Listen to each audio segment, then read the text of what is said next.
method. For me personally, it's more like a dream of being Warfus Raider at least once. I joined, and Sepulchre was the tier that I joined. So it was the longest tier that there's been in recent times since 2 Assault Garrus. I always knew that there was a lot more effort in such a guild to raise Fold first, but you don't really realize how much effort there is until you join a team and you realize how many things are going on in the background. Well, surreal, I'm not sure if I'd say surreal. If the certainty wasn't there that you're going to win, and you managed to win, that feeling is hard to beat. Being in Method now for 2 years, I'm actually having more of a reliable feeling, or like I definitely feel in hype, right, to win the next race, but we always have to see, right, how we're performing.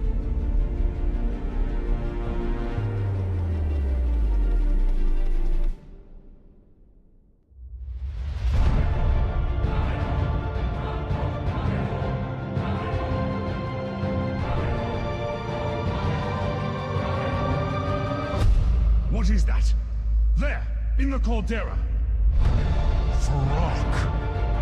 He's consuming shadow flame. Fly away, little dragons. I will master what your flight could not control.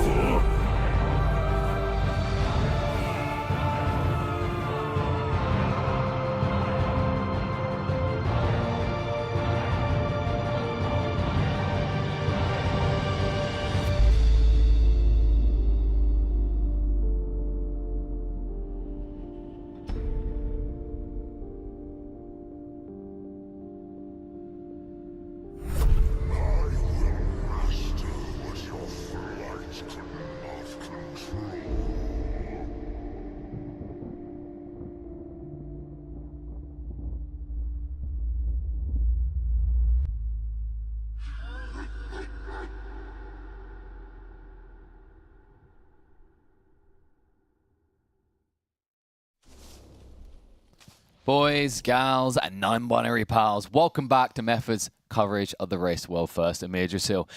I'm KP, joining me is the wonderful Shaken as always, and while it is reset day, which means it's serious business, so we dress the part as we are going to be watching people getting their way back to stage left. I did, didn't I? Look fancy. Thank you. Glad you noticed. And we changed the background to Warcraft Rumble. Because we weren't gaming. really letting you guys know enough about how amazing Warcraft Rumble is, right? So we thought we'd just up the ante a little bit in that regard. Look at the high APM, actually. Dude. Look at that. That was It's clearly like my an RTS. gameplay. That's all I'm going to say, you know. Like, what can I say? I press a bunch of spells. They do things. I lose my game. Yep. It's always because Kexman is with me, though. So there's always someone to blame. But It was you playing. That's crazy. once again, I'd like to emphasize Kexman was holding the phone when that happened, okay? This is not on me. Oh, but welcome back, folks. No, it is, of course, reset day, Shaken, which means we have to run it all back, go through again. I imagine Liquid are already there, considering the NA head start, right? But They are getting close to a kill on Tindral, to be honest, Liquid. I heard, was it down to like 4 or 5%? Yeah. It's in the 4% mark. They are wiping to a seed. And after that, I do not know. I did not see the spells, but it's imminent, the kill, for sure. That is a big jump from where they were last night, right? But you kind of expect that progress. I mean, there were kind of theories that it wouldn't be doable, is the funny part, right? Remember, it was like, no, this is going to need nerf. Yeah. Now, I'm not so sure Blizzard's going to rush to hit the nerf. No. This is killable. This will die. I'm not saying it will die within an hour, because it's one of those bosses where you can wipe in P2 for 2 hours straight, but it will die today for sure. Yes, and the interesting part to see is going to be, you know, for the Method group, how much actually kind of like perfecting Phase 2 is going to enable them in Phase 3. Because there is a lot of similarity, but there's additional overlaps to worry about. But my feeling, my instinct, at least from what I've been watching from a few different POVs, is that once you can start to figure out the seed rotation, things start to get a little bit easier. There is going to be extra things like you're going to have the swellies everywhere, you're going to have the tornadoes, you're going to have the beams flying out. But realistically, once you have an order that works amongst the chaos of Phase 2, sure, it's a bit more chaotic, but it should be executable in Phase 3, right? Yeah. It's the type of test that stands test. At Yeah, time. for sure. So like this boss is really how well can you prepare for the seeds in every sense of the word. So that means when it's root right before, if people are up on the taking the feathers to do the bombs, they have to be pre-planted for the feather to instantly go on the mount, to instantly take the bomb, to instantly dive bomb the root, so that you are so fast out that you can pre-plan for the seeds. And the same pattern is kind of in P3, where you are doing everything just to break out of whatever you're in right now to be able to pre-place and pre-plan for the next seeds coming up. Yeah. And that's why, although it doesn't seem like a boss where gear does a lot, because you have that little bit more gear to be able to kill those roots faster, you have also a little bit more time to do the seeds, making it more consistent. That is kind of what we're seeing. Obviously, we'll still wipe to stuff all the time, but instead of 1 in 30, maybe it's 1 in 15, you know? Wipe to it stuff all the time. Yeah. But I agree. It's like we actually saw it at multiple phases, right? Like there was a distinct run I recall where everything was looking pitch perfect, and I think Speed got rooted a bit too far away. They didn't get him out of the root quick enough. That was a wipe. So I think you are right that, you know, with the reset coming in, a run through the boss as well, and increase the eye level, bump up by maybe like 2 or 3 on average. That's going to be the deep difference that should allow this to fall very quickly. Yeah. So today is gearing day. And then towards the end, T-Swift Day, which I think in that regard, you and me have pretty good shifts, to be honest. We're here in the beginning. We're probably going to see maybe some heroic bosses. If the melee still need the Smoldron Trinket or weapons, they will go for that. And then we probably see some Fyr'alath heroic maybe, if they need some tier pieces from that. Otherwise, it's Mythic after that, which we will be skipping a little bit of the Mythic. And then maybe we come in towards the middle of the day seeing T-Swift. I'll be fine with that. You know, just like it's nice because like when we, well, obviously we're here on the desk now, but before that it was all about T-Swift, right? So you kind of freshen your minds to what the comparative of how it went versus how it's going to go. Curious to see actually what kind of progress both Method and Echo will be able to make today, considering like, yes, Echo, you know, you see a very big difference between first and second there, but you have to keep in mind that Liquid essentially had an extra shift here, right? They did get in some really good pulls. Be curious to see how the day ends. Like, you know, I wouldn't be surprised if with a little bit of RNG right in favor of gear, all 3 of the top guilds could clear T-Swift by the end of the day. Does that seem feasible? That seems feasible. I don't think it's the end of the world if you don't. Liquid for sure will. Obviously, Echo being in a little bit better spot than Method to do it as well. But it's feasible for sure that all 3 do it. But like I said, if you were either Echo or Method and you did not kill it today, it's not over, because we do not know how Fyr'alath is, I would say. If Fyr'alath is super easy, then then it's over. But I doubt it. I hope not. And we're going to be here for a couple of days, progress in Fyr'alath. We'll see. I could see a race finish on like Saturday, late Saturday. Is my instinct at the moment from what I've been seeing. Like, we obviously don't know how complicated Fyr'alath's going to be. Yeah. You'd hope that Fyr'alath is more challenging than Tindral. Tindral, I didn't quite catch where Liquid was at on their pull count, but I imagine they finished on like 360, 370 maybe. Yesterday they were 380, so 380, they should definitely okay, be 420. over 400 now, yeah. Tell me they stopped on the perfect 420. That would be perfect. I am checking my phone real quick. They are currently at 426 pulls. They passed the number? Come on. You got to stop at the 420. I mean, I can't blame them from going a little bit longer when you get teased that 4.36 drop. So, 500 pulls on Ferric. Now, yeah, I agree. So, I've heard about the outliers, right? The examples of like a boss that took 700 pulls. Yeah. But do you kind of roughly, not a specific number, but roughly off the top of your head, know what the hardest raid was in terms of total pull count for the winning team? So, you know, like maybe this boss here was 700, but was there another one that was like 200, 300? I think for sure Tumbas Argeras was the highest pull count. Because not only did the last boss, it was a little bit it wasn't bugged. Blizzard just put in a couple of mechanics that did not really work together, and it made Method at the time wiped a lot in P1, a lot before they fixed the timers, and then it was still a very hard boss, and I think it ended on like 650 for the last boss. And Avatar, yeah, our broadcast is or production is saying Unat, but Unat I think was 550. It could be 700, but still, yeah, you can check. But Yeah, you've got the PCs. For the entire raid, because Kill Jaden had Avatar before it, which was a very hard penultimate boss. I think that was like a 600 pull boss as well. So like Avatar into Kill Jaden was above 1,000 pull count, I think. Unat might have been 730, but my point still stands because Avatar and Kill Jaden together is like a massive pull count. Now that's interesting because what I'm thinking here is, obviously Liquid 425, they got very long percentage, but just because they got low ones doesn't mean they're instantly going to come in again. They could easily be looking at another 30, 40 pulls. That puts you close to 500 on the penultimate boss. Fyr'alath is at least matching that. We're going to have quite the buy here. Yeah, but I will also say, I don't think Fyr'alath is a failure if it doesn't hold up on the pull count, because Tindral is a very strange difficulty in that sense. Like you say, they've had now a 4.3%. On most bosses that we see, that means the kill is very close. Because it's not a DPS check they're wiping to right now. It's not like they have to find 3% damage. They need to solve one more mechanic, basically.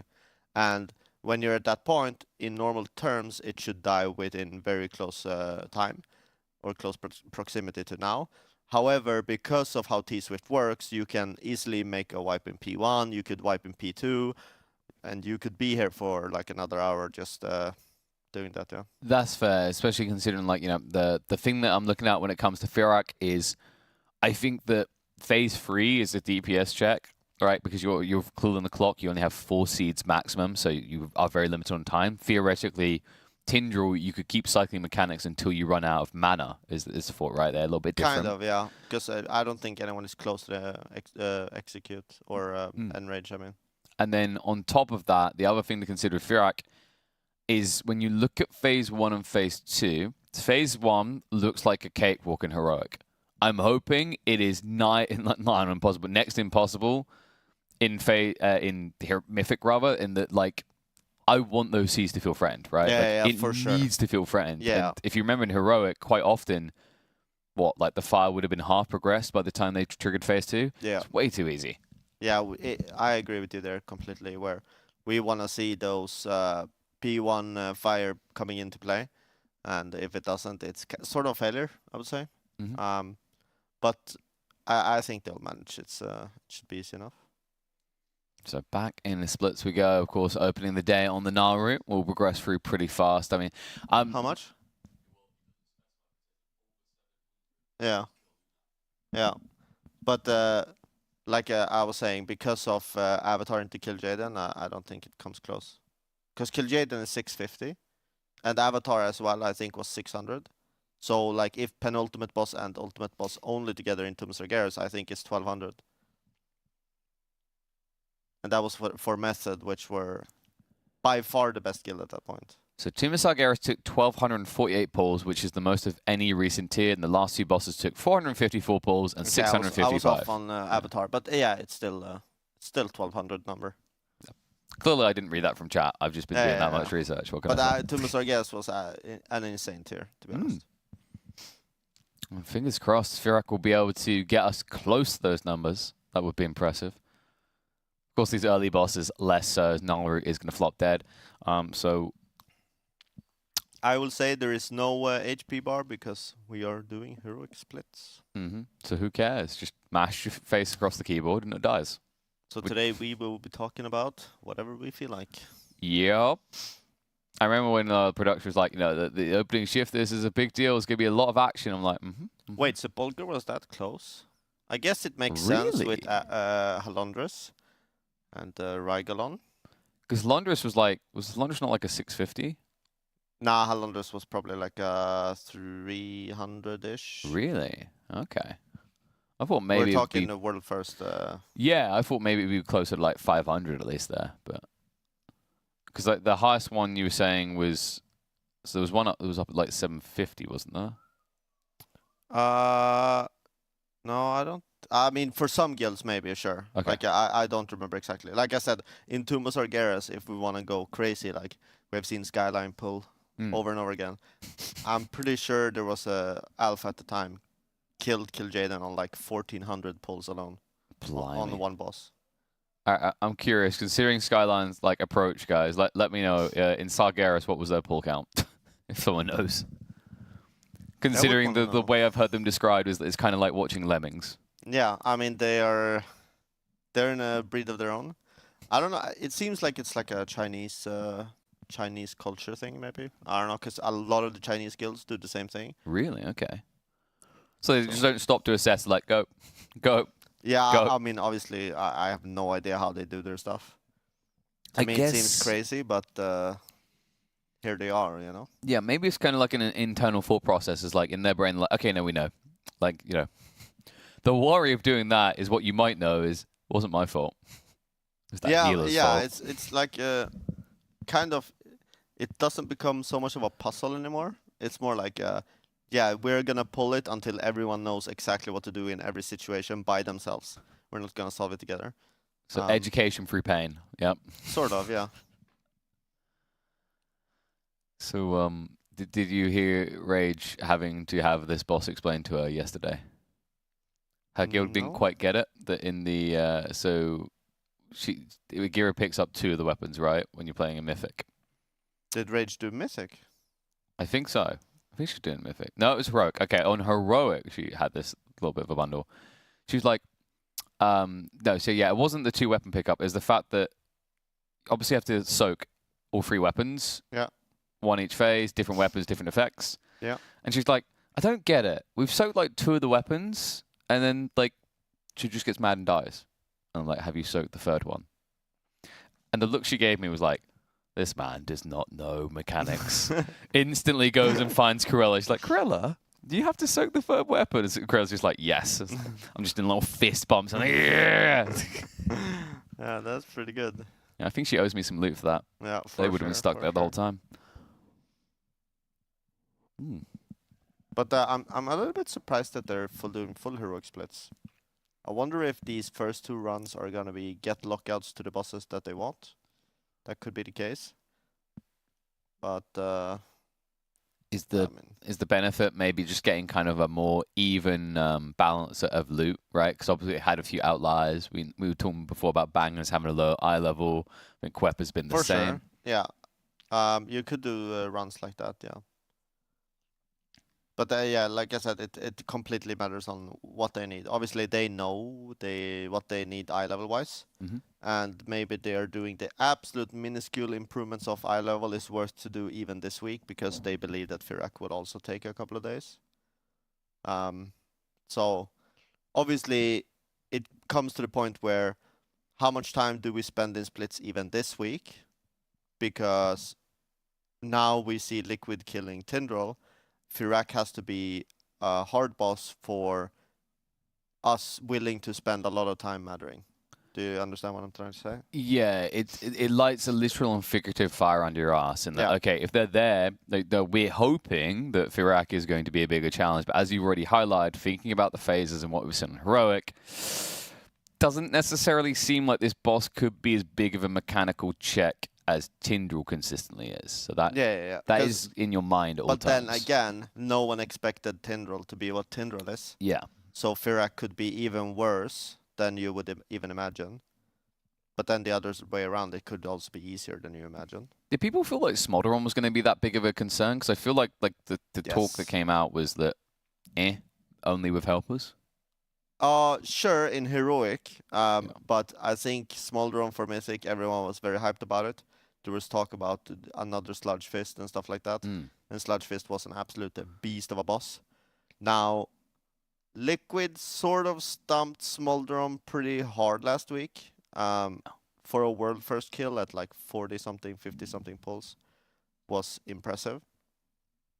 We obviously saw Method doing 95 and Kana saying that 95 number maybe was closer to a 75 because they had a analyst in for the first 20 pulls trying some shenanigans. But then we saw guilds like BDG or Skyline. They are over 200 before they kill those bosses. So I mean, Yeah, Smoldron but was definitely. I think the hard problem here is it's a cultural difference. See, BDG is American though. Oh, you're right. Yeah. Oh, that's right. That's Big D Gaming. Yeah. Yeah, true. No. But to the Skyline thought here, right? So we're out here like, oh yeah, less pulls is good. I think Skyline are just like, that's a high score to be reached. Yeah, exactly. I mean, yeah. I'm actually gonna check how many pulls Skyline are already on Tindral, because I'm assuming that number is absolutely insane already. Yeah, it's probably a good reason they don't have player cams. I imagine if they did, they'd just be like bouncing up and down their chairs from all the caffeine. Yeah, so keep in mind, Method are at 289, and they had 95 on Smoldron. Skyline are at 253. They're 1 day behind because they're Chinese, and they killed Smoldron in 237 pulls. So they had 140 pulls more than Method on the boss before. Oh my God. I think they're playing on Taiwan servers. Yeah. There is something kind of confusing about that layout of things, by the way. It's like, if you think about the way that like the clocks work, the release time of the servers is kind of in reverse of where it logically should be, right? Yeah. I mean, what it really is, though, is NER getting it the day before. Yeah. Otherwise, it would make sense. Like EU getting it and then the Chinese getting it after. Because the clock goes that way. Sadly. NA get to be bug testers. I mean, this is the flip of the coin, right, though? Like, the argument that I've heard made all the time is, like, some people are like, yeah, but, you know, they encounter bugs. But I was like, yeah, but not all bugs are bad. Yeah. Some of them are very beneficial. However, most of it for Mythic progression have been bad. Otherwise, it's just an easy boss. Have there been any examples where there was, like, a bug discovered that did actually just, like, make it a cruise? Oh, yeah. No? You remember when I said the Anduin one where... where, like, was it 2 or 3 of the mechanics didn't work as intended? Yeah, it was a majorly one, but yeah, that one... Because it was first bugged in the bad way, where it was way bigger than it should have been, when Blizzard tried to fix it, they did an oopsie, and they made it way smaller. And it was almost impossible to be hit by. And they just had to leave that in, because Liquid killed the boss. Yeah. And they could obviously not buff it for the other guilds. So for a week, for the first week of Anduin Mythic, that boss was bugged. So we're on to Volcaros, and I heard Rage's guild group had some very peculiar call-outs for certain phases of this. What were those? He's whipping out his... Yeah. Yep. On repeat. We had that one as well, yeah. I didn't catch too many others because I think I mainly just kept walking in on that exact one, which was quite comedian. I'd walk out for a set, I was like, all right, she seems a bit busy, comes back in, whipping out that. I was like, I hope she's playing well. Yeah. She could be playing Smoldron as well. That's true. You never know. A little bit of an alliance with BDG. What was it? It stands for again? It's Big Dumb Guild, yeah. Big Dumb Guild. Yeah, once again, I'm going to say that D needs to be changed. That was the other group doing. Oh, so a little bit slow behind on Nigira. Yeah. Hopefully it's just that they started later. Because I do not assume that they are wiping on Igira Heroic. I would be quite surprised by that. I would be very surprised, yes. There's like maybe one that I could see people wiping on Heroic, and that's still Smolderon, just because like the helpers, it's the most chaotic, I'd say, yeah. And Smolderon is, yeah. I mean, obviously, I raid tomorrow, and we are planning doing splits again this week. Obviously, we're not as pumped on gear as these guys. So we are doing 2 Heroics, and then we go in full Mythic, and I'm a little bit scared of Smolderon still. We did one shot in the second group last week, but we had kicked out the helpers at that point. I just think you're not appropriately dressed for it, mate. Yeah. Go get the hot pants on. That's true. I'm not gonna get No over that. shirt. Could you imagine trying to chronicle that story, by the way? Because, like, you know, race to world first, you want to tell the tale of how it all began. Let's say, like, just, I know it's an outlier, but stick with me on this. BDG win it all. The highlight reel is not going to be child-friendly. No. I mean, he has to do a repeat on the last boss then, yeah? Well, no, he has to up it each time. That's literally and figuratively. Yeah. Like, you know, like, I don't know what he's going to do exactly if they get T-Swift first, but I said he should just get, like, a little assortment of hats that he sticks on. Oh, man. Just stands up, there's a sombrero there. Yeah. That guy. We were saying, like, that guy's got a career now, you know? Like people sure, genuinely yeah. just going to come in because of that. Oh, yeah. I mean, he's going to be famous after this, that's for sure. Mm-hmm. The only guild that is streaming their POV on OnlyFans. Oh, no. Modesty socks? Is that what he puts over it?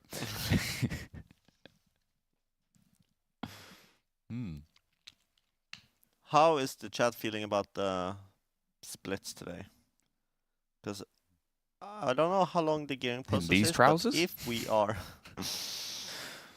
are... I don't know how many runs they're planning to do. But we could That's be what here I'm for curious a while. about. Yeah, 'cause so when I got told I had to go to bed really early, it got hyped up as there's going to be a lot of action. You and shaking, you got quite the shift. We're like, oh, maybe it's worth waking up at 4 freaking a.m. And then we're like, we're doing heroic splits. So last week we were at 473.3 maybe? 473.4. Liquid being at 474 last week actually, 474.1. And they are now at 479.6 last I saw. What are our And, guys at? Yeah, I do not know. We just know that they gained about 5 eye level. Okay. So we Liquid obviously want to fanboy get confirmed. we want to get a little bit more than Yeah. 5 so that we can be at the same eye level as Liquid at the end of this week. That means we probably need to do a little bit more splits. But how many, I do not know. 479.2 is for Liquid. Okay, has anyone got the numbers on Method, though? That's what we really care about. Oh, there you go. You got it up. Courtesy of Radar.io. This is for this current raid though, right? Yeah, This is I what would happens. hope so, because that seems quite a bit lower. Yeah, I think this is just last pull. So this is everything being dragged down by the helpers, because we took all their goods. But we gain about, like, they gain about 5 eye level. That's the sort of the... Okay. They gain about 5. We want to gain about 6. That would be perfect. Is it realistic for us to see like either Quep or Bangers more consistently appearing? Because we saw Bangers doing some pulls on Tindral, right? But the issue originally is that he was saying he was like 3 eye level below. Yeah, Right. so Bangers for sure. I do not know. They have tried to get that guy in, and he has been trying to snake his way in to pulls. I saw some funny meme yesterday where they threw out his Boomy, so his Warlock showed up, and they threw out his Warlock, so his Feral showed up, and now they threw him out as well. So I'm sure Bangers could see some play. Quep, unfortunately, is a little bit in DK prison. DK is not very played this tier at the top level. Oh, okay. Except for in the Blood DK, obviously. But it could change. It matters how much grip is valued on Fyr'alath. Obviously, if grip is very valued, you probably want another DK. But if you have knocks and stuff like that, maybe it's not needed. Was grip the one that could pull you out of like roots? No, So basically, a warrior has a charge where your character goes to the guy, like the target, and DK has reverse, so it's a grip. It grabs the got target you. and to you, which means you can manipulate ads very well. And I wonder if that's gonna, I mean, I hate to break Quep's heart, but I can't see that being too useful, at least with what we know about Fyr'alath, right? is like maybe on the wide ads that spawn after you see Fyr'alath do the swipe across the Yeah, exactly. map. And it matters how much you need to manipulate those, because if you only need to manipulate those a little bit, it's like you just knock them together and it's fine. But Yeah. if you need to manipulate some of those very, very precisely, a second grip could be nice. Obviously, because Blood DK is so good now, it diminishes the DPS DK. So I guess my thought there is that with that particular skill, like, I'm guessing you grip one target, right?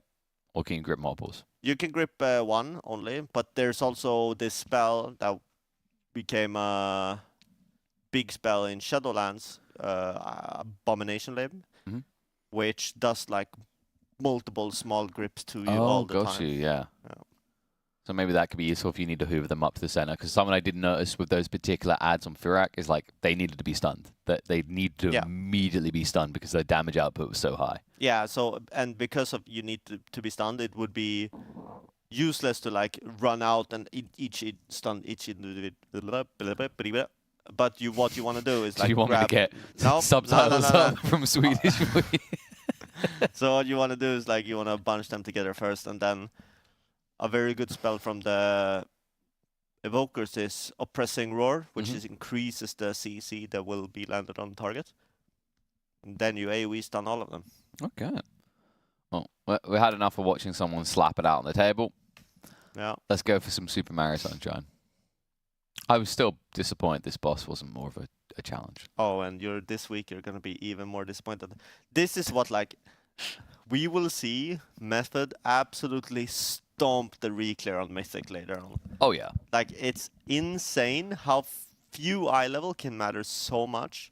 And that's when you realize how much better these guilds are than you. Because... Jesus, that sounds like something you've been like standing in front of a monitor for hours thinking about there, the way you said that. Like, because it's not difficult, you know. World of Warcraft in itself is not the most difficult pro game, let's say. Okay. You just made some enemies in the chat with that. Continue. No. I mean, they should agree with me, otherwise they're wrong.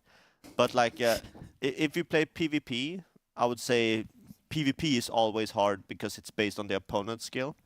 But if you play PvE like in World of Warcraft, it's not that difficult. It's more like a puzzle, right? Yeah, it's more like a puzzle. It's more about being consistent and that sort of stuff. And you would then imagine, like, yeah, I mean, you have guilds that are lower ranked that could do the same. And there are some, but I would say they are few and far apart. And most of us, we have to overgear a lot of the bosses to come close. Alex says, then why are you on the couch and not playing? Yeah. Well, I can tell you why. Didn't I just say that I'm bad? No. It's because this is part of the smart play, Alex. We just got you to chat for the first time because we had Shaken here. Otherwise, you were just going to loom there and then just try to go play the game. You're trapped now, mate. StarCraft is probably the most difficult game that has a regular scene. Ooh. I mean, I think the RTS genre is up there. Yeah. Just if you think about like what's perfect play, but because it's PvP game always, like a PvP game is always only as hard as your opponent. Like, yeah. So in most PvP games, it's hard to compare like what is a harder PvP game, because if you just take, I'm obviously a Dota fan, you're a Dota fan. Yep. If you compare it to League of Legends, I would say Dota is way more complicated of a game in itself. But if you're playing against opponents, it's only as complicated as the opponents make it out to be, basically. Yeah, that was very diplomatic. I'm gonna go a more polarizing way. I think League of Legends has like there's a clearer kind of APM requirement, right? It's like because there's a lot more spamminess, but spamminess with intent. Whereas Dota, there's a reason we can call it the old man's MOBA, right? It's because like you could press one button in 8 seconds in a fight, and that could be the pivotal button press, right? I agree on the strategic there. I think I've yet to discover a competitive game that is more complicated than Dota 2 to this day. The comparison with StarCraft, I think, is that in terms of how much your individual skill matters, yes. And the reason is because it's a 1v1 focused game. So your individual skill is literally the entire picture. Whereas you could argue that in Dota 2, CSGO, these games, you have to like chop that percentage down. If it's a 5-man team, okay, it's 20%. I think CS is probably the most difficult in Well, that the game's sense. insane. Yeah, it's in the terms of like, even if you're the best player, on an off day, you're not the best. Like, because everyone's so close at the top. Yeah. Yeah, and because it's like in milliseconds we're talking here. Like on a good day, if you're like feeling it in CS, no one can touch you, you know. But on a bad day, if you wake up, you're a little bit tired, a little bit crusty, you're like, okay, let's play some CS. It's not gonna go well. The other interesting thing with that as well is like I've talked to a few CS:GO pros about this, and like most people on the outside, they think if you ask them how much aim matters, they expect the answer, oh, it's everything. If you can't aim, like you've lost. And I've heard that if I put in a percentage, like roughly the average is like 35 to 40% of it is aim. Yeah, if not less. And you're like, what? Yeah. So if you play like Quake, then aim is a lot. Oh, literally, it's like 80% plus. Yeah. Then aim is a lot. But in CS, it's so much about like understanding where your opponent is. Positioning, so that timing. So you can pre-aim. Yeah, that's basically it. Yeah, it's like, I mean, with the amount of time, like if anyone here in chat has watched like CS:GO before, right? Like you'll see someone run to a very specific position at a very specific time and then aim a very specific spot and then throw something. Yeah, you're like, what? How did you do that? I am one of those people where I'm terrible at nades. Dude, I wouldn't be able to, like, I haven't got the restraint to do it that many times to get that good at it. Yeah, but then you see like the pro players when they're practicing, like some of them are streaming obviously, and they're practicing. And a new map change happens, or now with CS2 coming out, they could be standing for hours trying to find one smoke to like cover a spot from different angles. So like, how do I get this smoke on this spawn? So basically they respawn the game. You start T side. It's like, okay, I want to smoke mid. What's the smoke mid from this spawn point? It's like, okay, it's that leaf right there, jump throw with the walk forward. It's like, okay. How do I smoke mid from that spawn point? Oh, now it's that leaf instead. It's like, and you have to remember all those because it's like, yeah, okay, you have that spawn and you smoke mid this time. Yeah. And it's like, you know, some might come and be like, why are they talking about CSGO? But it actually has relevance here because what you just described there is the type of methodical process that we see the guilds go through in WoW on these bosses, right? Like the seeds on Swift has been especially a big sticking point there. Okay, the timings, the rotations, the positions. Yeah. This is the interesting thing to think about is like when you digest it, you wouldn't expect a game that most people would just assume is based simply on reaction and flicking to require that level of strategic depth, but it is quite incredible. I wonder if I wonder if I come off as a very polarizing character on couch on stream. In what way? Like I obviously have pretty strong opinions about stuff. I think I let the. I thought you were going with these guys look good at the game. I'm sorry, that was mean. No, it's honestly like, I mean, I kind of get tired of like the yes man people, you know what I mean? Where it's like, you know, spit in my face, tell me I'm wrong, right? We have talked about that multiple times, yeah. Well, like, I mean, I'll give an example. Like when we hopped off the cast yesterday, and you were like, "Hey, the seeds are actually a fixed amount. It's 16," and then I realized where I got confused afterwards is like because it's in phase 3, the seed spawns apparently are based on like how many people are alive. It scales apparently. Which I wasn't aware of, but like that's because I'd heard the day before from someone. But yeah, you were right. Like the phase 2, 16, right? And I'm fine with something like that. You know, some people don't like that. Some people want peace. I think it should be 16 in P3 as well. I think you might be right, but like once again, I don't know. Like, literally, someone told me otherwise. Yeah. Because on heroic and stuff like that, it scales with raid side. So it's like if you're 10 man, it's a different amount. Than if you're 30 might be man. what someone was thinking then. Yeah. Might be. But because Mythic is 20 always, it's fixed. Should be.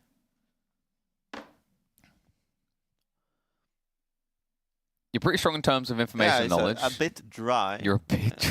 Thank you, man. Take that one. It's impressive. Someone who lives in snow. Yeah. Oh, it's fine. We enjoy you. We love shaking, don't we, folks? I mean, I am Swedish at heart, so gotta be I don't know where I was going with that. I was like also a situation like Swedish at heart. I was like Swedish at heart, Norwegian at liver. Like, Yeah. are we divvying up which half is what now? Funny part though is I'm not much Swedish at all. So my dad's side is actually Finnish. But they are what we say in Swedish Finlandssvenskar. Okay. Which is like way back in the day. Some Swedish folk, they moved to Finland. They're like, we're gonna plant right here. And they kept speaking Swedish, but their Swedish was obviously very broken. Yeah. And they were, it's not a good word in Finnish, I don't think, but it's hurry, which is like, yeah, you're not welcome here, kind of, but you're like Swedish. You're Swedish that way. And then later on, they were like, yeah, I mean, we need some work, people to work in Sweden. So some of those Finlandssvenskar moved back. That's my family heritage on that side. So my family heritage is that that wasn't the button I pressed. So my family can be traced all the way back to like the medieval century, where my great granddad was an advisor to the king that got jiggy with a housemaid. That's as far back as we can track it. So you know, it's pretty good.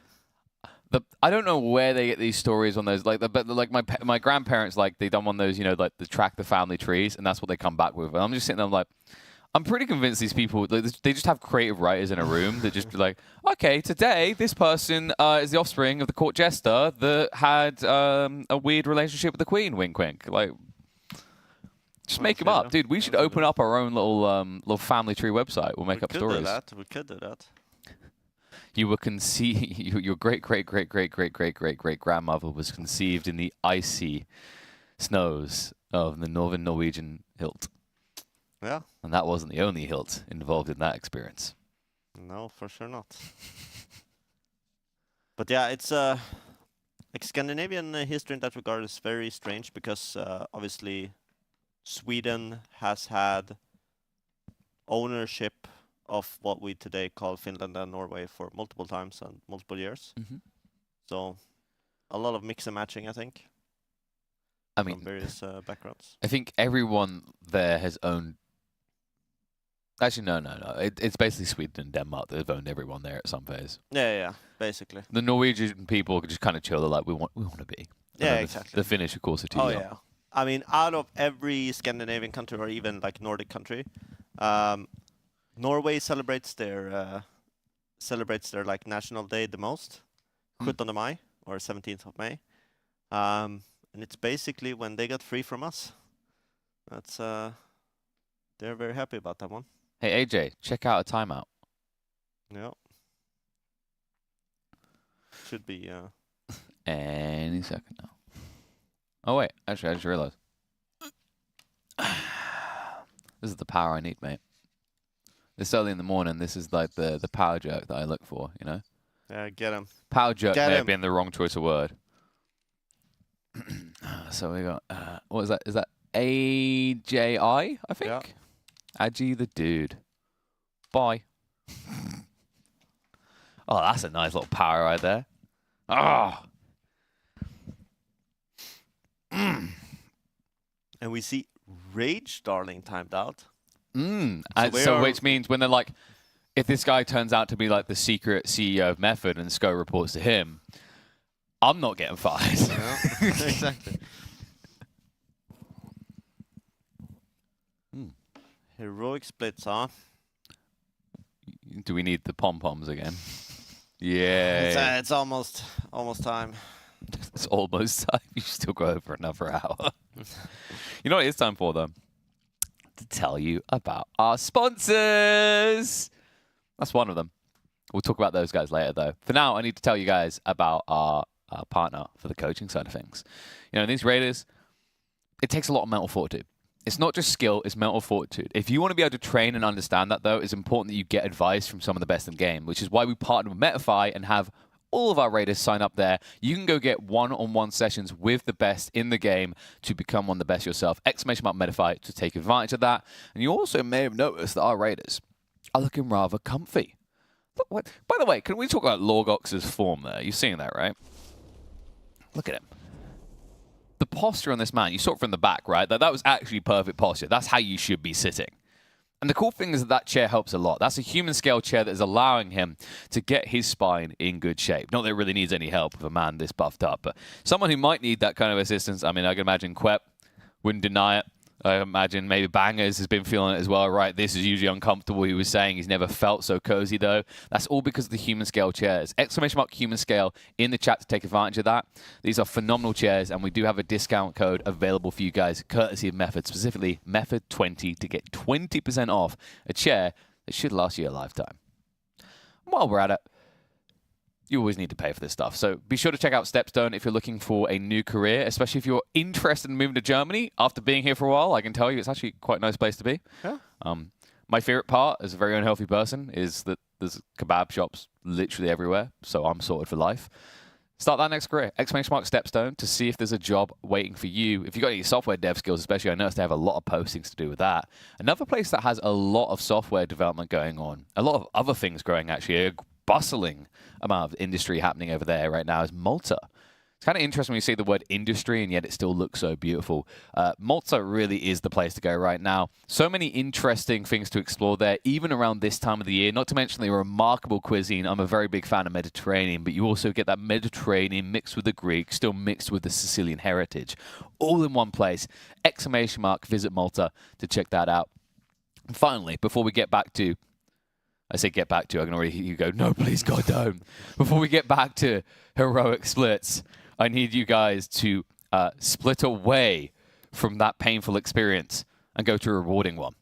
Take advantage of our giveaway. We've partnered with a bunch of our sponsors to contribute to this overwhelmingly large giveaway. I think we've got $10,000 worth of goodies to give away. We've got 60 memberships of Metafy. We've got 4 of our limited edition Nyfter mouse pads available. We, of course, courtesy of Fateless, are contributing a RTX 4070 Ti gaming PC worth almost $3,000. We've got a few copies of the War Within Epic Edition to give away, courtesy of Bedlam. And then, of course, it just wouldn't be a Method race if we didn't have some Kingston Fury involved in the process. So take advantage of that. End of today.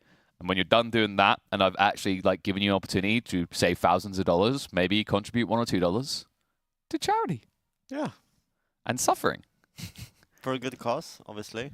And I've been doing my trick. Now everyone is doing it. I see it's still being uneven.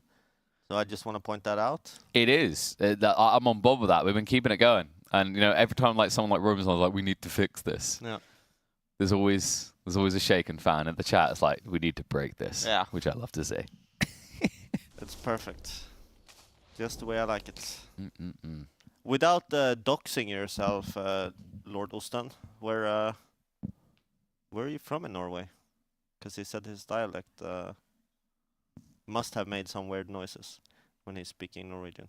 Oh, yeah. It's always fun kind of learning how ridiculously different the dialects can be, because I think you were the one saying in Norway alone, you go city to city, it's completely different. Yeah. I think Norway has one of the most differentiative dialects at least in the Nordic countries for sure. Meanwhile, in my country, we just really have issues with the word water. Do you want to be more specific than West Side? We're trying to get out you of this don't guy. have to be. Like I said, my family's from Bergen. That's why I'm asking. Dude, you're honestly, it's in your brain right now. There's just a Google map and it's slowly zooming in. So you now focus on the left side. You're trying to get closer. Yeah. I mean, he doesn't have to. I'm not. I don't want to dox you and make you feel uncomfortable. I'm just wondering because I find it interesting. I just love how wholesome you are. I don't want to make you feel uncomfortable. I'm the opposite. I'm all right, how uncomfortable can this entire segment get? Before English had a standard spelling, it worked that way. Oh, yeah. Old Ye English is pretty weird. It's quite comedial that we still try to use a few words like thou and thy. Yeah. Even though, actually most people use thou and thy incorrectly. I can imagine. It's the who and whom stuff as well. It's like Yes. It's like people think that thy is just meant to be like referring to oneself, but it's not. It's nowhere he's near that pointing simple. out that it's not bangers. If you click any of the Oh, buttons, yes, sorry. you Let me just quickly. fix the- yeah. There's bangers. There you Yeah. go. So We still on the feral? we are on the Boomkin. Oh, he switched back. He's in cat form though, so Soon. I think bangers is one of the. I'm not sure if it is, but this is like a modified Afnar weak girls, which that's my type of style as well. Everyone's like making their own UIs, doing their own weak girls of spells. Just me, I copy paste, I change the stuff I want to change, and it's like, yeah, thank you, Mr. Afnar, for putting in all the work. I like the size of his boxes actually for the health bars. A lot of the players, they've just had kind of like really neglectful placement of their boxes or very small boxes. Especially for the broadcast, I actually think Bangers has one of the best ones we've seen. Just because, like, you know, a big issue is a lot of the players favor the bottom left, which means the cameras naturally block that. Yeah. Like I've mentioned before, a lot of the DPS players, they are absolutely like clueless to their frames. So Yeah, but like, I'm a DPS player. Why do I need to see your health bar? yeah, I mean, that's literally their point. I mean, It's like, make it it's a look fair good for point. stream, otherwise I don't care.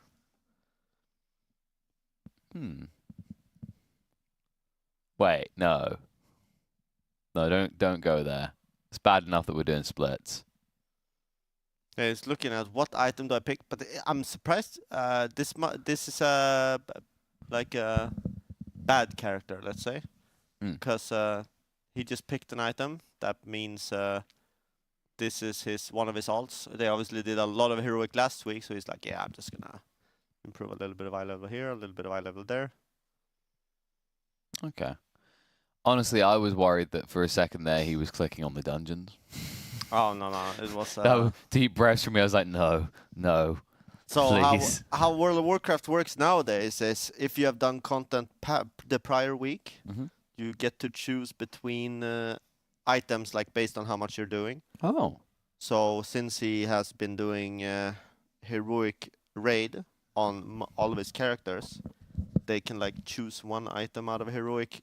I mean it's RNG based, but like he has three chances to pick an item from, let's say, or whatever. Got Three you. choices. It's RNG, but it's like, you know, there's a selection with the RNG. Yeah, exactly. A false sense of actually this is not RNG. And because of his main character has been doing so much, he will have a selection of 6 because he did dungeons and did the raid. So that's why Dark Mech was so desperate to get one more dungeon in before the reset. Yeah, exactly. He wanted one dungeon on a character so that he could get an extra item next week. That did not work well for him.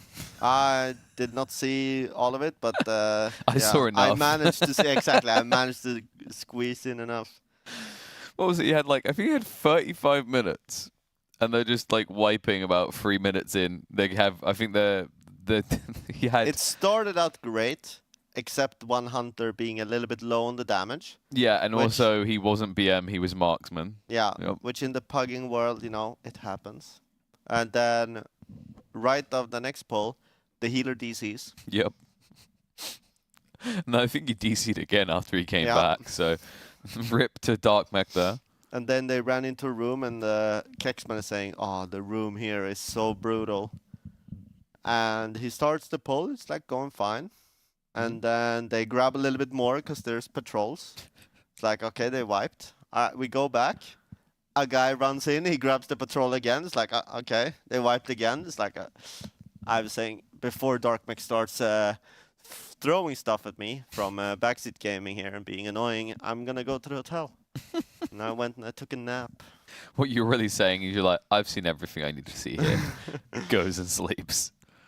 Did we get the caster thing updated, by the way? Because it was saying we were Dark Mech and Grobnak, which is an interesting shift out. I don't think my hair's that fabulous, and you don't think you've shrunk.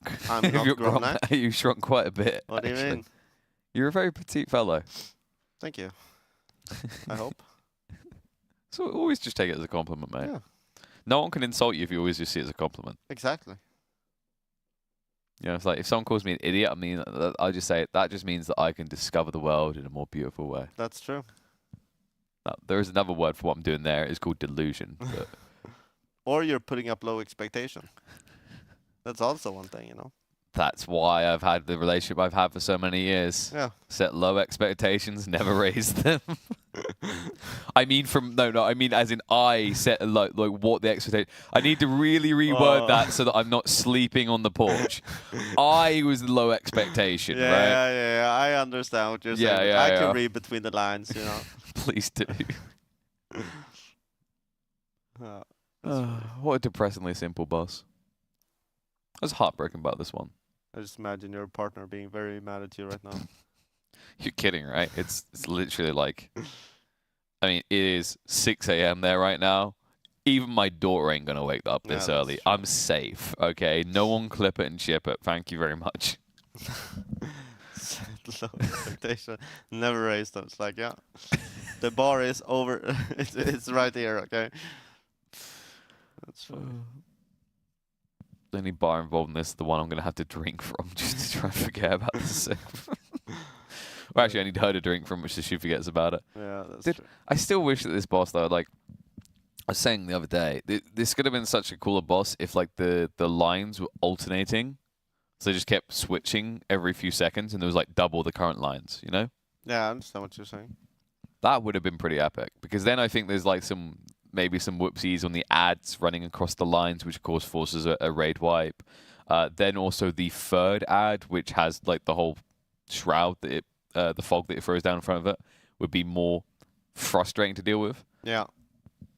So, I saw the reclear from Liquid on Mythic, and this boss, it's kind of like this one and the boss before that. It's sort of just play the mechanics and do what they want you to do, and you're completely in the money. Yeah. So Which- Nimue and Laradar you're talking about, right? Nah, Council is before this one. Oh, sorry, you're right. Yeah, counts. Laradar's afterwards, right? Yeah. Yeah. I mean, Laradar is Wait. actually on the other side, so they've already killed it. But Wait, I thought Nimue was 6th. nah, they killed Laradar 6, and they killed Nimue 5. But Got it. in heroic, like, so you have 2 bosses, and then you can go left side or right side. On left side, you have Volcross, which is super easy, and then you have Laradar, which is a little bit That's of DPS right. check. That's what's getting And mixed then up. on the right side, you have a Council and Nimue, or Nimue, I don't know how to say it. But, like, that's on the right side. So Council, and what I'm gonna force my my guild to do, is I'm gonna put our mages on Arcane, because one of them said, I don't want to play Arcane anymore. I'm gonna say, well, unlucky. You're gonna play Arcane on this boss. You're gonna do your cooldowns on Pole. You're gonna last. You're gonna do your cooldowns. You're gonna have fun. And then you're gonna become a duck. And you're gonna become a duck for the entire fight, basically. And they're just gonna trade off each other. That's my plan. I think it's gonna go great. Because on that fight, as long as you don't have too many or too few of the little flowers on the ground, you can play that boss forever, yeah. Did you steal that from Bangers? I mean, Bangers and them also stole it from That's true. from other people, so. Because he was talking about it yesterday, right? It was like that Yeah, one is yeah, very yeah. easy. You literally And just he have was- 2 people permaduct. Yeah, and he was saying he put hunters, they put hunters on that or something. Mhm. But to me, that seems, Wasteful? yeah. Because hunters do so much damage, especially our hunter is absolutely pumping out of his mind. And Arcane Mage is like peaks and valleys or whatever you would say Oh, yeah. in damage meter. So you have like a very strong cooldown, but then in between cooldowns you do nothing. So I'm like, you might as well just be a duck, you know? And then when you have your cooldown, you can just let the other mage be a duck for a little bit longer, Yeah. because he's useless anyway. This is like then full you do- salesperson mode, by the way. It's like, you were going to be worthless. I'm giving you purpose. Yeah, exactly. You could be a duck today. Yeah. I mean, it's gonna go great. Hopefully we kill it fast. Spawner on I'm time. excited about that, to be honest. What's that? Let's get on the correct POV for Smolder. Of the people that are in chat right now, how many of you currently like Mythic Raid? I'm not saying like right now, this second, obviously, but this tier. No, right this second. Why aren't you raiding? Yeah, this tier. How many are mythic rating? Kind of a interesting to see how many are like old fans of the race and I guess are still playing and watching for the information. I wonder. Yeah, I actually wonder how many people like were actually just willing to chill on the sideline as well, and then they've watched the race and they're like, actually, I want to do this now. Yeah. You know, like I can see that being a thing, especially like if you want a real challenge like Tindral, actually, I want to try and do this now. I know I'm not going to get past 10%. That would be my brain, but I'll give it a shot. Not this tidbit since Shadowlands, so fairly consistent. Yeah. I mean, a lot of people seems to be just watching for the race aspect, which I mean is sort of cool in the sense, and why Blizzard maybe should give a little bit of love to the race. It would make sense. I think the thing is like raiding requires a lot more organization, right? It's not like the thing is we were talking about Dota and CS:GO earlier, right? Yeah. And like I love watching CS:GO. I don't play much CS:GO. Part of the logic is like if I don't have a 5-man, like my impatience goes against me. I don't like play it regularly enough to like stay in tune with it, right? You don't like Russians shouting at you? I mean, you get enough. I get that in Dota too. Yeah. Okay, got to balance my games out here, buddy. For sure. And like in Dota 2, a lot of people, I get why they don't want to play because it's like, yeah, it can feel like a full-time job. Watching is simple though, right? You're like, oh yeah, I know this, I feel this. So really, in a lot of ways, WoW kind of has that issue that a lot of those games do to a bigger extreme, right? Because you have to grind. Like theoretically, on the instinctual skill, I could go into Dota 2 and some of it would be like residual. Whereas in WoW, it's like, okay, you actually need die level. Like you 100% need die level. Yeah. And then you need a guild that you're going to be on at the same time as. So I agree. There's a lot of merit to just having the ability to watch and experience the race through the eyes of others. Would definitely love to see Blizzard kind of chip in more on that regard. We were talking about a few ways they could do so yesterday. Yeah. Doubt it though. We can delusionally help. Hope rather that they will help. I'm coping hard. I have been for multiple years, but I'm still enjoying the game. Oh, it's okay. Maybe in like 10 years. Yeah. Kana died. What a noob! Oh no. Did you want to go into the rated.io and it says Mr. Kana, man. I mean, apparently he died again. Yeah, it looked like it, right? It looked like an Ankh into a death again. Was it though? Like, because I think it was. Yeah, I think it was. Oops! I can hear them laughing in the room. Yeah, I heard them laughing. It must be. They must be making fun of Kana. Hopefully, at least. Oh, blimey! They've only got the one res, They're right? still laughing. I kind of want them to have enough res and just have it happen again. It was 3 times actually. Okay, that makes it even better. Oh. That does make it even better. Battle res and the Ankh. That's funny. Mr. Kana, man. This is good. You know, like there's a bunch of washing up out there that he's doing that he didn't do, so now he hasn't got an excuse. I mean, been there, done that. I can tell you that much. I wonder if we honestly, I doubt production has been tracking it, but wouldn't it be great if there was just like at the end of the race there was just a Kana cam recap, just all the deaths, a montage. All deaths from all heroic splits. Mm-hmm. We don't have enough time on the couch. You know, it's like what for Kana alone? Yeah, exactly. It's like it's basically rewatching the entire race. 3 days of splits.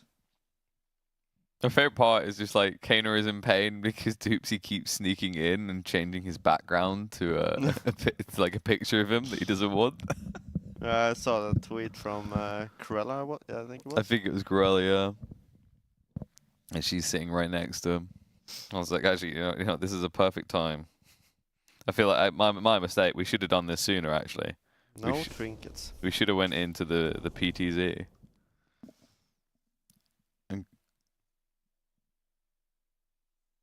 He's talking. Mhm. On the phone. That explains why he's dead so much in Smolderon. Oh, He you know, does not like the bald spot cam. like bloody hell! Yeah. You greedy boy! 2 of them. Yeah. I mean, he's big boss man. So I honestly, this looks more like his indecisiveness. He's like, I don't know if I want the red or the green and blue. We don't have to choose either. We got 'em both. Whoop, whoop. I'm a little bit scared when I see his coffee there. You know. Oh, you're right, actually. A little bit of this. Oh, dude, with where his wrist, like, yeah, the way he holds his wrist as well, I can already see how that's going to end. I'm not the type of person at home that needs to have, Wait, he plays like this? yeah, why? Why does he have his, like, what's his pinky doing there? Like, I understand the pinky on the shift, but why wouldn't you have your hand like this? Oh, but, like, what I mean is, like, his pink, like, there's a difference between having your pinky on the shift, but how wide he's having his is almost like he's overshooting. Yeah, look, he sits beyond the shift. Yeah, but this is the classic CS players like this, right? This is like, yeah, the 90 I'm degree. playing CS, you know. This is me. But then you do a little bit of tilt. Oh, I pressed something now. But you do a little bit of tilt, and then your whole point is he's doing no tilt and he's just twisting his wrist. No tilt, yeah, and his wrist is like full twisted. This is like orderly office man where he's like, yes, this is the correct way to do things. Yeah. Oh, look how straight my keyboard is. Symmetrical.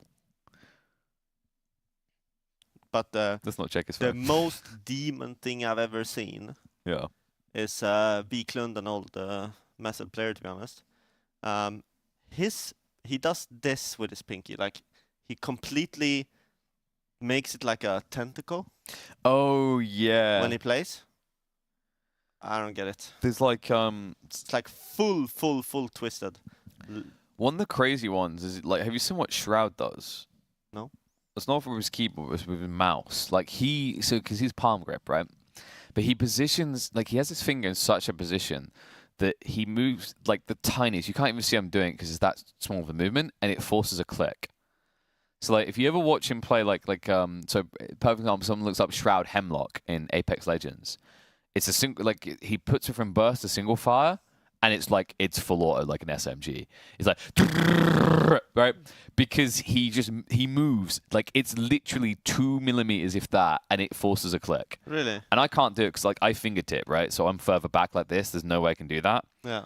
But that's the one thing I kind of envious of with palm because I like the mobility of finger. Ooh, split helpers, yes, please.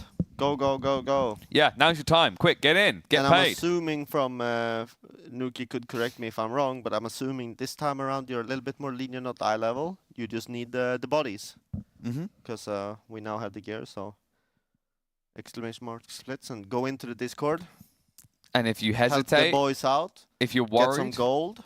Yeah, 150k, right? I do not know the prices this week, but or was it 200? I'm sure it's very good. And bodies, we need them. If you guys are like, I don't think I'm good enough about it. I mean, we just watched Kana die 3 times. Yeah, 3 times in one pull. 200k for heroic, even better. There you go. Just try to dodge death a little bit, and you're already above the borderline of what we need. Man. Your bodies are required. I'm sorry, it's just the way you said that. Your bodies are required. Like what? I don't think you need a healer UI. Just get in there. Go in there, champ. Yeah, like what was you saying before? You don't even need healing for heroic. Boom. Oh my god, look, they're already back at Tindral, and this is such great progress. Psych, this is heroic. Yep. Exactly. And we see how easy it is. So don't be scared to not help out enough. Just go in the Discord. I'm sure Nuki will sort you out.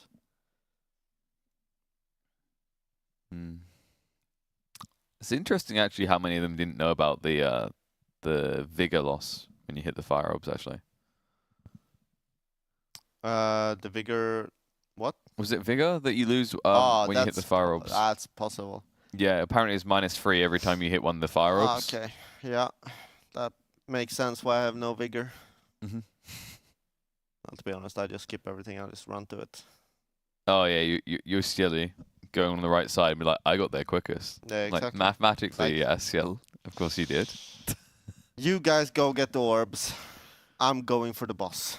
Yeah, I already have just such a hard life carrying this guild. God, do you want me to do more? Yeah. Exactly. I'm so important, you know.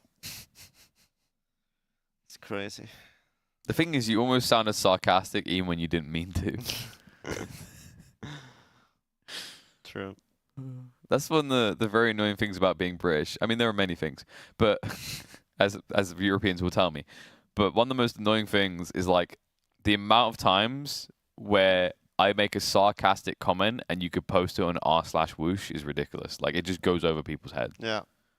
I've like done it on like I've been casting a finals before and I've made like a very clearly sarcastic comment about a player and then there's just a thread.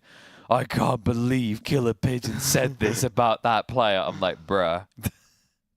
Yeah, I mean, one of my interactions with Sko actually, when we were doing keys in for a tier, I was in a group. I think it was me, Sko, Dan, Huntoper, and Mitski was healing, I think.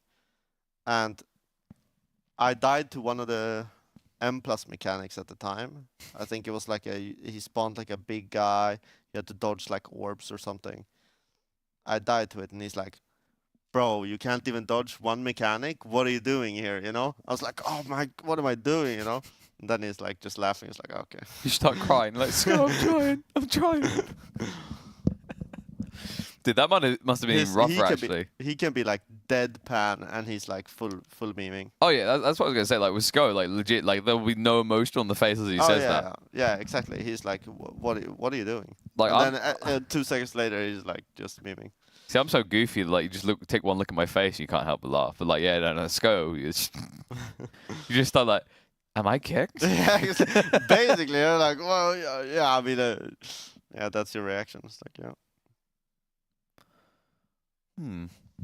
Playing M+ with Big Boss Man can scare you sometimes.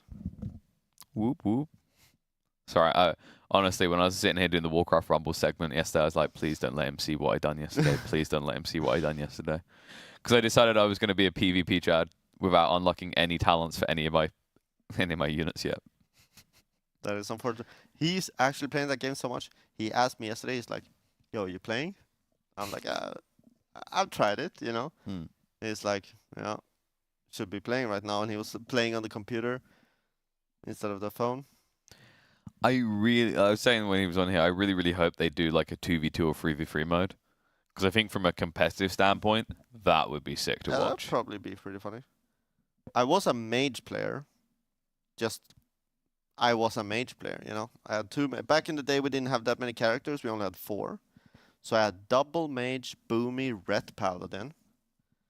And for a while, I actually had a hunter. And then Mr. Biff came to me. He's like, yo, shaken. You know, we want to see you in. We're not going to run 2 mages. So you're not going to be playing mage. Could you level up a boomy and gear it up real fast? I'm like, sure, man. That was me. Venthyr boomy for SOD. Ret Paladin ease. I was benched on 2 bosses. It was Soul Render. They played 2 boomies. It was Bangers and Doru. And then on Guardian, I was also benched. Then it was only Doru. Me and Bangers went into a DOS key to try and get a better IQD. What? Hold up. Has Liquid killed T-Swift? I do not know, but possibly. Whoa. Yeah. Okay. Well, it looks like they have. So confirmation in. T-Swift has been slapped. No more shaking off. Yeah. No, we've moved on. They are going to be able to progress to Fyr'alath already. So big congrats to Team Liquid. 435 pulls. But the only question in my mind is, do we have a celebratory camera response that can top BDG on Smolder? I doubt it, to be honest. I think that one is going to be just Max stands up and he's just put on like one of those rugby cups to try and compete. I mean, I saw in his title, this was "Stay Bricked," and there was a brick wall. It was pretty funny. Yeah, that's interesting. Like, what was it 24 hours ago? He did actually just post like a brick wall, and then it's like, I don't think so, Max. It seems like this is fine. But yeah, I mean, what's interesting though about T-Swift, you see the like RNG-based weird difficulty of this boss is over an hour ago was there 4.3%. They had like 2 4% pulls in a row. I'm sorry. And then... It's right, it's very early. I'll do it now as well. And then like an hour and a half later, that's when they get the kill. Without having like an improvement on the percentage. Yeah. So you could sit there and wipe in P2 for a while. But yeah, congrats to Liquid. We're going to be able to see Fyr'alath in a little bit. Whoop, whoop. So, I'm interested to see. Yeah, and our analysts are already going to be like, combing through that and seeing if there was any optimizations made further by Liquid today compared to what they were doing before, or if it was just kind of that eye-level bump that really put them over the edge. I imagine, did you say earlier they got like a 3 or 4 like bump overall before going into that again? No, I don't think so. Okay. But they were still ahead of everyone else in terms of average eye level, was the thing we were highlighting earlier, right? Yeah. Yeah. And they got like 5 this week. Probably gonna maybe get an eye level more or something like that. But because right now they will be pulling Fyr'alath, and then they will see like, are we playing the same comp? What are we doing here? They have gotten all of the gear pieces they most likely can on the people that were in on Tindral, and they now know what the loot dropped on Tindral, so they're not gonna get like any huge upgrades on any of the players, so they just now are gonna slam every upgrade they can. We'll probably see their eye level increase by an average of 1 or something, I'd assume. But yeah, we'll see. Also, big shout out to Midgard with the gifted sub, by the way. Yeet for a second. Okay. Max said Blizzard is looking into it. It was some kind of release bug? Wait, for what? For Tindral? Is that what you're talking about?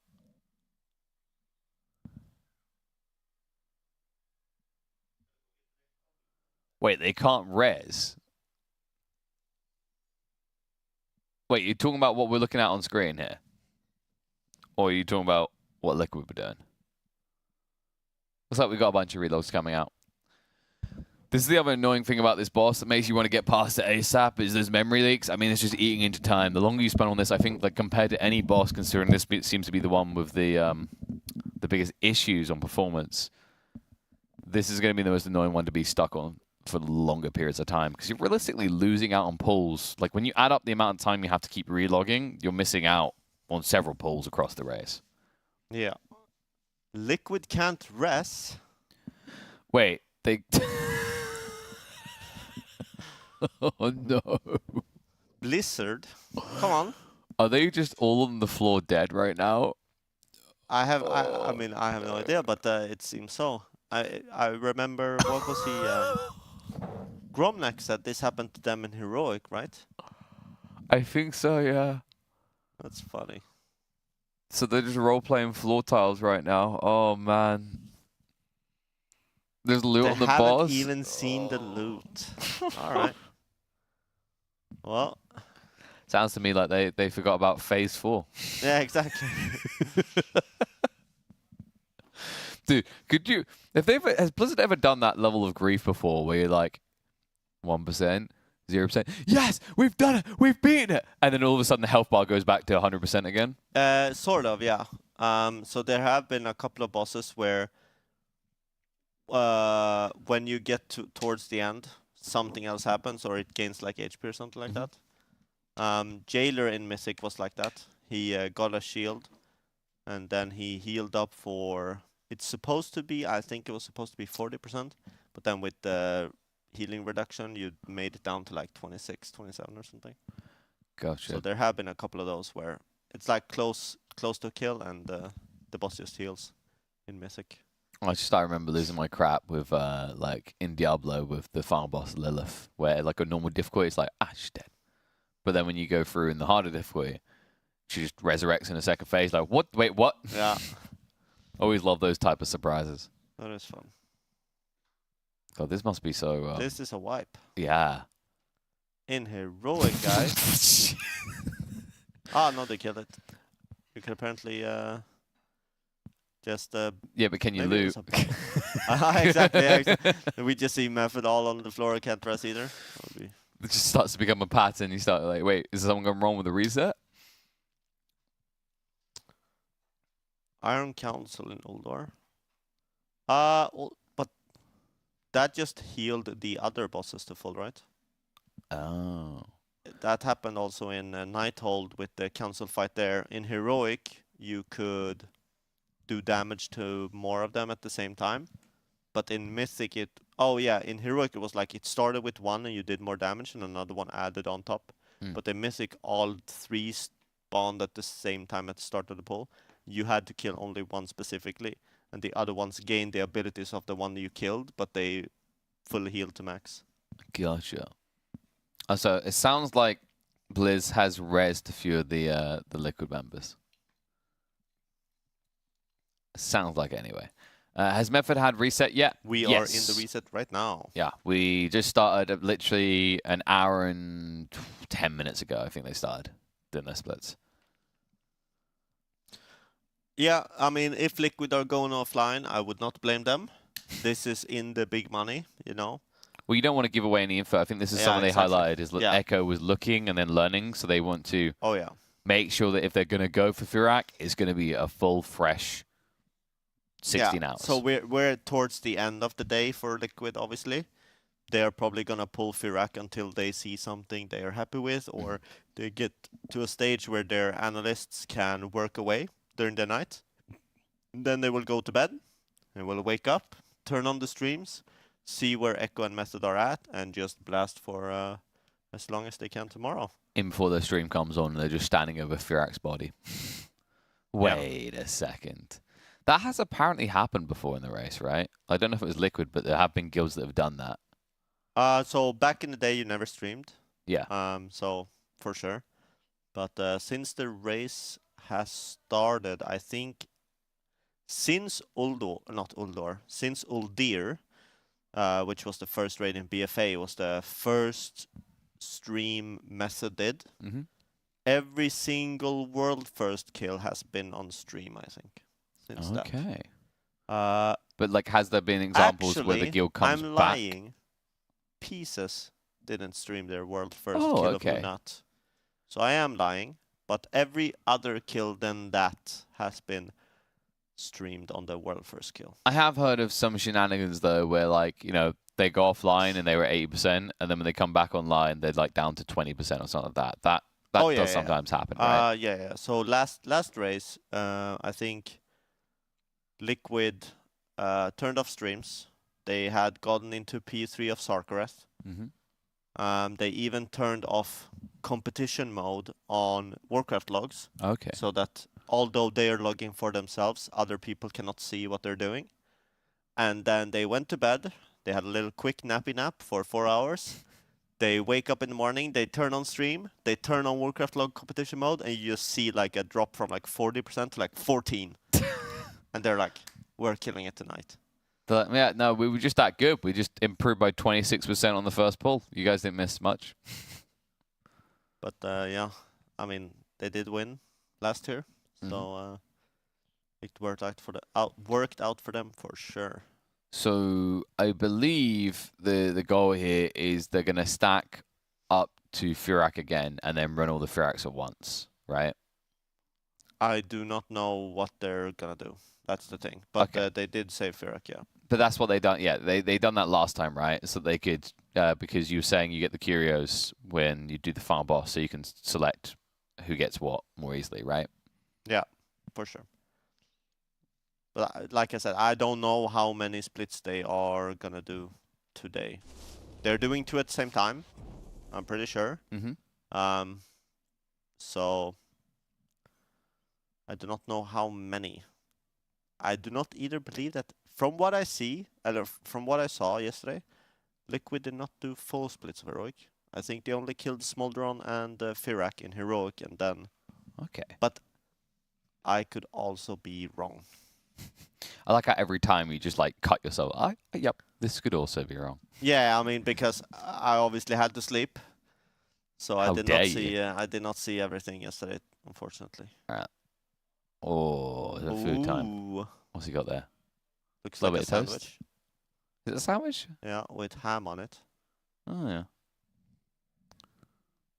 This guy is like, some people eat food. Kana Inhales it. devours. Yeah, I mean, yeah. Oh. He's a vacuum cleaner. Dude, when it look comes at to the food. size of that bite. Bro, you have no idea. Dude. When you start talking to him afterwards, he's exhausted from just breathing in food. Zooming in on food? You're damn right we are. I'm hungry. I haven't eaten breakfast. That's one bite for him. Oh. Oh, I Wait, missed wait, two, wait, actually. that was a What light is bite. he doing? He's What? smurfing right now. Dude, he needs to rectify it with this one. Here we Yeah. go. Wait. He knows he's being watched. Just look away.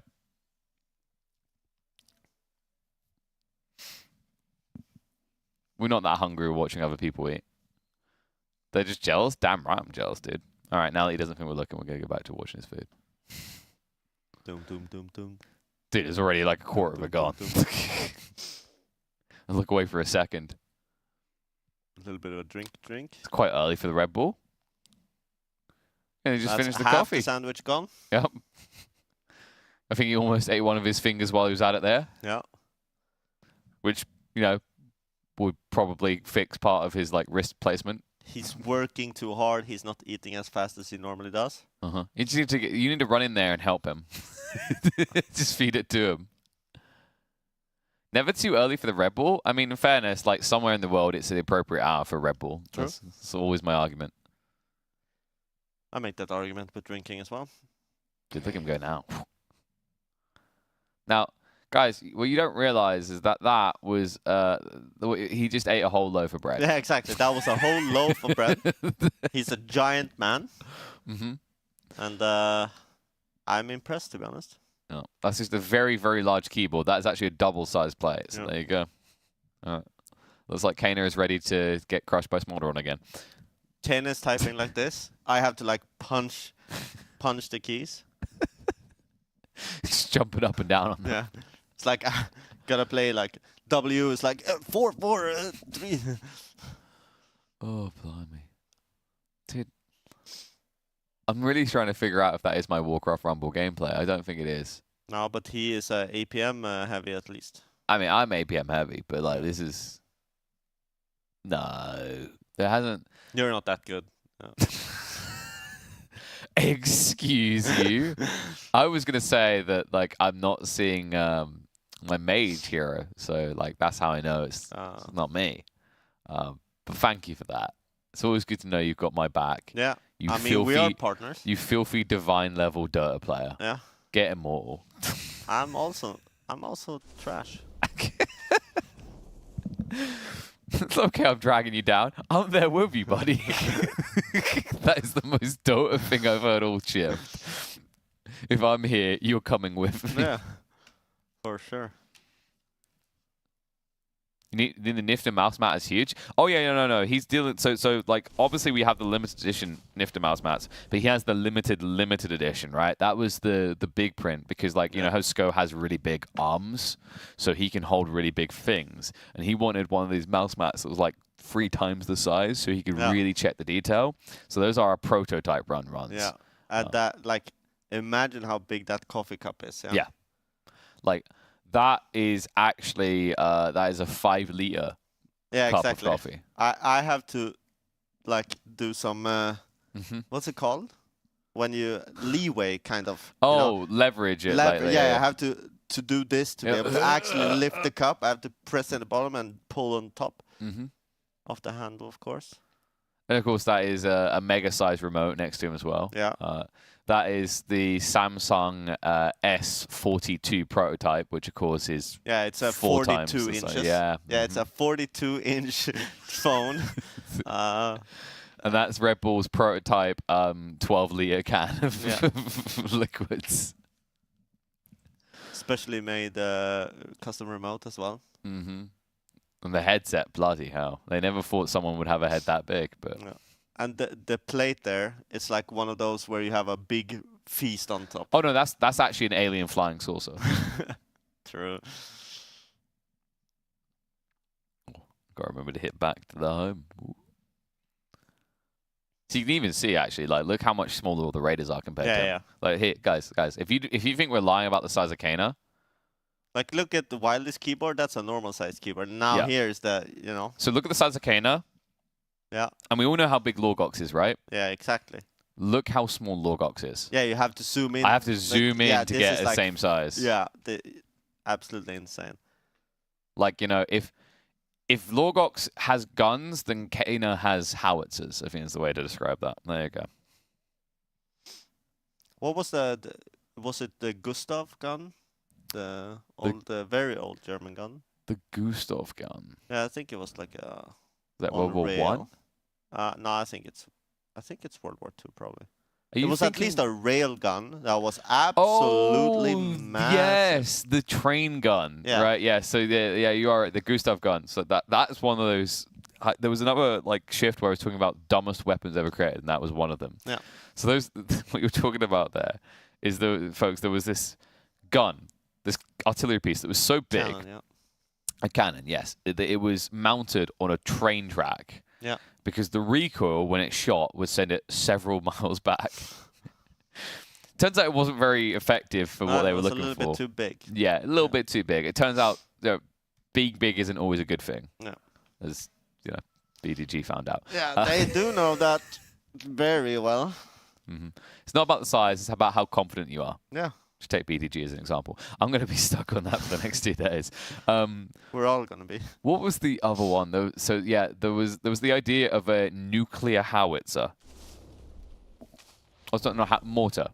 Mortar? Howitzer makes more sense, right? Because like long range. But mortars are quite short range. All right. And someone was like, we should launch nukes out of these. Yeah. My country had the genius idea of a nuclear landmine. Yeah. That didn't go through, thankfully. The idea was that one of the issues they were trying to overcome is that in the winter, it would freeze the fuses, so the mine just wouldn't work. The solution was we should house a hen inside it to sit on the fuse. It completely unrelated. You're talking about your country. Mm-hmm.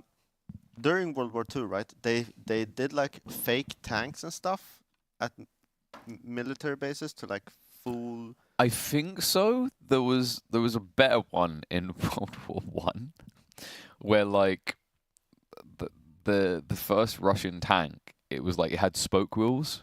Okay. And in the presentation, it got stuck in the mud, and they were so underwhelmed by what they created, they just left it there. They're like, "This is not going to work." They just walked off. One of my favorite ones, and screw them, they deserve this. I think it was was it the Russians? It might have been the Russians. Apologies. Someone can correct me if I'm wrong. It's either the Russians or the Germans in World War II trained dogs to climb under tanks, and they were armed with explosives. So the whole idea is they would go under the tanks, they'd explode. Glad this one backfired. Turns out there was a problem with this plan, see, because they were training the dogs with Russian tanks. Yeah. So they put the bombs on, they armed them, the dogs ran under their own tanks. Makes sense, to be honest. You don't mess with our dogs, okay? They deserve that outcome, to be honest. There was also an insane idea by Americans, by the CIA specifically, to arm bats with explosives. Because the idea was like bats would, they usually house themselves in caves underneath like airfields.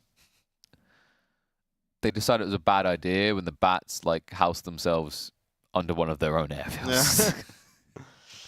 Oh no! I mean, yeah, people try a lot of things in desperate times. Mm-hmm. I mean, the famous saying is like, "Desperate times calls for desperate measures." But desperate times calls for stupid ideas is what I'm hearing on so far. Like, I got a better one: cat bombs. So cat bombs. This is a lot of stuff. We're strapping. There's a lot of animal abuse, isn't there? We're gonna get reported by PETA. We're gonna get shut down. This one was especially stupid. So the CIA were like, cats hate water.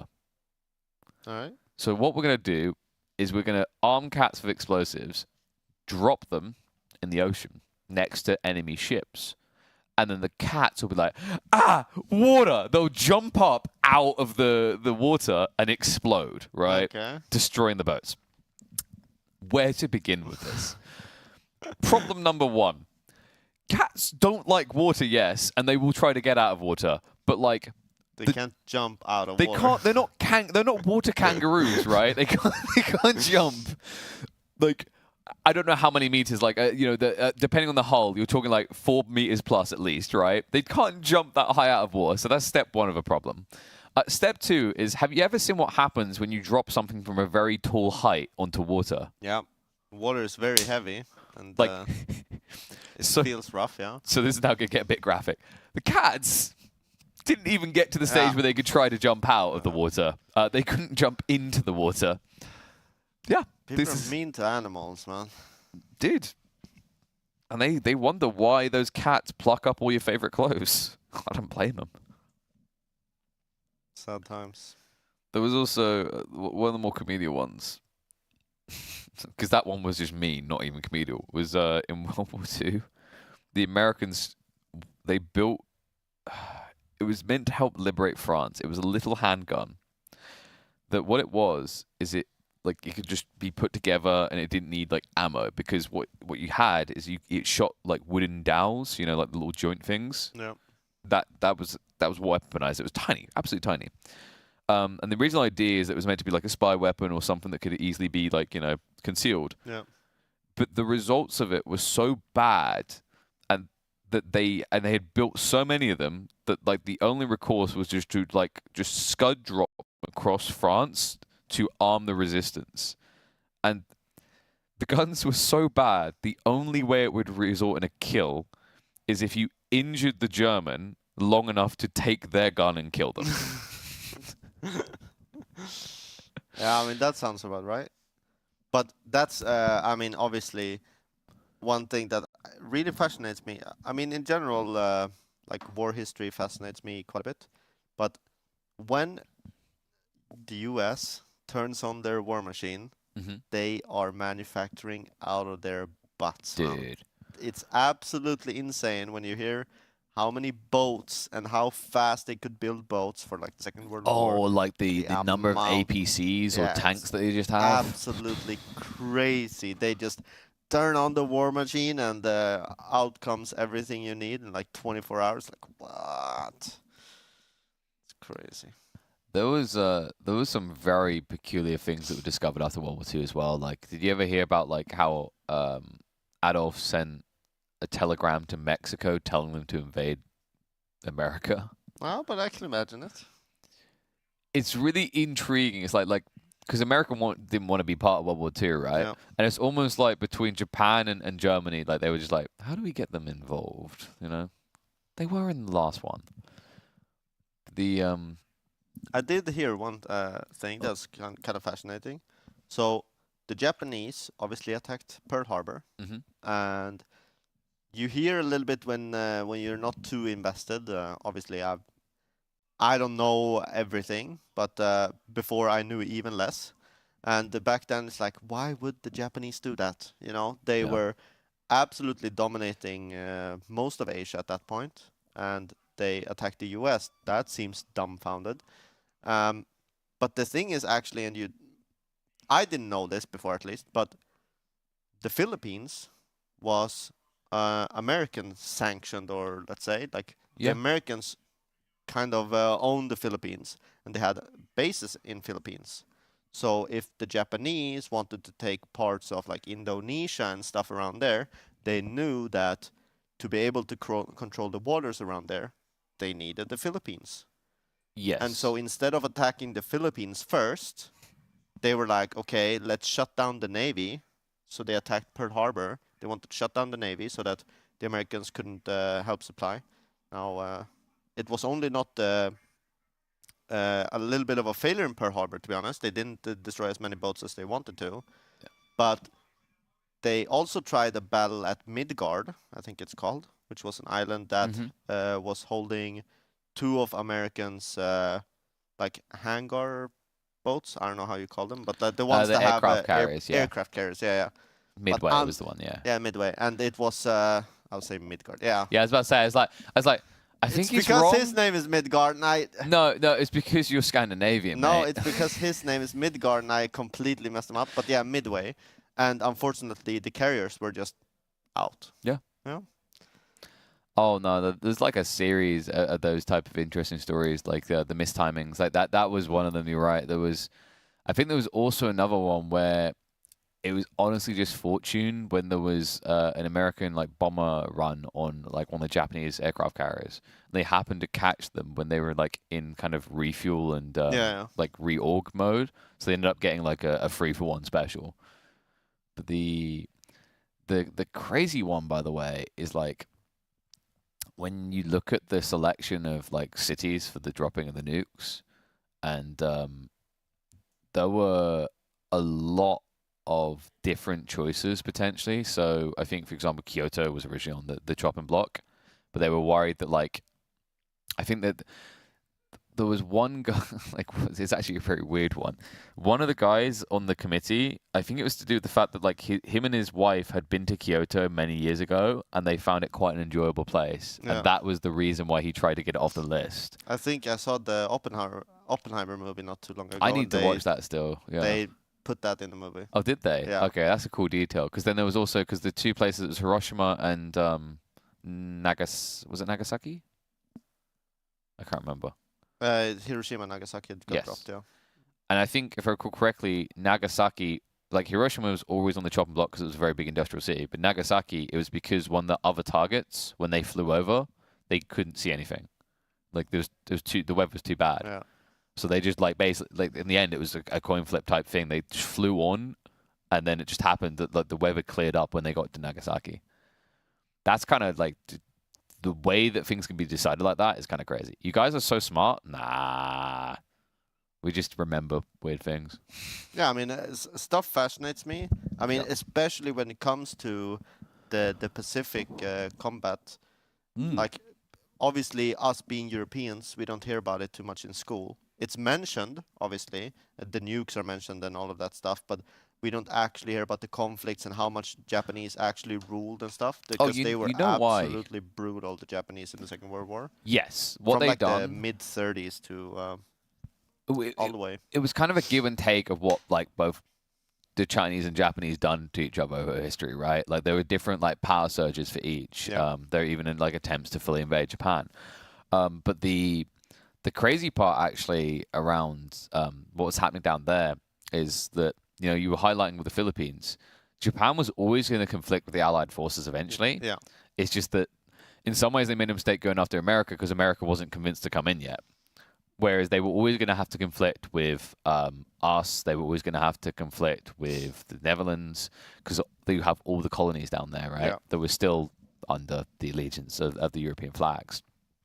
But the crazy part of what you're saying about like what you learn in history is I always say, like, actually history, the way you're taught it, especially in primary and high school, is very propaganda based. Of course, yeah. It's all about building national pride.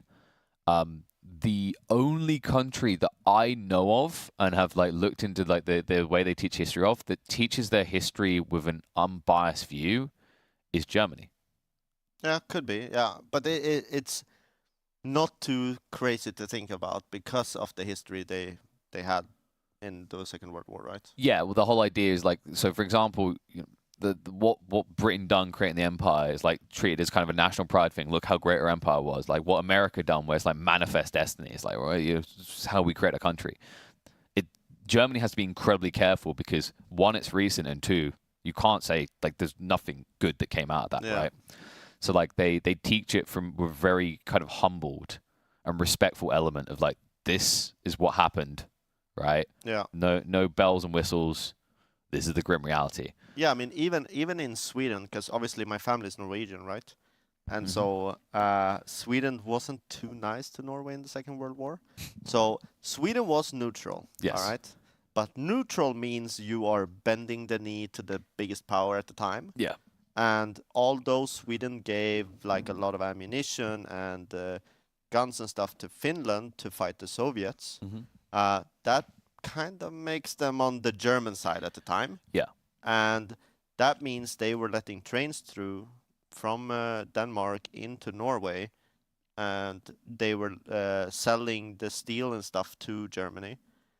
But in school, we're like, yeah, but we were on the Ally side. It's like, yeah, sure, you helped the times and maybe you gave some good information and stuff like that, but We had a good market going, you know. You guys need what you need stuff. You guys need stuff. It's yeah. There's loads of like ripple effects actually, because one big one was a lot of people were surprised that Portugal didn't join in on the Ally Force. Let me know, by the way, if this is getting boring for people, because we're going on the full like history nerd convo. But the interesting thing is actually Portugal was heavily on the favour of the Allies, despite the fact they never chose a side, to the point that the Prime Minister gave port access to the Allied fleet, and that almost triggered their direct involvement, because the reason they were staying out of the picture is at the time there was the civil war in Spain, and Spain, the only reason they did not join in the war is because Portugal wouldn't. So by staying out of the war, Portugal was trying to keep the balance of power in favor, because realistically, if you think about it, if Spain joined in, actually is a bigger boon than Portugal because of their position compared to France, right? It would have been easier to retain control of France. So like that was a big reason why they went for that, because the funny thing is like Portugal and England to this day have the longest standing alliance in the history of the world. That's pretty cool. Yeah, I think it goes all the way back to like the 13th century or something. Yeah. No one acts on it, but... But no, I find it fascinating, especially like I was saying with the Japanese. Obviously, they were some of the most battle veteran naval fleets in the world, because they were fighting with Russia for a very long time before that, and they had destroyed the Russian fleet not too long before the Second World War. Yeah. In like their Russian-Japanese war, and it was very scary for the U.S. in these naval battles because they had more carriers and everything. But then a couple of bad battles, carriers gone left and right, Midway being one of them, and then another one in the Pacific Ocean, a little bit towards the islands, like you mentioned. Yeah. But you just realize, like, planes in real life, if real life was a game, planes would have been nerfed so long ago. Because planes are absolutely broken. Like, planes just win. Dude. Planes are so good, you build boats to house planes so you can kill other boats. Yep. It's like, you win. This sounds like a bunch of like games that I played, actually. You're right. Like, I still remember playing games like Rise of Nation. I'm like, yep, planes are OP. Yeah, planes are absolutely broken. Like, they Dragonflight is OP. Planes are so busted. They should have been nerfed so long ago. It's crazy. Did you ever... There was this really entertaining story in World War One, because like in World War One, you had the hot air balloons, right? For like scouting and reconnaissance, they radio in. But obviously that was when we first started seeing planes as well, right? They came in. And there's this amazing story of this guy, like, you know, his hot air balloon started to get shot down. And it was steering into German territory. So he's on the descent, and on the descent, he's like popping shots at like German air balloons. He takes out like 4 or 5 of them, lands on the ground, ends up like actually just like sneaking his way back through enemy territory, taking out guys as he goes. Like, it's one of the most incredible like reconnaissance stories. There was also this crazy guy in World War II. I forget the name. Maybe someone's heard the story, so they know his name in the chat. Absolute Giga Chad. I think he had like lost an eye or something. Like he kept getting injured, but kept going back to the front line. And there's this one story of him like sneaking into a German town at night and forcing small groups of Germans to surrender. Like he'd go in and he'd like force 40 of them to surrender. Yeah. And then he'd walk them back to the American camp, right? So he just kept going in until he cleared the entire I think I've village. heard that story, actually. It's really cool. But I mean, when you think about that, how many people have done heroic deeds for, let's say, their country or the battle they were in the the millennia of human history, and I mean, they just dwindle away. You know, like imagine how many in War X. You know, Yeah. it doesn't like the someone has done some absolute crazy thing to win the small battle in the thing, but that like turns into the bigger picture battle for the turning of a war or something. I mean, it's absolutely insane. Well, the crazy part is like a lot of them get immortalized in like media, but like they don't get the direct reference. Like there is Yeah, but then also from the propaganda stuff you said, right? yeah. Like the winner of the winner of the wars writes the history or whatever people say. History is written by the victor. Yeah, okay. That was a way more elegant way of putting it, you know. One time. It was it's like in the movie Pearl Harbor. There's a scene right where like I think it's Pearl Harbor where the guy's injured and he's up against like a tree and he just like he pops shots. Right, he has 7 shots from M1911. He takes out 7 Japanese people chasing them. And that was based on a real story. Yeah. Like a guy, like, you know, there's a guy that got left behind, and when they retook the territory later and they came back, they discovered his body had just been left there. There were just 7 soldiers. Yeah. But like this guy had already been hammered in, like he was barely alive, but he still at mid-range managed to like hold back the entire chase force. There's also I think there's a movie about a Russian sniper, like Enemy at the Gates or something. Oh, dude, I love Enemy at the Gates. It's an incredible movie. That's the one with Jude Law. Yeah. Yeah. So what I love is like, I play a lot of FPSs, and I remember the early Call of Duties. You could see they took like scenes out. There's literally one scene in Call of Duty where you are basically the opening scene where he's in the fountain, and you're sniping out people. Great movie, agreed. It's like it's very brutal as well the way it plays out later. I haven't watched 1917 yet, but I have heard good things. Yeah, I'm just fascinated with that stuff because I don't come from it like from the perspective of where like I'm seeing a winner in things. Obviously, I think most wars is just all losers. But I just think of it from a perspective where how people had such a different outlook of the world than I have. I mean, I'm born in 95. I mean, the fall of the Soviet Union in 91, the fall of the like Berlin Wall and all of this stuff.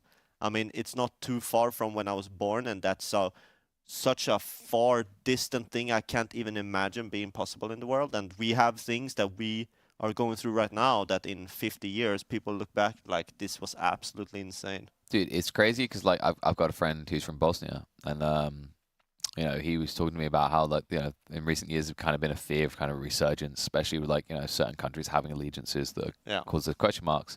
And he was like, I remember this from when I was a kid. Because obviously, you know, for the Slavic people, they've had those recent wars, and I'm Jesus. Yeah, it's absolutely insane. When I was a kid, I was just walking down the road in t-shirt and shorts, no worry in the world, and he's telling me stories about how, oh yeah, there's landmines in this area. I'm like, what? It's crazy. So I tried to get different perspectives from that regard. Obviously, I will never be able to understand, but it still fascinates me in general. Did I just like? I like how you're always intrigued by this kind of stuff. You're like, yes, I want to know the suffering of these people. And then we get back to why it's like, I don't care about my DPS. His life is easy. That's what this whole talk was about, guys. You think you're suffering because you have to go do splits and you have to do M+. Things could be worse. Definitely, yeah. But things could also be better. You know how they could be better? Tell me about it. More frames.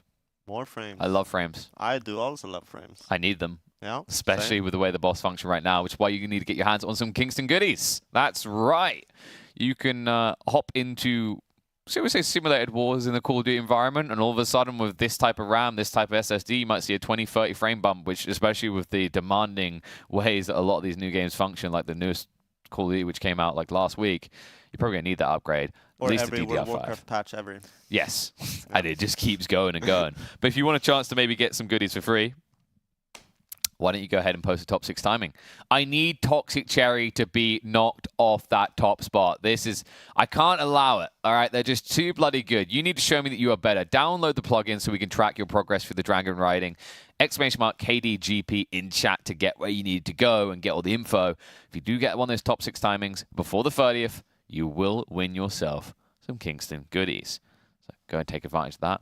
And while you're at it, guys, why don't you go ahead and open up Ection? Because I think some of you are already doing that, or at least I'd hope you are, right? Like some people in chat were like, oh, Liquid are doing this, oh, Echo's doing this, and then you know we're doing this because you're in this chat.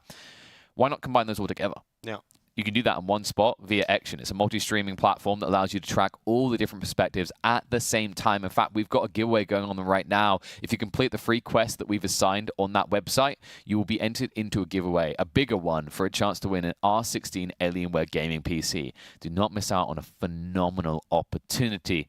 And while you're at it, why don't you go ahead and set up your Bedlam profile, because if you do win the R16 gaming PC, with all those extra frames you've got from that and the Kingston goodies, I'm sure you're going to be able to post some top bragging rights on your Bedlam profile. If you're not familiar with Bedlam, that is a go-to platform to brag about your gaming rights. Right now, I think that they are mainly focused on Overwatch, Hearthstone, and World of Warcraft, but it's a way that you can kind of show off your scores, your rankings, and it provides a medium for which people in different gaming environments can understand that brag. If there's anything that I know gamers like to do, they like to brag about their achievements. Yeah, if he comes in and is like, oh yeah, I've won RWF, he'd be wearing like a full champion hoodie Yeah, all of the time. course. Yeah, I'll be wearing a belt. Then I'll pull off my shirt. No, yeah, you know what you do? You literally just like be bare chested. You do like the full wrestler mode. I can see it already. But for him to be able to afford that type of belt, there's a little bit pricey, which is why you need to get some savings. Why not use Aniba to do that? We have 10% off on Aniba right now. Aniba are an ethical key seller. They're a great way of actually topping off your Battle.net currency so that you can buy yourself the War Within a 10% discount, which is going to add up considering how pricey those expansions are getting. Sure, yeah. And how necessary they're getting, because you want to get those few extra days head start. But something you can't quite get a head start on, it's already released. You can see it in the background there. I need you to take advantage of this. Get in while you can. Unlock yourself a nice little mount by completing the tutorial. Warcraft Rumble, I've started playing it since I've got here, and I'm having an absolute blast. Like, I was looking for the next mobile game that's going to hook me. For a long time, whenever I travel, I hop on Hearthstone, do a few taverns. Yeah. I actually think it's now going to be Warcraft Rumble. So, ! Rumble. Go check that out. And I always love to let you talk about these final two, because I mean, you live and breathe them. You know them better than I ever could. Yeah, so in general, what did I do this morning when I woke up? So Liquid were streaming. They were pulling some bosses. So I was checking, went into Warcraft logs, and I'm like, okay, what's their eye level? What comps are they running?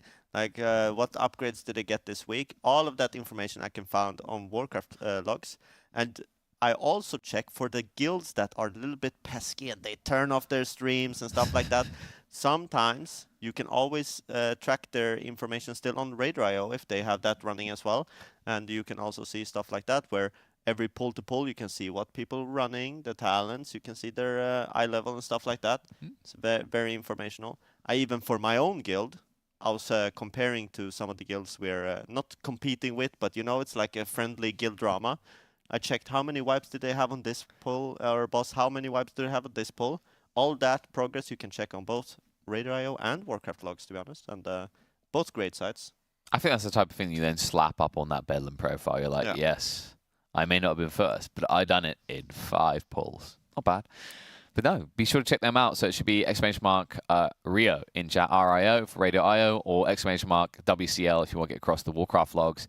But I think we are about ready for a break. If you're just tuning in and wondering what the hell's been happening, it's reset day, baby, which means it's time to run through all those splits again. So for the next few hours at least, we should be seeing more heroics out of the guild. But the hopes is, before the end of the day, Method are going to be plowing through Mythic. If you just tuned in, Liquid were able to crack the egg. They have beaten Tindral. They have moved on to the final boss, but likely won't be beginning that until tomorrow.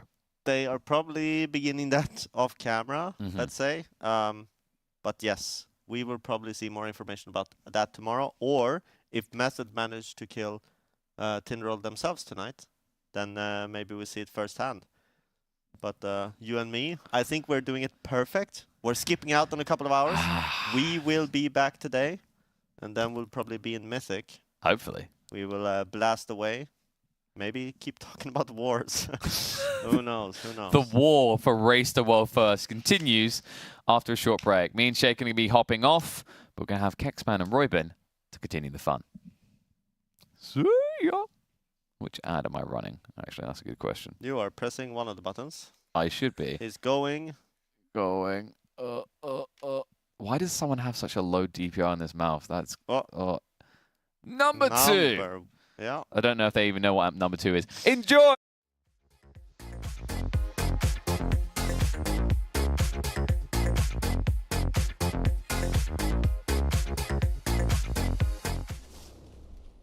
Hi guys, I'm Nate, one of Method's main tanks.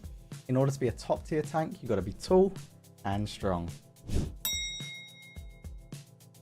You've always gotta be serious. Hey Nate. The sounds the cat make. And never lose your cool during any moment. Come in. Let's go! Let's go! As you can tell, I fit it all. If you want top tier coaching from a top tier tank, head over to metafy.gg/Nate.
Hey guys, I'm Royben and currently ranked 1 healer in Mythic Keystones and healer for the Guild Honolulu.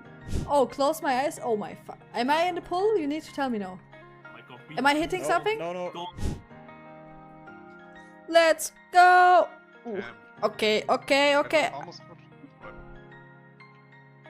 I saw that. I'm known for being incredibly consistent and an overall mechanical genius. You need to stand it if you I can bull rush. Yeah. Oh, I bull rush off the edge eventually, but I'm getting... Waiting for this. If you want to learn how to heal Mythic Keystones or want advice on how to improve your gameplay, you can find me over on Metafy at metafy.gg/@Royben.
Hey guys, Shella here, rank 1 M+ player and pro warlock for Metafy.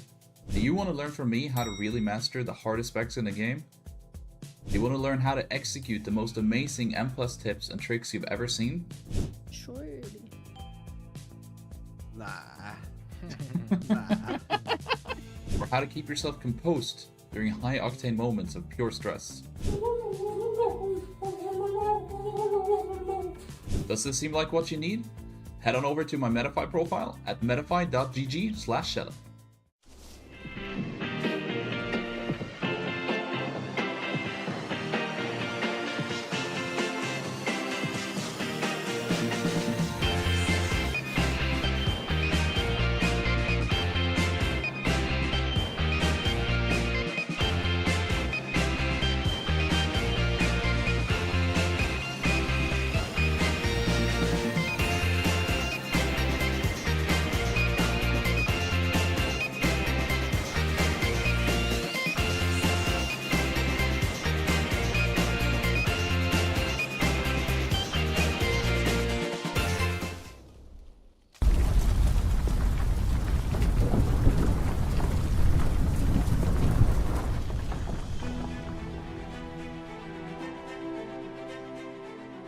Welcome to the gaming realm of magnificence, the 2,000 square meters of pure gaming paradise.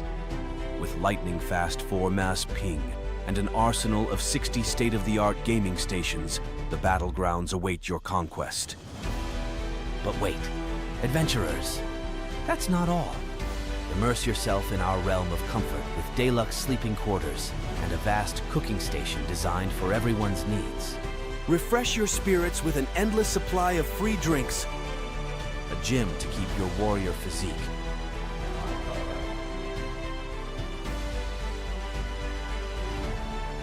and a Red Bull connecting area where heroes rejuvenate. Your epic quest awaits, fueled by your passion for gaming and supported by our unparalleled amenities. Join us at the gaming haven where fantasy meets reality. Book your journey to the ultimate gaming pilgrimage today.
Good morning, good evening, good afternoon, ladies, gentlemen, and everybody in between. My name is Kexman, and I'm joined with Yeah.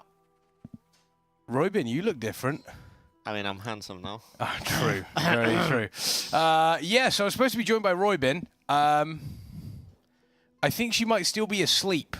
I don't know. Early mornings. Early mornings They're hit rough different. For us gamers. My alarm went off at 6:30 this morning, and I was like...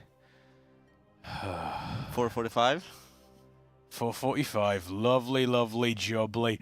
How are we all doing out there, chat? You are looking absolutely fantastic this morning, if I might say so myself. Why are we on the Warcraft Rumble screen? So they changed our background. We're now showing off. Okay. This sponsor. Warcraft Rumble. Let's go. Let's go. I see a kitten. Who do we all see? SFC Pudding. I see a Legan. I hope I'm saying that right. You're quite far away. It is a nice morning. Yeah. Guten Morgen, I believe Guten is Morgen. Guten Morgen. I did go to the store yesterday. Okay. And I was like, she obviously started speaking to me in German. Yeah. I was like, I know how it goes in stores. I just have to say ja. Yeah. And it's fine. So she said, hallo. I said, hallo. She said, hello. Something about the receipt. I said, 9. 9. I was at the breakfast bar this morning in the hotel, and I walked up and I was like, ooh, apple juice. So I went, started pouring the apple juice, and this guy was stood next to me, and he started speaking to me in German. Yeah. And I was like, I'm really sorry, I don't speak German. And he just went, oh, okay, and walked off. And then I sat down and realized it wasn't apple juice. It was like a sweet, it was like a tea. Like a cold tea. And I think what he might have been saying was like, yo, that isn't apple juice. Yeah, I got baited by that one before. Yeah, it's an abomination. So, who is the raider? That is Wildy. That is Wildy, our mage extraordinaire. Yeah, it's one of those. The blue mouse. Oh, it is a little bit, isn't it? Oh, it's because of the blue behind, I think. Oh, no, it's the green on it. Yeah, it's a There's a load of green around here. So it's blue with the world tree, so it has a little bit of green. Which, of course, with the green screen, makes it difficult. I actually brought a T-shirt with me that's the Dark Portal. Ooh. So probably best not to wear it. Actually a Dark Portal. Probably best not to wear that one. Trust me, the mouse mats are fantastic. The mouse mats are absolutely brilliant. We love seeing it. Yes, we've had a Tindral Sage Swift kill. Liquid absolutely cranking through this tier. Yeah.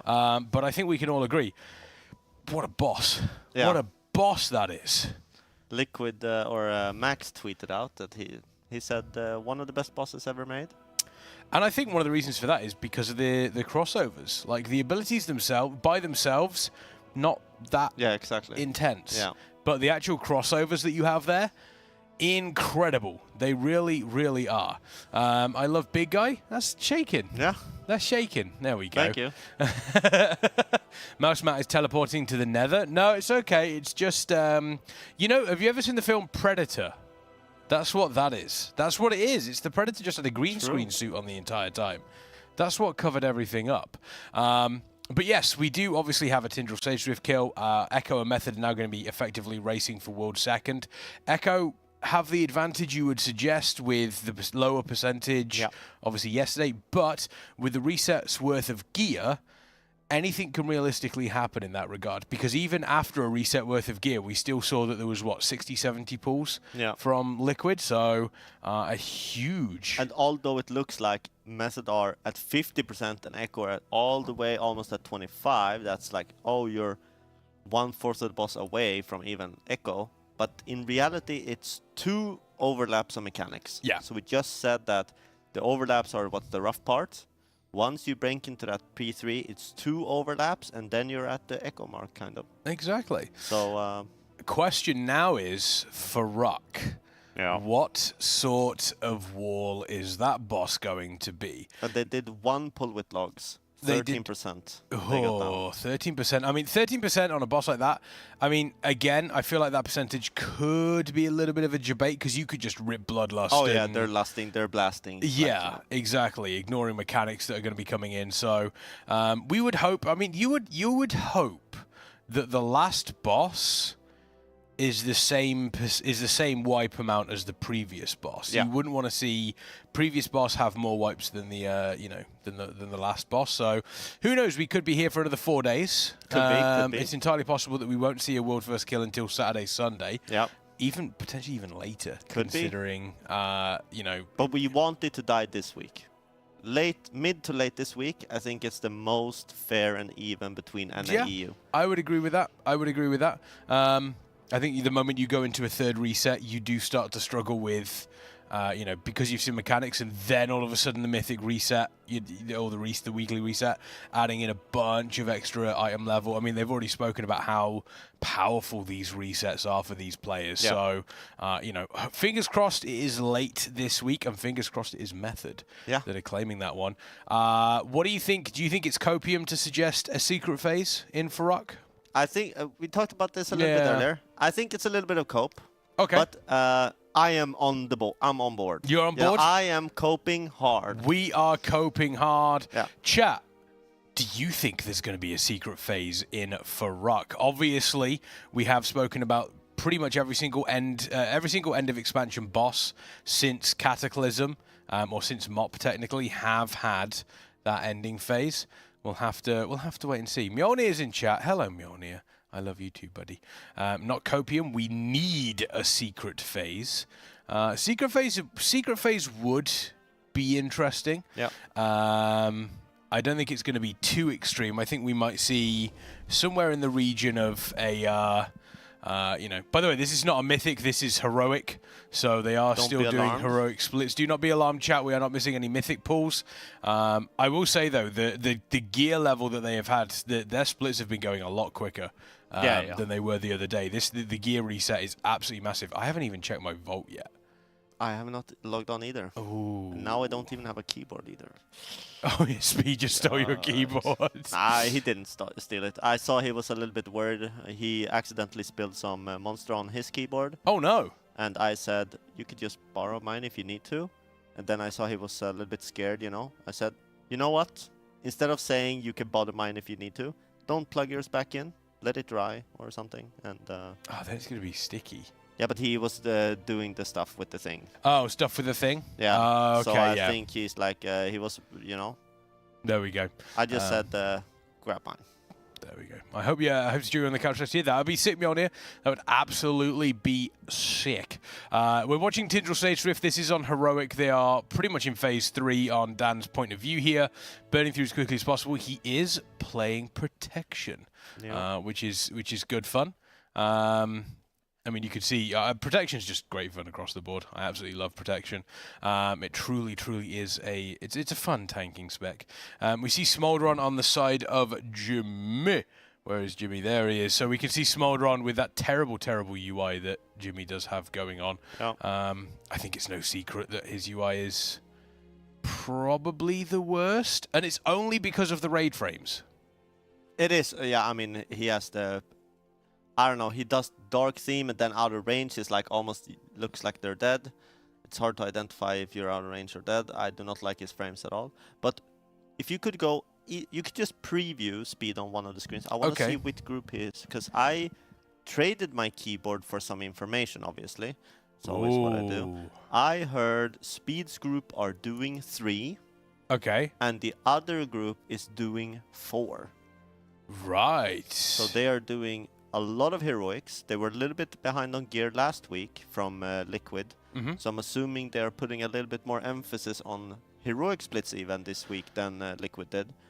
So they want to really min-max those gear upgrades. And yeah, Speed's group is the one killing Tindral, having now done 2 splits.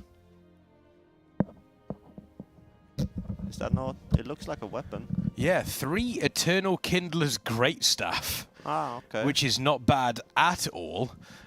We do see Smolderon is still ongoing on the side of Jimmy. Who's in the group with Jimmy? Let's have a look. Anybody in the group with Jimmy? Ah, that is Jimmy again. Nobody was... Oh, there we go. Shella was in. I thought it was just Jimmy in a group by himself. Like... Yeah, it's just all going for... That's all we're doing here. But yeah, Shella working hard. Does look as though we've got maybe 1 or 2 people dead here, but it's not the end of the world. Smolderon is getting destroyed Right now, what are you hoping for in your vault, by the way? Oof. What are you hoping three for? mythic bosses. Now I'm a holy paladin. Is there a shield somewhere in the 3 first? Do you know? I think Agira drops. No, first boss. Nalroot drops one. He drops a shield? He drops a shield. Now I want that one. Let's see. Let's have a look. I'm almost certain of it. My shield is a 450 from last year. I'm almost certain that he does. You type in Nalroot and it immediately brings up Everbloom. Do you have a lot of people telling you you're cute this morning, Kex? Well, I'm I mean, happy what for can you I and, say? Thank you. Thank you. I do not disagree with them. That's Panda. Panda is a person who goes in my community quite often. That's Why can I perfect. not see? Give me loot. I want to see loot. So I'm nice of pretty you, Panda. sure. I am pretty sure Panda's amazing as well. Oh, here we go. Amirdrassil loot drops. I'm almost certain Nalroot does. Where are you, Nalroot? I need a shield. Come on. Why are you being so Take annoying? and saying shield with crit haste from Nalroot. That would be There we go, yeah. perfect from my holy paladin. Yeah. I thought it was. I knew that there was, yeah. It is, yeah, Nalroot, Defender of the Ancients, Strength, Intellect. That's what I want. There that we go. would be perfect. Fingers crossed. I mean, I didn't kill. I didn't do any heroic. I've got all of the raid slots filled in normal, so I've got 3 normal opportunities, which is not great, but it's part and parcel when you can't, unfortunately, run with the group you want to run with. Yeah, it is what it is. It is what it is.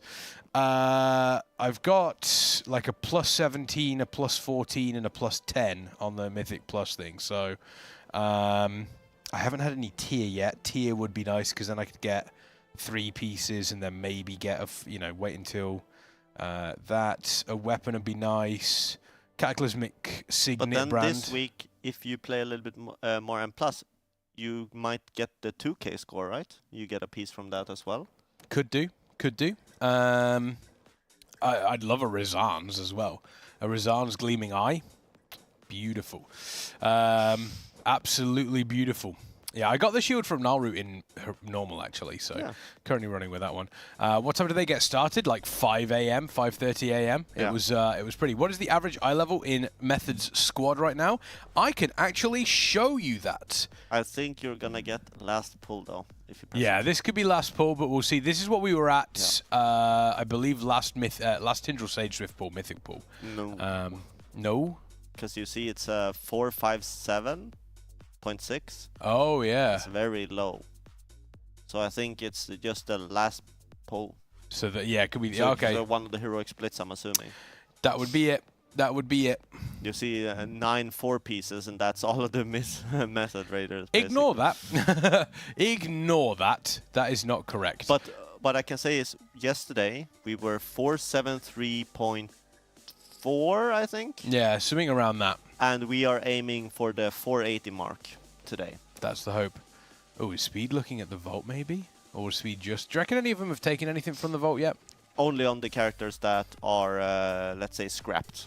Okay. The scrap metal characters, obviously last week killed full heroic. Yep. So they're just going to take the best piece they have on hand so that they can do these splits a little bit easier. But yeah, that's about it. That's about it. A lot of people are being like, "Oh, I'm 467. I'm 4 whatever," and I'm sitting there like, "I'm 446." No. Yeah, I got a little bit. I got a decent ring. Got a decent ring. I got the Archdruid's ring from Darkheart Thicket, so quite happy with that one. But yeah, I've been pretty unlucky. I'm notoriously unlucky with loot, actually, stretching all the way back to, oh lord, many expansions ago. The greatest run I've had so far was my Jathis run in Shadowlands, playing Arms Warrior. 10 mythic Kel'Thuzad kills. 10 weeks of a full mythic vault. Yeah. Not a single one. So back then, you couldn't trade loot unless you had the same eye level. Yep. I was saying that I had a Red Paladin in splits for that tier. Jace's heroic first kill. Was a little bit unlucky. Obviously, we had Dan Warren Facey being warriors that tier as well. They wanted those Jace's. The worst part was we only ever saw one Jathis, and it went to our Holy Paladin, who didn't have any other loot available for them on that boss. And she was like, oh, I'll just go Ret. Yeah. And it dropped for her. And, of course, she couldn't trade it. Nope. So it was. I think there's actually a clip. I think there's actually a clip of it on my Twitch channel, and you can see, like, the sadness on my face. The instant disappointment. Exactly. Is this Mythic? This is not Mythic. This is Heroic Splits. We're trying to get as much gear as we possibly can before heading back into T-Swifty. And if you would like to help them out with splits, !splits in the chat. That will give you all the information you need to know to help these players out. And Lord knows, do they need the help, because Liquid have killed T-Swift. If you are just waking up, probably about 30 minutes ago, 45 minutes ago, it was not too long ago, right at the tail end of their raiding day. And they did get one pull in on Mythic Fyr'alath. Officially. Yeah. Unofficially, there's probably a couple more than that. Couple more. But we shall see how that plays out for them. Echo and Liquid are going to be working on T-Swifty later on. It just depends on who can finish their Heroic Splits and their Mythic Reclear quicker. But we are expecting the Mythic Reclear to not cause either of the groups any issue here. Even bosses like Smolderon should just fall over. Yeah, and I'm kind of excited for the chat to be able to see that, because you see how much even a few eye level group-wide just changes the fights completely. You don't have to care about pushing Larodar at a certain timing. You don't have to care about any DPS on Smolderon. It's just play safe and the bosses will just fall over. Yeah, and it's little things like, oh hey, you just get a little bit of extra damage will help out with certain things, a little bit of extra healing. And the one thing I think a lot of people don't kind of think about, they just think of pure raw sort of like, oh, DPS healing numbers. Stamina. Yeah. That extra bit of health plays a massive, massive difference. Something that kills you last week doesn't kill you this week. When will Method be resuming progression? Yeah, I mean, it's tough to say an exact time. As mentioned in chat, they are going for the 480i level and then looking at going in. Yep. So it just depends on how quickly they get through these splits, crafting. I don't think they're going to waste any time with going Mythic Plus. Nope. It will just be get these Heroic Splits done, take a look, maybe do some crafting, then we hammer through Mythic. Because if they get lucky with some Mythic items, that's huge. Yeah. And like when you said about the crafting, so Blizzard were kind of nice this tier. So they did nerf the amount of crests you can get per week. We only get 6 upgrades instead of the 10 we saw last tier. However, for the new Renown and the new campaign, you got for Renown 20, you get the free heroic craft. Yep. And for the campaign we saw last week to kill Fyr'alath, you also got a free heroic craft, which means they don't have to spend any mythic crests on crafting unless they really want to for the embellishment scaling, so that they can spend a lot of the upgrades aspects to upgrade the gear they get from mythic and heroic. So today is just get all the loot you can, and then we smash all the upgrades either on Smolderon or right before Tindral. Yep. And then we are in Mythic, and at some point today, I do not know when, but we'll definitely see it today, yeah? Yeah, it'll be... and it's also a interesting... it's part of the race, you know, obviously people look at racing and they think, oh, you've got to make sure your tactics are right when it comes to bosses, and you've got to make sure you've got the right characters. But also it's tactics kind of outside of the raid, as you mentioned. When do you send upgrades? Yeah. When do you do heroic splits? When do you... Those decisions can make or break make or break a boss, make or break a raid tier, sorry, for some guilds. And I think it's safe to say across all 3 of the top 3 that we are seeing now, they've made the right decisions. A lot of seeds coming out for Shella here, having to do a lot of soaking, because even on heroic, if any of those seeds do germinate, it may potentially be a terminate on the raid there, and a bunch of them going down. Shella is one of them. This boss should still be killable for them, but it will be very, very difficult. Charlotte just having a little bit of a stretch there. Meanwhile, we do have the next guild is back into Heroic. They are taking on Gnarlroot, and honestly, what a banger of a first boss this is. Yeah, absolutely. I mean, I thought it would be easy one-shot even for my guild on Mythic. It actually wasn't. We 3-shot this boss, and it's just a fun smash, loot, and just blast all the ads.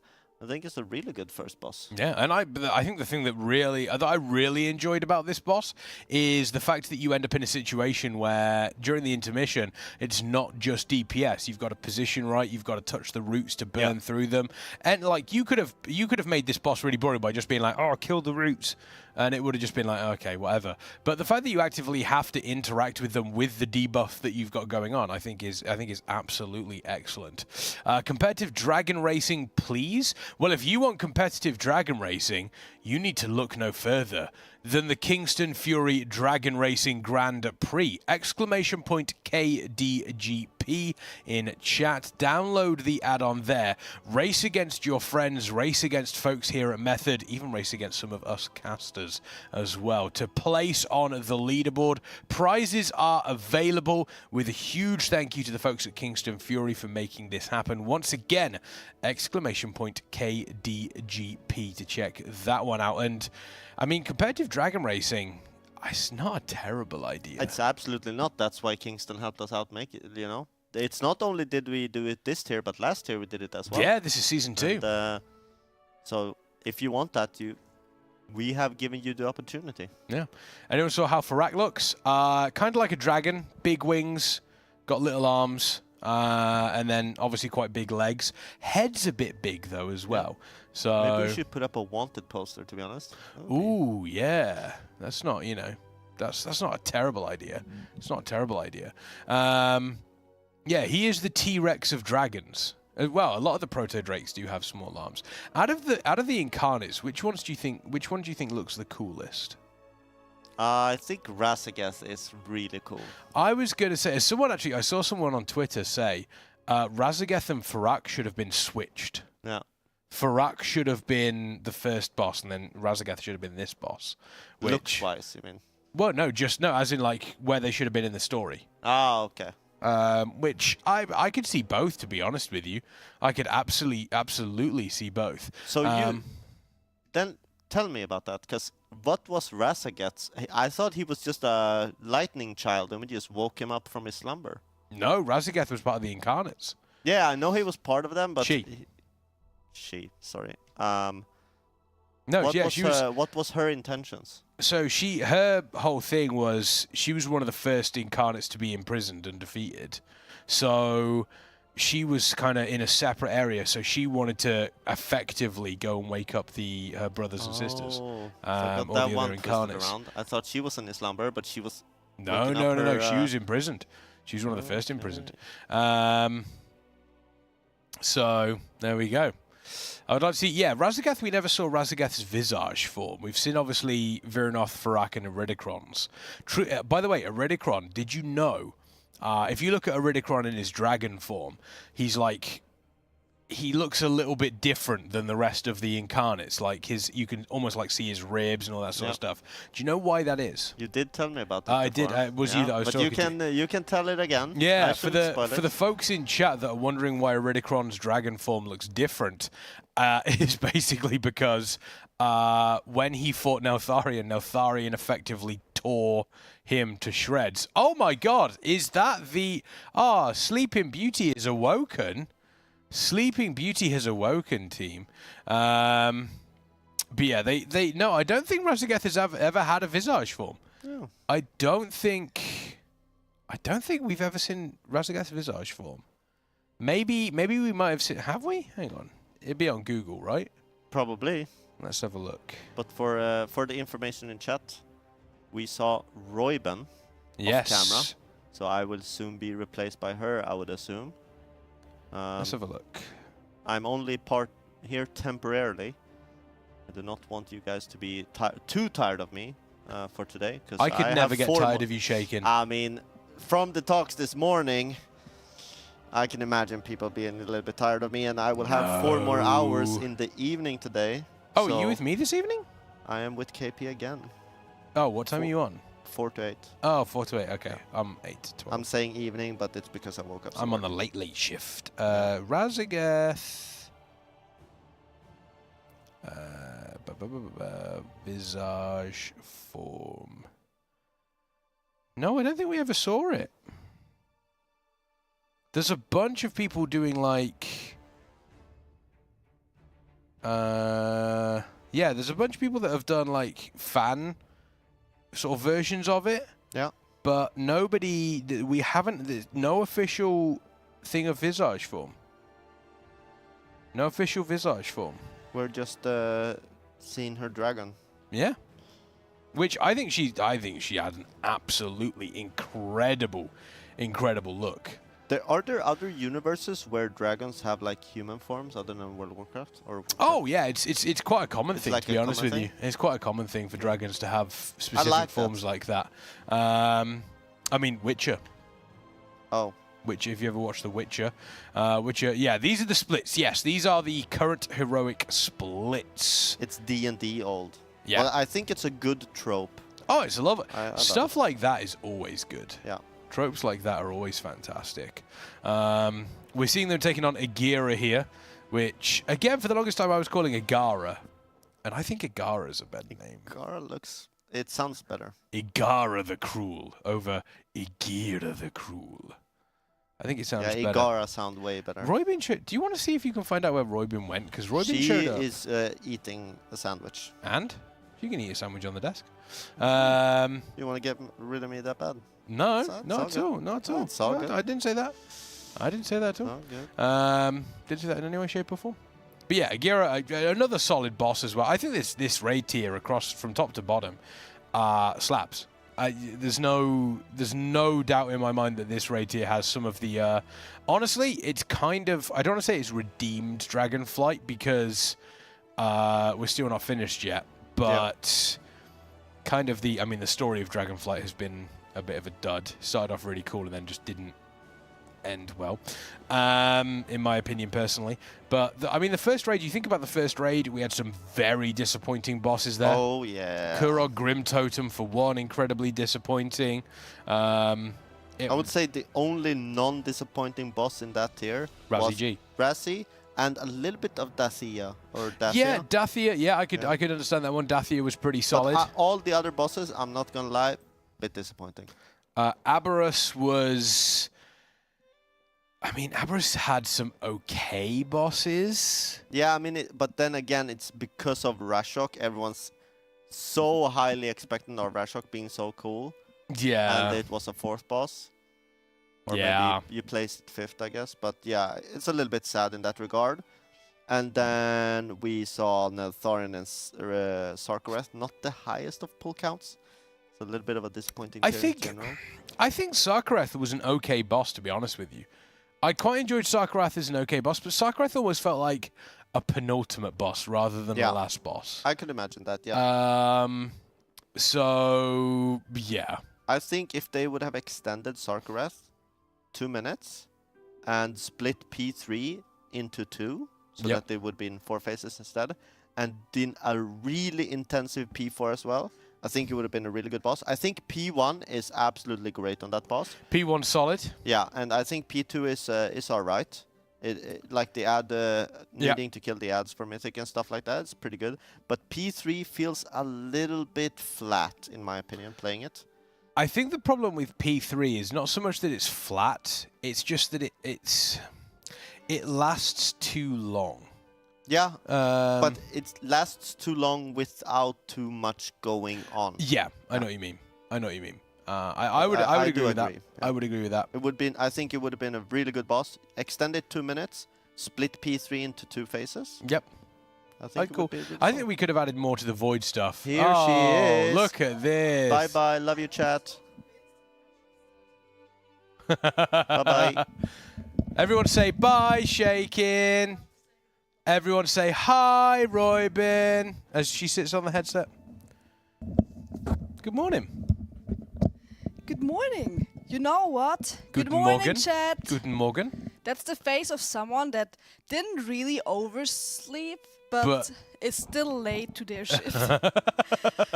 I was so sure that my shift started at 12. Your coffee smells. Where did you get your coffee from? Upstairs. There's a coffee machine upstairs. There's a coffee machine. I was so confident. I checked it yesterday before I went to bed. I was like, easy. I'm gonna start at 12. I can sleep a little longer, and then I'm coming down here, and I'm like confidently waving at you guys. Oh, hey guys, you have the early shift. And then KP tells me, wait, weren't you supposed to be there at 8? It happens to all of us. Did I get it? Did Guten Morgen? Is that the right way to say Guten Morgen? That's Guten Morgen. I was telling a great story this morning. I was at the I was at the hotel, breakfast bar. Yeah. And I went up and I was like, ooh, apple juice. Went up. And the guy next to me all of a sudden just started talking German at me. Oh. And I was like, I'm really sorry, I don't speak German. And he's like, oh, okay. And then he walked off. And then I sat down and I realized it wasn't apple juice. It was like tea. But it was like cold tea. Okay. Unsweetened tea instead of apple juice. And I think what he might have been saying was, oh, that's not apple juice. That's tea. I think, looking back now, maybe that's, maybe that's what he was looking at. Yeah, we're on Volcross at the moment. Heroic splits are ongoing. Did we jump into Heroic instantly? So the first thing I do every morning is, the chat probably knows what I'm going to say now. I check the Method Progress website, method.gg/progress, and I saw there that Liquid killed T-Swifty. T-Swifty is dead. That was a big surprise. Obviously, Liquid got more gear because they got to re-clear the raid, they got to do heroic splits again, they got balls, they got an extra spark to craft an item. But I didn't think they would kill it instantly. It was still on 20-25%. It wasn't instant. They had to do another 70 pulls on it. They finished on 434 pulls overall on the boss. That's crazy. Yeah, it was another 60 to 70 pulls on top of it. They did, as you can see, actually, on the Mythic leaderboard right now on your screen, they did do one official Fyr'alath pull. Oh, really? Was it just the one pull to get on the leaderboards? Officially. Yes. Oh, do you think they might have turned I think off they might have done...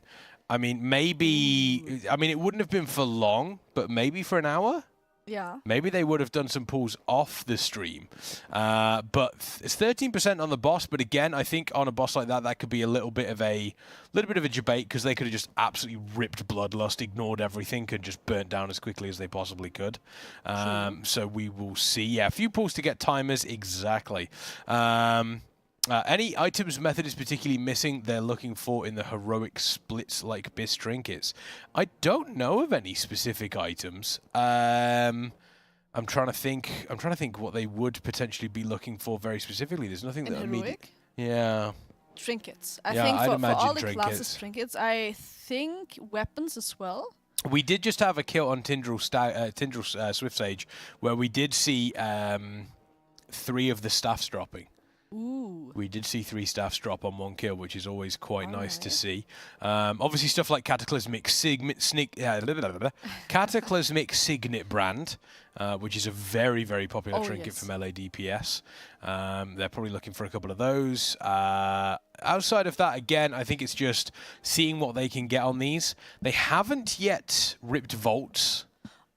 All right. I don't believe. Another thing I just came up with, I saw we started that yesterday, is to gear specific characters that we want to play. Yeah. We started to do splits yesterday after Mythic splits. Mythic splits? They did. They actually did really? Mythic splits. A couple of Mythic, like nothing severe, but they did 1 or 2. Did you see what happened yesterday with our roster on Tindral? There was a couple of really interesting changes. We got First we got we started off with double Warlock all the way at the start. Then we played triple Rogue. Then we went away from 1 Rogue. We got bangers on Feral in. Yep. Then bangers on Feral got kicked again for another Logok on Boomy. Then we played Survival Warrior. Hunter instead of Beastmaster to have 1 less range. Then we went for double Warrior. And I'm very sure Shay is a little sneaky about it, but I'm very sure we're trying to get gear on Shay's Feral Druid because he was one of our rogues and he's really, really good in rogue, but he's also our main Feral.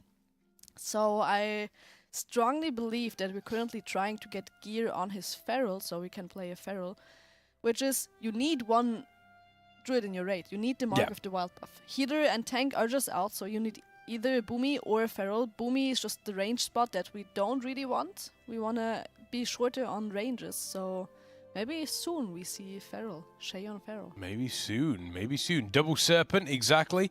A very, very powerful trinket, that one, then a very powerful melee trinket. I don't know whether Dan's going to be happy about that one. Dan looks very happy. He always looks happy, though. He's quite a jolly man. Maybe. Quite a jolly man. This boss looks cool for an early boss. It does. I mean, I think it's safe to say, now that we are... I mean, there's the Molten Fang going in onto Dan, obviously, for tanking, potentially. I have that on normal on my character. But yeah, I think it's safe to say, this raid, confirmed banger. Incredible raid so far. Yeah. That's a good... Are we having one raid going on? Do you know that? We've got more than one. We've got more than one going on. We do actually currently have Frag's group here working on Tindral Sage Swift. Trying to see the percentage on the boss here, but Frag's UI is an absolute car crash. Yeah. It's, yeah, tough to see. I think Tindral Sage Swift is very, very low. Yeah, very little percentage left on the boss here. So they'll be cleaning through that quickly. Let's see what loot we get. I wonder if anybody else is in the group there. I think Shella is. Yeah, Shella's in the group. That's a better UI. You can actually see what's going on here, which is quite nice. I can actually see what's going on. Tindral Sage Swift will probably be going down very, very shortly. Got to get all of these seeds, make sure these are all destroyed. We don't want them germinating because that will lead to terminating. And folks need to be soaking those ones. Looks like they have been able to do that one. So yes, T-Swift will go down. Let's see if we get any big loot coming out of this one. Speaking of big loot, Vault Day, what are you hoping for? I hope for a trinket. Ooh. I have been desperately trying to farm a trinket the last 4 days, I think. Okay. And I didn't get it, so I would like to see a trinket so I can finally stop doing Everblooms. I can't see the dungeon anymore. Oh, what do we got here? What do we got?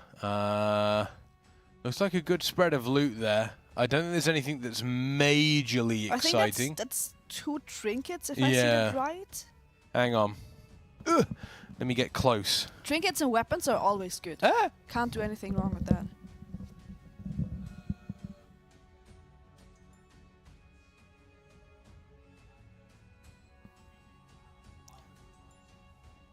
Eye of the Rising Flame, that should be a melee... No, wait, is that the tank trinket? I think it might be the tank trinket, I'm not entirely sure. Wait, Liquid got 3 weapons on their kill? Got triple weapon off T-Swift, dagger plus staff plus bow. Oh, that is just disgusting. That's like, considering that that's the highest item level you can get, because we have the same system again, that the last 2 bosses drop higher item level. Which I love. 89, I believe. 489. I like that. That's good. The hunter's going to be happy. That's true. So getting a higher max item level weapon is just biz. Yeah. You're not gonna unequip that anymore, so they were super lucky with that one. Doesn't get much better than that one. No, we don't know. No Boo Liquid. Don't do Boo Liquid. We support everybody. Everybody, as long as everybody's performing well, the race to world first is the best. We want to see folks performing to the best of their abilities. Don't do any of that cringe stuff like, oh, Boo Liquid, oh, Boo Echo. Boo Crooksman. Yeah, well, no, boo me. I mean, Twitter have been booing me all week, so maybe that was my fault. I have to say, if you're a Liquid fan or not, their performance this raid so far is amazing. They're playing out of their minds. Like, they needed a lot of pulls, but it's not like, oh, they only had a head start, so therefore they killed the boss. They are playing crazy good. Yeah, it was. I think it was one of those things where no matter what happens, you can take a look and you can just see what these guilds are doing, and it's impossible not to say that Liquid are cranking. They are absolutely annihilating this raid. They're doing a great job, and they're playing at such a huge level. But now we're going up against Fyr'alath, and realistically, with the gear increase, if we see, Method or Bangers died, Res Bangers. Res Badgers. Res Badgers. Res Badgers. Res Badgers, Res where is Badgers he? in chat. Where is he? Where's his POV? There he is. He's already been rezzed. He's already been rezzed. Don't worry, team. He's already been rezzed. But it's here's the thing: is if we do see Fyr'alath being a pretty difficult boss, which we hope. Yeah. We hope it's going to be 400, 500 pulls, similar to T-Swifty. That would be fantastic. Then we should, realistically, I mean, this is the time when Method and Echo, if they kill T-Swifty today, even though we do have Liquid with a slight time advantage, the gap narrows significantly. I think that might be a really good reason for Liquid to maybe do some pulls off stream. Oh, 100%. Because they know once we catch up, the first thing we're gonna do is look at what Liquid did to get some information of the last boss, because we didn't have PTR testing of the last boss at all. So I don't think anyone can be mad about Liquid turning their streams off until the other two guilds also reach and have had some pulls themselves, right? Yeah, it's one of those weird situations where you have a it's one of those weird situations where you want to show off the rage, you want to show off what you can do, but it's still a race. You still want to win, and sometimes you've got to do something like that to, you know, effectively. We did see Fyr'alath's HP from Liquid. It's 1.5 billion. I mean, we kind of already knew that one because of the buffs that are coming. We knew that his health had been buffed because that number was already through.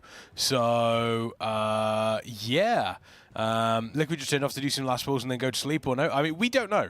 I would imagine they have done. I'd imagine they've done pulls off stream. I think so too. But we don't know. How could we ever know? We honestly wouldn't. So yeah. How many days did it take for the T-Swifty kill? Was it 4 days? 3 days? 3.5? You know what? I'm just thinking if Fyr'alath takes as long as T-Swifty, which could very possibly be the case. Could be the case. That would be a perfect race. It would go on until like Saturday maybe. Saturday, Sunday. Yeah. Saturday, Sunday. Saturday, Sunday would be good, unless we do get a secret phase. Ooh. Because we've had a secret phase every end of expansion boss. That is right. So fingers crossed. Fingers crossed. We will have to wait and see. Do you think a secret phase would make the progress a little longer? Or like a lot longer? Because it's usually very hard. It depends.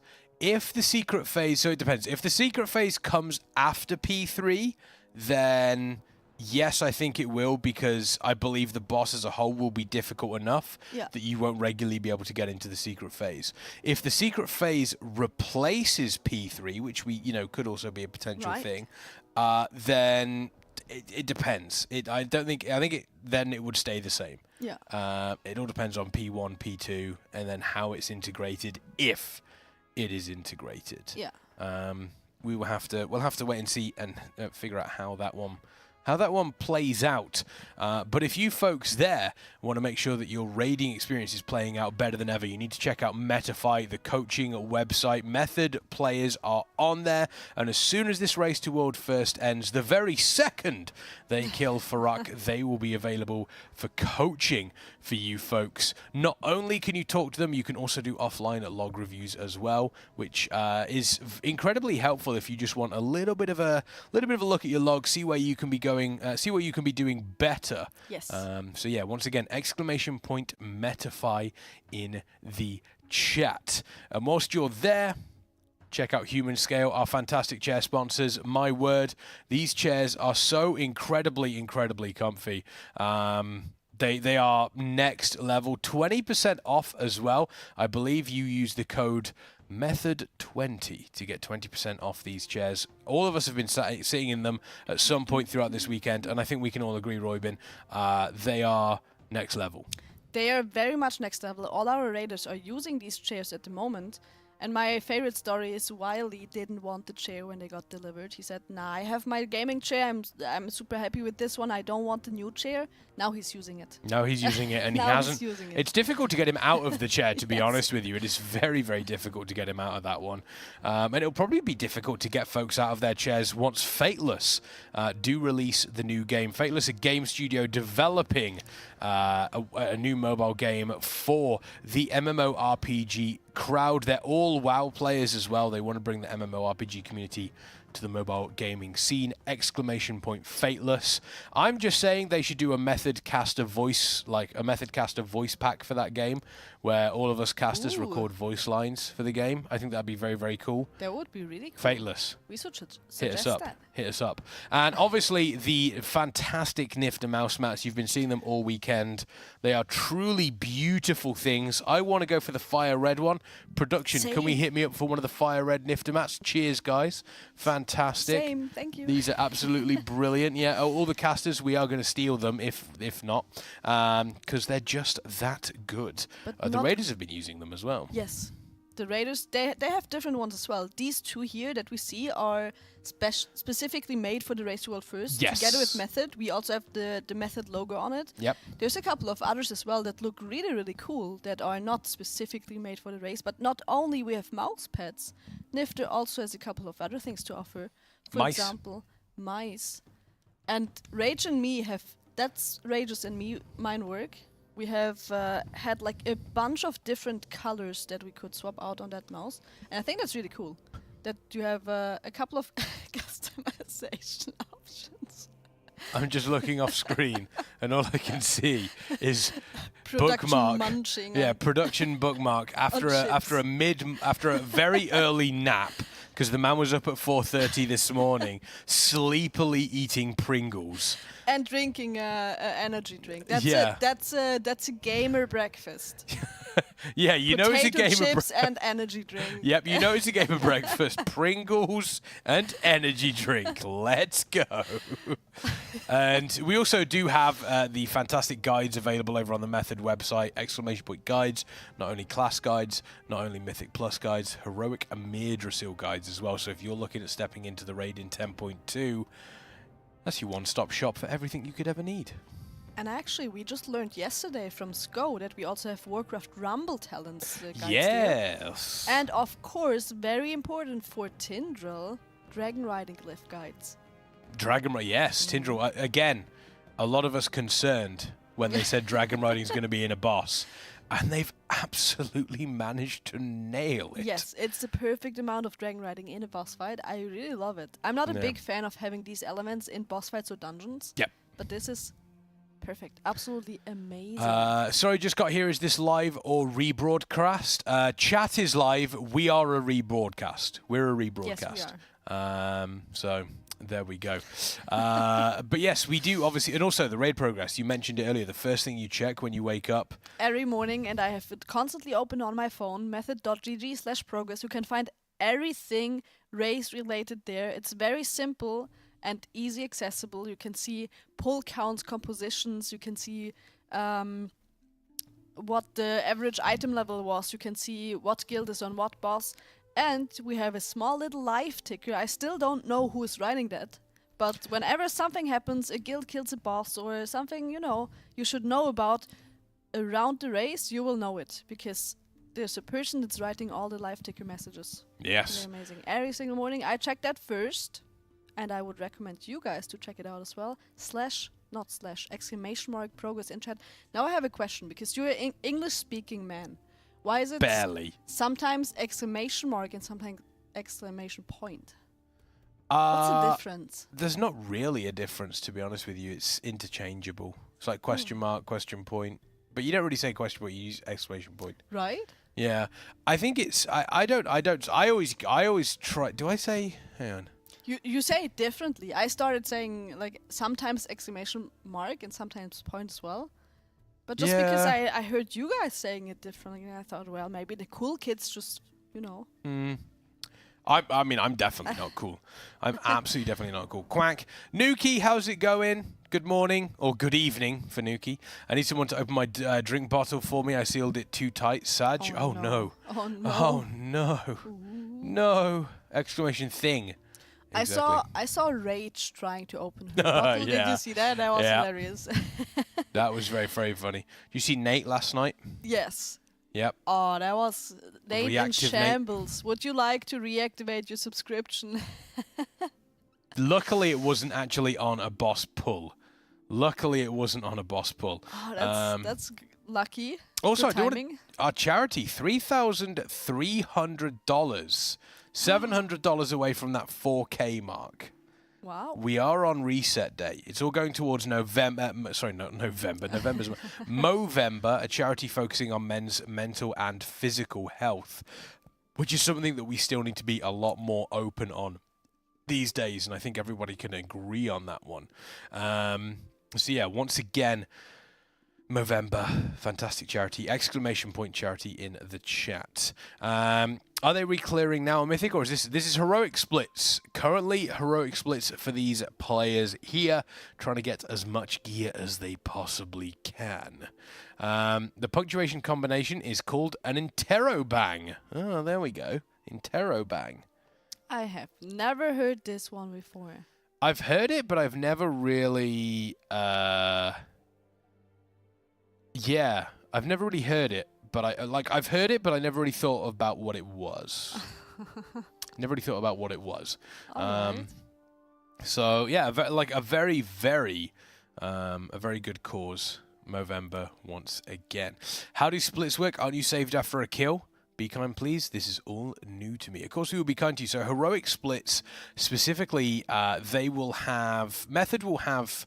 I think on heroic splits it's 15 players, or is it 10? I think 15 players and 15 helpers is like the usual ratio that we play. So what they will have is they will have 15 players and then 15 helpers in to have 30 players in there, so they get the max amount of loot.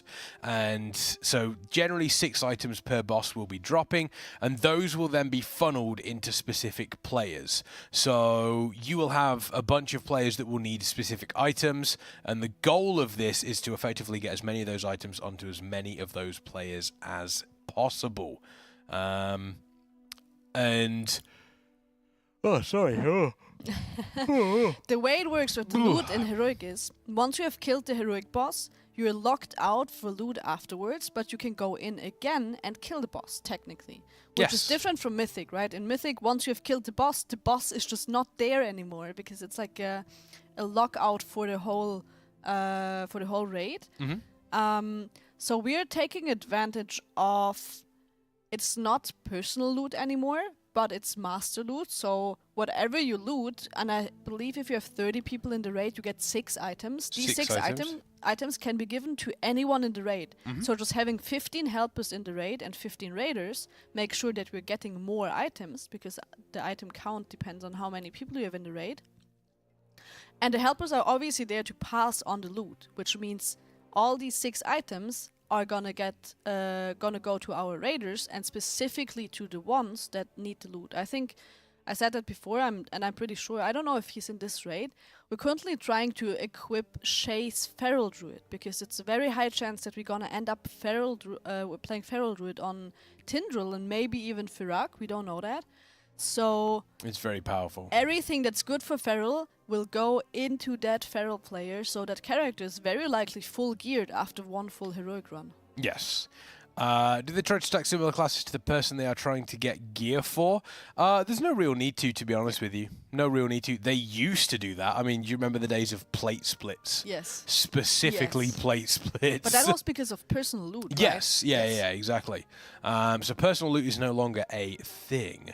Need more coffee. Been like this for a few Race to World first now, hasn't it? I mean, coffee is always... Coffee's always good. It has been like this since the launch of Dragonflight. And, I mean, a lot of people talk, splits. They would love to see splits disappear. I think we would all like to see splits disappear in some way, shape, or form. The big question is, how do you do it comfortably without ruining everyone else's day? Yeah. I think we all have a lot of theories of, you just go on a tournament server, it's so simple, why are we not doing that?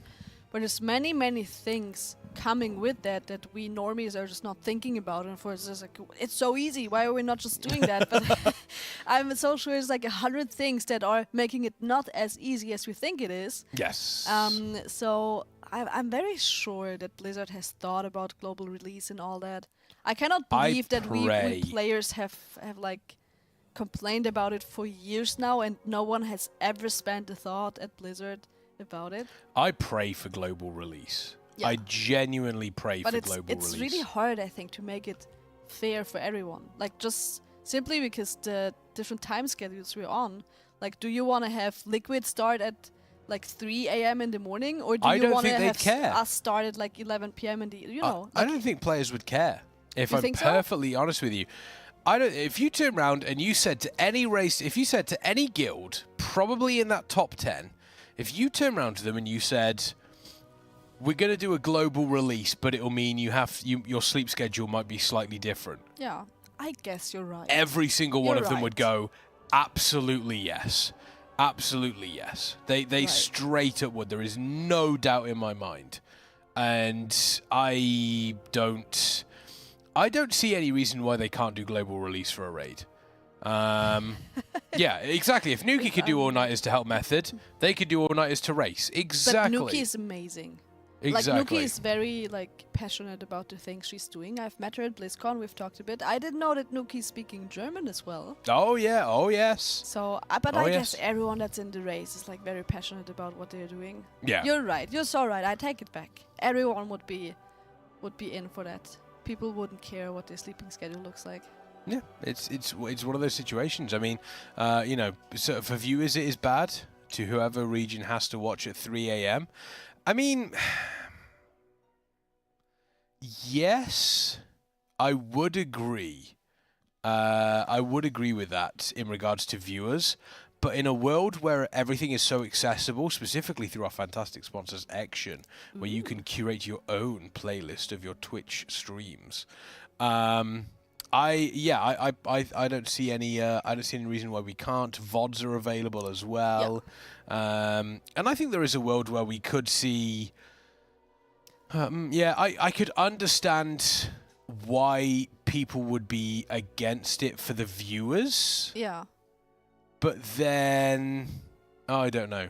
I don't know. I just feel like having a global release would actually make the race a question of skill and like how good are you with strategies and coming up with strategies and actually executing them. Because right now it's always NA's a little ahead, so NA gets gear earlier. Like just now, NA already had reset, they got their gear, they just killed T-Swifty while we didn't even start raiding yet in the morning.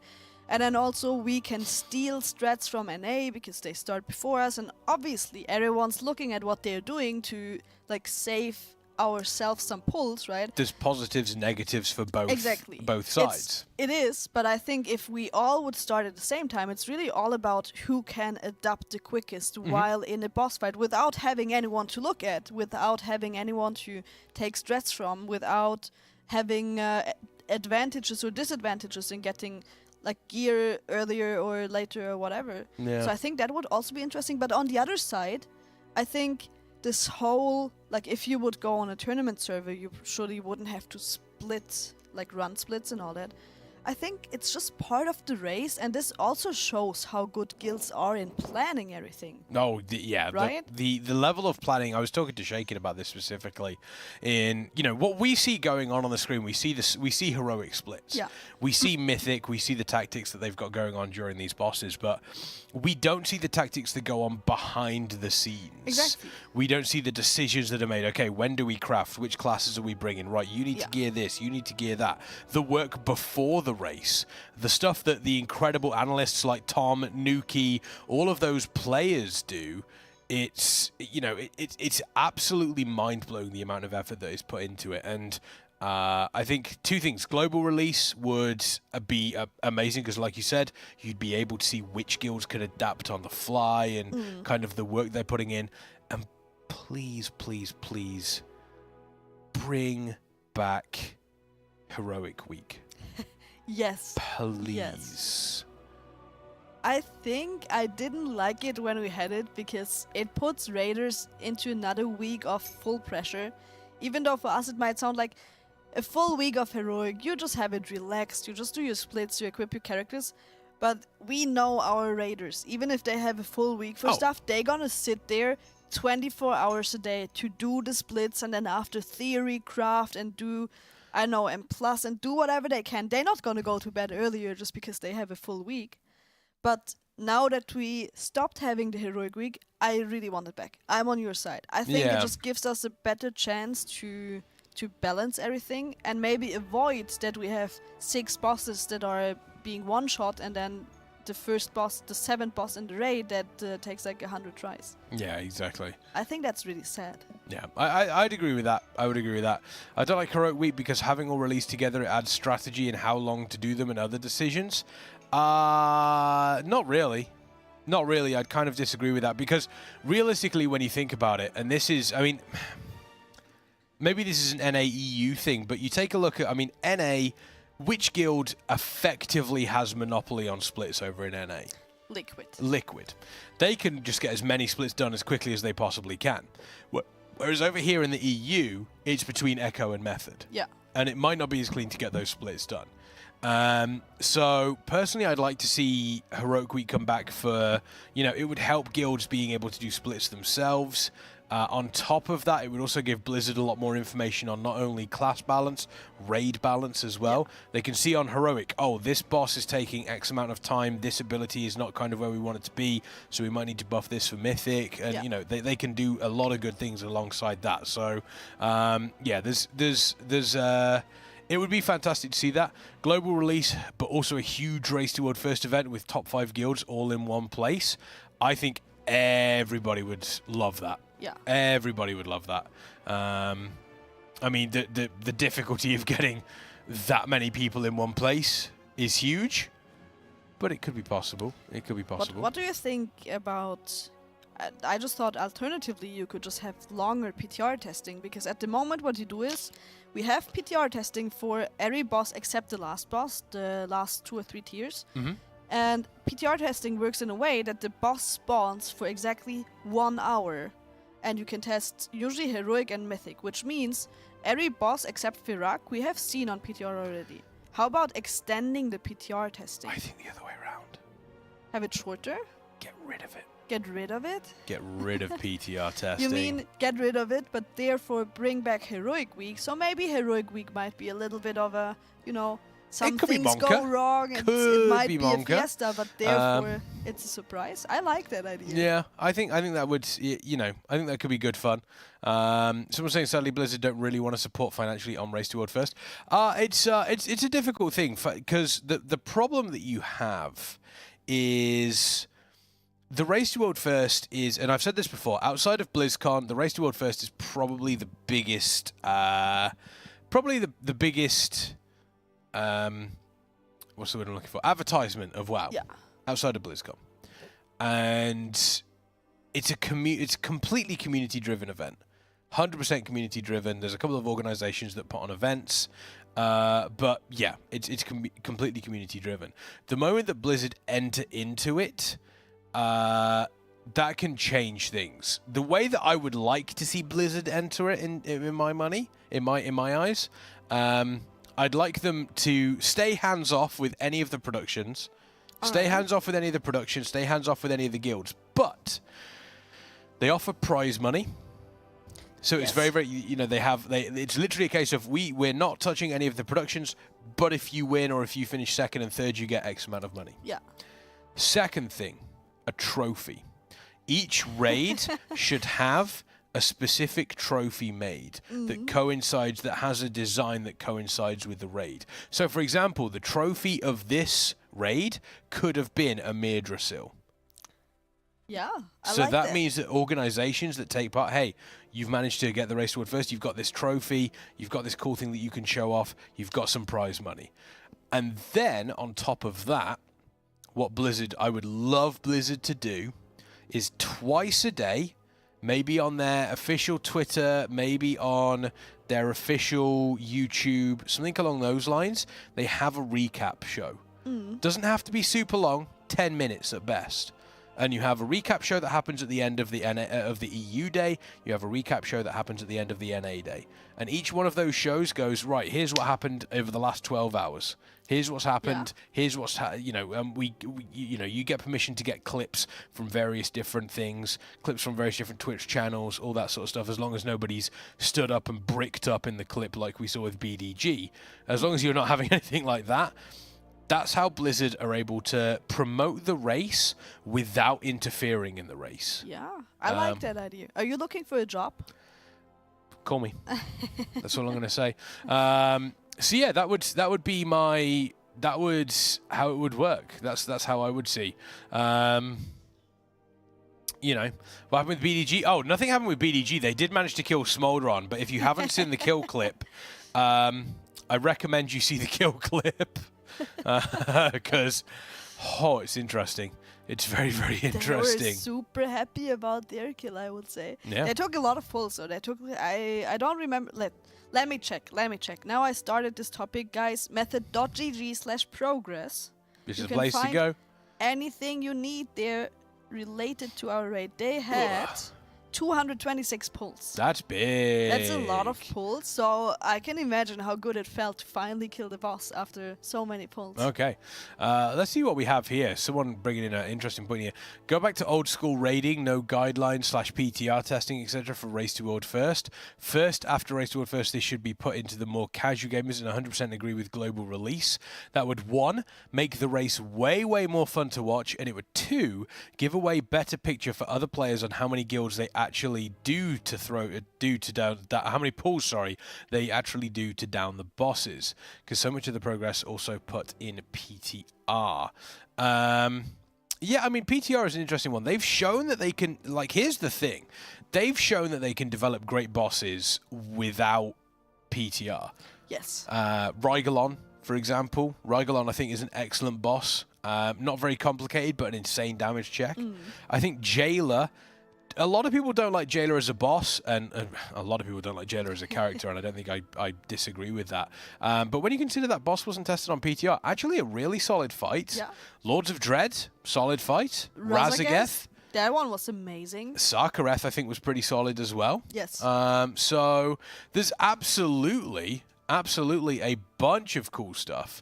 I think you just need to be ready. If you're not PTR testing, then it might happen, like we saw it with T-Swifty as well, that you are a couple of pulls in and then you get a nerf on the boss. Or like a change. Or like even Fyr'alath got a buff on Heroic because it was tuned a little too easy because there was no testing on that boss at all. But I think I rather have this. Like you just have a couple of pulls, then Blizzard sees mechanics, sees the tuning, and is like, well, we just gotta buff this by 40% to make it a little harder and more the way we intended it to be. I'd rather have that. Like agreed. Just buffs or nerfs or changes on the fly than having all the testing. Which makes sense as well. I mean, also Fyr'alath had a bunch of mythic buffs as well, which will be right. Yes. That, you know, when we see that, we will figure that one out. You know what? I think Nuki really dislikes us now. Why? What? Talking about no PTR? A little earlier, she wrote no PTR testing ? Pause champ. Any pause champs in chat? Any pause champs in chat? Sorry, Nuki. I do not apologize. I do not apologize. Speak for yourself if you apologize. Yeah, exactly. I'm not a coward. No, I am. It's true. It's true. Twitter's been calling me a coward all day. It's fine. Oh, I wanna go back to Raid for a second because we're on Smolderon again. Smolderon was the first boss that was a little problematic. Yes. Last split. We have spent many hours here, and I think Smolderon Heroic in the splits is the main reason why we're a little behind. Agreed. Like we are a couple of hours behind, definitely. We don't have to try to hide that. This guy here is the reason, and I don't mean speed. I mean, or Nezro that you guys see. I mean the boss. Nezro. God. What is Nezro playing now? Is he on a rogue? It is a rogue, right? Yes. Yeah. Hang on. Yeah. Yeah. Yeah, that's a rogue. The screens are a little bit further away this time than they were last time, so it's a little bit... Or maybe the couch is further away. Yeah, maybe. Either or. You know what we would need? We needed like...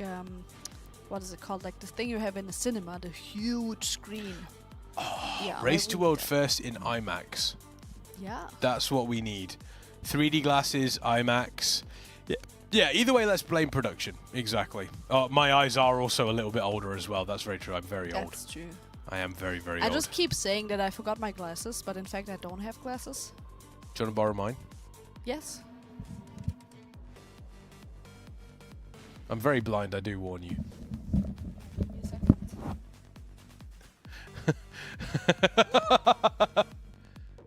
That's an experience, isn't it? Yes. That's an experience. Chat, I don't even know what boss they're on right now. I don't have my glasses on. Are they doing Nimue? I can't even see colors. Yeah, that's why I need my glasses at all times.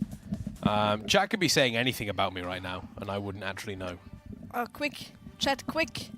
That's your chance. Type it quick, but then you need to type write it quick. So you have it until I put again, my glasses on. You've got to type it quick and then make chat scroll until I put my glasses on, because then I'll be able to see what you've said. It's quick. What?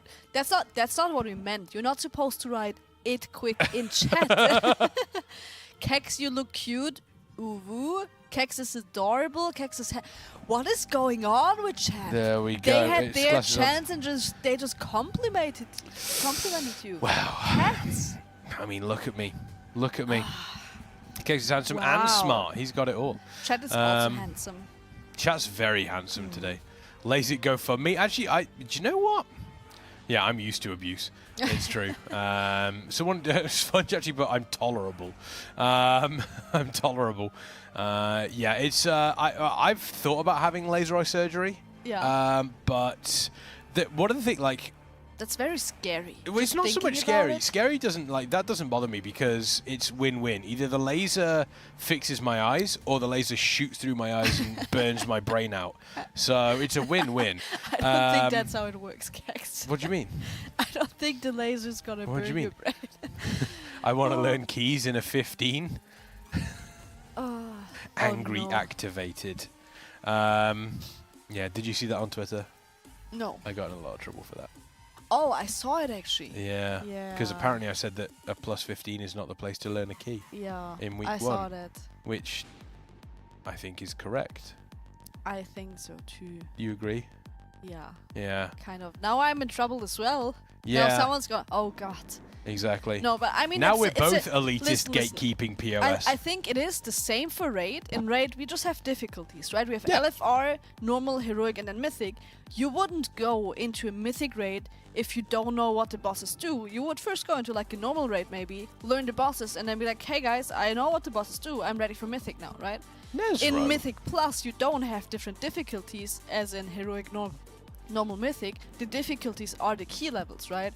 So it makes a lot of sense. I do that personally. Like I'm playing a lot of keys and I'm playing keys on the highest level, but what I do at the start of the season, I'm not gonna queue up for a key that's, in my case, because I'm used to keys, that's higher than a +20. Because I wanna learn what the mobs do, and in a +20, I'm just not getting one shot. If something goes wrong, if someone failed something, it's like forgivable, and you just heal them and you go on, and it's like, oh shit, this really hurt, maybe next time, or if we go in a higher key, we should interrupt that, right?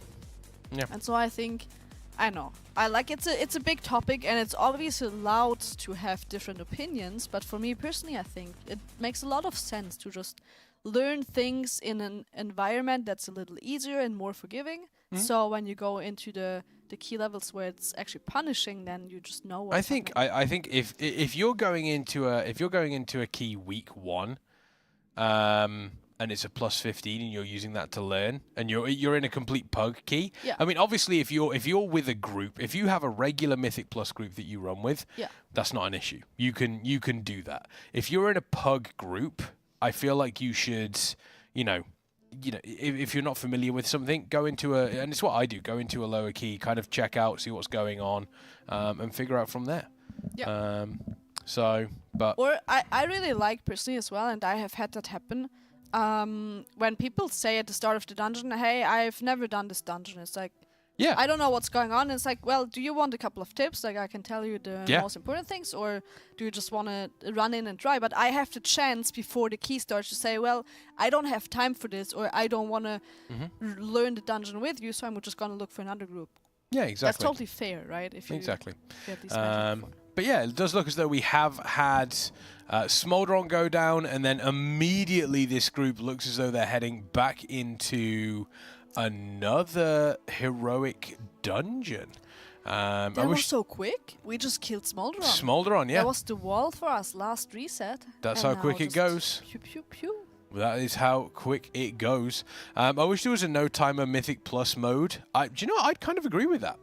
I would Do we not have that? You can just go into the dungeon on heroic. You've got Mythic 0, but I would like to see specifically. Does Mythic 0 have a timer?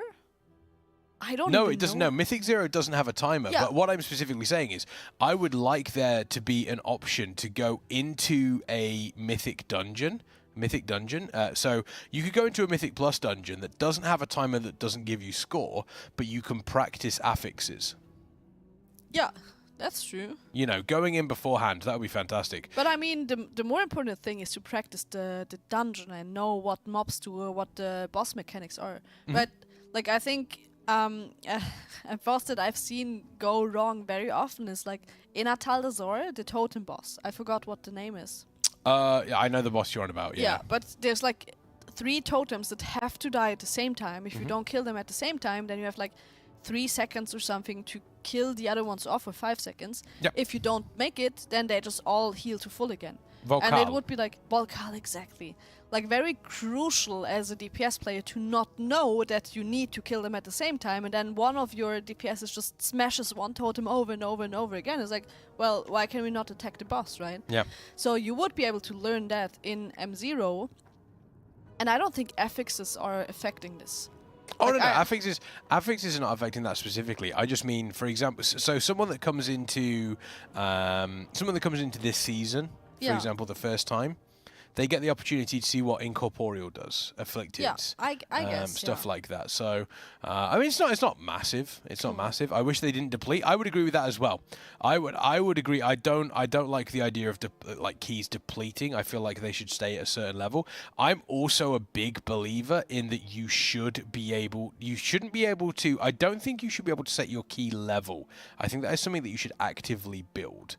You should be able to choose which dungeon the key is for. So for me, I don't think a key should be, it's a plus 15 Waycrest. I think the key is a plus 15. You put it in any dungeon. That would be my change for Mythic Plus. Keep key levels, but remove the specific dungeons they are for. Just have the key level be the key level. Yeah.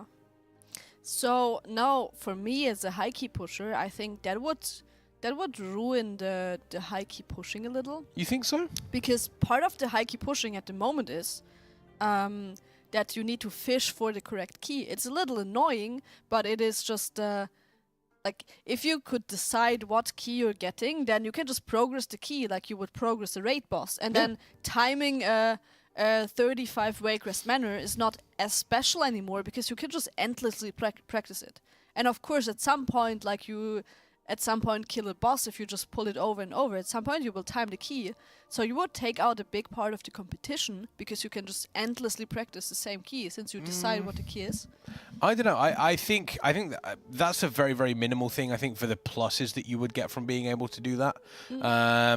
I like the idea. I think it's. I do prefer that idea.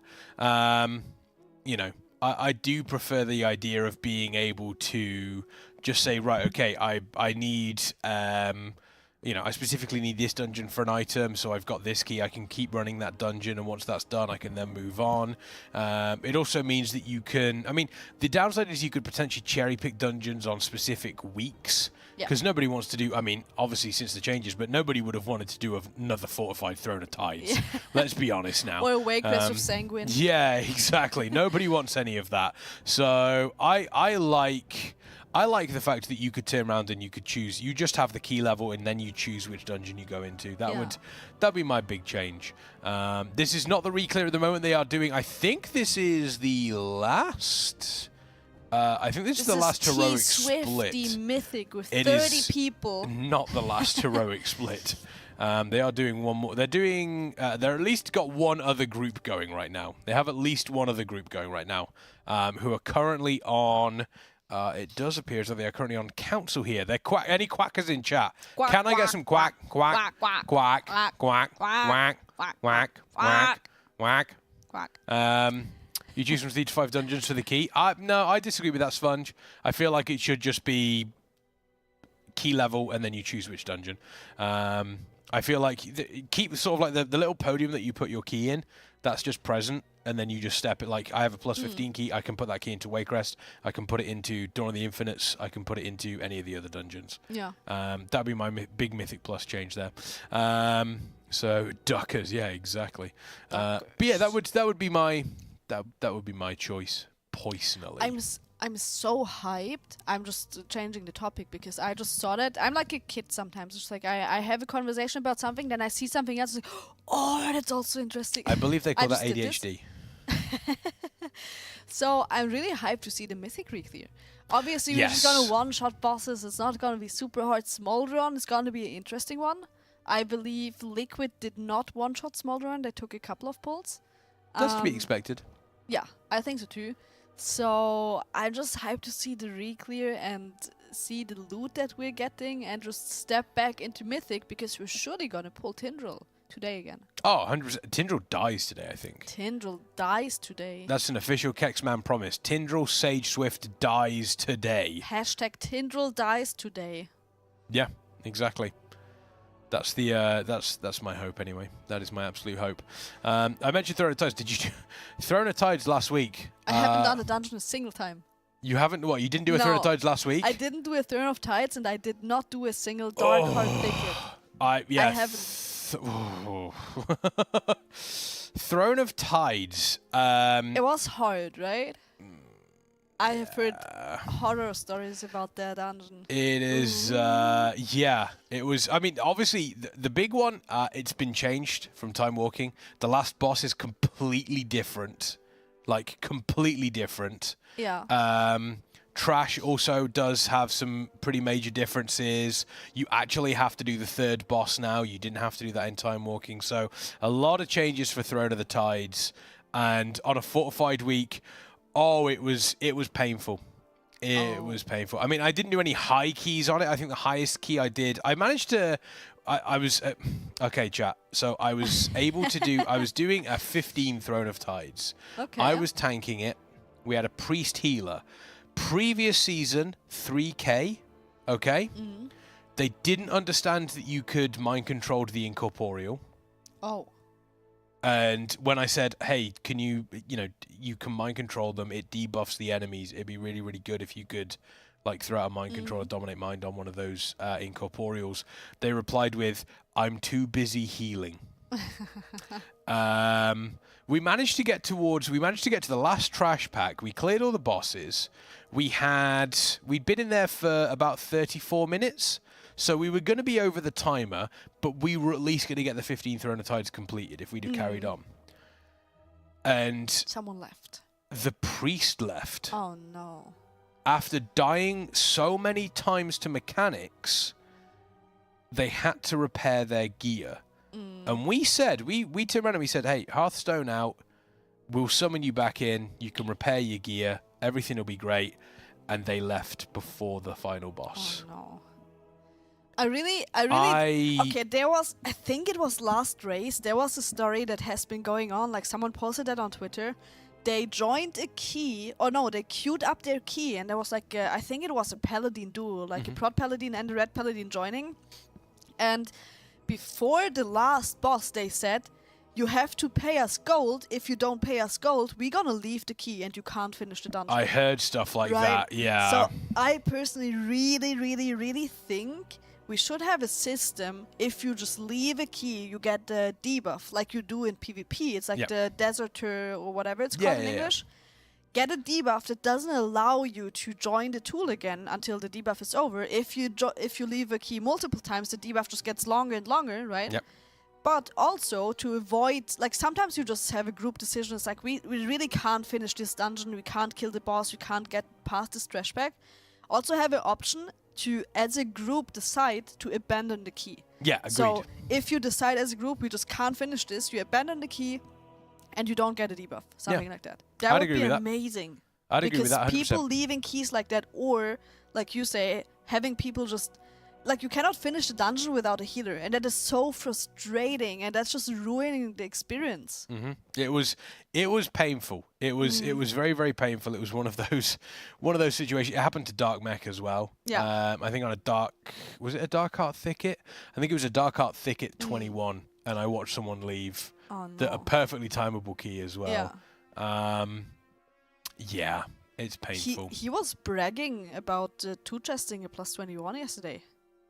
Which, really? Yeah, technically makes him a better and plus player than me at the moment. Oh, wow. Because I Dark haven't Mech two-chested big. +21. Dark Mech is a big tank. Dark Mech is big. Yeah, if keys don't deplete, it fixes that too. Yeah, exactly. It will turn into League of Legends toxicity. Why would that bring toxicity with it? Yeah, I disagree with that.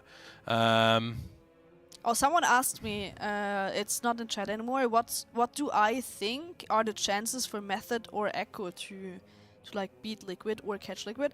Very honest, I think everything is still open. We do not know how many pulls Fyr'alath is gonna take.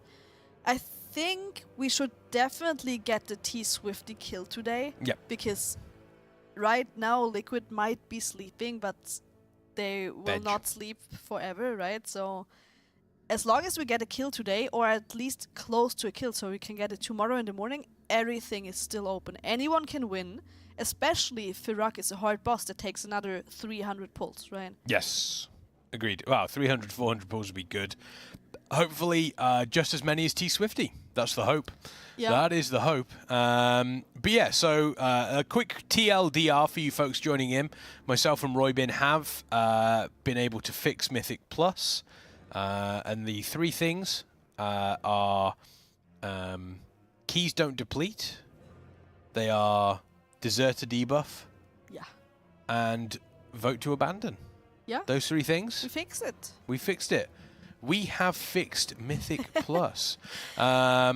I do agree though, I don't think it would bring a League of Legends level of toxicity, but no. Obviously there again, there might be a lot of things that we're currently just not thinking about. I really believe it's often very easy to say, this is the solution, it's so easy, why are we not doing this? But there's obviously negative sides with it, but generally thinking about it, I just feel like there should be something, because just leaving the key or asking people to like get gold for staying and finishing the key, that's a level of toxicity as well. That's not good. Oh, agreed. By the way, I have a question for you. Yeah. Hang on, let me just double check. I like we go. questions. Oh, what did we get? What loot did with we get exclamation points and did we get any good points. pieces of loot? Does that do staffs again? I think that's a one-hand weapon. It drops a one-hand weapon if I. That's the tier sets. All right.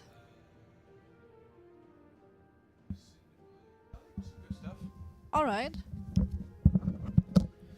So here's a question for you. Yeah. So, Ataldazar, the current. Do you know much about the roots of Ataldazar? No. Oh, okay. Nothing. Because I was going to say, I was watching Dan play through Ataldazar yesterday, and they went on a very, very strange route. Because normally for my routes for Ataldazar, it is immediately left, first two packs, Bloodlust, destroy them. You then go down the stairs, small dinosaur packs, Razan. Yeah. And then back up round towards Vocal. Yeah. That's my standard Ataldazar route. And Dan's team just went hard left through all the trash packs up to the first boss. All right. I remember there was a thing that was like the BFA route. We had, I think, three routes in BFA. The one that you just described, Bloodlust pull on the left side, then go down, Dinosaurs, and then Razan. Yep. Then there was a route that we played that was left and then hard left to the Priestess boss, but you would skip the packs after the first pull by back then you played Hunter, so Hunter would pull the mobs into a corner, everyone passes, and then it's a feint death skip, something. Yeah. And then there was a route that was first pull is to the right side into the Volcal direction, and I don't really know what was the quickest or what ended up being like the one route that everyone played, but there's definitely many options, and I love that. Yeah. Oh, I love having dislike dungeons that are, I know, there's like 101% trash count and you cannot really decide what you're playing and what not. or there's like really one strict way that you can go. I love to have some options. Chat, they used to everyone talks about Kana being such a nice person, and yet Kana has just walked into the room eating a banana, immediately flipped me off, and then laughed at me. Like, you know. Oh, Kana's why is Kana in the back? Come and tell us why you're in. Why? Well, okay, so Kana's day started off badly. We've got a grumpy Kana this morning. He's grumpy because he has to do splits. Yep.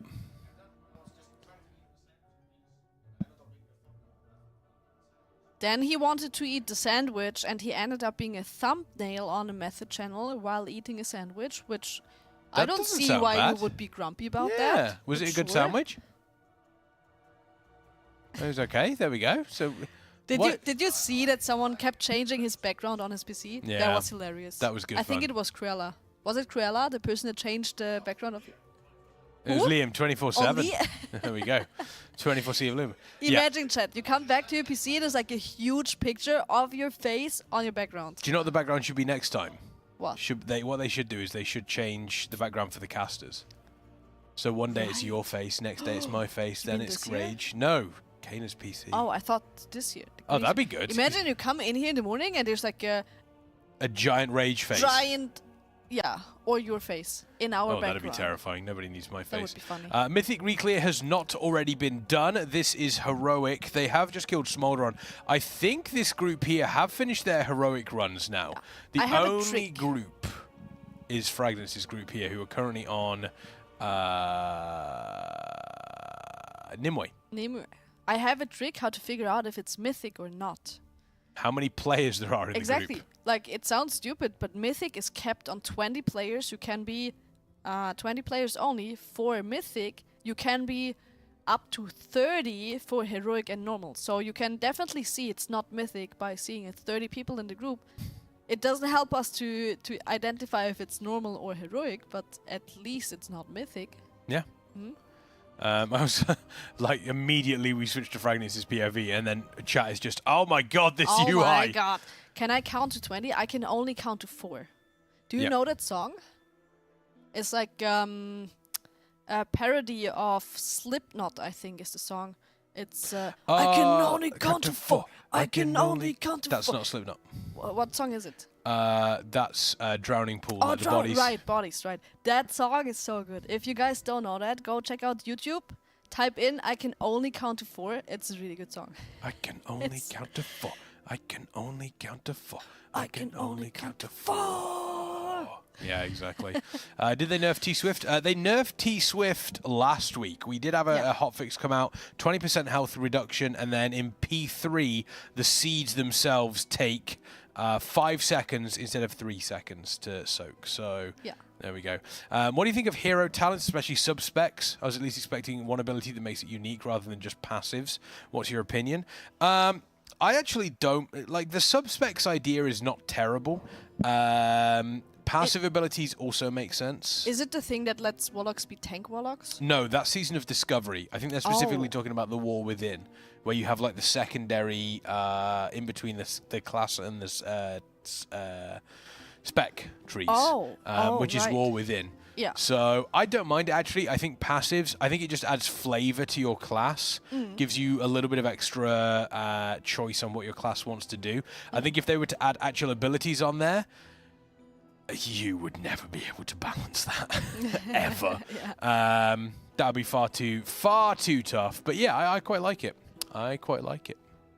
All right. But yeah, so that's the plan. They are going to be doing heroic for gear, and then it will be mythic for progression. Yeah. We expect them. I mean, realistically, what are we on? 10 a.m. now. I would expect them to be on T-Swifty by 3 p.m. It very much depends on how many splits we're doing. Let's say the mythic reclear is gonna be. I think mythic reclear is gonna be like 2 hours. That's what I think. 2-3 hours. It's gonna be super quick depending on how often we wipe on Smolderon, but with all the new gear and item level that we got, it should be not a one shot, but within like 10-15 pulls, I would believe. Yeah. 2 hours reclear, that would be. Oh, the raiders are coming through. 12? I just saw. Yeah, maybe 3 if we do a bunch of other splits after this. Yeah. Yeah. I just saw Bangers and Quep. They're talking. Badgers. Badgers. Badgers and Quep. I love his name because I usually say Schnapp, and now I can say Quep. I like that. I like that. You saying Schnapp, it just reminds me of when first time I came over here for the last race. I remember I was talking to old Lithy, our good friend Lithy, incredible human being, and they were saying that I need to try Schwip Schwap. Yes. Did And you try it back then? I did, and I actually do like Schwip Schwap. Yeah, it is fantastic. Although now I need to go and find, because the last time I was here, I found an ice lolly called a Bum Bum. Yes. And I know that one. And I didn't get it, so now I need to go and get a Bum Bum. All right, you can get it from every gas station, I think. So I need to get a Bum Bum. Mm. The adventure cool for a Bum Bum. The cool thing about Bum Bum is, it has like what is it called? The chewy gum. Chewy gum. Is that the English name? Well, we call it like chewing gum. Yeah. Chewing gum. Yeah. Chewing it gum. has a chewing gum in the ice cream thing, like that's cool. the thing that you're holding. There's so many raiders. Can we swap the POV? We can for sure. Makes me dizzy in the morning. It makes me not see anything on the yeah, on exactly. the frames. There's so many raiders out there. I wonder if I could. It's probably the split that is done already. Do you want to catch someone? I want to see if we can catch someone. Let's get them. Let me see just if we can catch you know, just find someone and like take them like Hang on, under let me go your and grab arm, them. bring them in here, carry them, or on your back. That would be funny. If you came back with someone on your back. Caxman going on a hunt, trying to find a raider to bring onto the couch with us. Healer POV, where we don't have the thing is, and I am personally really sad about it because I'm also a healer, first time healing raid now. I'm really sad that we don't have a healer in the venue for the second time. We do have 2 healer POVs, I believe, but the quality is suffering a little bit. Like, I'm already fighting for, I have brought it forward towards Kana, I'm fighting for, let's see, a healer being at the venue the next time. There we go. Oh, wait, that's not a healer. It says healer number 2 on the thingy here, and it's Faithy. Man, there's just no healers. What can we do? There's no healers. But no worries. I have already complained about it. I really believe we should have 1 healer and 1 tank and the rest DPSs at the venue, so we have access to their feed as well. And They didn't want to talk. No? Because they're the down bad crew. Oh, are they grumpy with Kana together? Yeah, Dan Or didn't. down bad because no loot? Dan and Bangers didn't get a single piece of loot. Ah, Quep, their vaults are terrible. Quep was like, oh, my vault is tier legs with leech. Oh. Look, he's even looking at me. He's giving me the thumbs up. There we go. We love the tier legs with leech. Let's go. Look, they're all looking incredible. They're all just looking at me angrily through the door now. Dan is always angry anyways. No, Dan's always... Also, it's Dan's no. birthday today. He will come in here and there we go. Yeah. They are not. They're down bad. It's the down bad crew. Oh no. It's not good. It isn't good at all. Happy birthday, Dan. Yesterday, Rage and me sent people over to Dan's stream to tell him, oh, what's our background? It's Warcraft Rumble. It's Rumble. But why do we have a Rumble background? Let's get ready to rumble.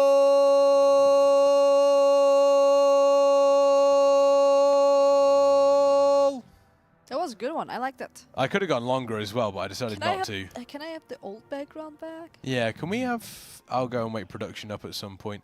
I could have gone longer with that, but I decided not to because it was like solid 7 out of 10. Yeah, that would have... like I said, I didn't want to leave that too long because it could have got very, very annoying. Healer mains, press 1 in chat. Good, yeah. Press 1 in chat so we know who to... So we know who to ban. What? What? You can't say that. Wow. What? Michael Buffer in the building. Not quite Michael Buffer, more like... no, I can't say that. I can't say that, but I'll tell you what I can say. Thank you. Tell you what I can say. that we are going on a break. We are, but also I can say that Kingston are the place to go if you would like brand new SSD and RAM sticks. They are industry leaders in both SSD and RAM. Kingston in the chat, exclamation point Kingston in the chat. I say exclamation point, not exclamation mark. And the Kingston FURY Dragon Riding Grand Prix is the place to go if you want to win Kingston stuff for free. For free. We are currently in season 2 of that Dragon Riding Grand Prix. Get yourself the add-on. It's the hardest command ever. KDGP. Exclamation point There we KDGP. go. Get yourself the add-on. It shows you in-game where to go, and it also gives you a leaderboard. And that leaderboard is very important if you want to win some SSD and RAM from Kingston, because the first 6 places, the first 6 fastest dragon riding racers are gonna win some stuff at the end of this month. And even if you don't win, you could style all over your friends. You could turn around and say, look, I'm above all of you on this KDGP leaderboard. I'm above all of you. I'm still waiting for Rage Darling to appear there. I feel like she I was could... like bragging about it, but then, you know, she's just gone. She's not on there. She was 16th place first, and now washed she's like up. That's what it is. Absolutely washed up. But yeah, absolutely fantastic places to go. And whilst you're doing your dragon racing, if you want to keep an eye out on the Race to World First, and you need one spot in particular, oh my God, Speed just came in and just hit the Ronaldo, and he just absolutely nailed it. But yeah, if you want to go to your one-stop shop for all of your effectively streamer playlists, Ection is the place to go. There is a method-curated Race to World First playlist over there. And once you've signed in as well, there are a couple of quests for you folks to complete. And if you complete those quests, you could be in with a chance of winning an Alienware R16 gaming PC, which, I don't know about you, but I'd absolutely love to have something like that. But I would love to have that. I don't think we can enter it, though, which is unfortunate. I don't think we can enter it. That doesn't matter. I really started using Ection as like a daily tool because I'm watching a lot of streams. Usually I have like millions of tabs open, but I can just watch all the streams at the same time now. And if I really wanted to, I could even share it with my friends and just watch it together. There we go. And I'm a big fan. Like, I'm just watching this stream, I'm watching Shelle, I'm watching the other guilds, or a couple of healers from the other guilds, all at the same time, without having 1 million tabs open. It's perfect. Just like League Camp. It is perfect. League Camp. It's heaven. It's fantastic. I went and put some washing in this morning, some laundry in, because they offer a laundry service while you're here, so you don't have to be stimky whilst you are playing on these PCs. They are super open to helping out with, you know, any missing peripherals, like me, who's stupid and forgot to pack his keyboard and didn't take the headset dongle out of his PC. Dongle. Yeah, I really like that word, dongle. Dongle. It's a great word. Dongle, You've actually been staying here as well, because they've got rooms upstairs. Yes, they have rooms upstairs, and the beds are really comfy. They are.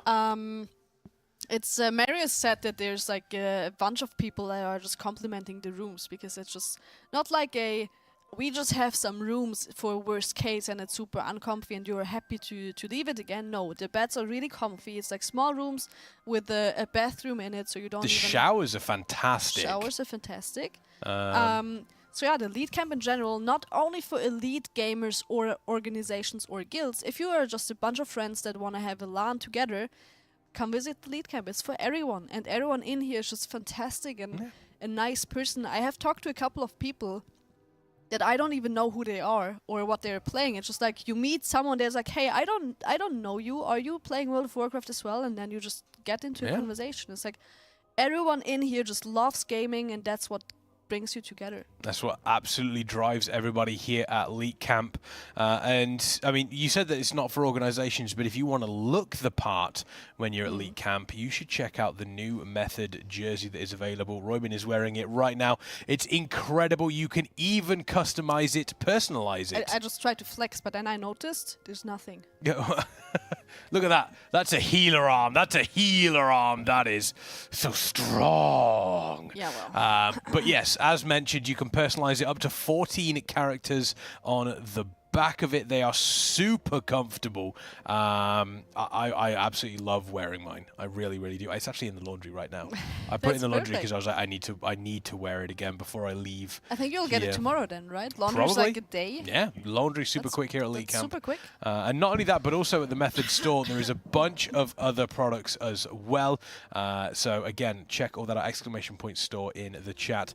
Myself and Roybin are going to be taking a very, very short break now, but we will be back shortly. We are still in Heroic Split, so don't worry, team, you're not going to miss too much. But fingers crossed, when we come back, they will be getting ready for Mythic. I hope so. Fingers crossed. Don't go anywhere. Don't go anywhere, guys. We're watching you.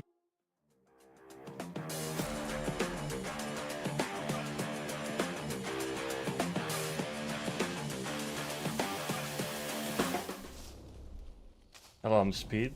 I am playing DPS for Method, and I take big pride in optimizing my DPS. Oh, everything is dead. I also make sure to DPS in a style.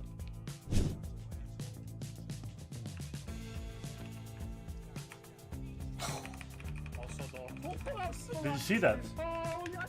Balls of steel, dude. And of course, I'm timing the road first keys while topping DPS. Time! Oh! If this is something you also want to do, check out the link and get coached by me over at metafy.gg/@vspeed.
Hello guys, I'm Dan.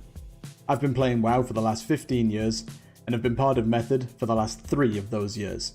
And today I'll be in charge of teaching you how to master Warrior.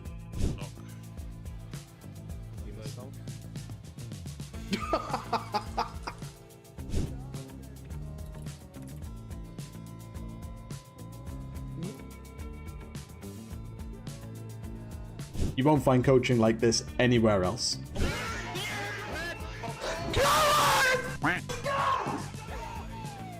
You can find me over on Metafy at metafy.gg/@danwar. Hope to see you there.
Hello friends, Quep here, Scott McMillan's favourite Death Knight player, and today I want to show you how you can gap Wildy with absolutely no assistance whatsoever. I'm actually stressed. But did you guys ever get summoned by Skane? Like, I think you only summon me, and every single time the numbers. I'll also be showing you some cool tips and tricks just like this. I got to summon my horseman again! So, if you're interested in getting some DK coaching for myself, then feel free to head over to my Metafy page over at metafy.gg/quep. I hope to see you there. Bye for now.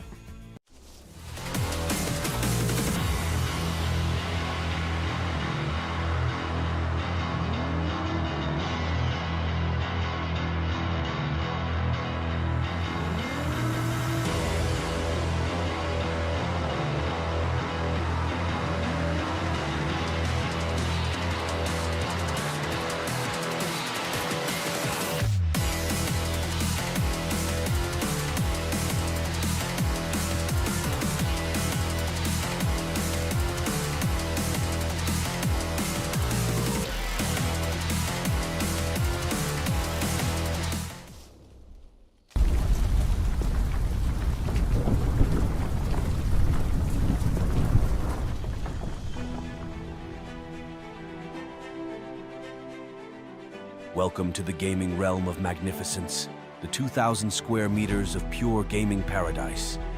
With lightning-fast 4-mass ping and an arsenal of 60 state-of-the-art gaming stations, the battlegrounds await your conquest.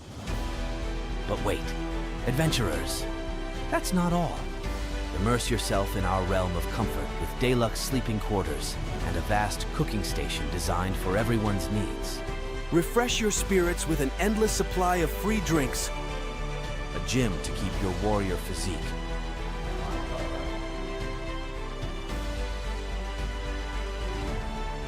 and a Red Bull connecting area where heroes rejuvenate. Your epic quest awaits, fueled by your passion for gaming and supported by our unparalleled amenities.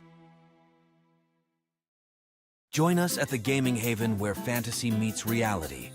Book your journey to the ultimate gaming pilgrimage today.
Show pipes.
Enough of that. Ladies, gentlemen, everybody in between, welcome back. We would have been back here sooner, but somebody decided to spill coffee all over the side. Roybin. It wasn't Roybin, it was me. It was horrific. Coffee everywhere. But luckily I did manage to... You can see the aftermath on the other side of this mug. I don't know if you'll be able to see it on the actual screen, but like, no, it's too white. The other side of this mug is just covered in coffee stains. I spilled everything everywhere. But how are you folks doing in chat? I hope you're all looking lovely today. Ooh, you're all chat looking is lovely. looking very lovely today. They are, aren't they? Yes. So does our background. Another Warcraft Rumble background. Let's get ready to rumble. So does this chair. That chair looks so nice. So does this Kingston FURY pillow. So do these Nyfter mouse mats. So, oh my. So do you. So do you. There we go. Hello, everybody. Let's take a look. Yeah, so we do currently have the team still working on Tindral Sage Swift. I think the majority, they're waiting on this. Oh, no, that's Speed. Speed is actually going for a nap now. Frag's dead. Frag's dead. Frag's I think dead. we're wiping. His Frag's dead, man. His raid frames are like grey. Are we wiping? Dead. I I don't think. Well, maybe actually, yeah, yes, probably. We're wiping. We're wiping. How embarrassing. Just bought my infinite rune. See 100k gold, leave your wallet. But you're making... I think it's worth it. You're getting your money's worth out of that rune, to be fair. It's also cool to just have it. Right? Oh, orange. Is this orange lemonade? Yeah. Orange? That's like Fanta. Oh, okay. I was just got confused because the lemonade, I thought it was like orange lemonade. No. Okay. We call it lemonade. Ah, so any sort of carbonated drink is lemonade. Kind of, yeah. Ah. It's like somewhere in America, there's some places in America, every carbonated drink is Coke. Or cola. All right. That's a weird one. All right, so the plan at the moment is we have just met Speed out there. He was making a sandwich for himself. It looked good. like a masterpiece, and then it took him like 2 minutes to eat it because then he came back with an empty plate. I think he inhaled it actually. Yeah. And then he told us that he is done with his splits and is going to take a nap now, which makes us believe now that we're not doing a lot more splits. We're obviously waiting for our second split to kill the last boss here. Yep. And then I'm not sure if we're gonna start another round of splits eventually. I don't think so. But Speed going for a nap means that we're very close to stepping back into Mythic to re-clear. Then I believe we will see some theory crafting for crafts and upgrading gear, and then after we might see T-Swifty progress again. Badgers is keeping an eye on Shell. Badgers is watching him. Badgers is keeping a watchful eye. You know what? Shelle and Badgers are talking so much about Warlock stuff in theory crafting. Like, whenever they had meetings for PTR testing or just the strategy stuff, these two guys there have met like 2 hours before the actual meeting just to talk through things and talk about CD management and what spec would be better to play and what's the rotation and what's our trinkets and whatsoever. They have put a lot of work in together to look into Warlock specifically. And obviously Banger's not only Warlock, but he's also playing Boomy. And we have seen him play Feral for a couple of pulls. Yes, we have indeed seen the Feral, which is super interesting. The Feral, Help Kex almost died eating crisps, chips just now. I can't help you, Midgard. You're on your own. What are you doing, Midgard? Yeah. What? What? How are you dying to crisps/chips? What's your favorite crisp? I'm not eating crisps really. Ah, okay. Yeah. Okay. Like actually, whenever I eat them, chips, I like the vinegar ones. Salt and vinegar, like, good. balsamico. Oh, balsamic vinegar ones. Yeah, they're good. They I are like very, them, very but good. we're not having chips that often. Okay. It's super rarely. Yeah. How many splits are they doing? We don't know that. We assume that they are done after this or are doing maybe one more round, which is like usually 2 groups of splits. Has Speed gone for his nap yet? Nope. Not I don't yet, think but Speed he's just jumping. He's just showing off his gear on his rogue. It's disgusting. What's the item level? It's too far for me. It's too far for me as well. Hang on. It is 75 point. 475.99. Yeah. And I do believe He's we a didn't, big boy now. We didn't craft the second item yet. We can craft another item this week. Item crafting is And big. We haven't done Mythic Reclear yet, which is another 7 bosses that give us loot. That could end up being close to 480.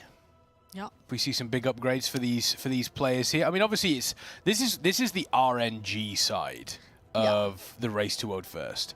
It's very easy for players to kind of be like, oh, you know, we've got our tactics and everything like that, and you've got RNG on abilities, but you kind of know how to react to it. The real RNG. Oh, is he opening a vault? Hang on. Speed. Oh, Speed. Oh, that's it's a guild bank. You He debated baited me. us. Debated. I thought that was the vault then. Debated.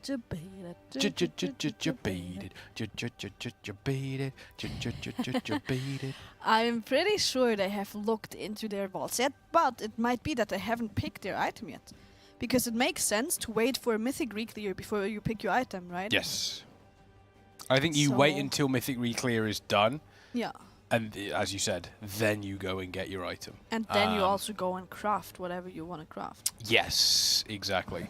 So that will be the plan for these players here. They wouldn't craft or get vote until they clear. Yeah, exactly. We just got debated, that's all it was. That's all it was. Well, we see Shell is still fight Swifty with, we believe it's 15 raiders and 15 helpers. Yep. T-Swifty was also not super easy the last time we played it with helpers. T-Swifty was easier than Smolderon. Easier than Smolderon, but Yeah. still a fight where we had a couple of wipes, where all the earlier bosses are just straight up one-shots. Oh, they're even wiping There's so much now. going on in this boss fight. Like I said, I was talking to Shaken about it specifically. T-Swifty itself, if you take the mechanics of T-Swifty and you just look at them individually, okay, you've got, you know, fire beams that go across the raid. Yeah. Pretty easy to avoid. You got blue swirls, pretty easy to avoid. Soak seeds, relatively simple. Yeah. But you get them crossing over, and then all of a sudden you've got a different world entirely. That's You wanna deal with roots as you're avoiding the beams, and then you know you've got seed soaks afterwards. Crossovers make it difficult, yo.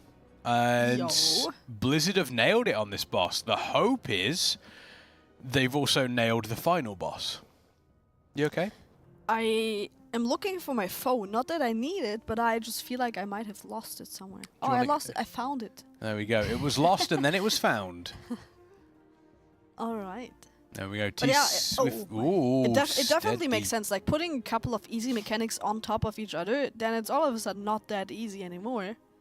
And we have seen yesterday and the last 2 days actually how hard it is with the timings on T-Swifty specifically. Yes. We're really talking about 0.1, 0.5 second reactions to make all these things work and to avoid dying to easy mechanic on top of easy mechanic on top of easy mechanic. So definitely a tight boss fight. I think it's very interesting that everyone is very hyped about this boss. Oh, they love it. Everyone says it's like one of the best boss fights ever. Yeah, I mean, I was talking to a couple of the raiders last night, talking to Sko on the couch as well last night. And the big thing for a lot of these players, like, this is the fight they wanted to see. Yeah. They wanted to be, you know, progressing on a fight like this. They wanted to be working hard on a fight like this. They don't want it nerfed. Yeah. They want to keep slamming their faces into it, and they are going to continue to do that today. Yeah. And hopefully get a kill. I hope so too. We have good chances. We're Yes. gonna go, I assume, until like 11 or midnight. That's many, many hours of progress. And it's not like that might sound stupid again. The boss fight is obviously very hard, and the last phase is the hardest. But once you get to the last phase, you know what's gonna happen, because it just takes P1 mechanics and P2 mechanics and puts all these easy and these easy mechanics together. So it's still hard, but we technically know all the single pieces and just need to put them together. Yeah. Definitely doable with all the player power that we have gotten until then as well.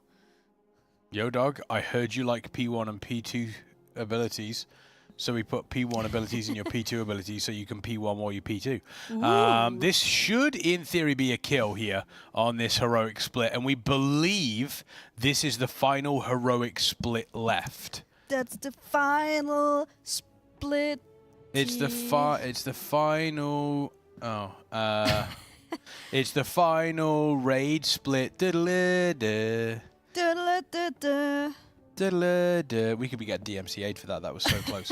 That was so close. My coffee, by the way. This is live. No, this is chat is live. We are pre-recorded. We are pre-recorded. Yeah. Oh, there we go. It's the final split now. That works better. That works better. SFC Pudding is on it. Max forgot the heroic mechanics. It happens to me as well. Yep. You go into heroic, like... Or if you go the one down. One down, it's like, what's the mechanics here? What does this even do? It doesn't matter. You just play whatever comes up, whatever you see, because you know all the mechanics. You're sat there and you're going, oh, get ready for X. And then you're like, oh, it's heroic. Yeah. We don't have to worry about that. Everyone say good morning, Liam. Good morning, Liam. Good morning, Liam. Don't forget to swap Kana's background again. Can you swap it to a picture of me? Thank you. Thank you. This is the kind of sharp insight that Kex keeps me around for. Exactly. Exactly. If it wasn't for pudding, I'd be a mess. Pudding? Pudding. Pudding. SFC pudding. SFC pudding. Exactly. There we go. What items do we have? Hang on. Oh, wait. What is this red one? That's a trinket, right? The one that we got 3 times? Oh, Shadow has a beautiful transmog. Look at this. Ah, beautiful. Trying to see the loot and they keep switching screens. God damn. F stands for goddamn. Ataudazar. There have been a couple of changes to Ataudazar now. They've changed a bunch of well, they've changed 3 of the dungeons specifically. Throne of the Tides has seen some massive... Ironically, Throne of the Tides has seen a bunch of changes to the trash after Fortified Week. Amazing. We've seen a bunch of changes, a couple of changes to Dawn of the Infinite Murazon's, Galakron's Fall as well. Yeah, that always happens, and I'm really happy about it. Like, obviously, the first week might be pure pain because everything is just overtuned and hits hard. Yep. But we have had it the last couple of seasons as well, that after the Fortified Week is done, we get Fortified nerfs, and after the Tyrannical Week is done, we get nerfs to bosses or, like, tyrannical stuff. Yeah. Which... It's nice to see that there's like feedback that it's been worked on. Yeah, Throne of the Tides now is a super interesting dungeon as well. Yeah, there's Throne of the Tides. The final boss in Throne of Tides is very different. Oh, it's different. It got completely changed. Completely changed. All right. So instead of now protecting Neptulon, you're fighting a giant ink monster. All right. And the ink monster will put debuffs on players that will leave sort of like bad areas on the floor that expand. And then Neptulon will occasionally buff players that can clear those zones, so you stand in them and the zones get smaller. Oh, you just mean different compared to what it was when it... Oh, right. And then there are also ads that will appear that when they die, they also form the zones as well.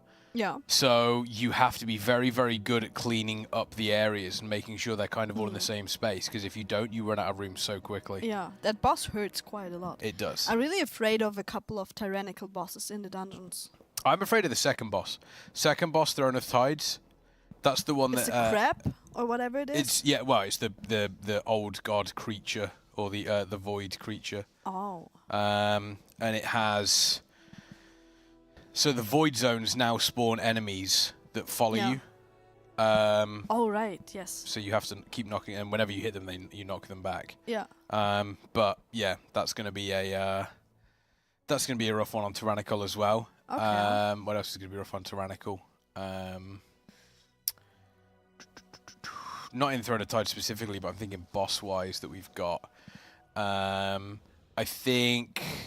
I know one. Go on. I think it's the second boss in Everbloom that has like 3 bosses. Yeah. That's dealing a lot of damage. That's nasty. And there's a lot of like cross kicks that you need to do on various different abilities. That one's going to be quite nasty. Yeah. I was going to say, and I know that they've changed. I know that they've changed. So a lot of people say Morchi, but Morchi's been changed now where it'll be a lot more easy. I think honestly is that the one where you need to figure out the mirror and just run behind it? Yeah. Yeah. But I think actually the Time Lost Battlefield, which is the Horde Alliance one, that one on Tyrannical is going to be rough. Yes, I agree. And Final Phase Chronolord Deus. Yeah. Because Chronolord Deus is like his breath as a tank. That thing is horrific. Yeah. It's super, super nasty. I think even this boss here, Volkal in Ataldazar, it used to be a really hard boss on high tyrannical keys. Yep. Just a lot of AoE damage permanently on the whole party, then an interrupt that has to be made super quickly on the boss, otherwise you stack up a debuff that hurts even more, while having to dodge puddles on the floor that are dealing a lot of damage as well. And they are dealing a lot of damage. They really, really are. It's pretty nasty. It's pretty nasty. I'm just taking a look around at the team, and a lot of them are not at their seats right now. Oh, Quep's Vault. Let's have a look at Quep's. Quep. Oh, Quep. Oh, Look at this. Queppy. Oh, Quep. Yeah, there's not a lot there. Yeah. There's not a lot He's not, there. but is he gonna pick an item, or is he... he's probably simming his character. Yeah, I don't know. He's doing a lot of simming. He's probably taking a look at a bunch of different things. I'm still scared about opening my vault. You're gonna get a good scared. vault.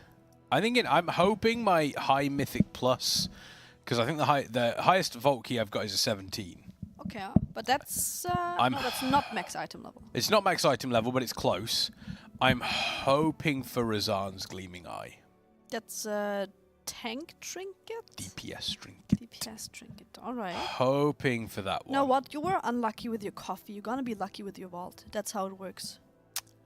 Yeah, I mean, the coffee, it doesn't taste much like coffee. It's a little bit too sweet as well, so that's unfortunate. What does BIS mean? BIS stands for Best in Slot. Best in Slot. So it's the best item you can get in that particular character slot. Did Liquid beat it? Liquid have indeed killed Tindral Sage Swift. Liquid continuing to crank through this raid tier so far. Excited to see what they do when they hit Fyr'alath. They have had a couple of pulls on Fyr'alath. I mean, to be honest, it's not as crazy. It's not that crazy. I think with the gear reset, it's pretty obvious that they were going to kill it on that one. So fair play to them. Fair play to them.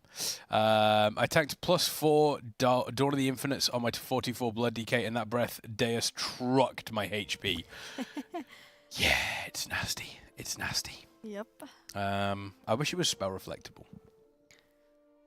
Isn't it? No. The spell reflect, you take less damage, but you don't spell reflect it. I was wondering, because I've done nothing else than Everblooms the last couple of days. The third boss in Everbloom is like I don't know the name, it's like the mage boss that's like changing between fire and frost. Oh, you can spell reflect everything on that. Oh, you can do. Yeah. Well, you can spell reflect the regular casts. Yeah. It's not interruptible. That's like, no. I think a lot of tank damage unavoidable. Also, the new, so they changed Ataldazar final boss, Yuzma's Racking Pain. Yeah. Used to be interruptible. It's no longer interruptible. However, warriors can now reflect the Racking Pain. We can reflect, and it does like 700 to 900k. Wait, that's a buff to the boss then, or if you cannot interrupt the cast anymore, so you just have to take it to your face. It's a buff to the boss. Okay. The dot hits. I think for around 500. Well, no, the initial hit is for around 500k, and then the dot is 200k every 2 seconds. All right. Which is not too bad. Yeah. But it's it's definitely one to look out for. I can use my anti-magic shell on every breath. Yeah, I think spell reflect I can use every breath to reduce the damage. But it only reduce like it's 20% reduction in magic damage, so it still hurts, and it's going to it's gonna really hurt on Tyrannical. I'm not looking forward to it. It's very, very much going to be painful. Yeah, it's a magic. So healers can dispel it. Exactly. Just play dwarf. True. I do play dwarf on Wrath Classic. I have seen your dwarf. My dwarf on Wrath Classic. It looks like you. Thank you. My gnome kind of looks like me. Bald head, big beards. All right. Yeah. Got to do what you got to do. Oh well, so we are still looking. Can we zap around again to see? I think we're still looking at equip right now. I think Quep's the only one in his seat. Oh no, back. Look, Jimmy's there. Okay, maybe Bangers we look at the caster room. How about that? With Warcraft Rumble. I missed the old background. Warcraft Rumble is amazing, but the old background was cool. True. I was always wondering, when you do not take reward from Vault, does any kills in raid still unlock slots? Yes. So I think the Vault actually stores up to 2 weeks worth of rewards. Yeah. So what you can actually do is, if you want to, you cannot collect a reward for this week, and when you kill bosses, it will then add on to next week's Vault. So you can still unlock slots for next week. You can still unlock all of that available. It just means that you will have effectively two lots of rewards to collect from the Vault. There has been a theory that someone brought up to me yesterday, and I still don't believe it. Apparently, the Vault prefers tier set slots that you don't have yet. Yes, it does. It does. Where does this theory come from? It's not a theory. I'm pretty sure it's confirmed. Let me double check. I'm pretty sure it's confirmed. Because, I mean, that would mean it makes a lot of sense to open your vault after the raid, because in case you get one tier set piece in the raid, then your vault will prefer to give you the last tier set piece that you're missing. I'm pretty sure it does. I could. I've never heard of... Did anyone in chat hear about that before? Basically, the vault is gonna give you more likely tier set pieces that you do not have yet. But I know for a fact that you can get tier set pieces you already have, right? Yeah, I'm pretty sure. That's how it works, really? I'm pretty sure Never that's how it heard works, that? yeah. Got the same pair of hands I own in my vault today, so see that was you can it. get duplicates. You can get duplicates. Sounds like something people just say but don't have evidence. That's what I think. I think it does, though. I think it does. Good morning, Balrock. Good morning, good morning. Good morning. It could be copium. No, you know what I love? Seeing first-time chatters in chat. Oh, because first-time chatters we are do amazing. see that, guys. You have like a square all around your message and name. And it says first-time chatters. Seeing that is amazing, because that means that someone new has come in, or someone that has been lurking before is finally typing something. And but we you love don't have lurkers. to. We love lurkers. We love lurkers. But just, oh, first-time chatter. It's like a compliment, a little compliment. I had 3 necks on my vault today. How good is it? Oof. 3 necks. Ugh. I like to lurk. Kali, you don't... you and me are not friends. The things you have done yesterday to the donation goal... Whoa. Whoa. Harsh. Let's lurk. Yeah, Vault is always interesting when you've got so many different items on that and you're like, oh, now I've got to sim 4 different things. Yeah. It's a nightmare. It's a nightmare. I've lurked. Oh, that happens a lot of times. I have a lot of these people in my chat, and I think that's amazing. People that are lurking or watching while being at work. Yes. Yeah, there's a lot. I know Sponge does that in my chat as well. Yeah. Sponge will just be like, oh, gotta be right back. Yeah. Work to do.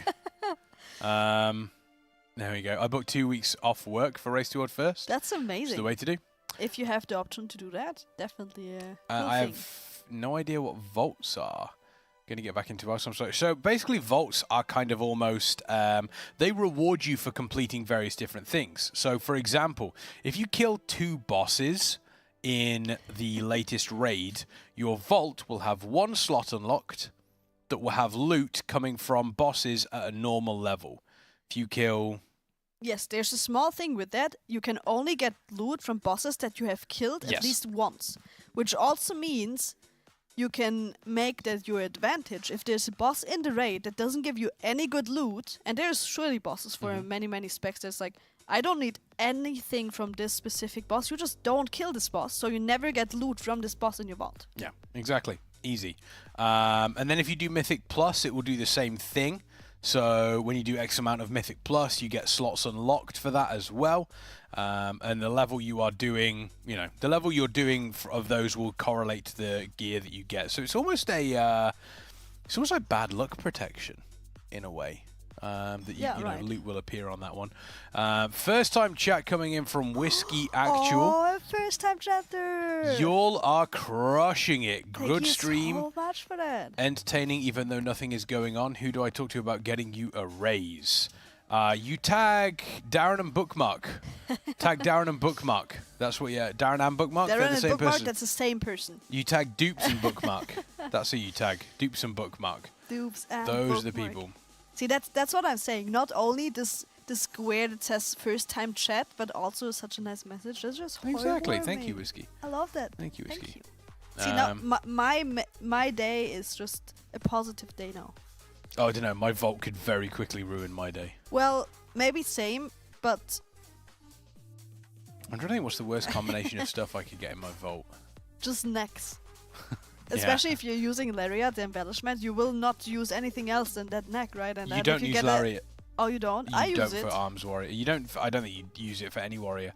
The two things you craft for warrior, you've got two choices. You either craft two shadow flame pieces. Yeah. Which is usually back. It's looking like it's going to be your cloak and your wrist. Yeah. For warrior, or you cloak shadow flame for your cloak, and then you do the allied wrist guards, the one that gives the versatility buff. So. Oh, I've got the hiccups. Those are the two that you do have. Those are the two Vault that you will do make me scream. It also makes me scream very often. 3 braces? Love it! No, vaults. I'm trying to think what the best vault I've ever had is. Oh, I remember mine. I had one vault. I'm playing like all healer classes, which is I think 5 classes or 6. I don't even know. So I think generally having trinkets in your vault is like winning the lottery. Yes. You want trinkets. Trinkets are just really good, and They're it's so hard to get powerful. them in raid because very often every single spec just wants the same trinkets. So I had one vault where I started bragging about my trinket that I had on my priest, to which chat was like, oh, look at this, I have a chromatic essence, which was the trinket everyone wanted, with avoidance on my priest. And now look at me looting a beacon from this vault that I'm about to open. And then I looted the beacon. Like, I called it ahead that look at me, watch me loot it, I got it. Looks as though we are back in Mythic Plus for Dan, and another split. Alright, so maybe that's the split that Speed is using for his nap, because he's not in that. If it's only one split, it's only 15 raiders that are in there, right? Maybe, because they're doing Null Route right now, so maybe this is the final split. My WoW week has started good, says Doody. New cloak on Warrior, followed by getting my weekly Black Prince rep from Mr. Pandaria ready to ruin it on my Monk's Vaults. Let's go. Got Pockstorm Season 1 and Season 2 first vault, max high level on my Monk in Shadowlands. Ooh, nice. That's a good one. Nice. My best vault was Rashok. Actually, my best moment was I leveled up a Mistweaver Monk. I've got a Mistweaver Monk now. I've been doing some healing on the Monk. It's actually really good fun. And it was during the last Turbulent Time Ways where you got a heroic piece of loot. First Turbulent Time Ways I did on my Monk. Rashok's Heart. Easy. Rashok's Heart was such a good trinket. Oh, so good. I think really overall one of the best healer trinkets that we have ever had. And going from having Rashok's Heart into this new raid where you don't have a very strong healer trinket is a sad thing for healers. Healer lives matter, and losing Rashok's trinket is very bad. True. But I would recommend you to not play Rashok's trinket if you're playing Smoldron, because I did that and this red little orb that's chasing you because the trinket is spawning, it is very distracting. Okay, that's a fair point. Can I ask, is it not that Liquid gets a 9-hour advantage again with this reset? So the reset does, so they do get, they do obviously reset first, so they reset early Tuesday morning for us, whereas we reset early Wednesday morning, so it's kind of like, it's around about an 18-hour, 16-hour swing. Yeah. They do get the reset to clear first, but it's not too bad. I think this is, I mean, if we see Tindral, so if both Method and Echo take down Tindral Sage Swift today, we're kind of neck and neck to a certain degree with Liquid at the moment. Yeah, definitely. So, yeah, the goal, the gap is not that big. Question, what do you reckon is the best healing trinket they've ever done? They've ever done? Because I'm trying to think of the best tank trinket they've ever done.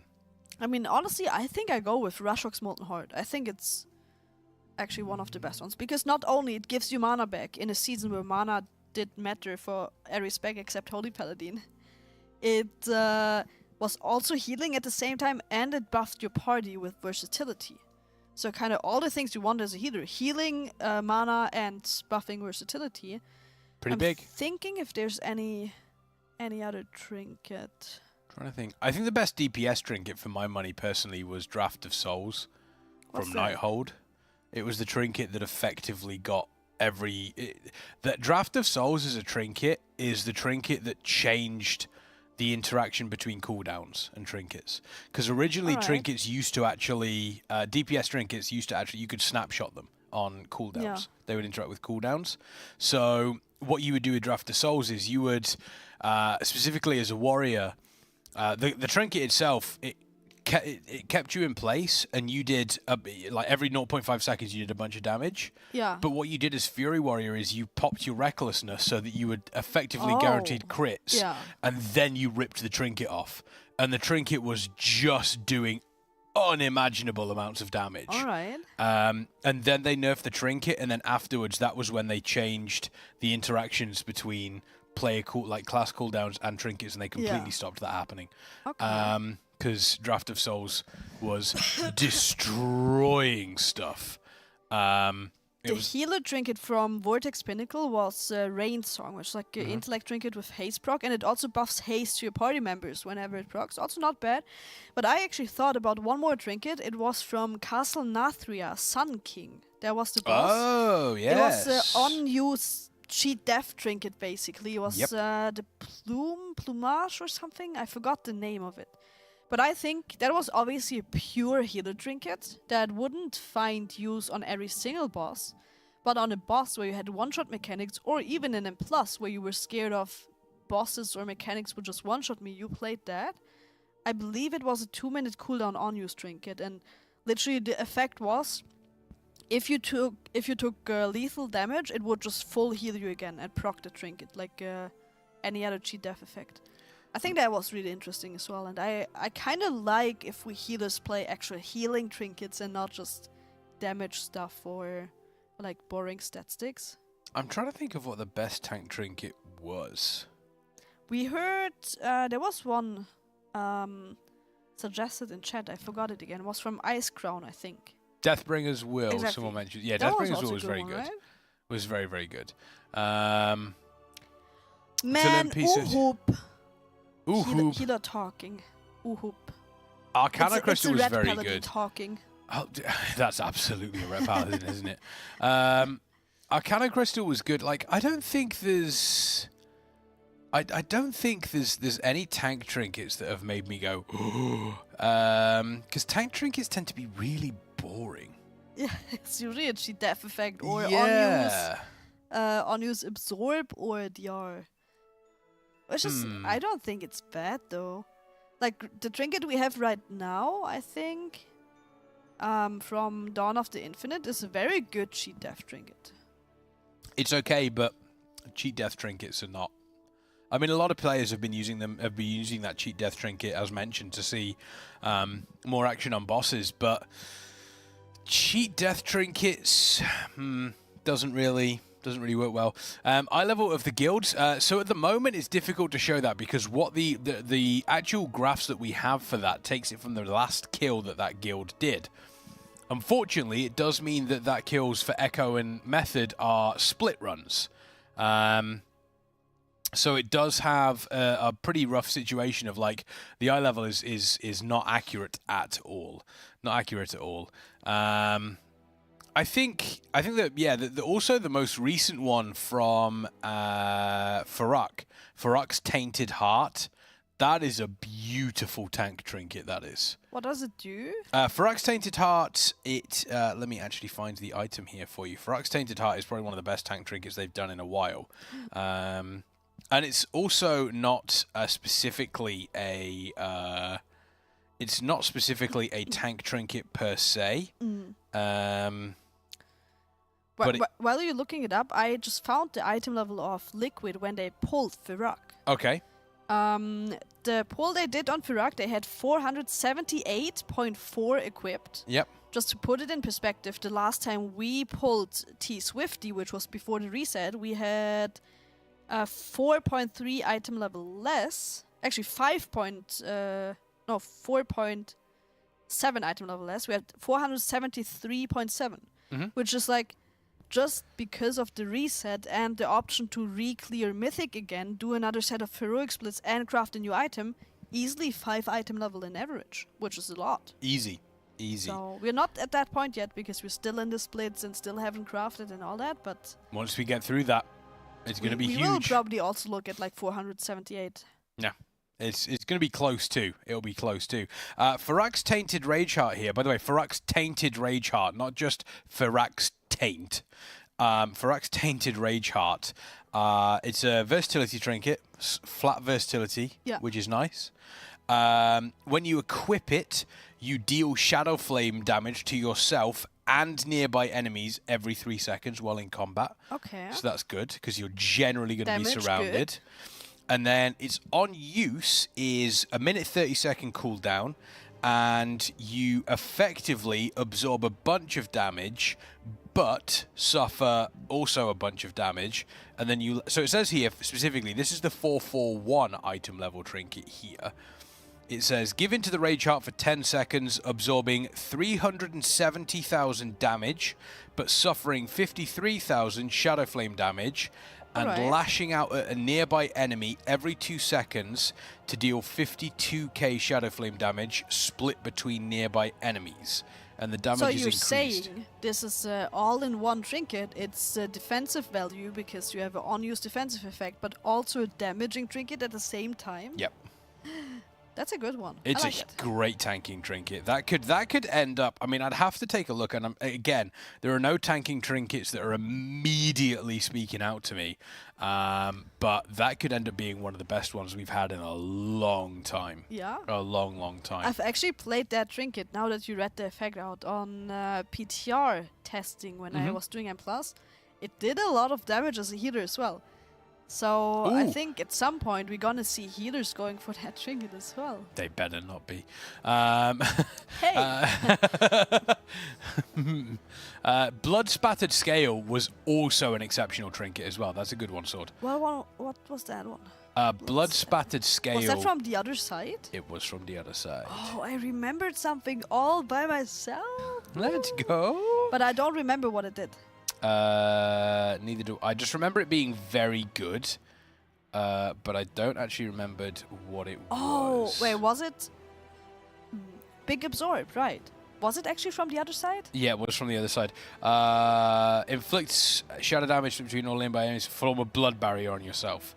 Blood barrier absorbs damage for 10 seconds. Yeah, okay, that was also a good one.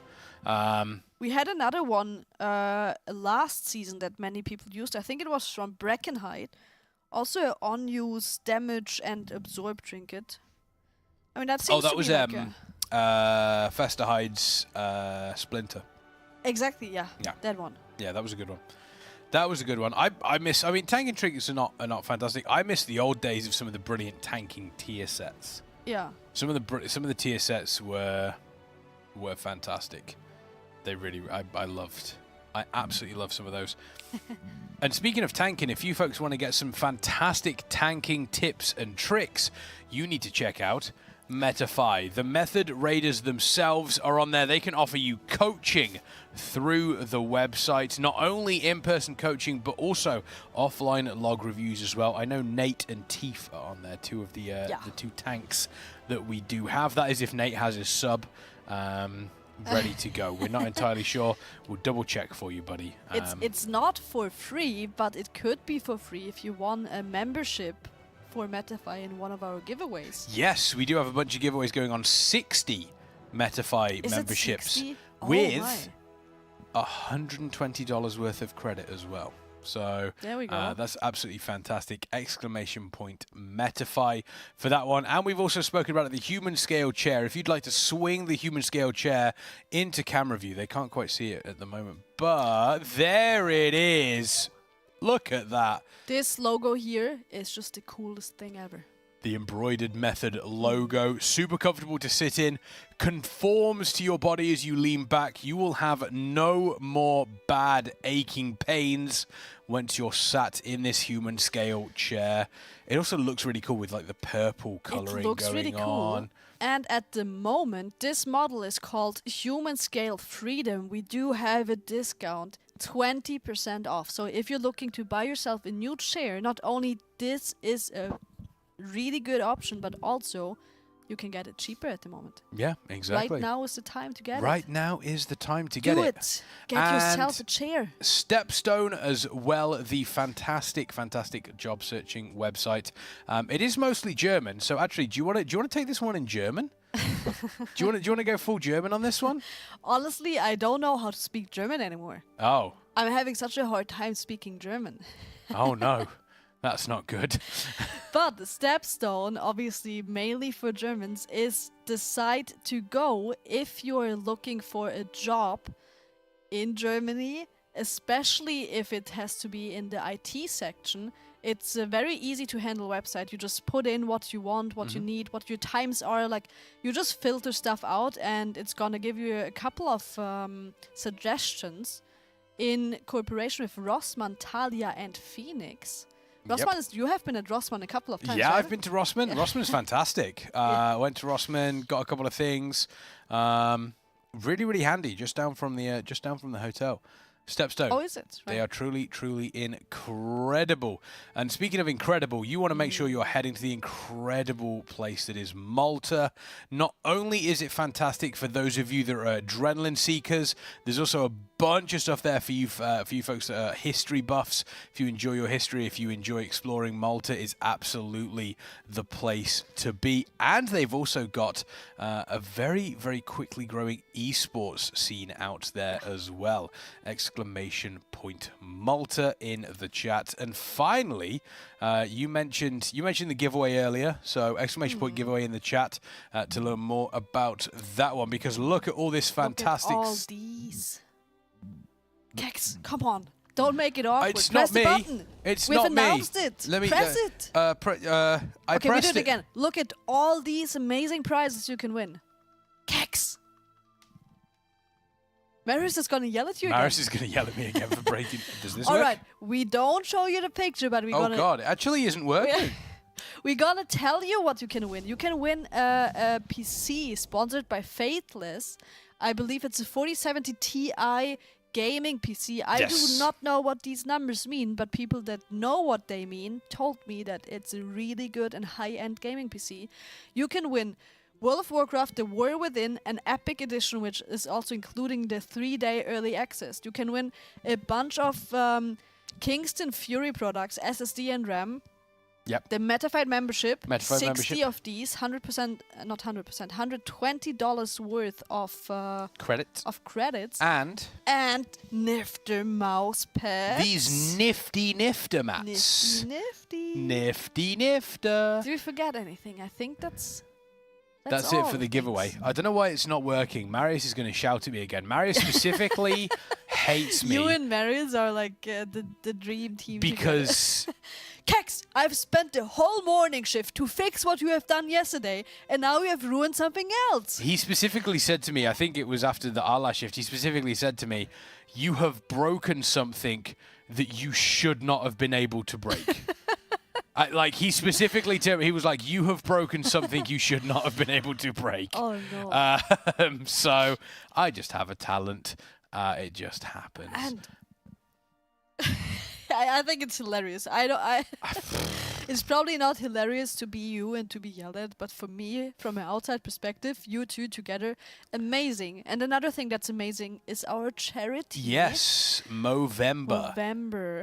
Obviously, looking towards looking towards mental and physical health for men, which is something that we do need to speak more of.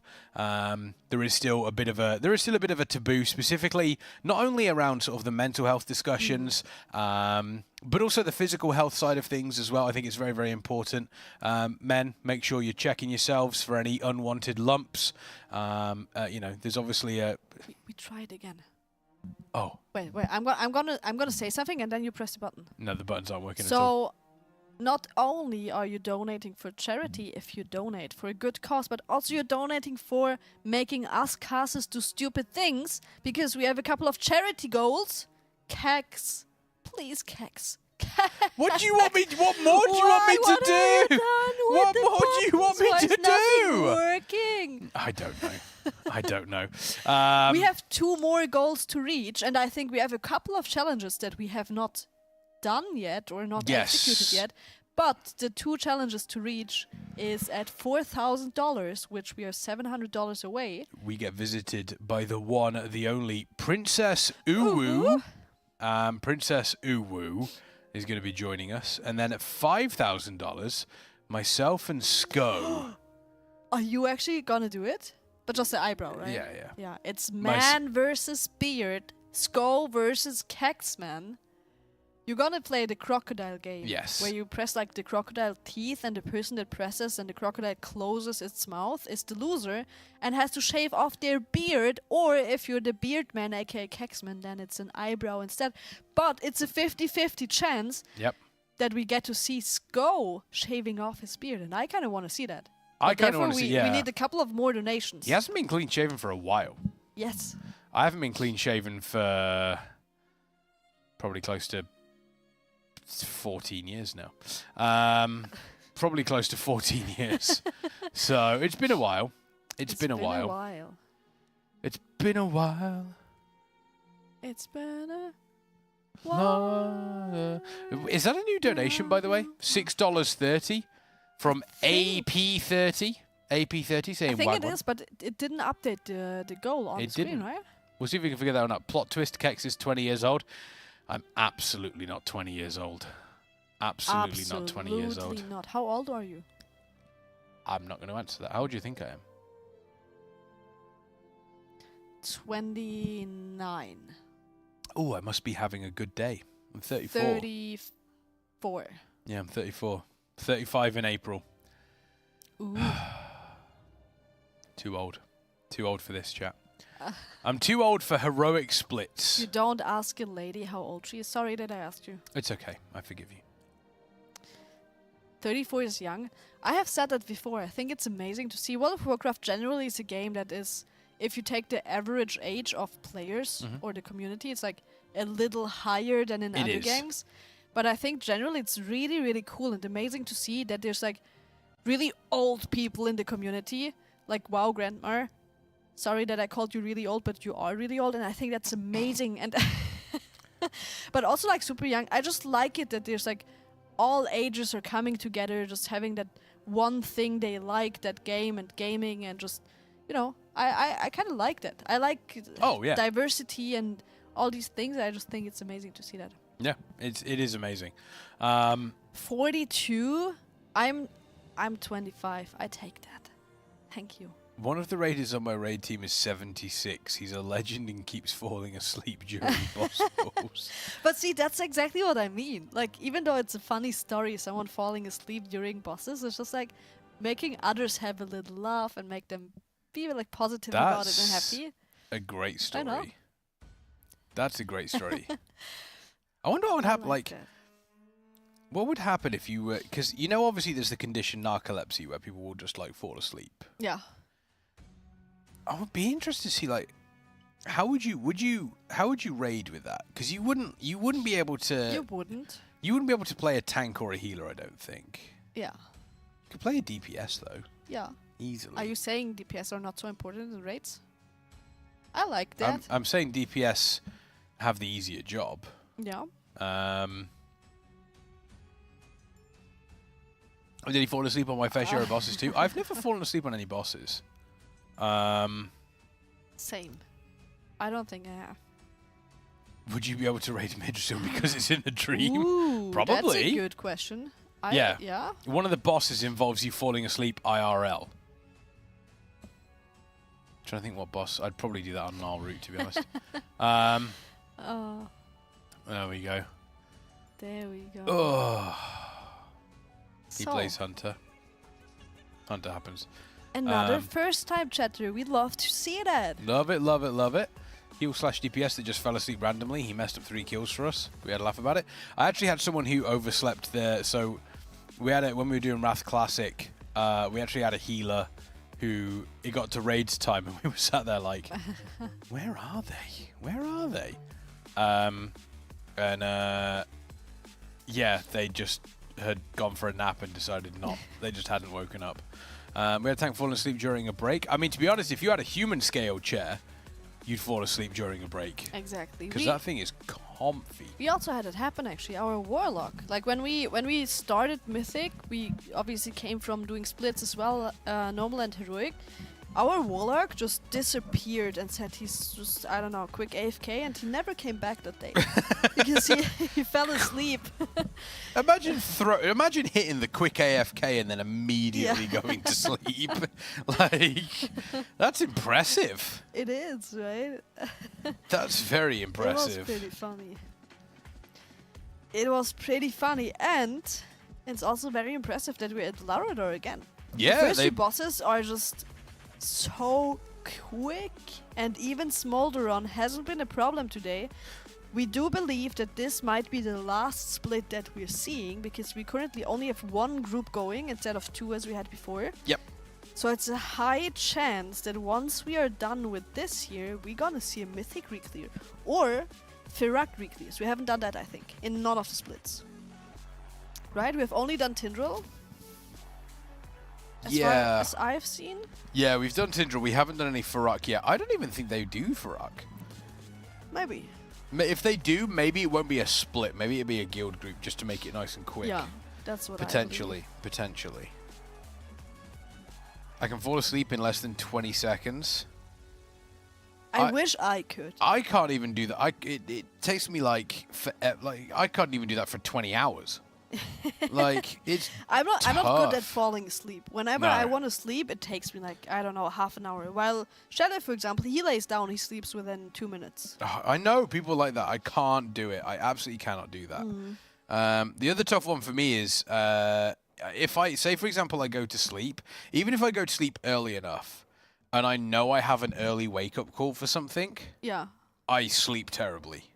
Because my body's almost like, oh, you need to be ready to wake up. Yeah. Also, you just keep thinking about it, right? Yeah. Yeah. Even if, say, for example, I've got like a 4 a.m. alarm, and it's like I go to sleep at like 9. Yeah. Or I head to bed at 8, and I'm ready to go to sleep at like 9 p.m. Yeah, my body hates me. It's just like, oh no, this isn't right. You should be ready to wake up for your alarm. Make sure you don't oversleep. It's like, it's an absolute nightmare. You're very responsible, though, going to bed earlier just because you need to wake up early. It's probably about the only sensible thing I ever do, to be honest with you. Yeah. And it never ever works. Sometimes get micro sleep when I'm tired. What is micro sleep? Oh, micro sleeps. Yeah, so micro sleeps are kind of like naps. Oh. But micro sleeps only last for like a couple of minutes. Okay. Just enough to refresh the brain. There are some people that effectively have been able to break their sleep cycle down into like 15-minute sleeps. I have heard a story about Cristiano Ronaldo that he does some weird stuff with his sleep. I don't know if that's true, but apparently I'm sure he does a lot of weird stuff. never really sleeping like normal people go to bed, sleep for 8 hours, and then are awake for another 16 hours, right? But apparently he's sleeping like only like an hour or something. Then he's awake, then he sleeps another hour, and so on. I do not know if that's true, but I remember that I have heard something like that. Yeah. I wonder if that's actually a thing you want to do. That sounds horrible for me. Well, sleep is a weird thing when you think about it. Like, we don't actually, like, they have ideas and decent thought processes for why we sleep. Yeah. But they don't actually have any decent. They don't actually have any, like, 100% of why we sleep. Yeah. It's very, very strange. It's very, very strange. All right. Yeah, microsleep is not a power nap. Okay. Try the military method. Which one's the military method? I didn't even realize that. Well, I suppose there would be a military method for sleeping, to be honest with you. They've got a lot of fire going on right here. But the boss is nearly dead, so it's okay. Still didn't kill the 8 boss. No, we did not, but that's because we just had our reset. We are on a different schedule than NA, aka Liquid. So we basically just woke up. When did our raiders wake up? Like 5 hours ago? Longer than about 6 hours ago. 6 hours? Did they wake up 5 a.m.? Did it start 5 a.m.? It was early. Yeah, so 5 or 6 hours ago, which means we didn't get to the boss yet after we had our reset, which was the same for Liquid. They just started earlier than us because NA schedule, right? But they also did some splits first, they did the re-clear, and then they got to the boss. Yep. So I believe once we are there, we are looking at having at least 5 item level average more, which obviously makes the boss a lot easier, and we are looking to kill the boss today. Oh, yeah, 100%. 100%. Sleeping is super important. Sleeping is super important. It is something you absolutely need to get. When I was young, I got really drunk and logged on in the morning and was wondering why my horse was in Westfall. Yeah, that happens. We've all been there. We've all been there. So yeah, it looks like they're heading on there. They're making their way towards the second half of the first area here, which is the Council and Nimue, which honestly is more difficult than the fire area, I would say. I think so too. Specifically in pugs. What do we think about trash in this raid? That has always been a topic as well. There's too much trash. The dungeon or the raid is too big, you need to walk too much, too many trash mobs you cannot skip. What do we think about trash in this one here? I think it's fine, there's not a lot, right? Yeah, I think it's okay. I'm just like... This whole area just feels a bit weird to me. Why? Ducks, quack. Quack. Quack. Quack, Quack, quack, quack. Quack. I don't know, it doesn't seem to... I don't know. I don't understand why this area, like, there's not a whole lot of lore about this area that we're in. Which I don't, like, Vault of the Incarnates, we had a lot of stuff going on with the lore there. Aberrus was of it, quack, quack, quack, quack. Aberrus was Neltharian's laboratory, there was a lot of lore going on for that one, but this one just comes to, oh, it's just a place in the Emerald Dream. Oh, maybe, you know. Least trash ever, maybe? That could be. That could be. Which is, on one side, better for people that just want raid, because you don't have to kill... Oh, there's a bunch of trash coming into the room right now. Oh, yes. Oh, by the way, we've got a $10 donation coming in from Steven, saying good luck in this race method. Thank you so much, Steven. Greatly appreciated. Greatly appreciated. I'm gonna bump production because I think our donation goal is just not updating on the overlay. Yes, I think it's stuck. We want to fix that. Pure boss gauntlets would be very boring. It's good to have some trash and traveling. I feel like we're already catering too much to people with attention. Oh, I mean, I wouldn't say like... I wouldn't quite agree with that. I mean, think about the last time that... Well, we have had bosses that have had very little trash. Trial of the Grand Crusader, a very, very obvious example of that one. Crucible of Storms had very little trash in as well. So I think trash is not too bad. I think trash isn't too bad. Why isn't Wildy on? Because Wildy isn't at his desk. Fragnance is there, though. Maybe he's taking Speed's a nap not as there. well. Quep's not there. Do you reckon they're all taking a group nap? A group nap, yeah. I think they might all be taking a group nap, you know. I think they might all be taking a group nap. And I don't blame them, apart from Dan. Poor Dan. Stuck in a Taldazar keys. Poor Dan. Poor Dan. Yeah, they're just talking a little bit, they're relaxing a little bit. We've always wanted an Emerald Dream Zone. To be honest, we didn't have much more allure about it, though, to work with. Yeah, exactly. Yeah, they got to go nap. I just reckon they've just gone for a big, like, old method nap puddle. Nap puddle? Yeah, they're all in a nap puddle at the moment. Nap puddle. Yeah, you know, it's like if you get a bunch of friends together, you just throw a bunch of duvets in, like, a room or something like that, and then you just have a bit of a cuddle puddle. I love that. I do have a feeling, though, that the Raiders went into their own rooms, which I think is, this time around, a little better and more comfortable for all the Raiders. They just go up the stairs, 2 floors up, and they're in their rooms, right? They don't have to walk to a hotel or anything, which is just a thing I love about the lead camp, that you can technically just stay here and sleep and have your own room. I had my own room last time. You just go there. And it was really nice. Yeah. Yeah. I didn't nap, though. I don't tend to nap. I might have a nap after this shift, though. I mean, would you nap if you had a nap puddle? Yes. If I had a cuddle puddle, I would. What is Dan farming in the Tower Desert? Most likely Razan's Gleaming Eye. A very powerful trinket. Why does Shelly don't have Green Fire on his Warlock? Because it doesn't give a power increase. Probably. No point wasting time doing that. He doesn't care about these things. Yeah. Who would? I mean, the Raiders. Should we just set up for a nap? It's been an early morning. Are we having a nap? I might. Okay. I might have a nap. Naps are traps. Oh, actually, that's a good point. Right. That is a good point. So I think I'm really bad at napping, but whenever I nap, then I'm just more dead afterwards than I was before. It depends. Sometimes I can nap, and it will be like I'll be like, oh, I'll put myself down for a nap, and I'll sleep for 45 minutes, and I'll wake up, and I'll be like, oh yeah, it felt good. Or I end up sleeping for 2 hours, and I'm like, you know, what is it? When is it? What happened? Where is it? And I know specifically the shoes on the sofa, Kexman. You didn't do this. Oh no. I'll do it again. Don't test me, chat. I'll do it again. I'm so sad. Exactly. Nap roulette. Yeah, nap roulette. That's the right way to call it. Can we see the Raiders room for a second? Of course we can. Of course we can. Thank you. Look at this. They're having like a meeting there in the back. Who is it? Quep and Bangers and Nezro. While Shelley right behind them is playing in the split. Now then, the big question is, what are they talking about? Oh, you can zoom in, right? Oh. Let's see if we can. Yo, any lip readers in chat? Any lip readers?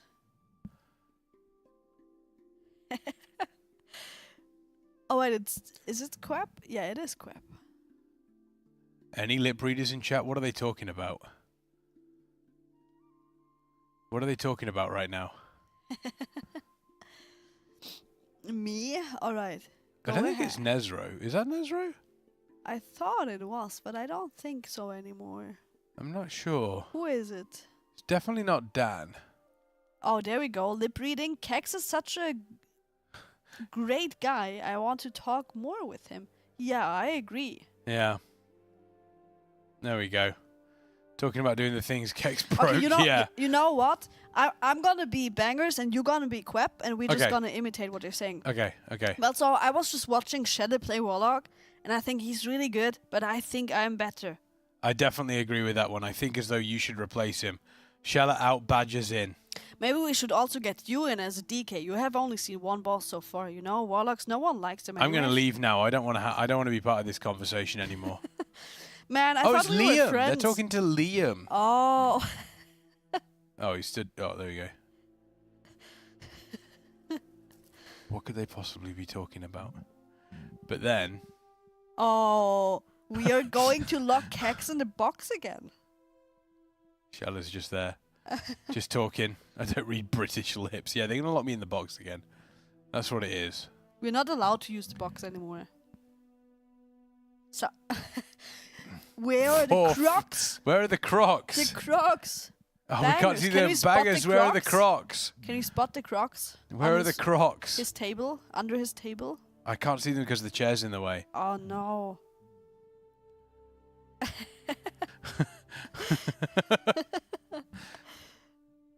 Can we zoom in on Quep? That's just what I was about to do.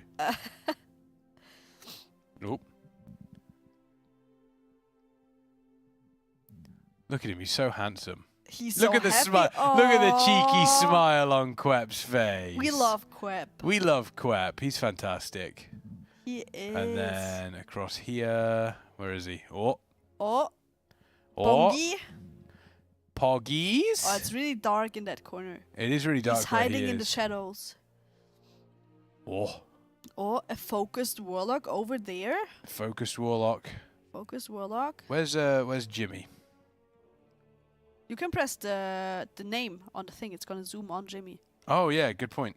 I forgot about that. There it is. Whoop. There he is. Oh, look at his keyboard position is like. Oh yeah, his keyboard position is like. Look at the Oh, APM. Look at that. Look at the APM. Oh my. Oh, that's a demon hunter player, guys. Look at the That's our mouse. DH. Look at the that. mouse go as well. Look at this. He's moving his mouse so much. He really, yeah. Momentum play, yo. Look at him go. Right. Look at him.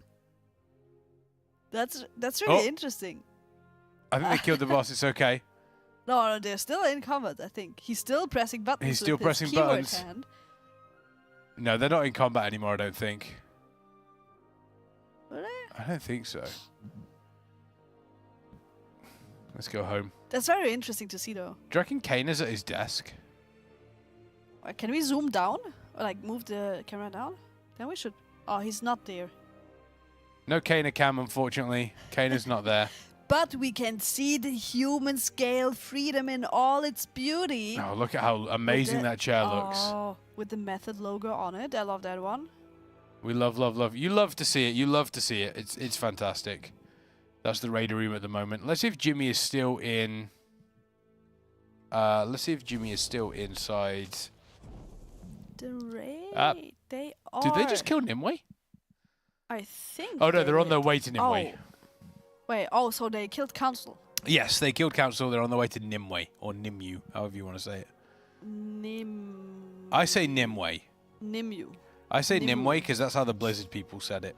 How do you know that? Oh, you were talking to them. Nimue. No, because they said it on their broadcast and stuff. At BlizzCon. Oh, okay. Nimue. They specifically called them Nimue. Nimue. Good old Nimue. All right, all right. Go with the leg pumps. Oh yeah, gotta get your leg pumps in. Gotta happen. It's going well so far, I think. I think the just splits have can't gone wait. well. We're just, guys, chat, we're just waiting here for the splits to be over because no one wants splits, no one likes to see them. It's just boring, there's not a lot to do. So we're just trying to get into Mythic, which will very likely happen after this split. Many of the... Oh, we are ordering food now. Bangers on the food... Bangers on fragments on the food. Menu. Logok's not there. Bangers there, not there. Shella. Ordering. Isn't Nimue the lady in the lake in the Arthurian legend? Don't know. The lady in the lake. I've never heard that one before. But also I don't know many things. Yeah, it's one of those. It's one of. I mean, the Arthurian legend. It's possible. I think Nimue is the way forward for it. But then you've also got to consider like Blizzard will quite often change the way you pronounce stuff. Yeah. For certain things. That's true. What teams are playing? You can see all the guilds that are currently in the top 10 on your right side. Yes. Liquid currently is not playing because they're sleeping. Veg. We assume. Every other team, I think. No, Instant Dollars is also NA. Instant Skyline Dollars is Oceanic team. Fat Shark, yes. Conspiracy, BDG, End Myth. Oh no, End Myth are Asian. What? End Myth are Asian, so they might Oh, be right. awake. Do you remember what the guild's name on ranked 9 is? Rage knows it, and I forgot hot pots something. I don't know. I don't know what that one is. Yeah, Skyliner Asian as well. Hot pot. Hot pot. I know what hot pot is. Hot pot. Hot pot's beautiful. Korean barbecue is amazing as well. Quack. Oh, there's a really good Korean barbecue place here in Stuttgart. Is there? Yeah. I think Mr. GM and Dark Meg and someone were Vaya. there. They went there last time. Yes. Yes. They went there last time. I know that Liam wanted to go there, but he didn't get to do it before the race started. Maybe he still has a plan to go afterwards. Maybe afterwards. It's really good there. That'd be the dream. That'd be the dream. Hot Pot Heroes. Hot Pot Heroes. That's a great name. Hot Pot Heroes. This fight's so good. The problem I have with this fight is it's green on green on green on turquoise. Yeah. And it's the same problem we have with Smoldron, where it's red on red on red on red on orange. Also, Dark Heart Thicket. I haven't played that key yet. Dark Heart Thicket, after the second boss, when you're on your way to the third one, and it was Sanguine, it was so annoying because you've got like this red mist in the area. You've got these red mobs that drop red bombs that have red swirlies with Sanguine. Yeah. Oh, that was a nightmare, that was. That was an absolute nightmare. Did you see how close Shannon just cut this with the frontal? Oh, when you're a world first raider. So you need to do. Oh, he's dying. He just Oh, that's the sleep we talked about earlier. I had the micro sleep. Let's go. Yeah, exactly that one. I had the micro sleep. Let's go. The micro sleep. Huge. Is that how it would go? No, I don't think. I don't think it's quite like that. But not an Emerald Nightmare. True, because if this was Emerald Nightmare, it would have been over in 16 hours. Was it 16 hours or was it less than that? Hang on. Hang on. Emerald Nightmare Legion was like the shortest race we've ever had, and it was something like 16 hours. Wait, what? Yeah. 16 hours for a whole raid? Yup. Oh my. Emerald Nightmare. World first. 18 hours. Yep, Okay. 18 hours. 18. Kali said that. Yeah, it was Exorcist that claims the world first, the Russian guild. Yeah. It was 18 hours after it was like. Yeah, it was wild.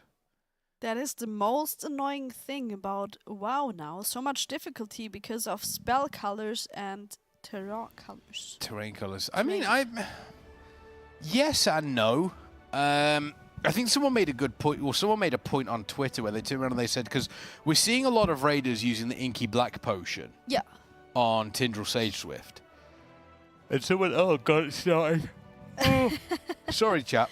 You're suffering today. Oh, I really am.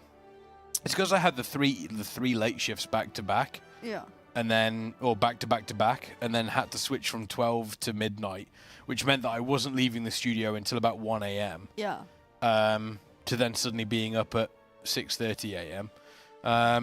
But no, the big thing with the Inky Black potion, someone on Twitter specifically said, you know, if your players have to use the Inky Black potion, yeah, then something. Like they basically said, you know, you've made an error in the way that your boss looks.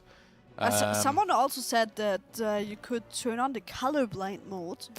That helps with that as well. But I agree. If you need to use a specific potion to see things clearly, or use the colorblind mode when you're not actually colorblind, then that's not a good sign. No, it's not. It's generally not a good sign. This does look as though this is going to be a kill on Nimue, though. A boss that is better than I thought it was going to be, if I'm honest with you. I thought this was going to be more of a healing boss. I didn't think it would be a healing boss. I thought it's like what's it called? Like a movement and like just a play good boss. Yeah. Which it kind of is. Like you need to be very careful with crossing lines and dodging all the things and all that. But it's a little too easy. Everyone was very afraid that this boss here, Nimue, would be the first wall, and it turns out it was not a wall at all. I thought Smoldron was the wall. I mean, I expected Smoldron to be a wall, But I also expected Laradar and Nimue to give us a little bit more resistance. Yeah. I was expecting Laradar and Nimue to be a 50 pull boss. Same. That would be perfect, I think. For the race to Wood first. Agreed. Yeah. Absolutely agreed. And then to go into Smolderon, have that be 100. I mean, you can come and say hello if you want. Come on. Oh, here he is. Everybody say hi, bangers. Hi, bangers. Look, we're looking at your... Yeah, you find Chat cannot see that. We can see that. Oh, okay. Your transmog is an accident. Maybe you want to show chat for a second. This transmog is top tier. Look at this transmog. Do you want to walk us through this, bangers? Let's chat away. Bench bangers. That's just great. Right. So immediately upon arriving. I mean, you can't really bench what's already been benched. Yeah, exactly. So how's it going? How are you holding up, buddy? Yeah, really good. I mean, I just need the loot to drop. That would help. But other than that, we're good spirits. We're just getting through the heroics. Is this the final heroic split? Yeah. Yeah. Okay. And then what's your? We're going to be doing Fyr'alath heroic a couple of times. I'm not sure how many times exactly. Is that without helpers or with helpers? Yeah, I think we're just going to speed run it because with helpers it's a bit spicy and we want to just get back into Mythic. Yep. And that'll be Mythic reclear probably into. Oh yeah, I'll come right in a minute. Well, Shelly could do it. Yeah, Shelly could do it. Yeah. What was I saying now? I forgot. So we're going Fyr'alath heroic, and then we'll probably be going to Mythic reclear, and then it'll be back to Tindral progress, I think. Okay. And how much of a difference is the gear going to make on? Oh, Tindral, insane! I think it's insane because the root damage will be higher, which means you can get out of the roots quicker, which means you have more time to pre-position for the seeds, which means you're less panicky, rush around like a headless chicken. Basically. Exactly. That's when most of the problems happen when when you're broken out late and you're trying to get to your position. You either run through 2 seeds, get in there, boom, tree spawns, wipe, or you just don't make it in time, right? So yeah. We have checked out. I think Liquid gained around 5 item level average. It's crazy, yeah. It's really crazy. Such a big difference. Yeah. And also Ret Aura has been fixed. Yes. That's also a buff to the raid. What was the fix there? I don't know. I think it wasn't proccing properly or something was bugging with it. Like you basically barely had a Ret Aura. And it is roughly about a 2% raid DPS increase. So overall that with this gear, you're gaining a lot of I mean, you saw Liquid get into the same point with like 10% less HP. It was huge. I mean, I think the Ret Aura thing was the problem. And don't quote me on this, I could be incorrect. I think the issue people were having with the Ret Aura was because obviously it's when players take a big chunk of damage, they do a bunch of extra damage. I think it wasn't proccing if multiple people all got hit at the same time. So most of these fights when this was happening. Yeah. Exactly. Yeah. So I think that was part of the issue there for that one. So I think that has been changed, obviously. I mean, take a look at Tindral, Sage Swift. A lot of people are talking on Twitter about the boss being an absolute banger. Yeah, it is. Honestly, like I haven't replayed the boss that much, but when I was in, it was like you have to always be watching what you're doing. Yeah. Like that fight is insane, honestly. It does kind of remind me of like a hard fight, like Hollanders sort of fight, where like if you just do something wrong, it just all goes to crap. It all just piles down and it just goes so wrong. Very quickly. Yeah, it can do. Chat, if you have any questions for bangers, please put them in. We'll get them. My next question, however, Liquid killed Tindral Sage Swift. I don't think it surprised too many people. No, we all thought it was going to die last night, However, the question is, how, like, obviously the aim for you is to now kill Tindral Sage Swift tonight. Echo, you can imagine are going to be pushing to do the exact same thing. If the both of you kill Tindral Sage Swift tonight, how small is that gap between you and a Liquid at that point? Probably only 3 to 4 hours max, I'd say. If Echo and us were to kill it tonight, I personally think it might be tomorrow morning though for both our guilds. I honestly don't even know if Echo will kill it tonight either. After you do all these clears, always after splits, you always play a little bit worse. I feel like when you're doing these splits, and you go into Mythic, it's always a couple of hours of like not focused pulls because when you're doing splits, it's so boring. Like they're doing heroic now, probably the 16th time in 2 weeks. So you do always play a little bit worse after doing splits, but if we really, really smurf, because obviously now we know what happens in P3 exactly, right? So we don't have to do the learning phase like Liquid did. So I do think with the extra key, a kill tonight, if we played really good, could come. Then the gap would be like 3 hours max, I think, from Liquid to us, and the Echoes are. So yeah, our main aim right now is to keep on Echo's toes, to keep them worried about us, and then push on for Liquid at the end. So. There we go. Do you believe that Liquid has done pulls off stream? Yeah. We've talked about it. Yeah, for sure. Yeah. 100%. They would be if not, they would have the analysts in the raid as much and be making week orders to make sure everything's ready to go for when the raiders wake up. But they 100% would have done some pulls for them and sleep. Yeah, which is a smart thing to do. And we would probably also do it. Oh right? yeah, 100%. Yeah. And they obviously would turn the competition thing off in is it Radio? Yeah, Radio. Yeah. So you can't see what percent they're on and stuff. Oh, all right. Because they did it. Remember they did it at the start. Remember we woke up one day and they were 40% Yeah, less than what we thought. I was like, oh, okay. Yeah, and then obviously the Echo gets no information really of how low they've got the boss, right? Yeah. Yep. It's one of those things where I think we expect it. Someone in chat asking Windows. Windows. Bangers does Windows. Windows. Windows, yeah. Window cleaner, fit us, all that sort of stuff. He loves the Windows. Yeah. Loves the Windows. Window shopping. But yeah, Smolderon obviously is Smolderon's a super solid fun boss. I think as well. Yeah. This boss is just going to be really easy and really clear though, because you do all this new loot. You don't blow up them orbs and you're going to kill the boss, right? Yeah. It's not a DPS check anymore. It's a survive fight now. Exactly. Someone asking, did you get the method joggers yet? I haven't actually. No, I need to see them. What they look like. I've never been told we had method joggers. We have the method store open here, do we? I don't think we do. Don't no. have it anymore. Like, I would happily get a pair of those. Like black joggers with a method logo on it. Yeah, it looks really cool. Yeah, no, definitely. Yeah, I didn't realize we had it. There we go. That'd be the way have to get some candy. Definitely. Smolderon is going a little better and faster today. Yeah. Is it because we're out Still a lot of people dying. Yeah. And helpers, I guess they've probably the second time they killed now, so they have a little bit of an idea of what's going on. Mm-hmm. I think we've also got. I mean, we're speaking about the difficulty and everything. I do think number one, we've got to give a shout out to the WoW designers. Yeah. Because they've done an incredible job with the Amirdrassil. I think much better than the previous two raids in Dragonflight. I think if the last boss is tuned correctly, this raid is perfection. Yeah. Like you have 5 or 6 bosses that just fall over for the guilds that are not doing 10 splits, right? Like a Laradar for a guild that's not doing 10 splits is not a pushover. You still have to play the game. But when you've got such gear, it seems a lot easier than what it actually is, yeah? But you have a hard boss like Smolderon, which is mainly for the top guilds that do splits and stuff, which is fun. Yep. And then you've got Tindral, which the more casual guilds are probably not going to get to for a little while. So you can tune that for the race. Yep. And then once the casual guilds start getting to the last 2 bosses, they nerf them, and then everyone's having fun, That's right? true. That is literally perfect. As long as this last boss is a good 200-300 at least pull boss, it's perfection. Yeah, he's got. I always believe that the final boss should be and 300 pulls as well. I think the other side is the pull counter could kind of be a little bit of a debate because you could look at it and be like, oh, 300 pulls. Yeah. Oh, that means that it's it's easier than Tindral Sage Drift, but there are so many pulls on Tindral. But if they're 300 pulls getting all to 8 minutes and then the last bit's really hard, then it's a long time, right? Exactly. I mean, Tindral, you got 200 pulls in P1. Easy. Within 30 seconds. Yeah, exactly. So they were quick.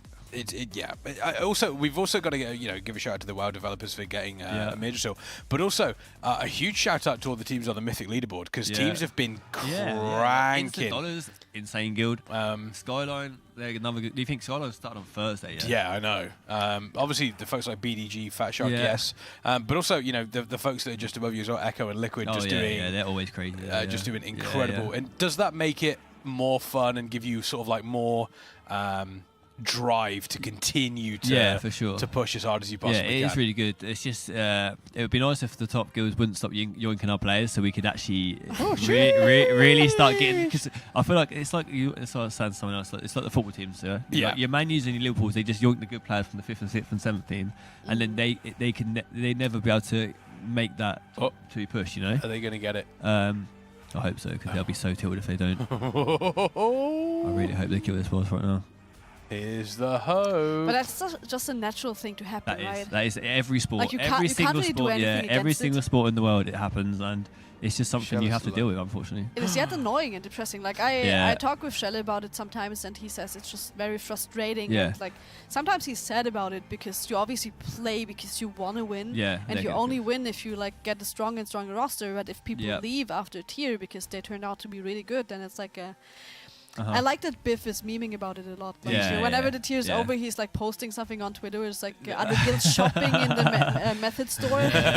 So, you think last year it was like Fana, Andy. Like, these are all players that are in Echo's first team now, not sitting on the bench. These are like players that have gone straight into the team. They're really good players. Yeah. which I can't remember who I was saying to it the other day, but Yeah. if we'd have had Fanner and Andy and stuff on Sark when we only got beaten by Echo by like a couple of hours, I honestly think we'd have beat them. Yeah.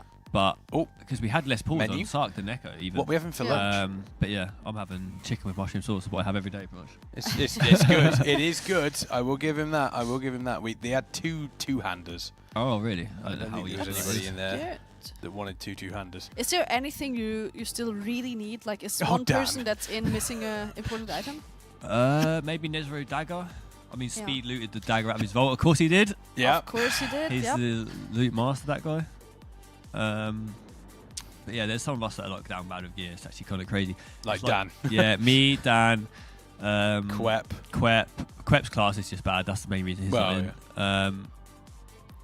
And Nezro, but his Nezro's gear is a bit better now because they obviously juiced him up a little bit because he's in on Tindral. That's why. This is why Dan is doing so many Atal Desires, because he wants to drink it.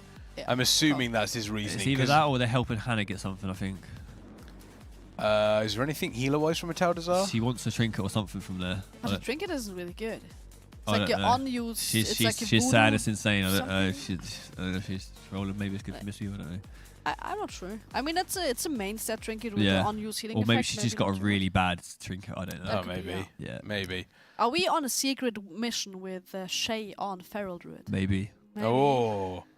Because we have The seen. problem is he's playing the most OP class in the game on these other class. Oh, an interesting question in chat. Do you think the fact that there are other guilds that seem to have caught up with the big three that will be a change in the race toward first in the future? It all depends if Blizzard do something about crowdfunding or something like that. I just don't feel like most guilds are ready to put all that time and effort in and not get no money or nothing out of it, you know. Until Blizzard start doing some sort of crowdfunding where players get paid a good bit of money for putting all this effort in, I don't think there's going to be many other guilds that put all the time and effort into it, no. That's fair. That's fair. It does seem, and I was mentioning this the other day, like once you get outside of the big three, the gap in the funding, the gap in the support, like organizational support. I mean, as well, look at is like, BDG, for example. There's a perfect example right now. You lose your org, and you lose your players, and then you lose your sponsors, and then you lose your rank, right? And that's what they're probably seeing at 8th. Yeah, but then you get the best boss kill clip. don't want to think about that again. That was in my head all day yesterday. We actually saw there's a fantastic moment as well. I think it was Rage that showed us. It was the clip of Biff Raid leading as that was sent to him. Yeah, and we were all crying. But you hear him counting down, and it's the funniest thing because he just goes 3, 2, 1, and then you just hear him just like, and everyone's like, "What is going on?" The whole of the other room erupted for like 5 minutes. It was like because it's funny. No one could stop laughing. Yeah. I tell you what, once you kin Tindral, if Lorgok doesn't do that, I'm going to be really disappointed. Same. Now that you say that. I'm going to be really, really disappointed. The Smolderon clip is absolutely fantastic. Oh, that is funny. It would be brilliant. So, what are your thoughts or your predictions for how today's going to go for you folks? Do you think it'll be relatively quick re-clear and then absolute pumping? Yeah, so it'll be Fyr'alath for like, I reckon, good 2 hours, maybe an hour, because them kills are really quick. Fyr'alath's actually one of the easiest last bosses I've ever had to do. Oh, really? Yeah, it's really easy. As long as you don't hit the seed in the last phase, I actually don't know how you wipe on that boss. Okay. But after that, that'll be for like an hour and a half, 2 hours, I'd say. It depends how many runs we do. And then if we can mythic re-clear within 3 hours, 2 hours probably, if you kill Smolderon quick. Other than Smolderon, really, with all this gear, we shouldn't have any troubles. I do honestly think we could get Tindral really close tonight, and then if we personally believe in a kill. Really? Yeah, we have. We believe in you guys. I mean, to be fair, with the extra, we were getting to P2 at the end pretty consistently. Clean. So that is the hardest part of the fight, in my opinion, because once you've got the P3 strat down, the P3 strat, you remember your seeds last 5 seconds instead of 3. As long as you know when to plan your cooldowns around the roots and when you're not using dragons to break the roots, I do think P3 is a lot easier than P2. Yeah. So we might get a kill. I mean, we were hearing on the team speak yesterday specifically that, like, when they got into P3 and P3 cleanly actually saw stuff. Yeah. And one person, I can't remember who it was, but one person turned around and said, "Oh, you've got so much time now for these seeds." In comparison, like 3 to 5 seconds is huge. That's a lot. I mean, it's nearly double. Yeah. Yeah, it's nearly double the time. It is huge, and I think it's going to be. I think Tindral Sage Swift again. I think the pull count is a little bit debate because of, as you mentioned, how quickly you can wipe on it. but it's nice to see them doing these sort of bosses again. Because like I said, it was interesting. Someone pointed out Tindral Sage Swift for like Liquid. They spent more wipes on that one boss than they did the entire previous raid. Yeah. Which is huge. Yeah, that's crazy. I mean, what do you think Max about has it? even tweeted recently, this is the best boss, one of the best bosses ever made. Yeah. I mean, it's tough. And also the interesting point I said to Roybin and Shaken earlier, it's not so much that the actual mechanics themselves are difficult. Like, this is dodging these, easy. Easy to Standing on... No. Easy when you're watching, I'll tell you that. Easy when you're what I was watching. going to say was, if you take each one of these individually, that's easy to deal with. But it's when you've got 3 coming at different angles. That's because you have to... Problem is... Well, it's the crossovers. It's the crossovers, and you have to get rooted in a position where you're not going to get hit, and that's hard. That's hard. That is when you're watching... When I went in, I was watching thinking, how are they getting hit by a beam? When you go in there and you start doing it, it's like... Christ, you almost bro. need a chameleonized. Like you're looking left beam, right beam, then you need to get rooted in a certain place. So these 2 beams are not gonna, hit you, and it's very, like a lot on the brain. I'll tell you. I would say it's. I think this fight is easier. It looks easier when you watch it than when you play it. It's Oh. one of these ones. Like you watch it now, and I know it's only heroic, so it looks a lot simpler. But you think, how do people get hit by these beams? But they do, because you're not just focused on beams, but you're playing your character. You're doing other things. There's a lot of things. Healers love you. Yeah. Yeah. It does seem to be a fun. Oh, there might have been some loot shenanigans going wrong here. I don't know. Maybe they need to wipe for something. Wait, what the hell is going on? All right. What is happening? Yeah, that's definitely why. Yeah, I think something's gone wrong here. Something's gone horribly wrong. Maybe they lost too many people? No, I think it was maybe it. I don't know. Yeah, Callie, healers just need to heal more. Yeah, that's what I say. Healers, you've got one job. You guys need to calm down over there. You've got one job. One heal, that's all I ask for. Yeah. Dan, wipe still was stuck cold, alright. here in the Taldazar Hell. I reckon I've done 158 dungeons this week. Oh, really? While also... Oh, wait, you were not in for most of the bosses, so you had time. I literally... I did the first 4, just because to get Vault on Boomkin in case we need it. And then bosses were so easy. And then, it's just literally M+ until I got every bit of loot that I needed, basically. That is gross. Yeah. That's and it wasn't even. gross. It's not even just that, right? I got all the loot that I needed, and then we started needing to gear Feral. So then, obviously, I'm a level character, so then I have to go in the runs and trade all the loot. So I've been gearing 2 different Ferals up as well. What was the reason by the you tried to play Feral for a couple of Yeah, tries? that's just not gonna happen. I've never played that spec before, ever. I've never played a melee before, ever. Yeah. And I'm coming into a boss which is like one of the hardest melee bosses probably to ever play. Them 3 combos is an impossible mission. I was saying that you're an insane player, right? Yeah. You play multiple specs and you're good enough to just hit the dummy for half an hour, and you're gonna bring the DPS you need to bring on a dummy. Yeah. But hitting a dummy is so different much from being in a boss where you also need to press defensives on point, dodge mechanics while pressing all the my rotation. reminders weren't set up either because obviously we'd never played with a Feral, so we didn't have any. I wasn't having any reminders saying pop CDs here, pop personals. It was all full nay. And it was just an absolute. I was like, Biff, bro. Like I know that I can play the game, but this is like an impossible mission. Yeah. We need to either gear another Feral or you need to come up with another plan. And I said to him like, look, get the double warrior in because rally will help us get to P3. Yep. And I said, just bring in. Take the rogue out. We don't need boss damage right now. We're not going to kill the boss right now. We just need to get through the fight, So I said, get the second warrior in, get Shay out to gear his Feral. If we want to make that decision today to play Feral, it's up to him. But I don't personally think we need to play Feral with extra gear. I personally think, when you looked at the Liquid's kill, the Feral wasn't even that high on DPS. The only reason you play the Feral is because there's an extra melee, means the Hunter can play BM and not survival. Yeah. That's the only reason. It's not because Feral is way better than Boomkin in that fight. It's just because Boomkin is a range and it's probably the weakest range out of them all on that fight. Yeah. That's the only reason, really. But we'll see today, because obviously the rogues just do. Like, did you see the DPS meter on boss? Yeah, it was. The rogues are doing 150 mil. The next one's 80. It's disgusting. Like, if you've got 3 rogues doing that damage, you're going to kill that boss before it even does anything there in P3. It'll get shredded. It'll be absolutely. That's literally like having an extra player in your raid. Yeah. Doing boss damage. Oh, another question. We were also playing. We played triple rogue for a whole while. We played 1 Asa and 2 sub rogues. Yeah. Is there a reason for that? I think other guilds only played sub rogues. So they played Asa, what? Or Asa, did they? Yeah, I think they're both Asa. But I Asa, think Echo played sub. Liquid might have played Asa. Asa is insane boss damage. Sub is insane root damage. Oh, so we played 2 sub to kill roots because one is the main thing getting through the fight is breaking the roots in time to soak the seeds. So we thought you know, we're not until we're actually on kill pool tries where everyone's really comfortable with all the DPS stuff they need to do. We feel like 1 acid, 2 sub is the best thing to do. Yeah. But if we were to get rid of 1 rogue for a Feral Druid, they'd both play acid for boss damage, and the Feral Druid would also probably do a lot of the cleave onto the roots. So yeah, it depends on what we find, because obviously Shay's Feral needs a lot of gear. He's got no piece, but obviously with things with this loot system, you literally can get 4 piece from last boss. Yeah. You literally just give them all the curios and they got 4 piece. Yeah. Just away you go. Yeah, with the Catalyst, you can literally get 4 piece without looting any items, pretty much.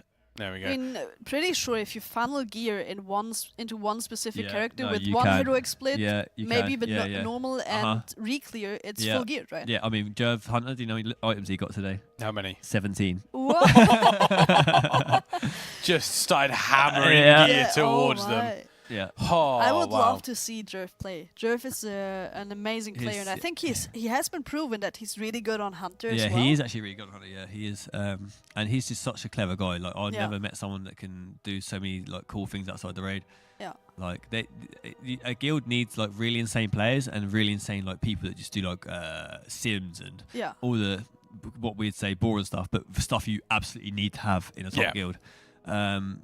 And he's literally the perfect person for that. He does such an amazing job for like sims and PI sims and like what class should be PI'd when we have 3 targets, what class should be PI'd when we have 1 target. He does all these sims on his own.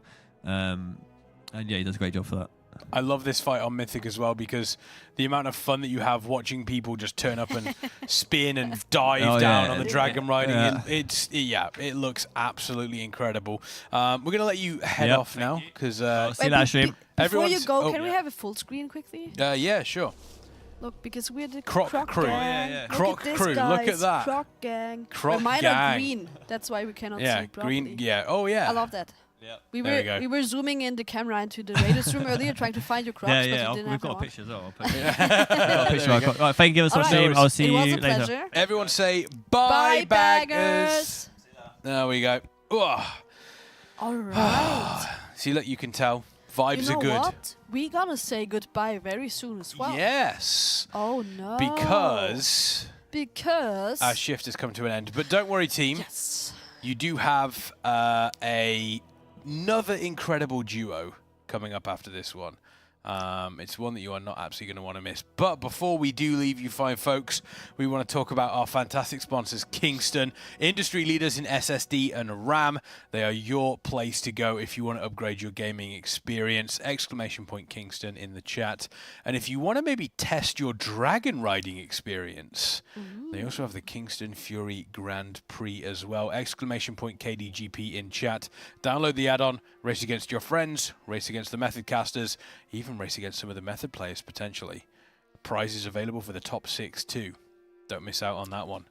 And if you don't want to miss out on any of the action... Can we check if it works again? I want to see. If we have... I think it was Toxic Sherry that has been leading the leaderboards for the last 4 days. Oh, there we go. Still not working? It is working. It's still Toxic Sherry on top of the leaderboards. There we go. There we Toxic go. Cherry on top of the leaderboard there. All right. And if you want to, as mentioned, if you want to be sort of like checking out a bunch of different streams, but you don't want to keep switching tabs, Ection is your place to go. Create your own streamer playlist on there so you never miss out a second of your favorite content creators. I know Method have curated a Race to World First playlist over there. Once again, !Ection in chat to learn more about those folks. And you know, we talk about a one-stop shop place for everything in regards to streamers, but achievements, there's also a place coming up for that as well. And I'm a big fan of it. Bedlam is our partner here. !Bedlam in chat. It's the LinkedIn for gamers. What Bedlam does is it puts into perspective what your achievements in a game mean in other games. So when you come to me and tell me that you are an amazing League of Legends player and you tell me your diamond scores and whatsoever, I don't understand that. But if you show me your website, your Bedlam profile, and it puts out a number that just says, I don't know, maybe a 9, then I know, oh man, you're really sick at this game, because this just tells me, without knowing or having any knowledge in your game, what that means. So check it out, get your tag right now. Tags are obviously limited. You can only have 1 tag per name. Rage has actually saved herself 2 of them. Yes. She has at Rage and at Rage Darling. Check it out right now. It might be the future of gaming, actually. I believe it might be. It's a pretty new thing, but I think it's very clever and smart. It might be the future, so you want to have your tag saved in case we will need it more often. Exactly. Thor, good morning. Thank you so much for the Tier 1 subscription. 19 whole months. I hope you and Luna are well, alongside the little ones. You speak about the future of gaming. And your future of gaming means that there are going to be more games coming out. Yes. And if you want a place to actually get your games at an incredible price, Aniba is the place to go. Exclamation point Aniba in chat to learn more about that one. They've got brilliant discounts going on, Battle.net gift cards. And also, don't forget to use the code METHOD at checkout for 10% off. Once again, discount code at checkpoint METHOD for 10% off. Aniba, truly incredible. And do you know what else is incredible? This heat. Look at that. Warcraft Rumble. Method.gg/rumble for guides. You need an intro to Warcraft Rumble. That is absolutely the place to go. It is, yeah. It's fantastic. I love it. Go is addicted. I am also playing it. I got it at the BlizzCon when it got announced. So that game is fairly new. I think it's out for, what is it now, 3 weeks? 2 weeks, 3 weeks, 2 yeah. weeks, 3 weeks. Like that. It's a mobile game that you can download in the App Store or for Androids as well. Play Store. In the Google Play Store. And it's just a really cool thing to play on the site. You can play PvP, you can play dungeons, you can just level up your characters in the campaign. I need to log in for my daily rewards today. Right, daily rewards that you can collect every day. And at the moment, if you get yourself the game and you kill Hogger, which takes you 10 to 15 minutes. Yep. Might take longer if you're losing, but just don't lose. Then just you be are good. Getting yourself a battle pad for in-game in Warcraft. It's the Safe, what is it called? Safe Pilot? Safe Pilot. It's one of the characters in the game as well, and she's the best. I think she's on the back of your shirt as well. Yes, I think so. It's the, can we see it? This lady down here.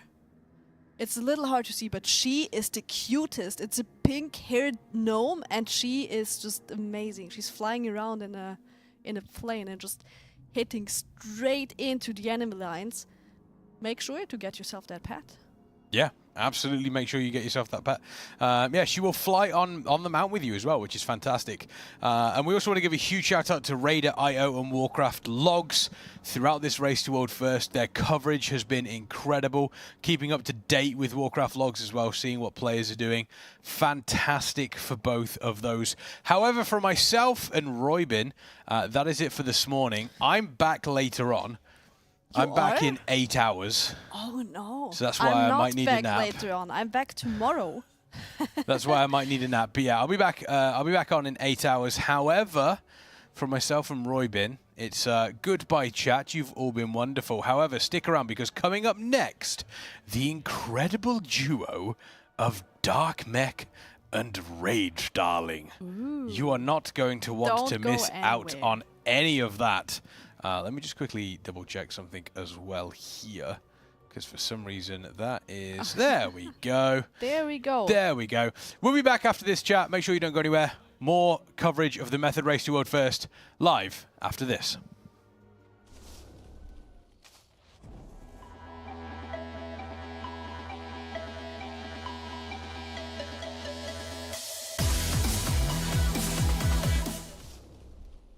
Hi guys, I'm Nate, one of Method's main tanks.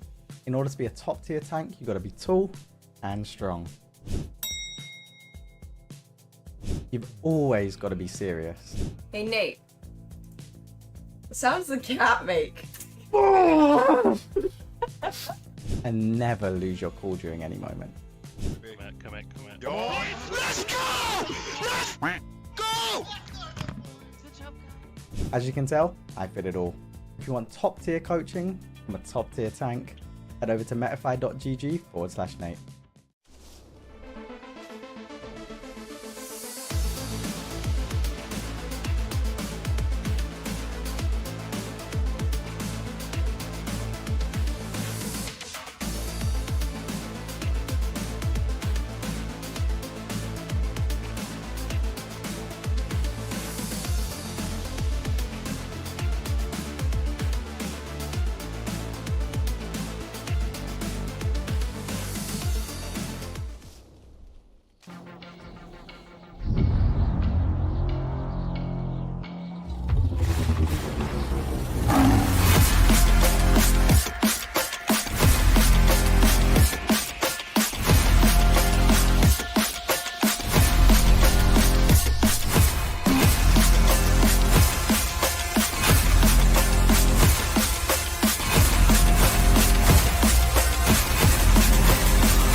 Hey guys, I'm Royben, and currently ranked 1 healer in Mythic Keystones, and healer for the Guild Honolulu.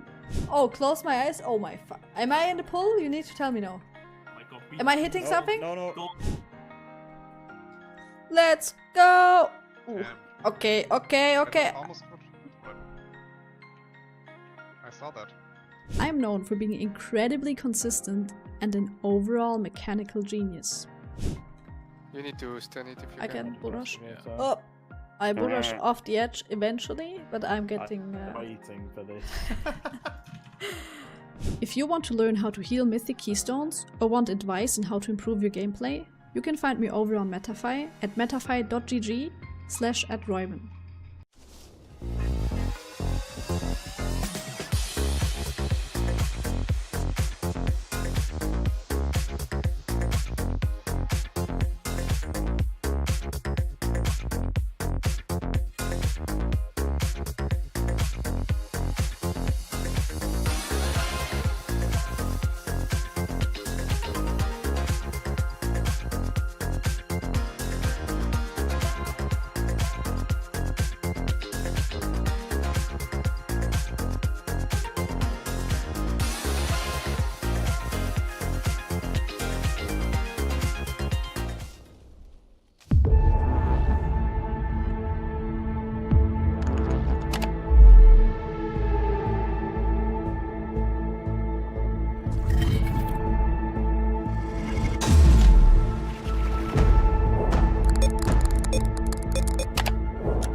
Hey guys, Shella here, rank 1 M+ player and pro warlock for Method.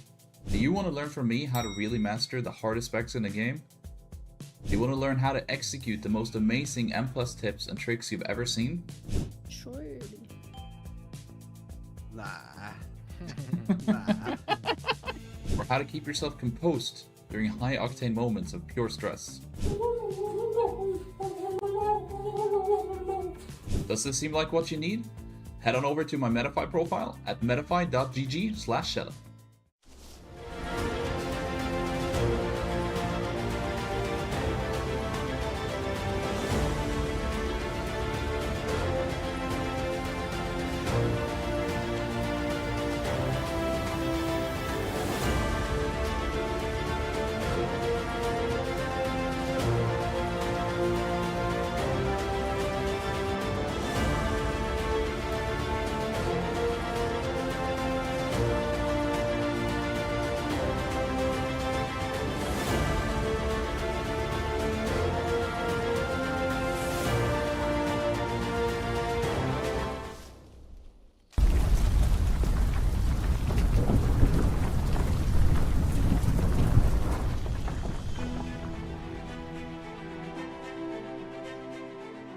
Welcome to the gaming realm of magnificence, the 2,000 square meters of pure gaming paradise.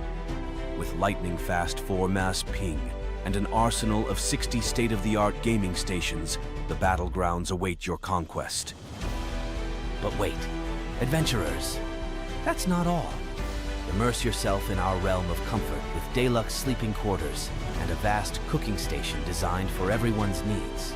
Refresh your spirits with an endless supply of free drinks. A gym to keep your warrior physique.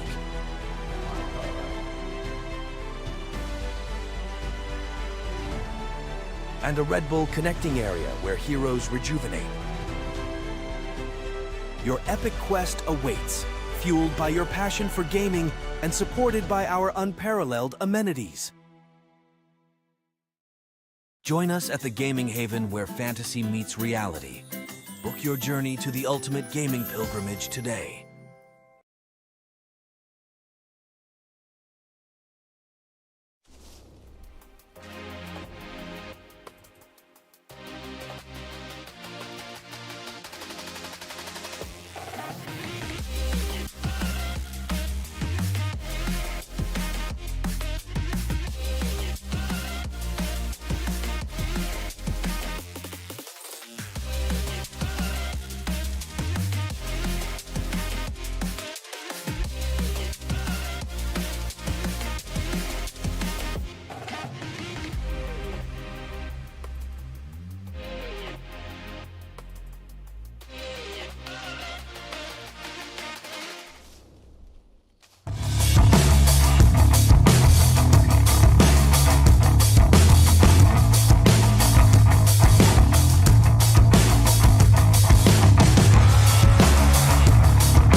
Hey, Creeper.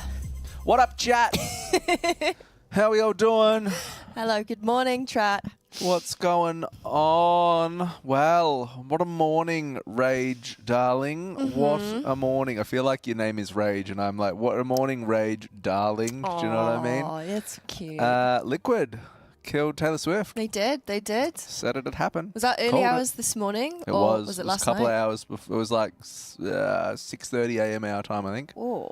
I called it. Said it's going to happen. Mhm. And I think I'm going out on a bold prediction to say that I think Liquid will probably kill Fyr'alath tomorrow night or something. I think you might be right. I just wouldn't be surprised. I've been met with some resistance to that call, but I just think they're playing off their heads, undeniably off their heads, and yeah, crazy things. Well but who deserved. knows? Well deserved. Who knows? But Echo still chomping away through their splits at the moment. Method also doing the same.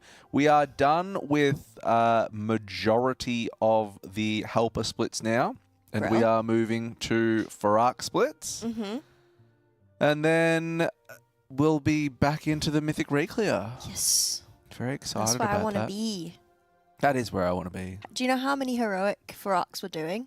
I don't actually know. No. No. Hopefully not too many. I don't think... Well, there's no helpers, so they should be rinsed fairly quickly, I would think. And then Yeah. it's just onto that Reclear. And I don't think Reclear is going to pose any issue whatsoever. Let's just go and see what's cooking at the moment. That is definitely... That's not Logox.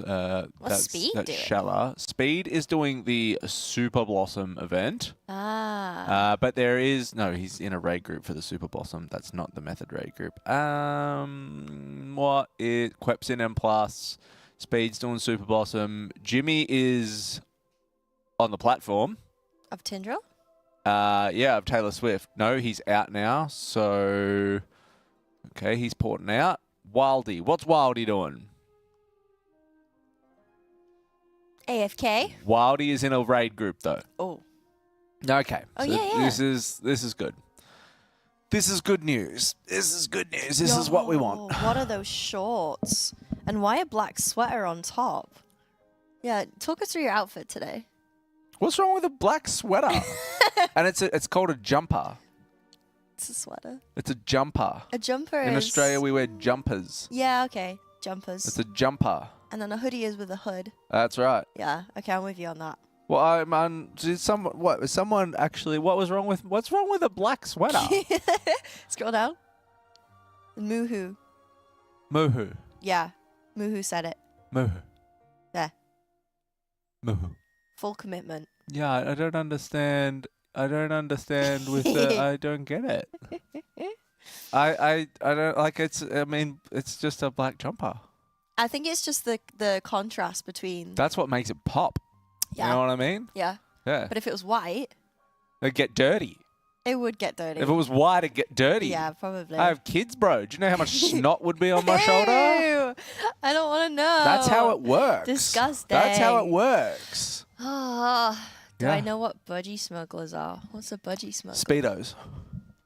So Speedos made like a massive resurgence back in Australia. Now when you go to the beach, everyone wears Speedos. Fair enough. Everyone rocks their budgie smugglers. Budgie smugglers. Yep, you pack them in tight. Nice. Yeah, that's how it works. Mm. Speedos. Speedos need yeah, look. It's I don't know why they became so popular again, but they did. Speedos back in. They get all types of cool ones. You guys are a little bit bonkers down under. We are. We're upside down. We're upside down. Speedos and thongs. Yeah, because I forget too whenever I'm like in the States or whatever and I say I'm going to go and get my thongs. Or like, do you guys wear thong? And everyone thinks of like G-strings. Because we call them G-strings in Australia. What's a thong? These aren't thongs. These are slides. But like the bit where the plugger goes between your toes. Flip-flops. Yeah, thongs. We call them thongs. That's so... Yeah. Okay. Yeah. All right. So they're called thongs. But whenever we say it, people look at you really weird because they're like, Dominic's got his thongs yeah, on. it's like it never goes well. So we call them thongs in Australia. Yeah. Yeah, not flip flops. I mean, they can be called flip flops too, but we call them thongs. Yeah. And then if like the bottom bit comes out, you say like I've done a plugger or I've blown a tire. Really? Yeah, Done a plugger? seriously. You guys are weird. Yeah, we do it right. We do it right in Australia. I mean that in the most like endearing way possible. You guys are weird, man. We appreciate it. We appreciate it. Is this? I mean, well, I'm assuming we're going to do Fyr'alath splits, but at the moment there is 18 people in that group. So I'm just wondering. I'm just curious as to what might be going on here. Early start for the Raiders this morning too, chat. They were up at 6 a.m. on the PC, so they were up before that, but they were on the PCs going at 6 a.m. Yeah. A lot of vault openings, a lot of extra craft. How was your There's vaults?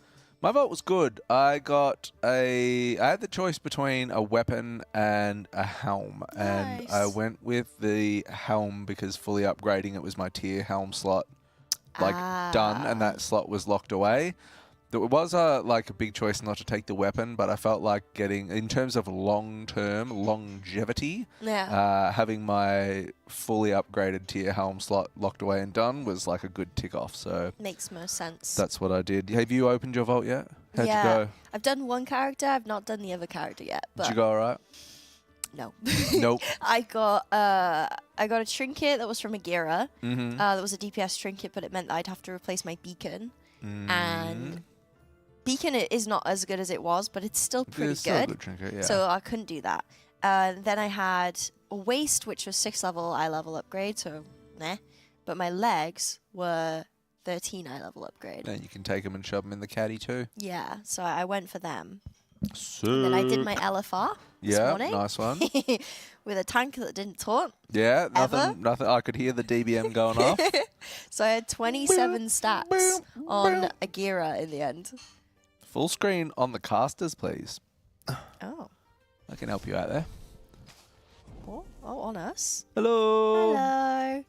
Yeah, 27 stacks, which was actually quite fun. That's huge. You're a huge tank.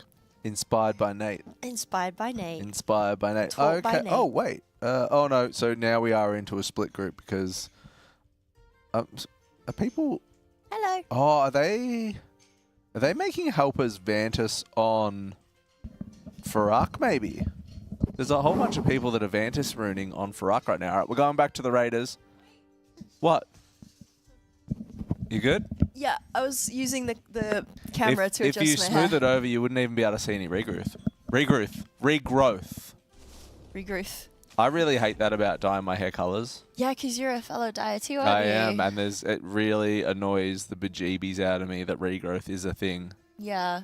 It I would- suppose your hair doesn't look too bad when it grows out, though, because you have the white versus your... It depends though. Like when it gets to the ends, if I like put it back like this, and it's just like all dark, and then it gets to the white bit, yeah, then it's like a bit tilting. Yeah, my mod told me that he likes my hair like this, so not to dye it before the race. I think the red works with regrowth. I think it's a bit different if it's like plain Jane normal colours, like blonde, and you've got a whole bunch of regrowth banging through there. Yeah. Then it looks a bit like time to get it done. But when it's colours, Yeah. I think you're safe. But your red does a good job to stay in.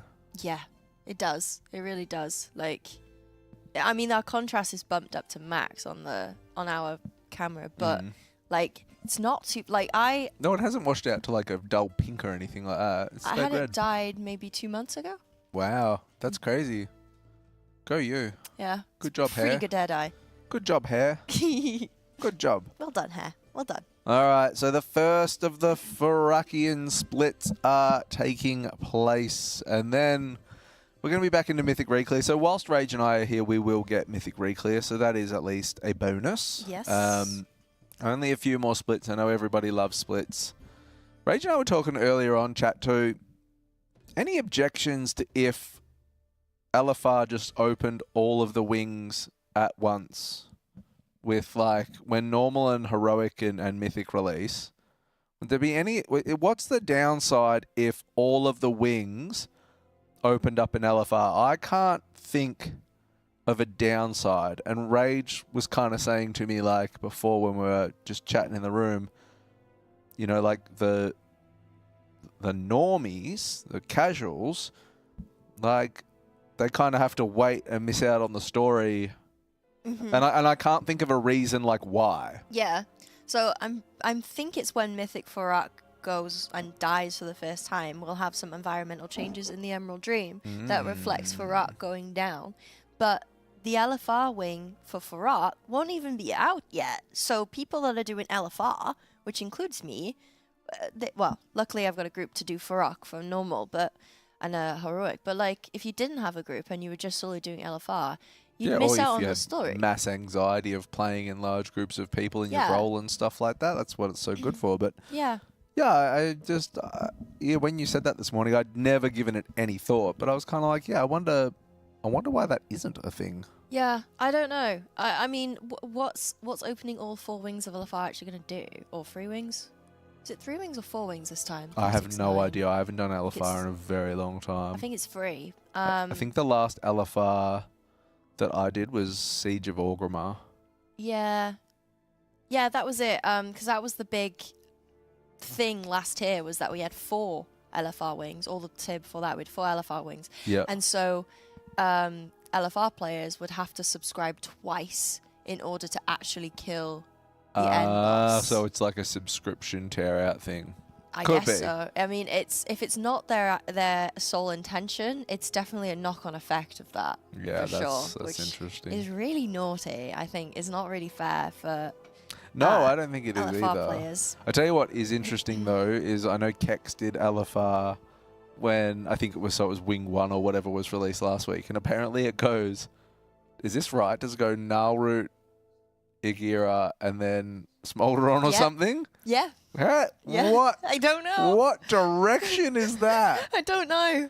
I don't know. What is the planning there? And you know the worst part is when you kill Smolderon, Fyr'alath flies down and he absorbs the essence from Smolderon into his axe, and he's like, "Thank you," and then flies away, and it's like, what? And then you have to then go and do Volcaros, and you gotta do like Naimu and everyone, Council and everyone else, and it's like that surely should have been saved until the end. Like it should have been your first boss of the 3rd wing should have been Smolderon. You see Fyr'alath fly down, you're like, yeah, let's go. You have one more boss to kill, and you get to kill him. It doesn't make any sense. Sko asking if drops are still a thing. I think the camel's still on until the 24th, isn't it? Is that right? Or was it? I think it ended yesterday. Oh, it ended yesterday. Yeah, I think it was the 16th to the 21st. Good chat, team. Good job. I think. Well, there you go. The only reason I could think of it would be to preserve the story order. If they all opened at once, you could do the final wing first. Ah, that's not a bad take. Yeah, but yeah, I guess so. That's not a bad take. What they could do though is just lock it. You're not able to queue for the 2nd wing of LFR until you clear the 1st wing. Yeah, okay, that's fair too. That makes sense. That's fair too. And it wouldn't be hard for them to do because they have a hard lock on whether you meet the minimum eye level or not. So fair. if you don't meet the requirements via either eye level or achievements or whatever, then you can't do. What is this? I've never seen this before. These are the heroic lines.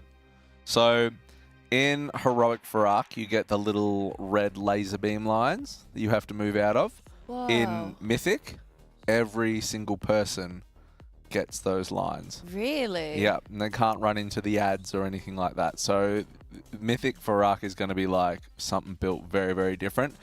This is so cool though, because this is like, it's a real advancement on like where this kind of mechanic has evolved to. Okay. So did you play WoD? A little bit, yeah. Okay. Did you ever do Archimon? Yes. Okay, so in Mythic Archimon, you had these laser beams that would shoot out, right? Yeah. Very similar to this green fell beams. Yeah. And there was an add-on that was designed called AVR, which would put lines all over your screen, because on Mythic Archimon, you had like an arrow that would come out of your character as to which way it was going to go, but no one else could see it. There was no other trajectory across the raid. Right. So people had to come up with all kinds of strats and things like that to be able to deal with that, to know like where they were going for placement wise. And then AVR came out and it just put lines all over your screen so you would know. Then Blizzard broke that obviously because that wasn't the way that they intended They wanted, yeah. that to be. Mhm. So it's now developed, because it's the same mechanic, but now it's developed to this where we've got these red shooting lines everywhere and you've got to move out of them. And So that's baseline. That's not a weak aura. no, that's just baseline. This? Yeah. So I think it's a really cool like development on from where that boss mechanic, that encounter mechanic started to where it Yeah. is now. But in Mythic, everybody's going to get these. This is nutty. So it's kind of similar. Like we saw it on Sylvanas as well. This was present on Mythic Sylvanas as well on the platforms. Yeah. On the third platform. So this is cool. So I'm excited to see what this is on Mythic. It's going to be nutty, and like it all depends, I suppose. You know. Did you see Frag stand in that line? Yeah, you can move up your own line. Oh. So it tracks with you. It'll track with you, but you can run along your own line to move out of the way of other people's. Oh. Yeah. But on Mythic and that, if that hits any of the ads and things like that, they turn hostile, like these. So, and I think it does damage as well. Like, there's a whole bunch of hoo-ha going on in Mythic. It's going to be really crazy to watch, to be honest. I think if the lines hit the seeds as well, all kinds of havoc breaks loose. But this is going to be like, this is where we've been talking about the power of like grips and things like that is going to be really interesting when you get to Mythic Fyr'alath, because I don't think that deep breath as well can hit the ads. So I think you want to try and either have them all on one side or form a path up the middle. Yeah. So if you have like 2 grips associated on each side or whatever you're going to use in Rings of Peace, Typhoons. I'm so glad that it makes sense now that Sigil of Chains is back on the Vengeance Demon Hunter it's talent huge. tree. I loved playing with that, and it's finally back on my action bar. Yeah. And when we did normal, no, not even just like normal for art, but when we were doing some other bosses as well, I was loving like, come here. I think, I mean, Vengeance Demon Hunter's popping off this tier so far. It's kind of crazy. I was wondering whether or not we would see double blood DK in this comp because of 2 grips. Yeah. But it might be the case where, you know, if Frost's really good, like Frost will own on these Colossus because they need to die very quickly. They pump out a whole heap of damage. We were sort of wondering if we'd see like another warrior board in for here. We know that we've had a Feral Druid being geared up as well, because Feral's been very strong this tier as well, which is a crazy thing to say in the race world first. So it'll be really interesting to see like what Method decides to do as they head into this. It'll be interesting to see when Liquid pop up on that board too, as to what they have been cooking on this. Like 1 pull to 87% or 84%, I think they did for their 1 pull. And it's going to be a long fight. Like this is the thing. This is going to be the difference between Fyr'alath and Tindral. So Tindral was a really high pull boss, but you could wipe within 20 seconds to 30 seconds. You know what I mean? Like it was kind of a long time before you were deep into phase 2 or phase 3s for wipes, and phase 1 was 90 seconds. So like you're still even progressing through like 90 seconds for phase 1, 90 seconds for phase 2. You're still wiping in a short amount of time. Yeah. Whereas Fyr'alath, I think, is going to be much deeper pulls that you start wiping into. So pull count might be lower when it comes to Mythic Fyr'alath. It's not necessarily, I don't think, a reflection on which boss was harder, if you know what I mean. Like, I think Tindral has been a phenomenal boss and could very well have been an end boss, like, absolutely. But yeah, I'll be interested to see what happens with Fyr'alath. And I'm still like, I think Liquid are playing so well. It just wouldn't surprise me if they killed it by tomorrow night. I just wouldn't be surprised. I think they're doing so well. But I think we'll see, you know, we'll get a look. Hopefully Echo are on there soon as well. Hopefully we manage to re-clear, get to Tindral, and then that, you know, the extra item level is a big boost. Yeah. You're probably looking around going up from an extra craft, the vaults, mythic re-clear. You're probably looking on going up about an average of 5 item levels per player, realistically, like across your player base, which is huge on your roster. Like that's a big power bump.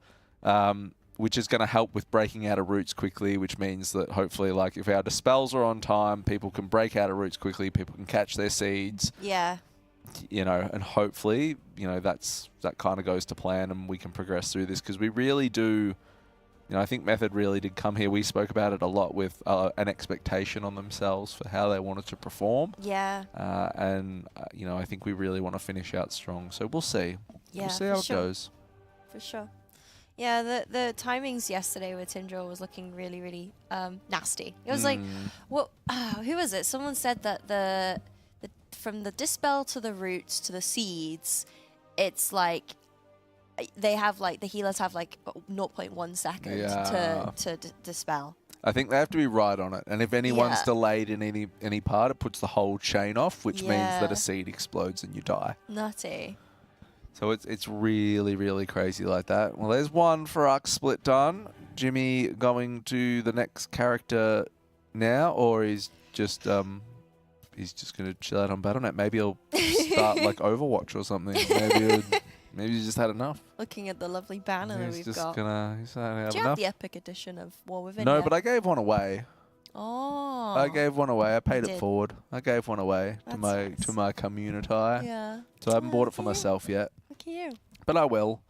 I will get it. I will get it. I will get it. I'm very, very excited for that one. I mean, the World Saga is going to be sick, I think. Do you know that we're getting 10 expansions? 10?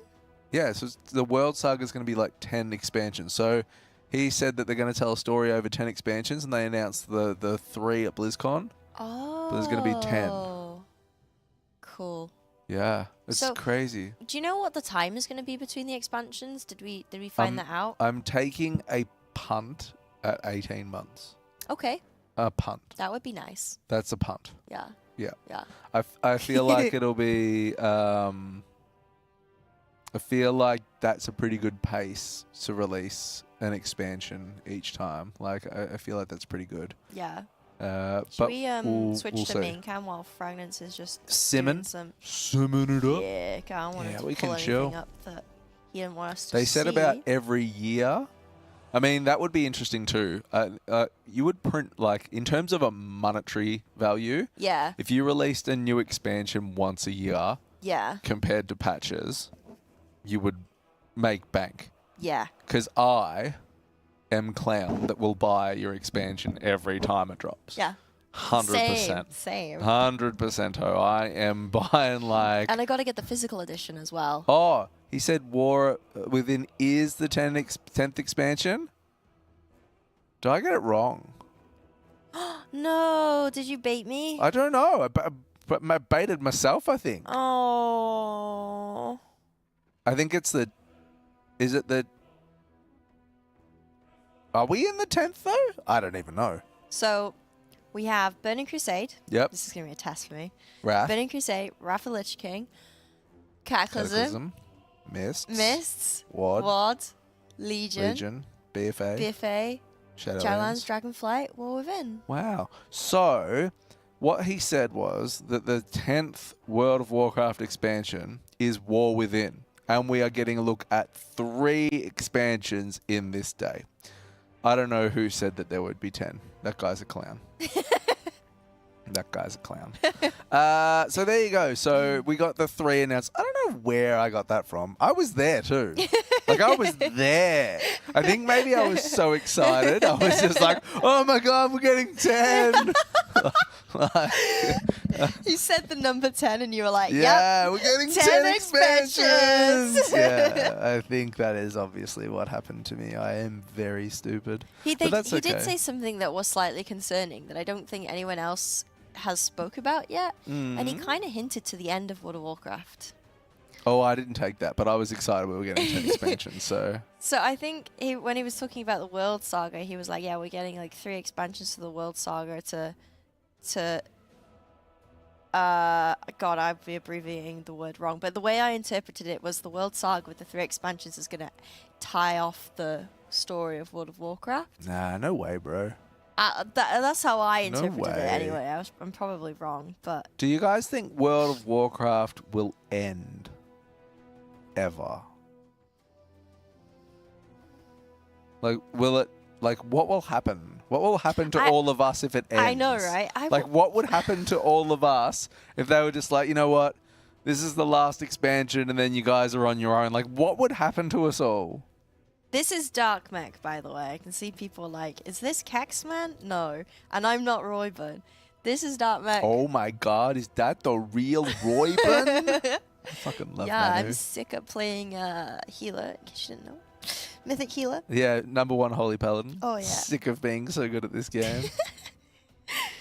Yeah, Dark Mech. But yeah, I don't know. I would love to skip 10 years ahead, 20 years ahead, and see where World of Warcraft is. But I don't want to stay there. I want to come back to this point. Yeah, you want to Doc Brown it back here in your DeLorean. Yeah. Yeah, 100%. Yeah, I just want to have a look-see to see 100%. if WoW is a thing. We have another one. Hold on. Let's go to this next Fyr'alath one. We were on board with. Why is Wildy and Valdrakken?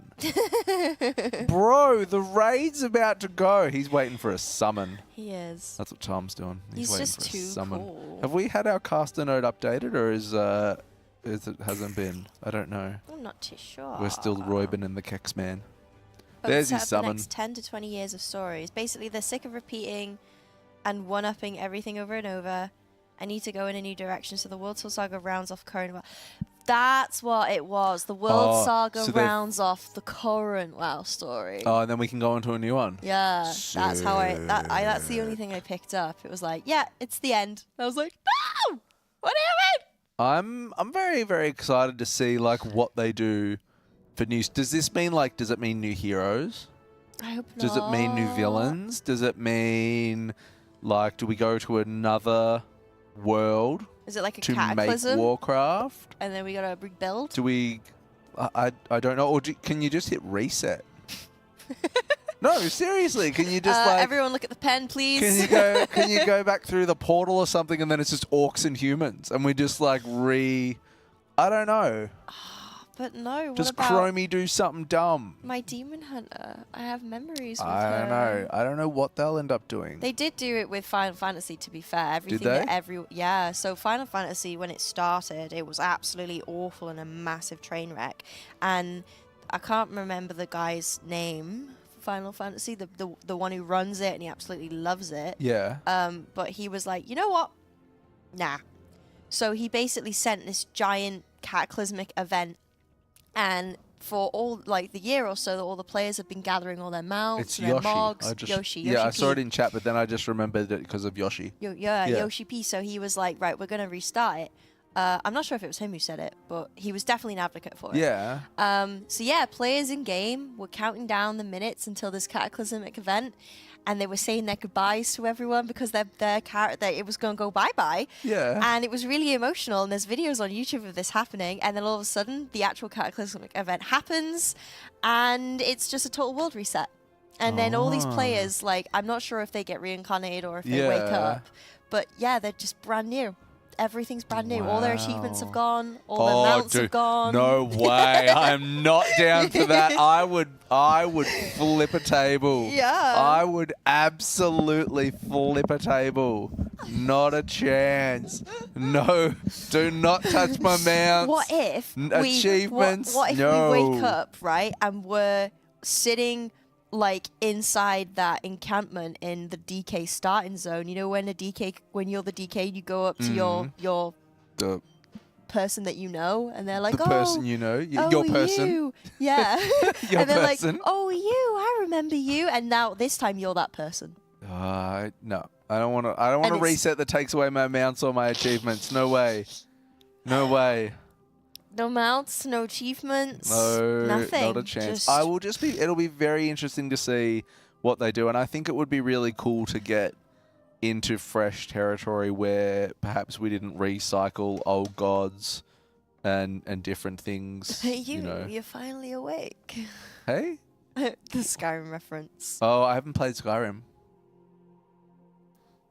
I played World of Warcraft, bro. That's where I'm at. I'm loyal. I ain't one of those. You know, I even said this. I ain't one of this those morning. boats and I hoes said, running around Dark on Steam. Mech is really cool. I look up to him so much. He's like my idol, especially when it comes to casting. forget I said that. You're here, mate. You're here. How have you not played Skyrim? World of Warcraft is hard enough to manage being a grown-up. Skyrim is better than World of Warcraft. Like, I'm putting that out there. Like, it was absolutely incredible for its time. It's been re-released on multiple different platforms. Skyrim now, it looks awful, but its story writing is incredible. Its characters are incredible. The quest that you can go on is incredible. Oblivion is better than WoW. Oblivion was before Skyrim. Can you guys call hear yourself anything? I don't even know where my other caster is right now. What? I was supposed to be casting with Rage this morning. What? And she just didn't show up. I can't believe you haven't played Skyrim. So we're man. on Fyr'alath splits at the moment. I don't know where Rage is, and she might show up later on. But for now, it's just us hanging out, talking about some mythic Fyr'alath kills. Oh, not mythic Fyr'alath kills. Sorry, heroic Fyr'alath splits, and then we'll eventually get back into it. And hopefully by then, Rage has shown up. I love how chat's just completely against me. Everyone has gone against you. You're all sheep. Have now been pitchforked. No, you have you're now all been sheep. pitchforked. All sheep. All sheep. You have now. Skyrim was the GOAT. You've now been Skyrim pitchforked. was incredible. No. Yes. No. It was great. No. It was single player though, so I guess Skyrim was like the single player World of Warcraft. There are many games that I would like to play, but WoW has unfortunately wrapped me in its web, and now I have nothing else to do in my life but play World of Warcraft. Okay, I take it back. Skyrim isn't better than WoW. That's right. But Glad you've come to your senses. Skyrim is still amazing. Yeah, I think that's the problem with WoW, though. I think that's how WoW gets you, is because if you invest so much into WoW, you become so wrapped up in it that like it's a treadmill. Like if I'm not playing WoW, I feel like I'm missing out or I'm falling behind. So you want to keep playing WoW. That's the beauty of this game. You can play Skyrim in third-person perspective too, not just first. There's also a ton of mods. You can turn the dragons into Thomas the Tank Engines that fly from the sky. Yeah, that ain't right. That ain't right. Rage uncancelled. Thank you so much. Yeah. I really appreciate Just remember who was loyal, chat. Just remember who was loyal to the end. Have you played Red Dead Redemption then if you've not played Skyrim? Nope. Oh my god. Have you played I'll Witcher tell you. at least? I'll tell you, I haven't. I've got them all, but I haven't played it. So, no! So I've played The Witcher 3 for about 10 minutes, and that's it. What? So I have. This is where I started, right? Super Metroid. Okay, that's where I started. What's that?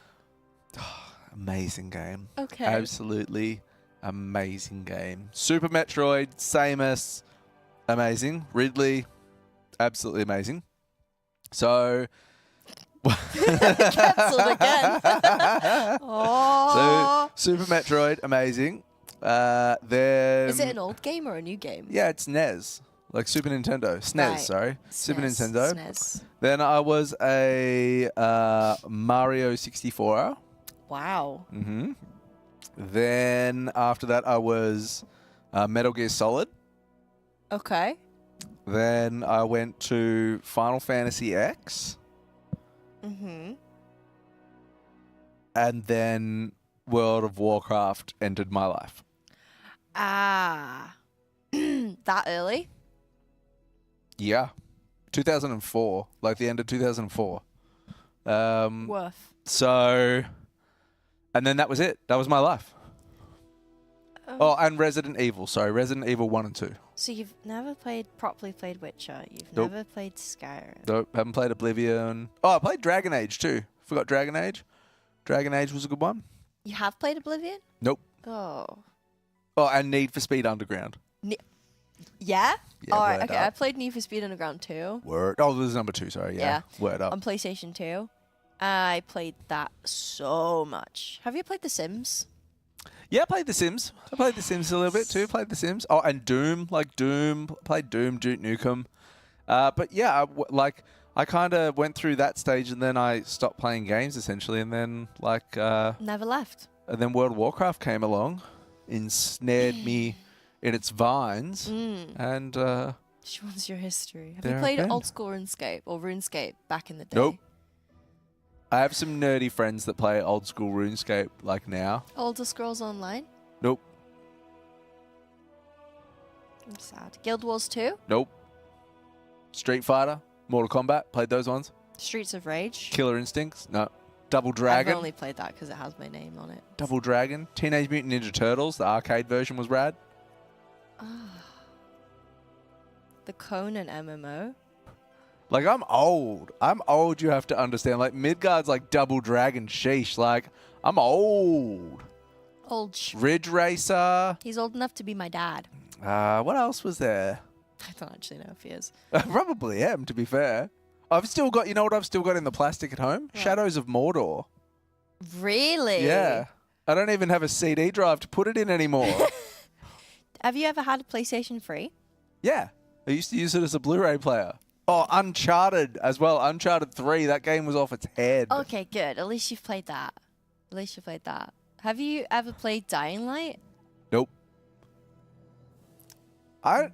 This is the thing. Like, when I ventured into being a grown-up, my gaming time reduced, and then I had to like war within for my World of Warcraft time kind of thing. Like, this is why I'm so attached to so many things in my World of Warcraft account and on my character, because I can pinpoint how many fights I had, like with my wife or something like that, to achieve each achievement kind of deal. Like, I can be like, oh, I remember getting this. It had this big fight attached to it. Or like, can you do this for a second? And I'm like, I can't leave the PC at the moment. Do you know, I have a banger story. I was doing Kill Jaden prog, and we were going to kill Jaden in Tomb of Sargeras. Yeah. And my wife came home. So I was playing at home, and because I was in like, you know, headphones on, I wouldn't know if someone walked into my house and, you know, decided to knock it over. Yeah. So I would lock the door. Yeah. My wife left without her house keys. Okay. So it was pouring rain outside and I was progging on KJ. And the next thing I hear is like, bang, bang, bang on the window. And she was like, I need you to let me in. And I was like, you're gonna have to wait. Because I couldn't leave. No. Like, I couldn't leave. So I was like, you're gonna have to wait. And she's like, bang, bang, bang. And then she had to wait there for like 6 minutes. And then I got up and I ran around and let her in. I was like, sorry, mid-pull. Poor woman. I was like, mid-pull. I'm sorry.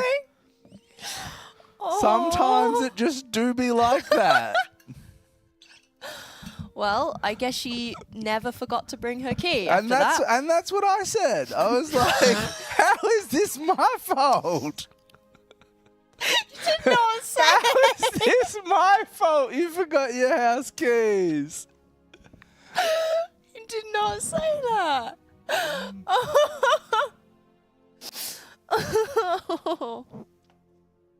Yep. Good times. I didn't expect that. Good times. Yeah.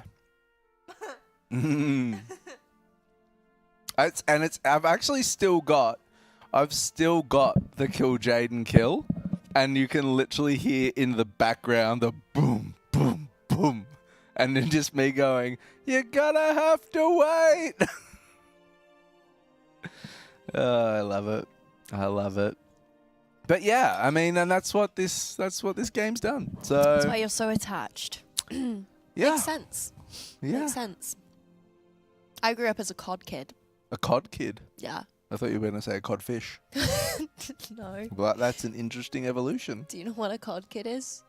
A kid that plays COD? Okay, yeah, okay, good. I wasn't too sure if you Bro, were I that still don't too know far. what things Wait, are. I know, but I'm testing the waters with you. I wasn't too sure if you were one of the... Yeah, I used to be one of the cool kids that did the... Well, actually, I wasn't one of the cool kids that did trick shots and stuff. But 360 no scopes. I was one of the cheer girls. So... You've lost me. So with like clans like FaZe and Saw, actually our little Natey Poo used to be in Saw, or used to be friends with Saw people anyway. Okay. I was friends with people from those clans, and they Yeah. were really good at like trick shotting, 360 no scopes, yeah. They would make montages. Yeah. But this would take ages. They would hit the same thing over and over again for hours to try and get one clip. Yeah. So they would bring girls into party chat with them just so they could talk to them. And they'd be like, watch me do this sick clip. So you would you would sit there in game just like watching them do the same thing over and over and over again. But like I would be fangirling. Because I'd be, oh my god, no way! I'm sat here with Saw, and I would just my weeknights would just be me sat in Xbox party chat, just like fangirling out. Yeah, fangirling out. Yeah. Okay. So from one fangirl to another with our Method team, I'm still sat here watching them hit the same thing again and again. I respect it though. I respect it. I respect it. I do. I'm curious as well, just to know what kind of trade chat, I suppose, circulates the globe for World of Warcraft. Did you ever have the Xbox 360 one? Did that ever like circulate through in trade chat? Your trade chat in the EU? No, I don't think so. So it used to be I almost bought an Xbox 360, but then I turned around and I walked the other way, and trade chat would go mental. So trade chat would be mental. It's a 180, and then the person would write back, "I'm a skateboarder. I think I would know." And trade chat would just explode. Did everybody have the Xbox 360 troll in their trade chat, or was that like an Australian thing? I think it was an Australian thing. I don't think we had that. No. Isn't that weird? Regional trade chat. Regional trade chat trolling. Wow. I find that. I'm going to make sure I said that the right way because I think it was that. I'm absolutely positive it was. I almost bought an Xbox 360 and then I turned around and walked the other way. And then so the skateboarder comeback would be, the skateboard one would come back, and then there was also, I did year 11 chemistry. I think I would know, like just dumb stuff. Oh no, it's been on EU. Apparently, it's been on EU. Huh. Apparently, the turn 360 degree... Oh, so maybe it was turn 360 degrees and walk away as a troll catchphrase, often used as bait in online games. The full joke introduces the question... Oh, no, I said it wrong too. I set this up so bad. So it was, why do they call it an Xbox 360? Because when you see it, you'll turn 360 degrees and walk away, I think is apparently. But I reckon they used to say in Australia, because when you see it, you'll turn and walk away or something like that. Yeah. But yeah, it used to it was the thing in Australia. Oh my for god, so my socks long. look so dirty. They are. They're not though. This is the problem, chat. I have to. They're actually not. I have to not only cast with someone that doesn't appreciate World of Warcraft, but now she has dirty socks. Dirty. Don't lie. Dirty socks. Stop it. Dirty I also socks. look really orange, like I fake tan massively. She also I put a bunch promise of you. fake tan on, No, and I is now orange. didn't. Duck, stop. I promise you. Can we start as that a catchphrase now? Dirty sock rage. No. She's flying into a dirty sock rage.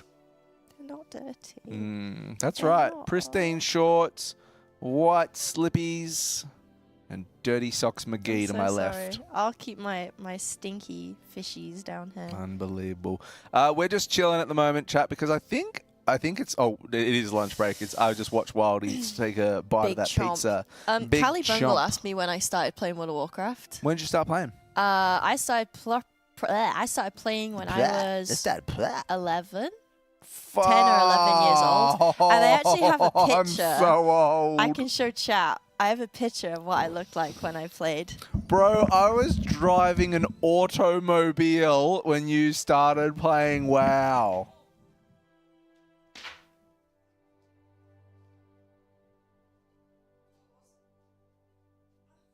That's wild.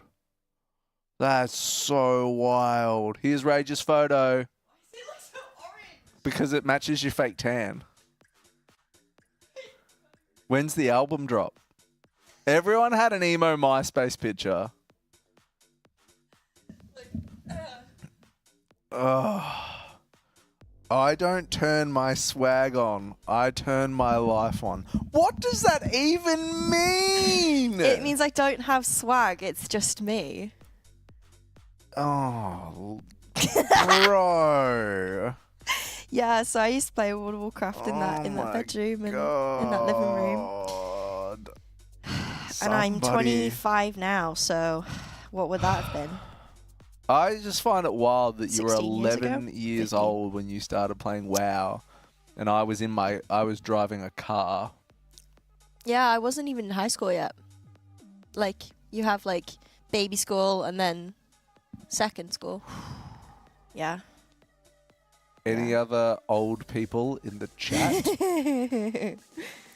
Pudding, thank God. Respect. Hands up, my old people. Thank you for being here with me today.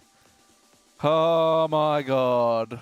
I was also like really I'm surrounded by scene kids. culture. You loved Motley Crue, yeah? No, It looks like you're channeling Nikki Sixx there.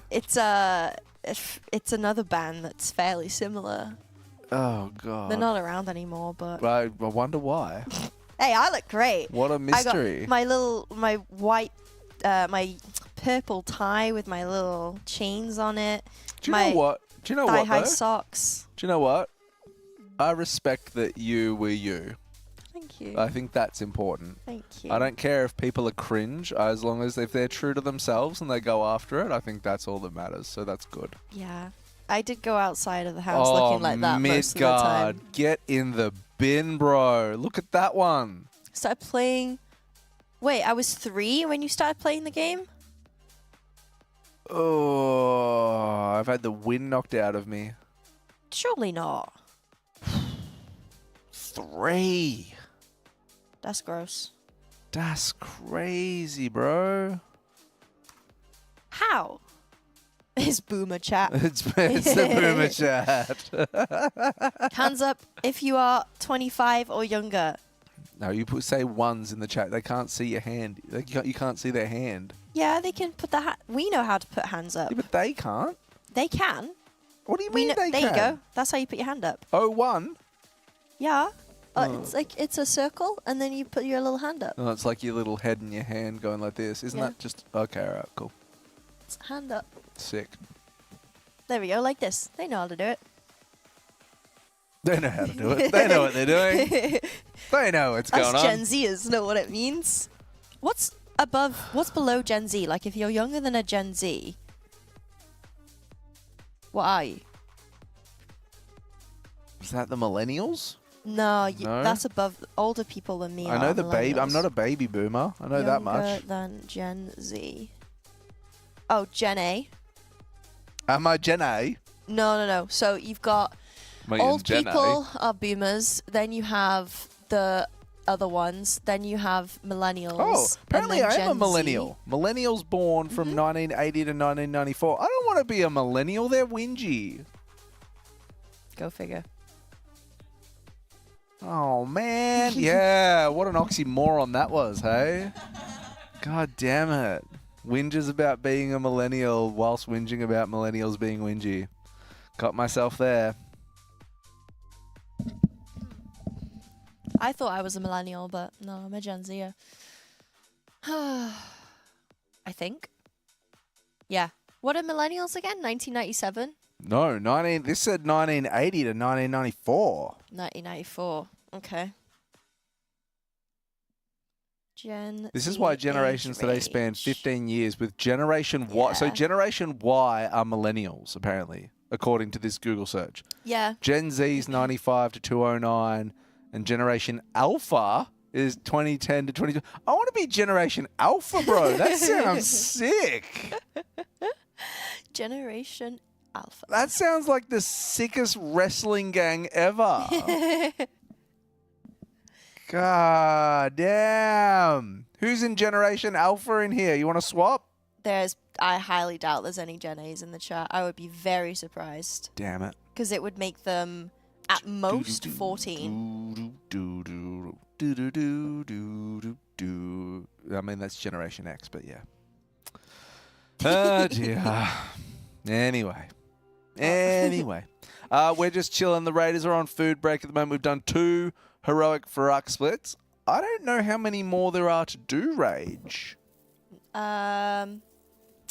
I don't reckon there's... I don't even know if there's that many more to do. Oh, and we can order food now as well. 4. What are you going to get for food today? There's 4 more. Do you know there's 4 more, or are you guessing there's 4 more? Being donor-walled by my own co-caster. What? What? I don't even know what that means. What do I do? Oh, you don't know what that means? Dono wall? Yeah. What's dono wall? It's what you do to me. I don't understand. And he can chat. What's no, dono don't tell wall? him. Don't tell him. We'll I'm keep it between gonna us. Google it. Dono wall. Isn't that like? Wouldn't that have something to do with donations? Yeah. Internet slang, text messaging, Twitch speak, used to state that someone was completely ignored or disregarded. Dono walled. Yeah. So if I said something and someone ignored me, I'd be like, oh, don't dono wall me. Yeah. That's so dumb. Why wouldn't you just say don't ignore me? Because it's kind of like a passing comment, like, oh, I got donor-walled. Or chat's Why wouldn't being you just say I donor-walled. got ignored? Because we're on Twitch. Bro. It's a Twitch emote. The internet's confusing. Yeah, donor-walled. When streamers won't talk to you unless you donate. Yeah, donor-walled. I wouldn't know what that's like. You don't get Never been donations. donated. Oh! No. Food, So that was your question, are you right? confirmed for? Do you know something? I may have. All right, so there's 4 internal more to go. information. All right, cool. So there's 4 more splitties to go, and then it's Mythic Re-Clear. Woo! Dindins. Ooh, I'm excited. Dindins. I'm excited. Dindins, nodders. What are you going to have for food today? That's been a really hot topic too, by the way, over... I know Taliesin tweeted out Yeah. and Eveltai that every time you go into a race field broadcast, they're talking about food. I'd just like to bring up, though, that this is the first time that we've spoken about food. Sure. What are you going to have for lunch? I don't know. Yesterday I ordered a pizza. I ate 3 slices and I kept it, and then I had it for dinner with some chips. Mhm. That was like really good. It was a good combination, and I had so much ketchup with it. I was loving life. Tomato sauce. Yeah, tomato sauce. Sorry. Tomato sauce. Tomato sauce. What are you gonna get? I had the pizza Diavolo the other day, and that was really, really nice. I've consumed so much breaded good, though, while I've been here. Yeah. And I still have a Apfel plunder to eat from the bakery. Do. From the bakery. Have you had one of those before from Germany? Yeah, I buy one every day. I went looking for apple fouchan because that was like my love in the summer last time I was here. Yeah. But I couldn't find any. And I went to 4 bakeries to try and find it, and I could not find any. Oh. But anything like with baked apple or like blackberries or anything over here is just like game changer. And the croissants are so fluffy and buttery. My mum bakes blackberry pie because where we live there's so many blackberries. It's really cute. Nice. For my dog's birthday, we did this huge walk by our house. It took about 3 hours, and along the way my mum was picking blackberries and then Yep. she baked it into a pie. Yum. That was very cute. I don't know. The food here is great. Food here is phenomenal. I've had a lot of pasta. Yeah. I've had a lot of pizza. The calzone's nice. I could get a calzone, yeah, the maybe. calzone is really good. Mind you, it depends if we're going to try and ram it down in Yeah. a quick break. That's the other thing. Maybe I'll get a salad with turkey strips whilst I ram it down in the break. Maybe that's the way. What should I get, chat? Pick for me. Do I get chicken, pizza, pasta, or tortellini? Calzone. I don't want a calzone. Does It's anyone really watch heavy. Seinfeld? Because every time I hear calzone, that's all I think about. Chicken's a dub. Some tortellini.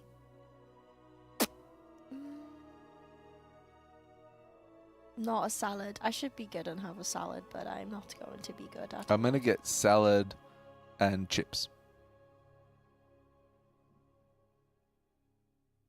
I could put ketchup on it. Tomato sauce. You're not American. Stop saying ketchup. It's called tomato ketchup in the UK. Is it really? Mm. Just should be called tomato sauce. Sustroming. Hey, I've eaten No. sustroming. Have you? Yep. Didn't vomit or anything. Ah, Absolute Chad I am. I'm going to copy your order. So when you put it in, I'm just going to do a copy and paste. I've been doing that every day, by the way. I've never written my own individual order. The last 3 days, I've just been copying what Sko had. That's fair. That's fair. Yeah, I'm going to do straight copy and paste. Boom. That's fair. Have you had surströmming or tried surströmming before? No. I've seen people eat it, though. So I did it as a charity challenge, and I had a couple of my mates come around, and one of them was just like gagging and dry. So we went outside to do it, obviously, because we're not stupid. And the moment you, like, it's pressurized. So when you open, you're supposed to open it in a bucket of water, and that takes like a lot of the smell out. And because the can's pressurized, if you open it in a bucket of water, it like doesn't obviously shoot everywhere. But for the sake of like, if you're making YouTube content, you've got to do it the stupid way. Yeah. So we did it outside. We opened it. It's pressurized. It does the flingy thing. But then the moment you open the can, flies from everywhere, like in your country, locate to this one spot. So it just becomes very busy with flies. And then the smell is just like, it's built very different. If flies just suddenly ran themselves over to it, surely that says you shouldn't consume it. Oh, it's. I mean, you're not supposed to eat it that way. Like, you're supposed to, as I said, you open it in water. I think you were supposed to have it with some like yogurt and like some pita bread or something like that. But we just like shoved a fork into it and ate it. Yeah, and my friend like just was dry. It was like Kexman with the peanut butter, but like to 1,000. And it's a very, very it is a very rancid smell. It's built very, very different. Yeah. Yeah. Blah. Yeah. Yesterday, or day before, when they were doing the eating challenge, and I did the ice cream with the mayo and the sriracha. Oh yeah, I saw you. You were nearly lost it at that. Yeah, that was it. Yeah, you saw me. I couldn't even. I've got such a bad gag reflex when it comes to sriracha stuff. One of my favorite bagels is bagel with avocado, egg, cream cheese, and sriracha. I don't like cream cheese. I'm not a cream cheese enjoyer. It was a food that kind of got forced. It was like, I was told, it's good, eat it. And so I just eventually learned to like it. Yeah. But when I'm preparing it, it does make me a bit like a Kexman. Do you know what we should do while we're hanging out on food break? Sure. We should probably just shout out the amazing people that have made all of this possible like we're supposed to. So !Metafy in the chat. Method teamed up with Metafy. All the raiders will be available for coaching soon as the race is done. If you want some one-on-one time with your favorite raider, you can get some log review, you can get some raid coaching, you can get some Mythic Plus coaching, you could possibly get some arena coaching. I don't know if that's their vibe. But everything, you can go over your decision making and keys or raid and get some one-on-one feedback, some analysis. It's really valuable. There's a lot of the raiders that do a lot of these sessions, and the best part is it goes to supporting the raiders. Method don't get any of it. It's all just for the raiders as an extra income to them. So if you are looking for any of that kind of stuff, head to Metafy, check out the Method roster there, and you can source some coaching for yourself. It's very, very cool. We did... Oh no, there it is. Grom, put it back in here. Humanscale chair to Rage's left.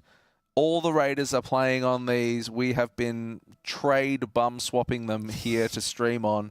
They are absolutely banging chairs. And I know it's expensive, but believe me, you buy a good chair and then you don't buy another one. Yep. That's basically how it works. And if you are anything like me where...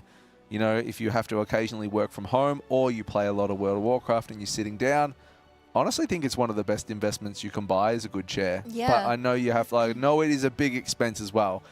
There is a 20% code for discount at the moment on Humanscale chairs, Method 20, if you do want to do that. But honestly, very, very much rate that chair. Yeah, people spend a lot on their PCs, like upwards of like £2,000 pounds, right? But they never consider the actual thing that's enabling them to sit there for hours and hours a day enjoying the computer. Yeah. So the two things I would recommend, spend a lot on your PC, but spend a decent amount on your chair as well. I would nearly say spend more on your chair than your PC. Not that you would ever get into that situation, because my last PC was rather expensive. Yeah. And I don't think there is a chair that is that expensive. But I do definitely say, from having a nice chair at home myself, it's a very large game changer than sitting in generic gaming chairs and things like that. It's huge. For sure. So Humanscale in the chat, check them out. We got Fateless on board for this Race World First as well. Big welcome to Fateless being on board with Method and making this possible. They are a new studio based out of the UK. All gamers playing World of Warcraft spanning 10 years and wanting to share their love and develop a game that kind of emulates the experiences that they had in the MMO genre. And they are sharing it all on their socials. So YouTube, they're sharing all the behind-the-scenes stuff in regards to starting up their company, the development, getting community feedback into developing the game that they want to make. So really excited to see where that's going to go, and a huge shout-out for them for jumping on board with us. Yep. Yeah. What are these, Reg? These are Nyfter mouse mats. Ooh, yeah. So Nyfter is a peripheral company who we've teamed up with for the Race World First, and they have designed 2 Amirdrassil themed exclusive mouse mats. They look absolutely, I'm just lying on them, sorry. They are absolutely gorgeous, and they are limited edition, so once they're gone, they're gone. So if you want to have a statement piece for your setup, or if you just want a little bit of memorabilia for the Method Race World First, then... Chat, can I ask you a question? I'm taking one home. Which one do I take? Do I take the blue one or the red one? I started off on the red one, but now I don't know if I like the blue one more. Everyone says this one, but I've said this one from the get-go. Yeah, I don't know. I think it's undervalued. really like them both. Yeah. Take them both. And that was the last time Dark Mech ever casted the Race for World First. But yeah, !Nyfter in the chat for that as well. And you mentioned people wanting to get better at their classes and stuff. I did. If you didn't want to step into Metafy and reading and watching videos was more your thing, then why not check out the method guides? Yeah. !Guides in the chat. We have guides for normal and heroic Amirdrassil bosses. We have class and spec guides. We have dragon riding guides. Warcraft Rumble guides. Love as you can see, as it's scrolling through, Rumble's huge. This is actually the guides that we've written. Rumble's going to be huge too. Like Yeah. Rumble's going to pop, and I think we are the first org or the first people to have a World of Warcraft Rumble guide. It's not World of Warcraft. I keep calling it World of Warcraft Rumble. Warcraft Rumble. I mean, it's the universe. Yeah. So I get away with it, I think. Warcraft but I think Rumble. we're the first to have it. Mm. That's huge. That's really cool. Yeah. I need to follow it too because I suck. Yeah. I enjoy it. I'm adamant that I want to try and do it my own way, and then I will eventually give in and read a guide. I'll just read a guide. Yeah. I'll just read a guide. I'm all about the shortest path. And then we have our method raid progress as well, which I wonder if I can get like a little graphy McGraphison up here. If I hit overlay, is that the button I'm looking for? Graphy. To the right. Oh, graph. Yeah, It's the graph button I'm looking for, funnily enough. Who would have thought? So we still don't have an update on this because this will come on Fyr'alath, on Fyr'alath, where we'll get to see where we progress, but this is what that'll look like, which is really cool. And you can see all of this kind of stuff on our little whiz-bang method raid progress sites, as well as like news, updates, all the works. It's all based across there. So I downloaded the method mobile app. Oh, yeah. And it actually gave me a notification last night Mhm. that I got this morning that said Liquid has gotten the mythic world first kill for Tindral. It gave me a push notification. Yeah, with the push. Which I think was really cool. Yeah, I had it last. I had it up the last race. It was really useful. Yeah. I like it. If Yeah. you want to stay across everything and you can't stay glued to your PC to watch, it's a good way to stay on all the action, especially when it gets near the pointy end of the stick and we get going type of deal. Yeah. Very, very exciting news. Well, Raider Break will be over in about 9 minutes, I reckon. Let's go back and have a look. I would imagine they would have got half an hour. Oh, no. Wait. They should have. Is that the last one that Dan's in, or did Dan just kill it? Surely not. No, there's a whole bunch of offline Andys, and that Dan's just returned to his PC. So four more heroic Fyr'alath splits with method and a limited amount of helpers. So they're going very smooth, very quickly. So there's no hold-ups in that. And then we'll be into Mythic Reclear. Do you know what I really like to see? Mm-hmm. I'm coming over here for this. I love the fact that these no longer say inactive. He actually has a sub now. He had a sub now. Well done, mate. Good job. Good job. Did you see that when it happened? I did see that absolute weenie brick the raid by his sub running out. Who are these people that have monthly subs? Dunno. What up? So what What happened up? was it took the payment from his account, but it put it into his Battle.net balance rather than exchanging it for sub. Like, I don't know. I don't know. Whether you want to believe that or not. I don't know. Nobody plays WoW month to month. You know you're going to play longer than a month. I mean, I just can't. I can't believe it. I cannot believe that he almost wiped. He didn't almost. He wiped the raid. But then he lied about it. Yeah, he did lie. He lied about it to make it worse. Chat, he lied to my face about it. He said, "Oh no, don't worry. It was in between a pull, so don't worry about it. I didn't actually do anything bad." So I was like, "Oh, okay, no probs, darling. Like, good job. It was just funny." Mentirosa. No. Last night, I went to check out his actual clip on his channel. He lied to me. Yeah. He was mid-pull. Did you pull him up about that? I haven't yet. I think you should put him on the spot. I think we should call him right now. I'll get him up. No, don't do that. That's mean. Don't do that. That's mean. I think I'll talk to him about it after he's woken up a little bit. I think you should play it full serious mode too, and be like, "Look, I feel like a real barrier has been broken. Yeah. Like a real trust barrier has been broken." You always told me that trust and honesty was one of the main things that you held integral to the relationship, and you've lied about something so insignificant. Like, I don't understand why you do that. I would say you've lied about something so significant that it's now become significant. Yeah. And I don't know how I can move forward Yeah. in this, and I'm going to need some time. Yeah. Yep. And I think you should say that right before they pull Mythic Fyr'alath. And then hang up. And then hang up. And then hang up. Oh, poor guy. Because that will only help his concentration. Yeah, 100%. Yeah, no, don't do that. God, I'd never do that to him. Don't do that. No. Don't do And that. to be fair,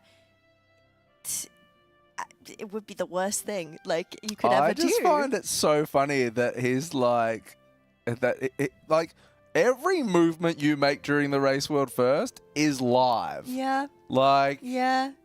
And it was just a lie, like, instant. Like, lil bro, what did you think was going to happen? I know. Poor The Nate kids. disconnecting clip. I don't know if there is a command for it, but we should have one because it's been one of the funniest moments in Race World First we've had so far. I can definitely get it for chat if they want to see it. Dan playing the Arms Warrior here. Arms might pump on Fyr'alath. Going to be so keen to just get in and watch some of those fights. You know what else I'm keen for, chat? This happened last raid tier. Mythic Fyr'alath. I mean, we'd already seen the pulls happening, and we kind of already knew that it was probably going to die. It was a race to reset. But Liquid went offline. And I think they went offline at around the 40% mark. And we were kind of like, ooh. It may have even been higher than that, actually. And then they popped back up on the leaderboard with this 14% wipe on Fyr'alath. And it just sent, like, battle panic stations rolling everywhere. And it was crazy. This actual realization that the boss was, like, going to die at sort of, like, in the next couple of hours type of deal. Yeah. I am going to be baffled to see. Like, I'm actually really excited to see what's going to happen when Liquid pop back on that board. Because it will either be just something insane. Like, until Echo reach it, Liquid are going to stay off. And if Liquid manage to reach something that they feel is killable, they will pop back up on the board and it will just blow everyone's minds. And I just think, like, that's phenomenal. I was saying to you earlier that I was really surprised at Liquid were really, really, really solid last race. But this race it feels like they've been in boot camp ever since. Yeah. Because it's kind of crazy how They're well they crunching. have executed this tier. For sure. We had a $2 1 cent donation to round it off. So now we're at 3,320 as You guys opposed to a random number. Been phenomenal with the charity too. Yeah. Just huge shout out for everyone getting around the charity. Oh, I need to correct. Okay, so apparently, even though his sub ran out mid-pull Right. to us, it was technically classed as a wipe because a seeded had been missed. Nah, Is this he what caused he's it. saying? He caused it. He caused it. We Nate caused it. instantly explode because the seed is missed, and you can hear Biff explain it in the TeamSpeak comms, but it was mid-pull. He caused it because his sub ran out. Let's just say that. Max said last night they only pulled with the same mechanics. They were starting in the morning on stream. Just didn't want to give it. Yeah, and absolutely. Like this is a race in the end. Like we spoke about this last night on the couch with Kana. So I'm of the full non-salty water that if you reach the boss first, this is a race. Okay. Yeah. I would turn off my stream because I want to win. All I care about is winning the race. That is what. That is a That's all they whole care point about. of this, right? Yeah. The other view is, as a sponsor playing money, when you are on the final mythic boss, before everybody else, your viewership is going to go Hugh Jackman, right? Yeah. So Great actor. you remove that element of it by going offline, which as a sponsor you would be angry about. However, Max, rightly so, I'm speaking on Max's behalf here, so if I'm wrong, I'm sorry, I don't mean it like that. His view is very much like, I don't care, I want to win. Yeah. Like, the most important thing is wanting to win. So I fully get flicking off the stream. But I get both sides of the argument. Yeah. I'll be honest, I'm strongly against flicking off streams. I think if you're gonna make a massive event out of it and have this a venue and a stream and everything like that, you should be professional enough to understand that you have a responsibility to host an esports tournament from your point of view and to give your viewers that information. And if you turn it off, then that's just crap attitude in my opinion. I know that's a really strong opinion. Yeah. But look, I think I it's see just, it from a sponsorship point of view. Yeah, and don't get me wrong, I get it from that. I fully get it from the want to win. Yeah, for sure. I thought it attitude. was so disappointing And even- for the NA viewers to just see 70% of the boss was gone. Yeah. It's like- it'll be very interesting to see. I get as well, someone like Echo, you just can't give them anything. If hopefully, I think we started a little bit on Smolderon, and I think this is still, I still think Method have a real chance to hopefully get back to Tindral and close this gap, and we have three guilds on the final boss at once, because I realistically think, Skyline, Instant Dollars, Conspiracy, Fat Shark, yes. BDG, I still think they're going to spend, and this is no flame, I still think they're going to spend quite a bit of time on Tindral. Yeah. But I would really like to see what I call the big three on the final boss all at once. And I really, really want Method to be able to stay within hours of Echo. Because that was our huge thing last year, is by killing it on the same reset as Echo, we actually had less pulls on Echo for Mythic Sarkareth, which was fantastic for Method. We really kind of faulted on Smolderon a little bit, which generally happens. There's generally one boss a tier where our guild spends a little bit extra time than they sort of want to. Yeah. We probably sank an extra couple of hours there where we really didn't want to, and that made the gap. And now we just need to really make sure that we brush through with Echo, so that, what we want to see is, I don't ever really care. I know I'm here casting Method, and I love all of those raiders in the next room, but I love all the raiders in Liquid and Echo as well, and I just want a good race. In the end of the day, I just want what's best for the players, what's best for the numbers, and to just have this really, really awesome race. And we've watched Method sort of rebuild to this stage now, and there's this is a really good roster of players.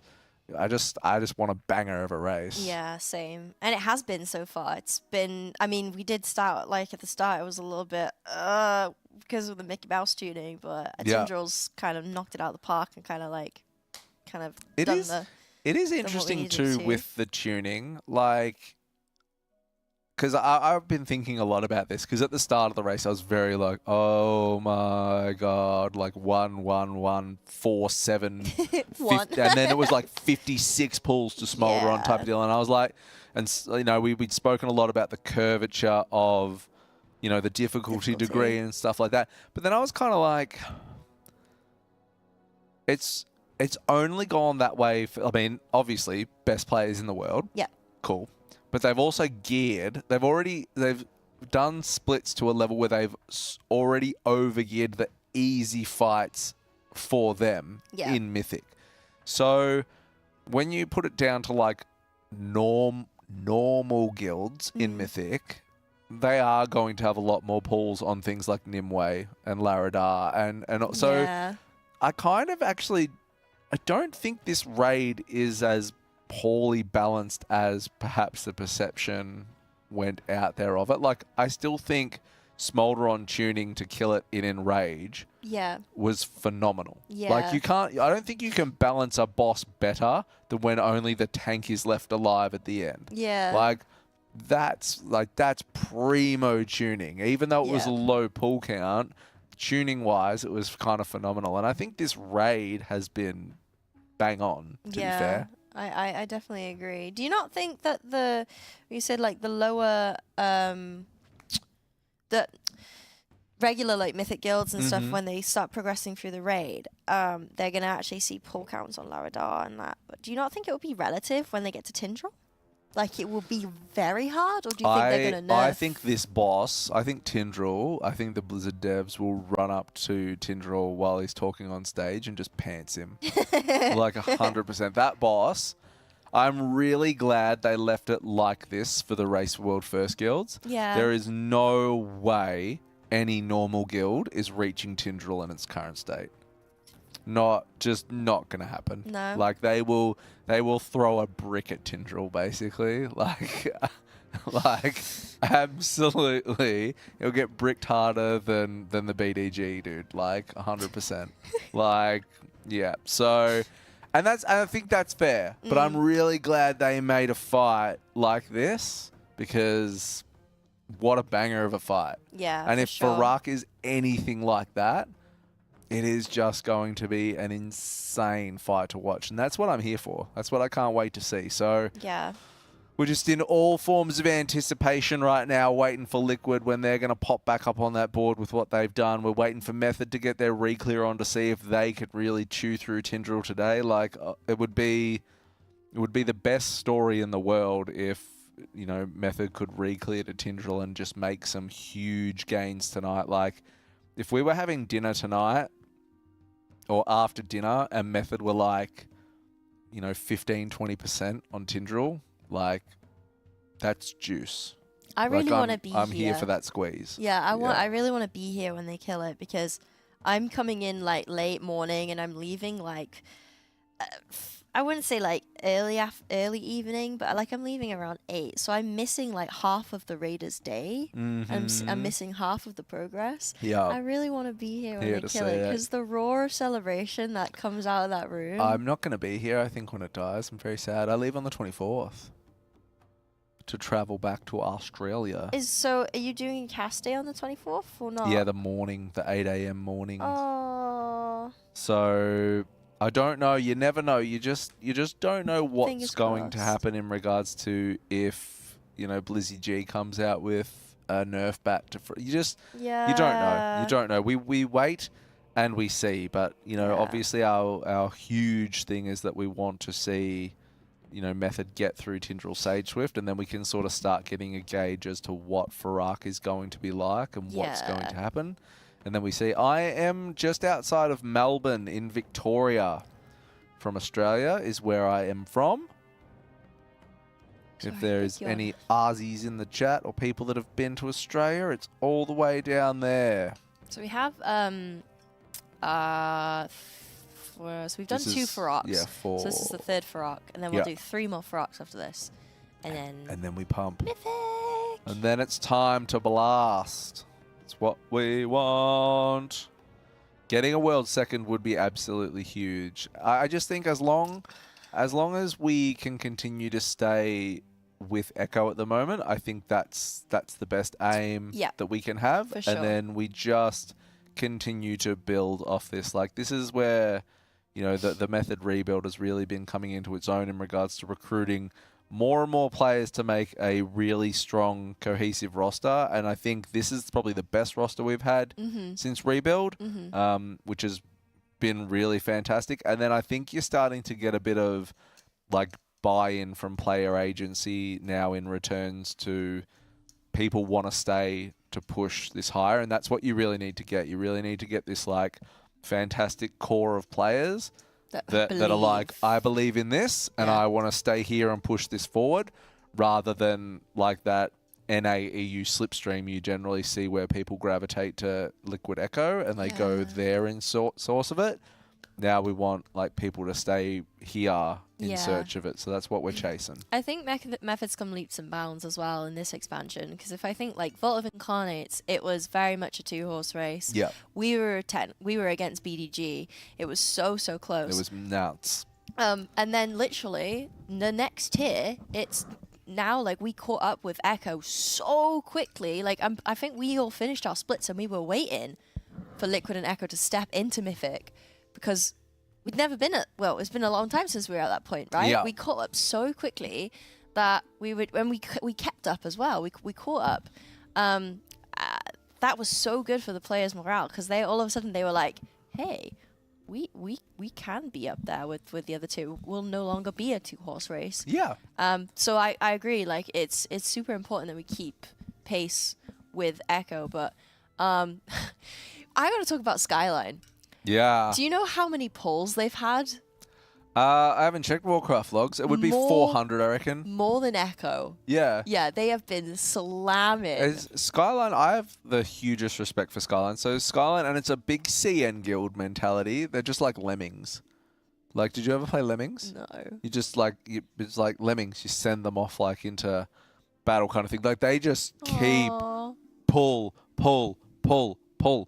It's like they just go insane. Yeah. Like, pull counts are always super high because it's just like they'll learn by doing, by definition kind of deal. Like, just keep pulling the boss. They are insane. So, yeah, they're amazing. Do they broadcast their progress? They do on, I can't remember what the Twitch Chinese site is. You need an account to be able to watch. Oh, really? It's like, it's not Do You. It's something like that. And they stream it over there, and or Do You or something like that. Something similar. But they do, yeah. So cool. They're phenomenal, and like CN took a big hit this year too. Like, was it NetEase? Is that what it was called? Don't know. The provider with WoW and all that, the deal like closed. So then they had to go to Taiwan servers. Oh yeah, I heard about that. So they're no longer on NetEase. So they had to move from CN servers to Taiwan servers. Yeah. There was obviously a number of collapsed guilds that went along with that. I don't know who the bottom guild is on the board. Like, I don't know if that's got any relation. Hot Pot Heroes. So that's not JTH. So I don't know what happened to those. So there was, I don't know if Skyline absorbed a lot of those players, but like, it's awesome to see Skyline at 4th. Yeah. Like, it is absolutely bang on to see them at 4th, and they were really, really impressive in, you know, quite a few of the recent tiers, coming off a 2-day deficit because they were Thursday for CN. So huge shout out to Skyline. It's fantastic to see them ramping. Instant Dollars have been a fantastic story all raid as well. They have been doing really well. Conspiracy, you know, they've been playing off their heads as well, and it's a German guild. I think a lot of aversion ended up in Conspiracy. Fat Shark, yes. BDG have had enormous roster issues and things like that, so it's great to see them still plugging along. But obviously, I kind of wonder if this will be the last tier for BDG. I don't know. BDG always have a really, really special place for me. Like, they were the first org to give me a chance as a caster and a content creator and all that kind of stuff. Yeah, like, I love the guys in BDG. But I think they have just had it really hard up against Liquid on NA. Yeah. It's obviously a very... There's more players in the EU than NA, I believe. And Liquid kind of has this real direct funnel for NA, and BDG have always kind of had to run around and try and pick up like loose balls from that, essentially. Yeah. And that's been made really hard, so it's good to see them still smashing away. XD, I don't know much about XD, but it's great to see them. Like, it's a really cool leaderboard with so many guilds on the one boss. Yeah, for sure. Which is what we like. It's what we like. And Liquid right at the top. Yeah. So satisfying. They just have the only Fyr'alath icon on our mythic leaderboards, Warcraft logs. It's insane, but I would expect Echo will kill today when they get back as well. I think they're of that same caliber where they should be able to match that. Yeah. And then for us, that's where the real challenge comes in, because that is exactly what we need to be able to do. Like, this is where it really counts to be able to step up and get it done. Yeah, for sure. So, you know, that's gonna be a huge thing. We're on board with Quep at the moment too. Frost DK extraordinaire with a breath that's been going for a really, really long time. I think it's such a bang on ability, Breath of Syndragosa on a blood. Like, we used to have that on Blood DK. Okay. And it was so cool. What's it do? It's just like, back in the thing, it was damage and healing. So, like, you would just keep this infinite breath going, and it was just absolutely bang on. I imagine for Frost now, it's probably just damage. I don't know. I don't play Frost. Yeah. But it was so nice to have it as a Blood DK back in the day. It was this, like, really awesome choice between, like, continued damage or when you needed to start dumping runic power to heal type of thing. Like, it was really cool. Cool. I was a big fan. Big fan of that class design. Bring it back. Bring it back. So That's I 3 think- done. Yeah, I think this is 3 more to go, and then we can go back into Mythic and start re-clearing. I hope that they're able to re-clear pretty quickly. I couldn't see a problem. I don't think Smolderon will be. Our Smolderon kill was very clean too. Like, very clean. Was it? Yeah. Our Smolderon kill was pog as. I reckon everyone was alive for our Smolderon kill. It was actually so insane. I know there was one kill I actually that think didn't go. I think we to had plan. the fastest Smolderon kill. Seriously? Yeah. Highest pull count for it out of the big 3, but the fastest kill, I think. Overall. It was very, very clean. So I don't think there'll be any problems in re-clearing. I think we will absolutely mince through it. It will just be whether or not we can funnel the execution into Tindral to stick with Liquid. Stick with Echo, sorry. That is going to be the big test that comes out of today, and where the Raiders really need to be able to step up to it. So we'll see. We'll see, chat. 3 more splits to go. Do you find this silly too? Why is there a barrier around the entrance to the raid still? I don't know. Old mate's already inside. Yeah. He's already in the building. The story is that we helped repair the barrier Yeah. so that the Primalist forces didn't go in. But they're in. Yeah, I don't why is the barrier understand still why there? there's still a barrier around Nakatomi Plaza. Like, it doesn't make any sense. It's bugged. Yeah, you're young. So Do you bugged. get that reference? Yeah, it's the Christmas film that's not actually a Christmas film. Oh, that's okay. Thank God we're saved. Yeah. I only know it because everyone says it's a Christmas film. It is a Christmas film. It's not a Christmas film. It takes place at Christmas time. Nope. It's Christmas. No, because there's no Santa Claus, and no, he doesn't count. Ho, ho, ho, No, I he- have a machine gun. It's Christmas time. It's not a Christmas film. Hans Gruber. Yeah. I refuse. Great film. Great film. Just doesn't give me the Christmas tingles. 100% Christmas film. No. Do you have like a Christmas? Do you have a movie you watch every Christmas? Grinch? Grinch. Okay. Yeah, fair. Grinch and Polar Express. Okay. And the Muppets. And the Muppets. Christmas Carol. Yep. Yeah. Okay. What about you? I make my eldest daughter, who's 8, watch National Lampoon's Christmas Vacation with me, because I used to watch that with my dad. So I watch that with my daughter every time. That's so cute. And we watch Jingle All the Way with Arnie and never Turbo seen Man. that. Oh, it's so good. So they're like the two Christmas movies we watch.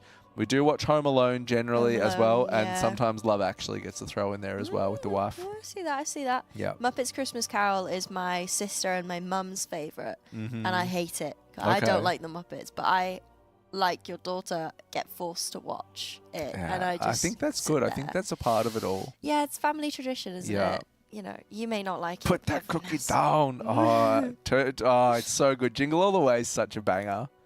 Such a banger. So we love watching that every year. Wait, who's in Jingle All the Way? Arnie.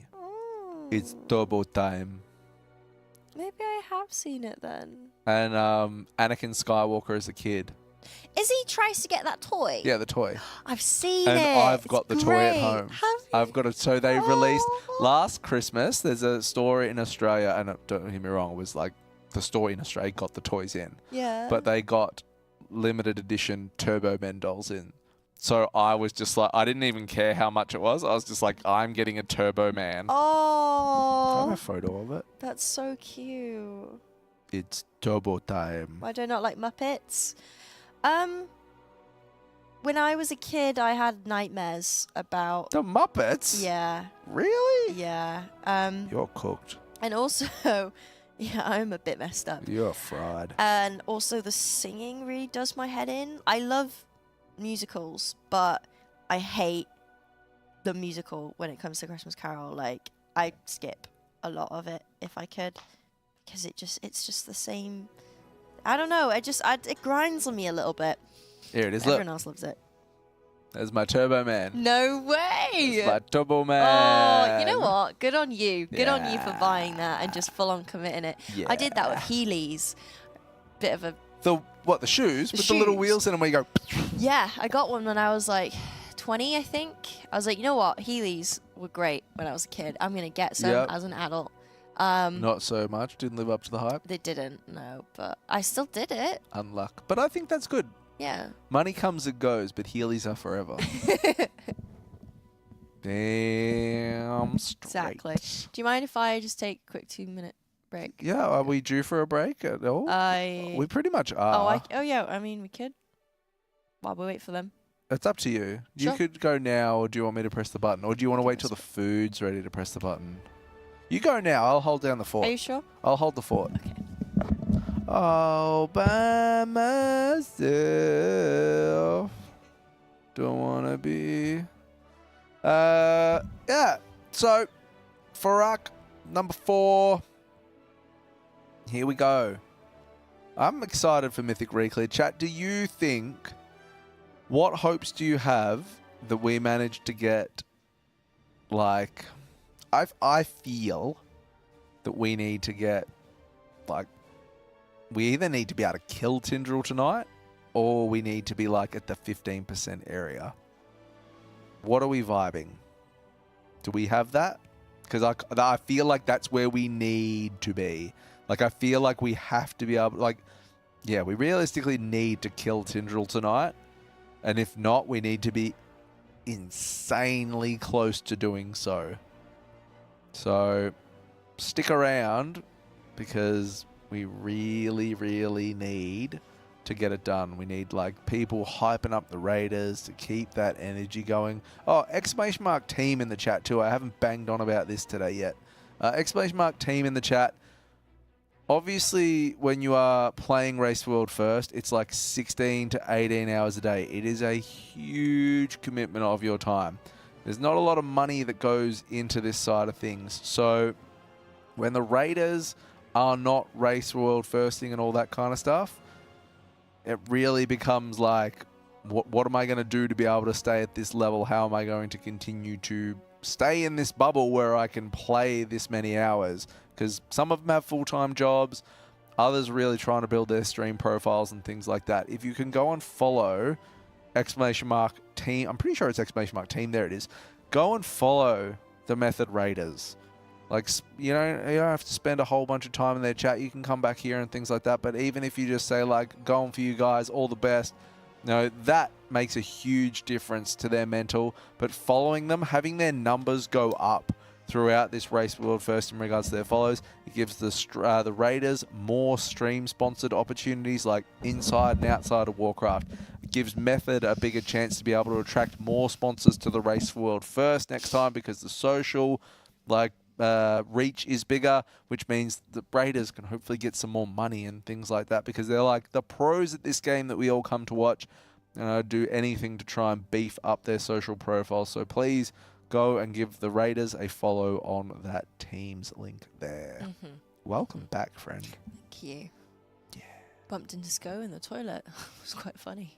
It was like the Hey whole, guys, score here. like, we washed Which our way are you hands. going? Yeah. Yeah. And then it was like, who gets the toilet Paper first. Did you let him have it first? Yeah, I stood there and I was like, even though I'd finished washing my hands first, Yeah. I let him, and he was like, and I was like, What a gentleman. What a you. gentleman. yeah, he's great. Sko's lovely. Oh, so yeah, it's unisex toilets here. I realised that we obviously know, right? But I realised chat might have been They a bit don't like... know, yeah. Unisex toilets here with no Yeah. doors. It's crazy. Yeah, we No, there are just doors. all hold each other's too. It's great. Yeah, sword fights. True story. When you were a kid, you used to have sword fights. Not like that, like with the streams. Yeah, anyway, never mind. Moving on. There's Darren. Look, even Darren doesn't think that's right. Even Darren doesn't think that's right. Feels weird, man. Feels weird. Thank you, production. Yeah, can't win them all. Can't win them all. Darren, did you have a good night's sleep? Mid. Oh, you napped. Little nappy nap. I think our players probably need a little nappy naps because they had an early start. They have to though. This is where like really gets tough because you have to like you've gone from 10.2 launch. Yeah. Where you've done 16 to 18 hours a day of seed farming. So that's massive. Like that is a massive toll. Like you Yeah. are already fairly tired and you are very much over it. Patch launches and then you do nothing but split Fiesta, which is really, like I was talking to some of the Raiders about it and like naturally, it's a really hard thing to stay even awake without getting tired. Like I don't know about you, but if I go to like do leveling, I always get really tired when I'm leveling because I'm just like, It's mundane. Yeah. So for splits, it's the exact same for the Raiders. It's just like, oh my god, here we go again. Yeah, and they're tired on top of that, so, So their you brain come off isn't being week one for that. engaged. You come Yeah. on to week 2 of doing nothing but that, 16 to 18 hours a day, and then you finally get into Mythic Prog. Yeah. Then you hit week 3, where we are now, and you're at the pointy end of the stick, Yep. and you've just got to keep going. Like the Raiders probably got, I reckon they got about 5 hours sleep last night. Probably. Yeah. And then it's off into the charge for today again. And but yeah. this is where it counts. Like this is where it really needs to count now, and you need to be on. Yeah. So That's the thing. Even though if they had like gone to sleep straight away, they would have had about 6.5 hours. Yeah. But you can't turn off. no, it doesn't work that No way. one just turns off like that. It's not. Doesn't work that way in the slightest. So I know that the Peak Esports, the Peak Energy drink. yeah, I've been that we've having the rest respawn. Yeah, it's called. the sleep pills that Yep. that you get, they've been working. Like yeah, a lot of the I Raiders find have it been using them. chills me out, relaxes me. Some people they hit harder than others and stuff like that, but I've found like it's done pretty well. Oh, do we have a Monsty? A what? A Monsty? Has a Monsty been cracked yet? On the From Navy Nate? fish. It looks like just a Coca-Cola can. I hope it's sugar free. Oh no, he's drinking Peak. Good form. Yeah. Good form. He's been drinking like, 2 cups of Peak a day. Do you know what else is really tough too? I think it would be even harder being at home. I think being at LAN, at least Yeah. you've got everyone around you to kind of juice you up Yeah. and get the vibe going. Yeah. When you're at home by yourself, I think it would just be like, Your morale is oh not God, I am at home doing split number 7,000 all by myself, Bridget Jones style, and I'm just like, I think that would be tough. Yeah. So, huge shout out to, we only have 11 players here. So huge shout out to all the players that are grinding this from home. Crystal, FTM, Hannah, Nate, Gurk, Teef. Yeah. there's a lot. Yeah. So it's really crazy. Shay's at home Shay? as well. Yeah. So yeah, it's tough. So Why isn't everyone here? Multiple different reasons. Number one, venue capacity. To Expense have too. everyone in the same room isn't possible here. There's a bunch of different rooms, but we'd have to have people split up, And for like a you guys point of view, it's not great for broadcast, and also for everyone else, it's not great for them. Expense, like you said, it is pretty expensive. That's why we have so many sponsors. It would be really cool. Like Liquid have done that thing where they've split the raiders up. Okay. Like you could have, like, do you remember? I don't know if you remember old broadcast, but they would have like 2 rooms. You know, like the pit, and then there would be like the other room. So like you could have, again though, you would have to have cameras set up in each Every room and the single feeds all coming back. So it would be like a lot. Yeah, a lot. But I mean, it would be amazing to be able to do, but it Yeah. would cost a fortune to get everyone here. And not too. everyone wants to come as well. That is also Like, true as people, well. You know, playing this like high intensity gameplay at an uncomfortable or I guess unknown environment. Yeah, is a lot really of people don't like unsettling. it. Like we actually saw in Sepulchre, we saw a real breakdown of that. Like now went home. Yeah. Like he didn't like it. He went and got on a plane and went home to finish prog. Just wasn't the environment for him, being out of his comfort zone for that many hours a day, so long, just like drained his bubble. You know, like I'm you not were surprised. saying before, like sometimes you just need to go and chill out for 30 minutes and recharge your own bubble. Mm-hmm. You don't get the chance to do that, I suppose, if you're in a 3-week long race, playing 16 to 18 hours a day around people like that. That can have a real toll on people. So For sure. not everyone wants to. I would love to see, you know, like I spoke about it the other day. I would love to see like concept bosses at BlizzCon. I think it would be really rad to see, like, they returned WoW esports at BlizzCon in the PvP, the guild clash. They were gonna do the raid, but they were gonna have 4 bosses from Amirdrassil. I think it would be really cool to bring back like 10-man raiding at BlizzCon and make like one concept boss. Yeah. And then just have, I don't know how many guilds you have there, but have them like progging that and make it like, I don't know, 4 hours or something like that. Like tune it for that. And that would be really, really cool to be able to watch. Like just anything that keeps elevating WoW esports and giving the pro players some kind of scene would be really phenomenal. Yeah, I think. I think WoW esports definitely needs some work. Well, it's going in the right direction. Race for World Fest is a tough one too, though, because it's such a long event. Like I was saying, like with Ice Crown Citadel Race for World First, it's an hour and 35 minutes. So obviously you're not going to hire a live venue, fly people out. You're not going to get sponsors on board to chip in a whole bunch of money for an hour and 35 minutes. It doesn't work. But the race itself is very exciting. Yeah. Because it's so short and it's just like bang, bang, bang, bang. Like that's really exciting. Yeah. So I feel like if you could achieve something like that in the WoW space at like a BlizzCon, for example, that would be really exciting. Like you could have your stands around, have players, you know, like be it 3 or 4 guilds, you know, 10-man rosters. So it's not like it's not a huge thing. Like you're not talking 20. You put it in the WoW hall, have your stands around it, giant screens, players underneath, and it's just like this full-on battle for this one boss. And it could be like, it could be something dumb too. You could make one boss for this concept boss, and it could have any of the mechanics used in the in WoW's history. Yeah. So just like some ridiculous, and you could make it dumb too. You could make it like a garden gnome.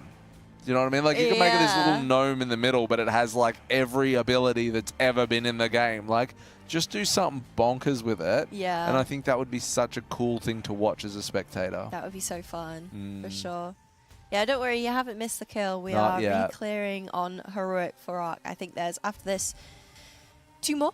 I think you're right. I think that is quick math. If my math is mathing correctly. And then we should be into Mythic. Then we're going to get it. Oh, that'd be rad as. Put it as Hogger. Like, make it as Hogger, but make it have, like, shadow traps and Tindral seeds and just all kinds of bonkers stuff. Yeah. And I just think that would be so cool. Yeah. Like, that, I could not see that not being a win at BlizzCon. I think so many people would gather to watch that.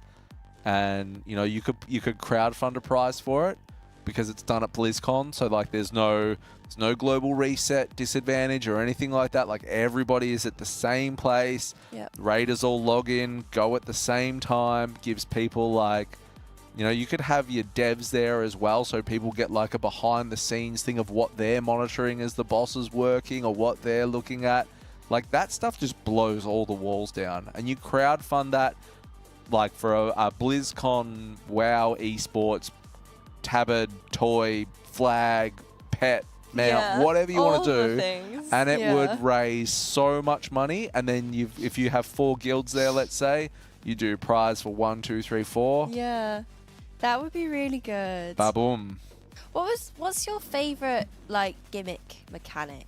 For example, do you remember in Nyfter, one of the lady bosses had like a football mechanic where there was a ball the goal?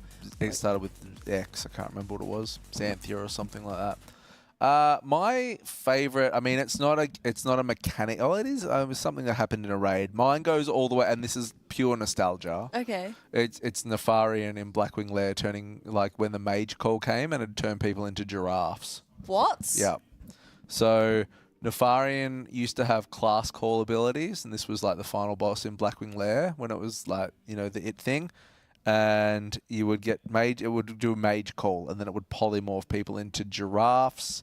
I don't know if zebras was one of the things as well, but so it would have class calls, and that was the mage one. Feral, when it was feral call, when it was druid call, it would switch all the druids into feral form. When it was warriors, it would change all the warriors, which was your tanks, into berserker stance. Hunters, it would break their weapons. So the hunter call would break your bow, so you'd have to have a second bow in your bag. No way.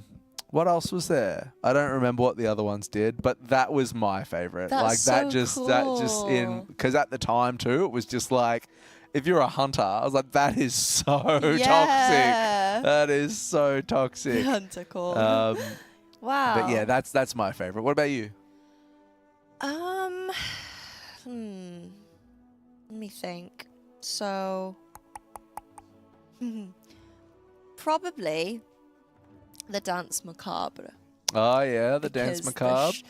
Shimmy. Shimmy to the left. Yeah. Shimmy Sashay right. Prance forward.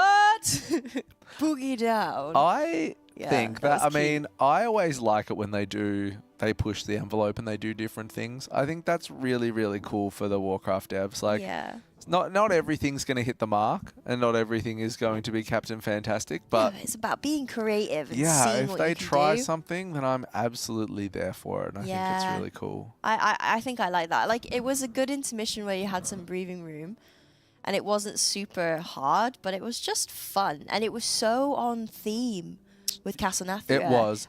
Ballroom? Castle Nathria had a very good theme, but you know what? And I cop flack for it. I didn't like Castle Nathria as a raid. Yeah, I liked Denathrius. Great fight. Sludgefist, cool fight. I just didn't like the raid. I don't know, like, it just wasn't my vibe. Oh, now I think about it.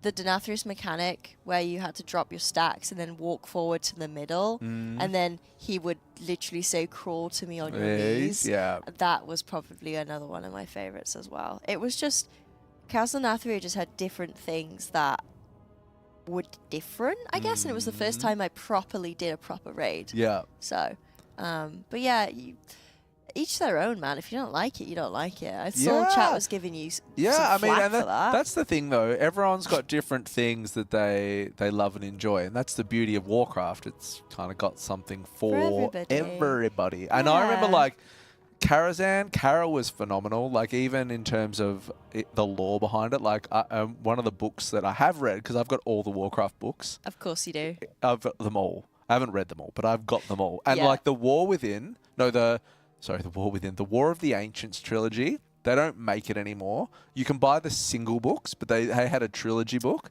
So I had to find it on eBay, and I paid like $120 for this trilogy book. And the single books are like $7 or something, but I was like, no, I must complete this set. So I bought that. I haven't read it. It's still in the plastic. But I read The Last Guardian.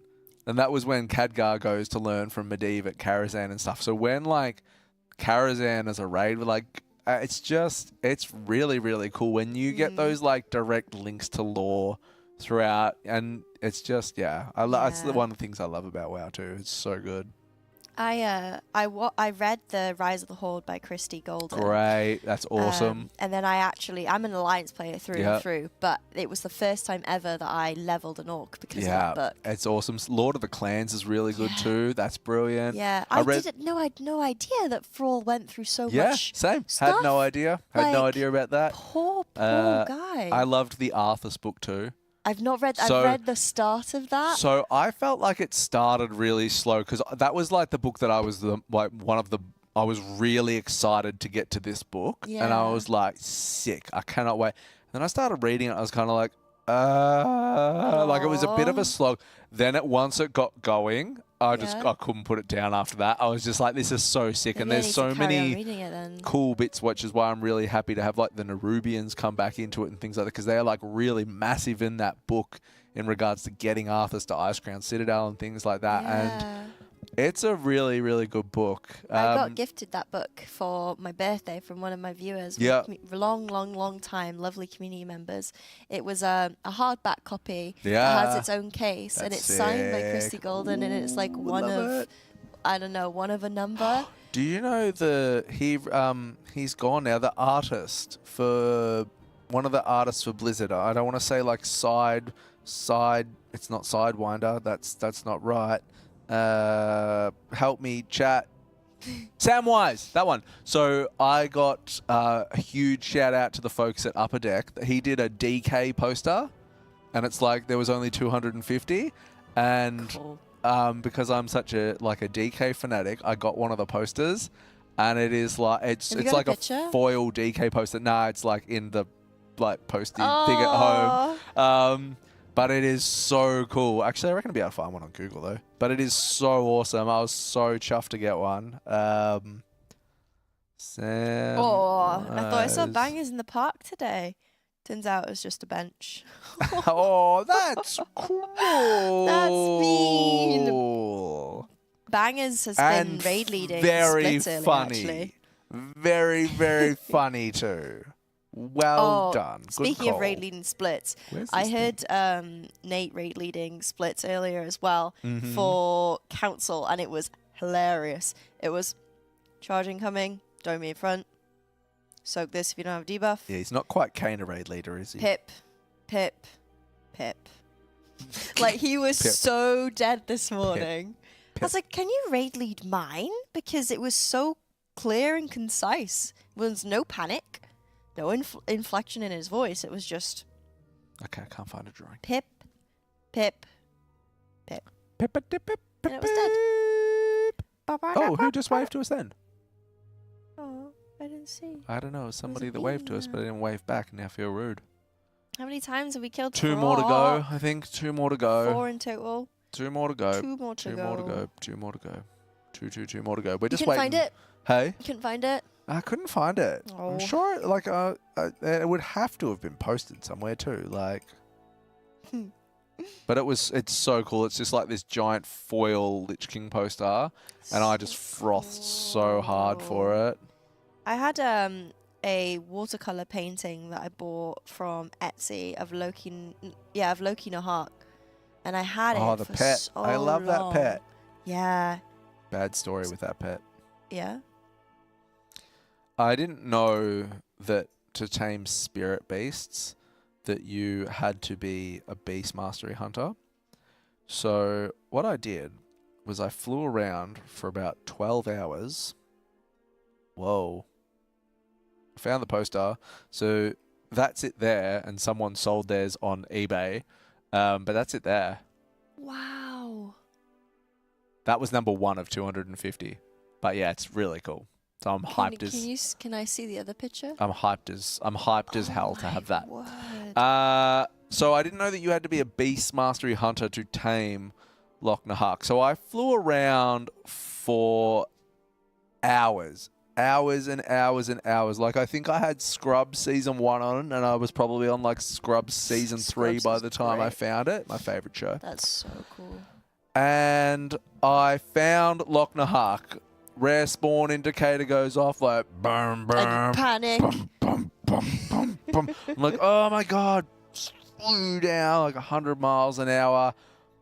all gear off because I don't want to kill it. Like, this was a little bit after Wrath of the Lich King that I was doing it, like the next expansion, I think. Tagged it, Tame Beast. Nothing is happening. I'm like, why isn't anything happening? Ended up killing it. No. So I'm like, my life.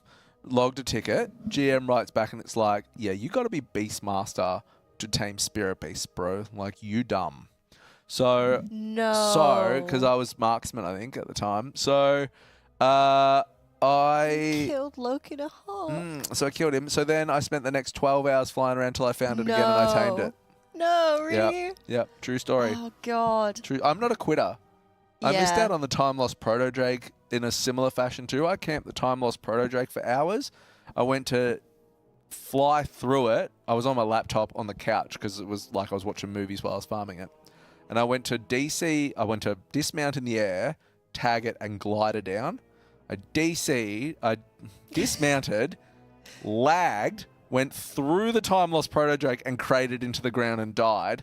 And then by the time I got back, someone else had tagged it and got them out. No. And then I refarmed it again and I got it. Oh, good job.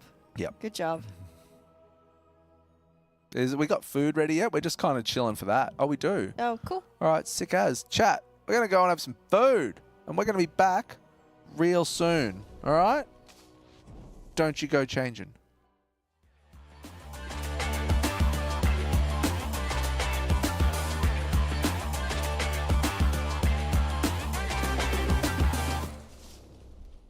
Hello, I'm Speed. I am playing DPS for Method, and I take big pride in optimizing my DPS. Oh, everything is indent. I also make sure to DPS in a style.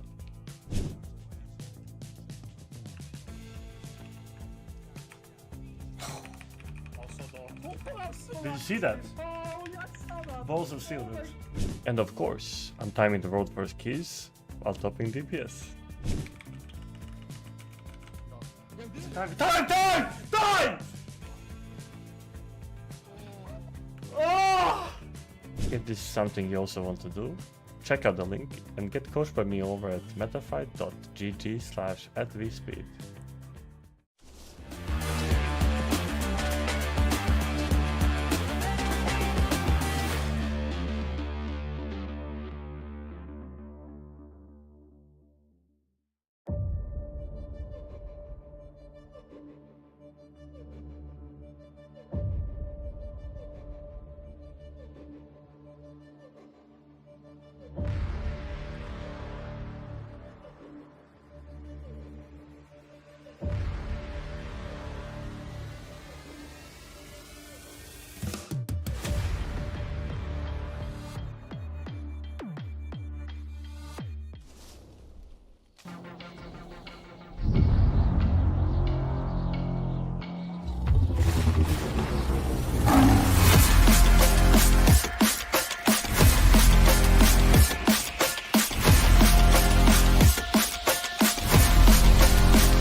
Hello guys, I'm Dan.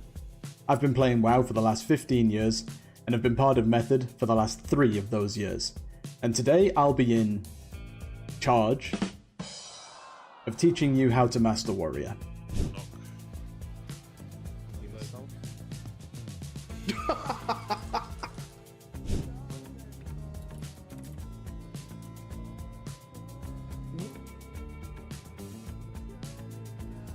You won't find coaching like this anywhere else.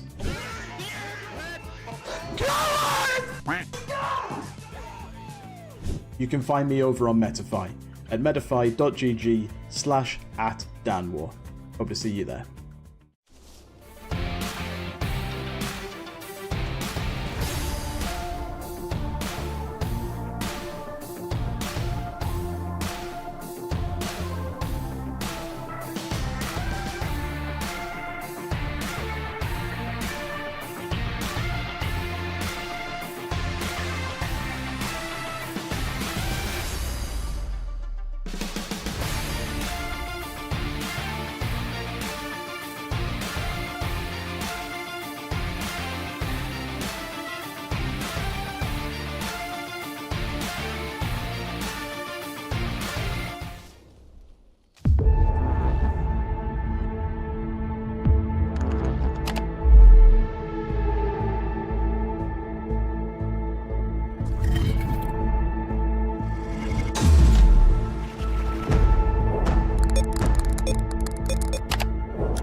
Hello friends, Quep here, Scott McMillan's favourite Death Knight player, and today I want to show you how you can gap Wildy with absolutely no assistance whatsoever. I'm actually stressed. But did you guys ever get summoned by Skain? Like, I think you only summon me and every single time the numbers. I'll also be showing you some cool tips and tricks just like this. I got some horsemen again! So, if you're interested in getting some DK coaching from myself, then feel free to head over to my Metafy page over at metafy.gg/quep. I hope to see you there. Bye for now.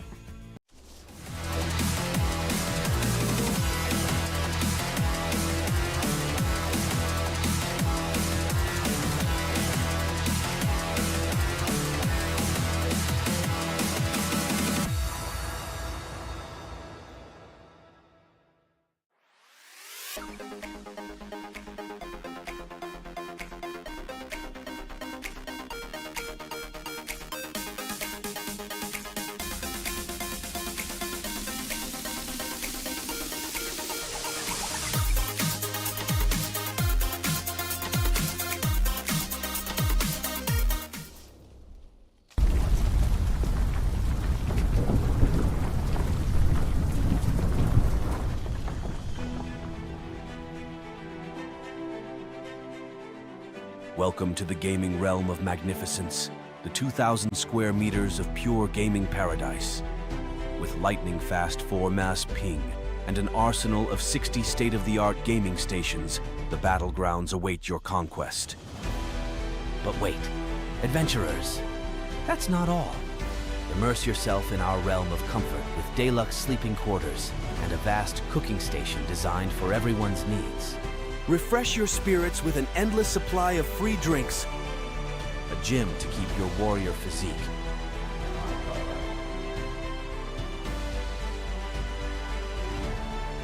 and a Red Bull connecting area where heroes rejuvenate. Your epic quest awaits, fueled by your passion for gaming and supported by our unparalleled amenities. Join us at the gaming haven where fantasy meets reality. Book your journey to the ultimate gaming pilgrimage today.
Hello, Chili Chat. What's going on? We're back. We're back to last couple of heroic splitties on the Fyrakian train. So let's... Wait, I don't have a Lorgok Pov anymore. That's unfortunate. I have a Bangers Pov. Got a Shella Pov. Let's hang out with Shella for a little bit. So two more of these to go, and then we re-clear. Now, Echo has finished and are now back at Smolderon. We have two more of these to do, and then it's Mythic re-clear Blast. So, this is where it's going to get very, very interesting for Method. They really need to stay with Echo, which means that we need to blast these next two. No, just two more Fyrak, two more Fyrak splits. So this one, and then one more Fyrak split, and then it's into Mythic Reclear. Mythic Reclear should not take long. Like, realistically, it should be one pull, and then one pull. And then when we get to Smolderon, I don't think, obviously, like, some people can have whoopsie-daisies, but we should smoke through Smolderon. So, hopefully, it's a very quick re-clear to Tindral, and then we can really start trying to close that gap down, because I think Echo will very much chomp through that 26% that's owing, and Method really need to stay there. So, we get these last two done, and then we're there. And it's time. Let's check some of these home povs. I'm pretty sure they're still not looking great. So Nate on the Brewmaster here. Teef, not streaming. Hannah, not streaming. And Faithy. Faithy's stream doesn't look too bad. Maybe that's because of the Inky Black. Faithy, the most geared character in the world. Well, he was yesterday. Don't know if that carried through. But absolutely insane item level. What you'll probably see as well, a lot of the raiders will have checked what's in their vaults and things like that. They likely won't have taken anything yet. And the reason for that is you'll pretty much wait until you get to Smolderon, and then we'll see, you know, people going and starting and doing their vaults and things like that, depending on, you know, what kind of upgrades they've got and things like that. So we'll see. THD's now up. There you go. So Faithy was yesterday the most geared character in the world, but obviously Liquid re-cleared today. Got an average of 5 item levels across their tunes. They're past Smolderon and obviously Tindral, so they will go and do all of their upgrades, everything. They will be throwing the entire kitchen sink at Fyrak now, so, you know, there'll be no stops. We've still got a number of upgrades to pass over and do those kind of things, but it will wait until we hit Smolderon to probably do a lot of that stuff. So, next Fyrak, this is number 5, I want to tell you, out of 6. So, this will die very quickly. There's not a lot of helpers in here, or it's kind of a very select bunch, because we've had nothing but one-shots all morning on Fyrak, which has been fantastic, so it's been no time wasting in that avenue. And then we get to see that Mythic Reclear, and then we'll get to see what Method is doing for composition-wise on Fyrak, because that is going to be very, very interesting. Obviously, we haven't seen anything from Liquid at the moment doing that very, very clever offline, just to try and save every advantage that they possibly can, because the goal, obviously, is to make sure that they win this race, and they don't want to give anything to Echo, they don't want to give anything to Method, and that's, you know, I get that. I get there's two sides, but we don't know much about it yet, so we'll sort of see what comes up. Oh, hello. How are ya? Hello. What's going on? I was finishing my noms. You didn't need to race it, buddy. I eat, like, rather quickly, but I didn't want you to feel like you had to keep pace. I wanted you to be able to enjoy your food and just chill it, you know? Just chill it. I had to quickly send a message about the house as well. Trying to get someone to go for a house viewing for me. Rage is buying a castle. I'm buying a castle in Ireland. In Ireland. Yeah. Big money. Mo money, mo problems is Rage's motto. Yeah. Yep. Buying a castle with a moat and a bridge. Yeah. And it has trees. Lower the drawbridge. All right. I was just saying this is the second last Faithy. of the fracking. Yeah, his stream doesn't look too bad. Don't know why his stream is the only one that doesn't look too bad. I know. No, like I turned it over to Nate before, but it looks like I'm watching it on a mobile phone on a Nokia 3310. Rage has gone over to the computer now, and she's doing something. If we go offline again, like the oopsie-daisy that happened last night, it's been real cool hanging out with you all. Just want to say that, and we'll fix it as soon as it gets broken. Let me check. Yeah, it's good, actually. Well done. What'd you do?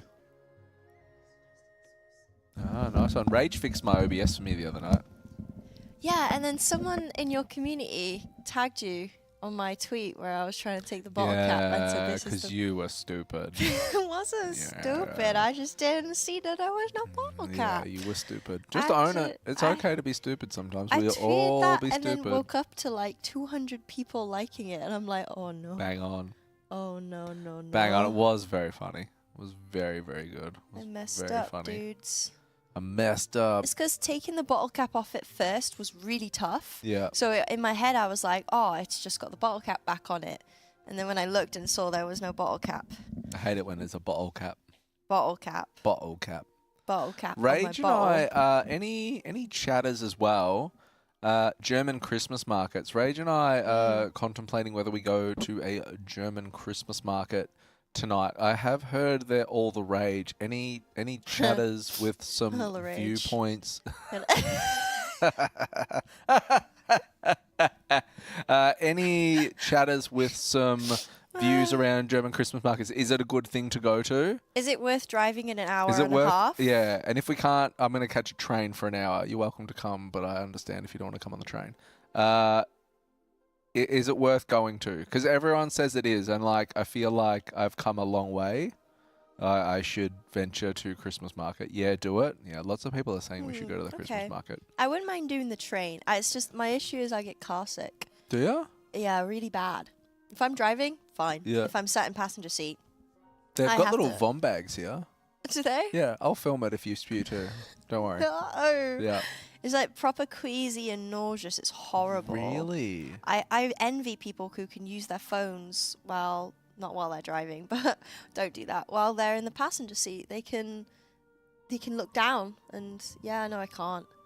Yeah, ever since I was a little kid, I used to have sickness tablets. I used to have those wristbands. Nothing worked. Oh my god. I think it's something to do with your senses being imbalanced. I think it has to do with something, all right. Yeah. Yeah. Yeah, it's got something to do with something. Yeah. All right. It's horrendous. The only problem is, Rage is in a similar position to myself where I didn't really do a great job packing for German winter. Yeah, we were told to, but we still didn't listen. I wish I had bought my Kathmandu jacket. I really do. I don't own any my jacket, my great jacket that I snowboard with, is gone. In the transition from my old house to my mum's. Oh, really? It's gone. Sag. Yeah, so I need some jacket recommendations or some coat Get a Kathmandu recommendations. jacket. Kathmandu's sick. Kathmandu? How do you Kathmandu's like in spell that? Australia. Kath. If it's from Australia, I'm just gonna. I'm cost pretty a sure it'll lot. be like, as in. Kathmandu. Yeah, as in like the capital of Nepal spelling. Coat. The Raiders are taking up all the bandwidth. They're taking all the bandwidth. Stop taking all the bandwidth. Kathmandu. With a C or a K? K. With a K. Oh. With a K, with a K, with a K, K, K, with a K, with a K, with a K, K, K, with a K, with a K, with a K, K, K, with a K, with a K, K, K. They make really good jackets. They're all the rage in Australia. Jacket. They're all the rage. And they're like goose down and all that kind of stuff. So they're like super toasty and warm. Oh, we do sell it in the UK. There you go. Get one. Trust me. Trust me. Get one now. Thank me later. I mean, it's Black Friday as well, so you can get money off. You basically, it would be costing you money to not buy it. That's basically how this works. All right, this was nearly done. Then one more for Split, and then we finally get back into Mythic Reclear. What do you got? What do you got? Ask away. What is it, kitten? Way. Anyone know a conquest gear already upgraded in the shop? Dunno. I got nothing. I'd be about PvP. conquest. Soon as someone says conquest, I'm like PvP, my brain turns off. I did a bit of PvP. I know a little bit. Can we insta-kill this boss and make the way to and get the legendary weapon, please? Yeah, okay, let me go tell the raiders real quick. That'd be nice. Excuse me. Boop, boop, boop, boop. I'm just checking. Oh, they're nice. Chat, what's your favorite kind of trainers? Okay, so what were the ones that you told me? Said you should get Nate some AJ1.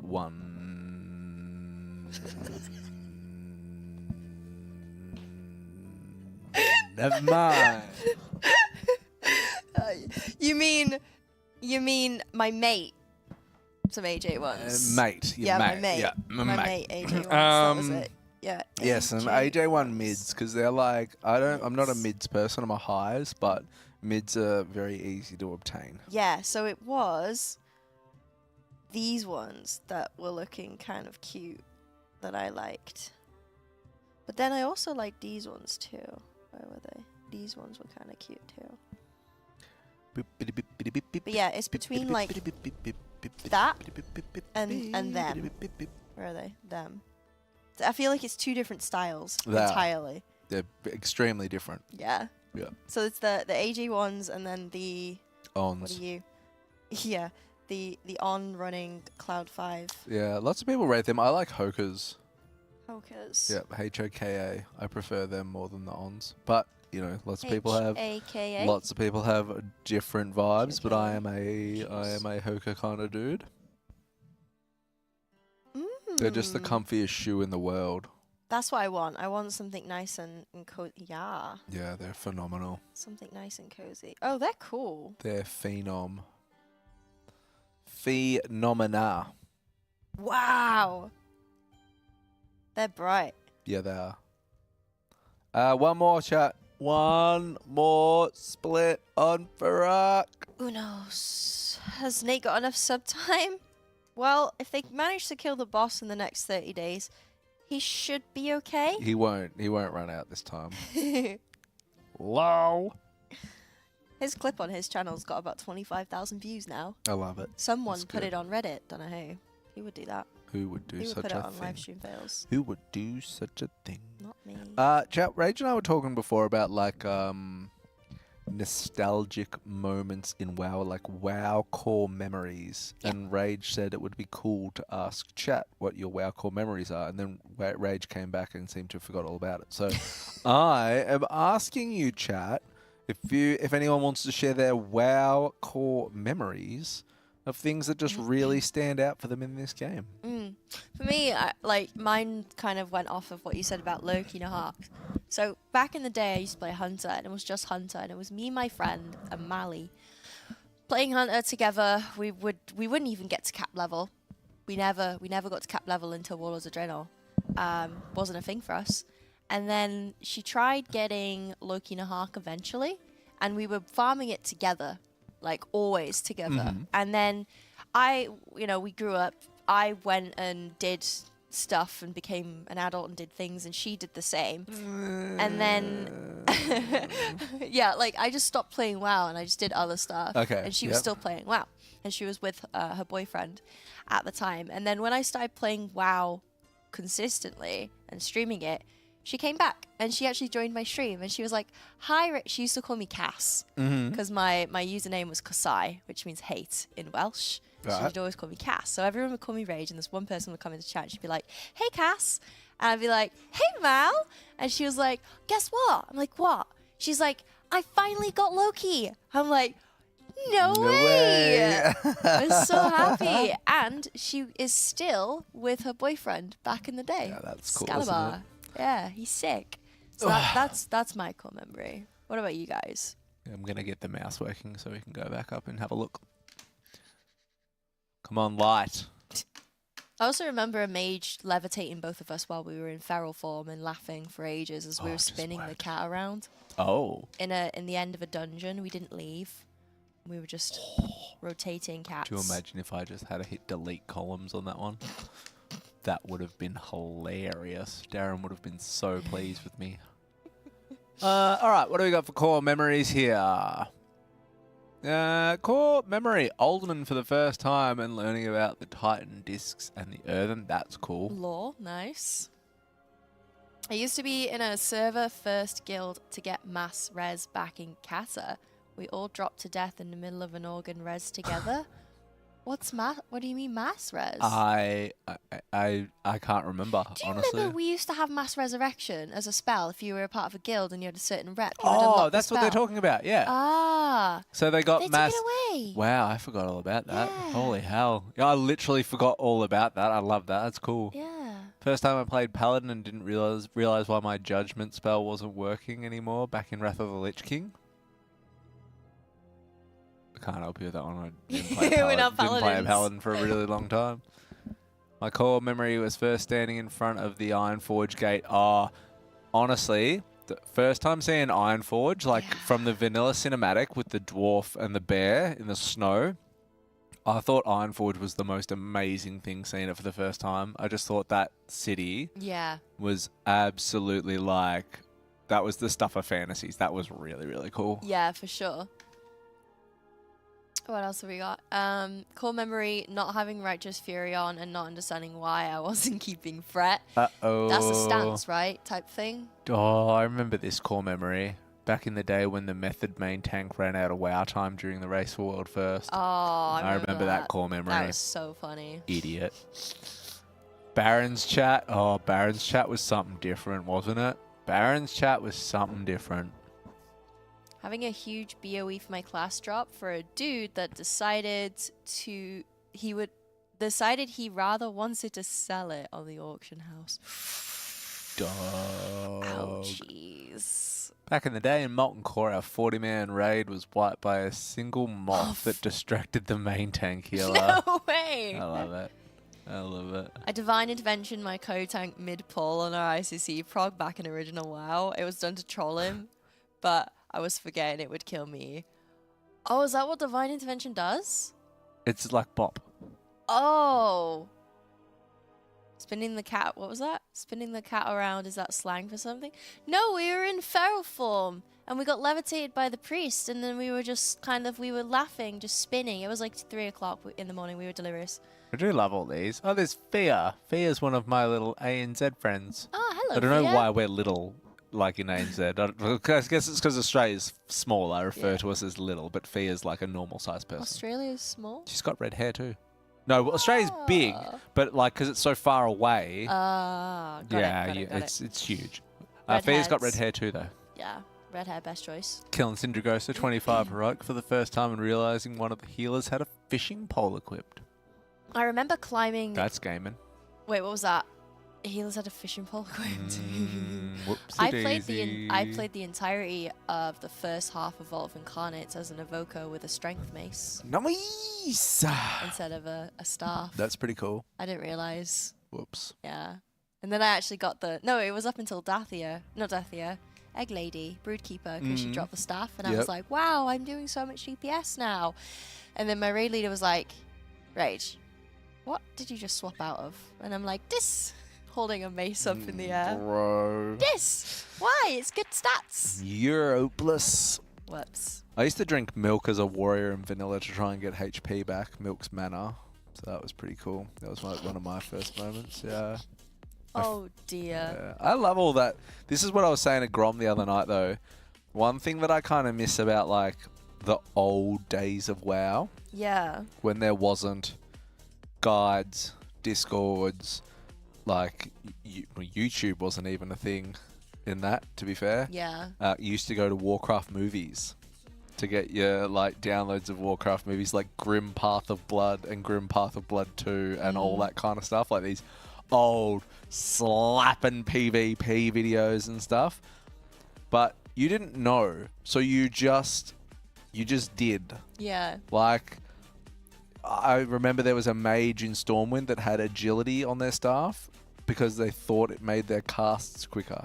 Like, It was this little world where people took whatever talents they wanted. They did whatever rotation they thought, you know, was okay. Like, I thought at one stage, like, if I was, because I was playing an arms warrior, that I could weave pummel in between because it was like kit. Like, I'd be like punching the boss, like, you know, like that's some big brain weaving. You just didn't know. Like, I love that innocent. You just played, and that was really cool. And I miss that about the game sometimes, where people just like come up with whack things because they took it because they liked the name of that talent. Yeah. Or it sounded cool, not because of the numbers behind it. Yeah. It just, I loved that. I learned about Warcraft movies when Bookmark was teaching me to PvP for the first time. And he introduced me to it, and I watched quite a few. I went onto the website. Did you go and watch Grim Path of Blood? I watched a lot. Grim Path so of Blood's like a watched rite it. of passage. And I ended up making a Paladin video with Nobble, and halfway through that, I do I want to say a piss take because it ain't a piss take, but I do my version of a Warcraft movies. Oh yeah. PvP kind of video, and yep. I rolled the intro on it as well. That's so cool. Yeah, I miss that kind of stuff. Like, I didn't get to actually see it back in the day, but I can get the vibes from it by watching the video. Yeah. Like, have you ever seen Illegal Danish? Yes. Yeah, like all that was Warcraft rings a movies bell. and that was Yeah. just so cool. Like MC Raiders, the song. Yeah. Or MC Raiders. Yeah. Wait, what was that? Being a core raider at the age of 6, I would sit at the table with my dad and raid until 2 a.m. every Friday and Saturday night. Respect your dad. Oh. Let's go. So cute. Sorry, Kitten. We didn't manage to answer you. How does the loot work in splits? Like, do they do a run and an item drops, but the character that it's best for isn't in that run? Are they still eligible? No, you have to all be in whatever loot drops in that raid, the people in it, that's who it can only be traded to. It can't be traded outside of that. But what they do is they get all the loot from all the splits with all the characters they want, and then it goes into a gigantic spreadsheet of who's eligible for what pieces, and then people work it out, and then it all gets traded later on. Yeah. Last for very Act Split, yeah. formulated. I have like a really nice memory of me and my community in BFA. The end BFA, when it was like the Shadowlands waiting room, we went over to Fyr'alath and we climbed the mountain together. We got to the very tippy top of the mountain. Why didn't you just fly? I think we made it a challenge to do it without flying. It's like Lord of the Rings. Why didn't they just take the eagles? Yeah. One person did fly. They cheated, but they were a warlock, so they didn't count because it was all demon hunters. Okay. When we got to the top, we flew. We jumped off and we glided all the way to Fyr'alath's harbour, and it was the very person cool. who could make it the furthest. Yes. So we were jumping like forward, like in the air. Then we were vengeful retreating backwards to get more ground. It was very competitive. It took us about an hour to do it. I love that. It That's was very great. rad. That's very rad. That's you know, WoW. Yeah, it was SAP. Yeah. WoW extends so many areas for that. Like, it's really, really cool. Yeah. Yeah, for sure. I think what's really cool as well is like, I'm seeing two different bubbles when it comes to WoW. And ever since I've started casting for Method, I've seen the high-end raiders pump the numbers, min-max, and to an extent, quite a lot of our casters are also in that bubble. But my original bubble is the comfort I get from walking into Goldshire and seeing familiar faces, recognizing characters, going to my favorite spot in the fireplace of the inn, sitting there. Do you actually go to the Goldshire Inn? Yeah, I was greeted by one of my friends the other day who saw me there. He was downstairs in the basement, him and his girlfriend transformed into a fish, and they were just mucking about. And I walked out, and we use /say. Okay. We don't whisper anything, we say /say. And I was like, Matex, what are you doing in the basement? And he was like, it's not what it looks like, it's not what it looks like. And I'm like, So he was like, okay, let's go to your favorite spot. So we went up the stairs and we sat down, and he sat down by the fireplace. And I was like, oh, you remember? Because it's been months and months since I last spoke to him. And me, him, and his girlfriend, we all sat down by the fireplace, and we were just catching up with each other. And his girlfriend, Chicken, he was telling me about her because they just started dating. Or ever since I'd last spoken, they just started dating. And then I told him about Nate, and he knows Nate, obviously, from the race. But it's funny, but that bubble doesn't... Care is not the right word, but they don't necessarily interact with our bubble. And vice versa. But there is such a huge community that are so casual and Yeah. like, yeah, the Argent Dawn RP realms are lovely. Yeah. Everyone recognizes everybody. Wow. Yeah. I have never been to the Gold Trireme. Have you not? Nope. Aww. Never, ever, ever I'll have I have to been take to you. the Gold You need an EU Trireme. account because I could take you there and I could introduce you to all my friends. I have never, ever been to the Gold Trireme. And I don't know if I have a big issue with that. What's this? Hazabella? I don't know if you saw my core memory when my stubborn guild leader, who also played tank, decided to fly off during P2 Sylvanas because I reminded people to take their time and not to fall off. Oof. Yeah. Can you Oof. imagine someone doing that? Unbelievable. I'll Do tell you that. what I do love. This one here. So they were talking about sneaking online was way harder when the with the old dial-up modems. So back in my day, right, and Back some in other my people in chat, Yeah. you used to not be able to use the phone and the internet at the same time. Yeah. So houses used to have phones, Rage. I'm from Wales. So, like, not We're these very ones. underdeveloped. Yeah, We used- also had dial-up. And I used to have a phone that went like... I used to have one of those. But you used to have to take it off the hook to then use the internet. Yeah. And then if someone would call or whatever, it would disconnect you. Like I'd be having the best MSN chat and then just bam, offline. Yeah, I think Wales was really far behind as well because if you say that back in your day, Yeah. it was when I was like 10. We still had dial-up and Oh, those little okay. rotary phones. So I think Wales just kind of was a bit slow in development. It's right in the heart there. Yeah, Thanks. used to have the old rotary phones. Oh, wait, are we done on Fyr'alath splits? We might be ready to juice. I can't see on Dad's POV, but I think we're ready to juice. This is 20 people. Double Hunter, double Rogue, double DH, Holy Pal, Prop Pal, Blood DK. We are ready to juice, yeah. fam. And we have Donate, we have Teeth Pal, Skana. Yeah, they're all on their mains. It's time, chat. It is time to re-clear. Let's get ready to rumble. Kex did one of those earlier. Oh, did you do the full, Yeah, and he kept the note going. Yeah, going. outstanding. Going. Outstanding. Yeah. Yeah, it's time. It's time to go.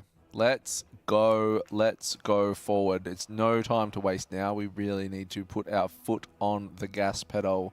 It's 106 miles to Chicago.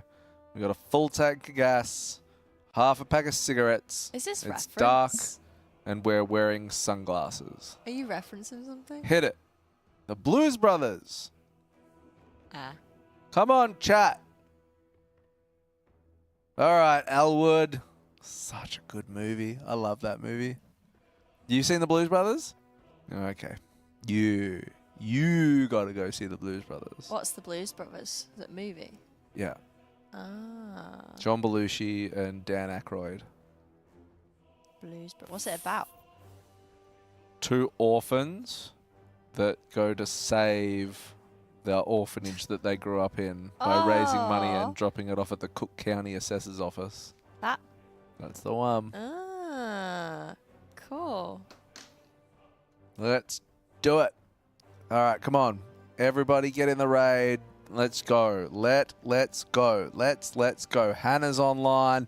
Quep is unfortunately not in group, chilling out in Valdrak and Paul Quep. Speed is in the raid, looking through loot at the moment. Fraggy in the raid. Wildy in the raid. You're only Everybody changing is here. previews.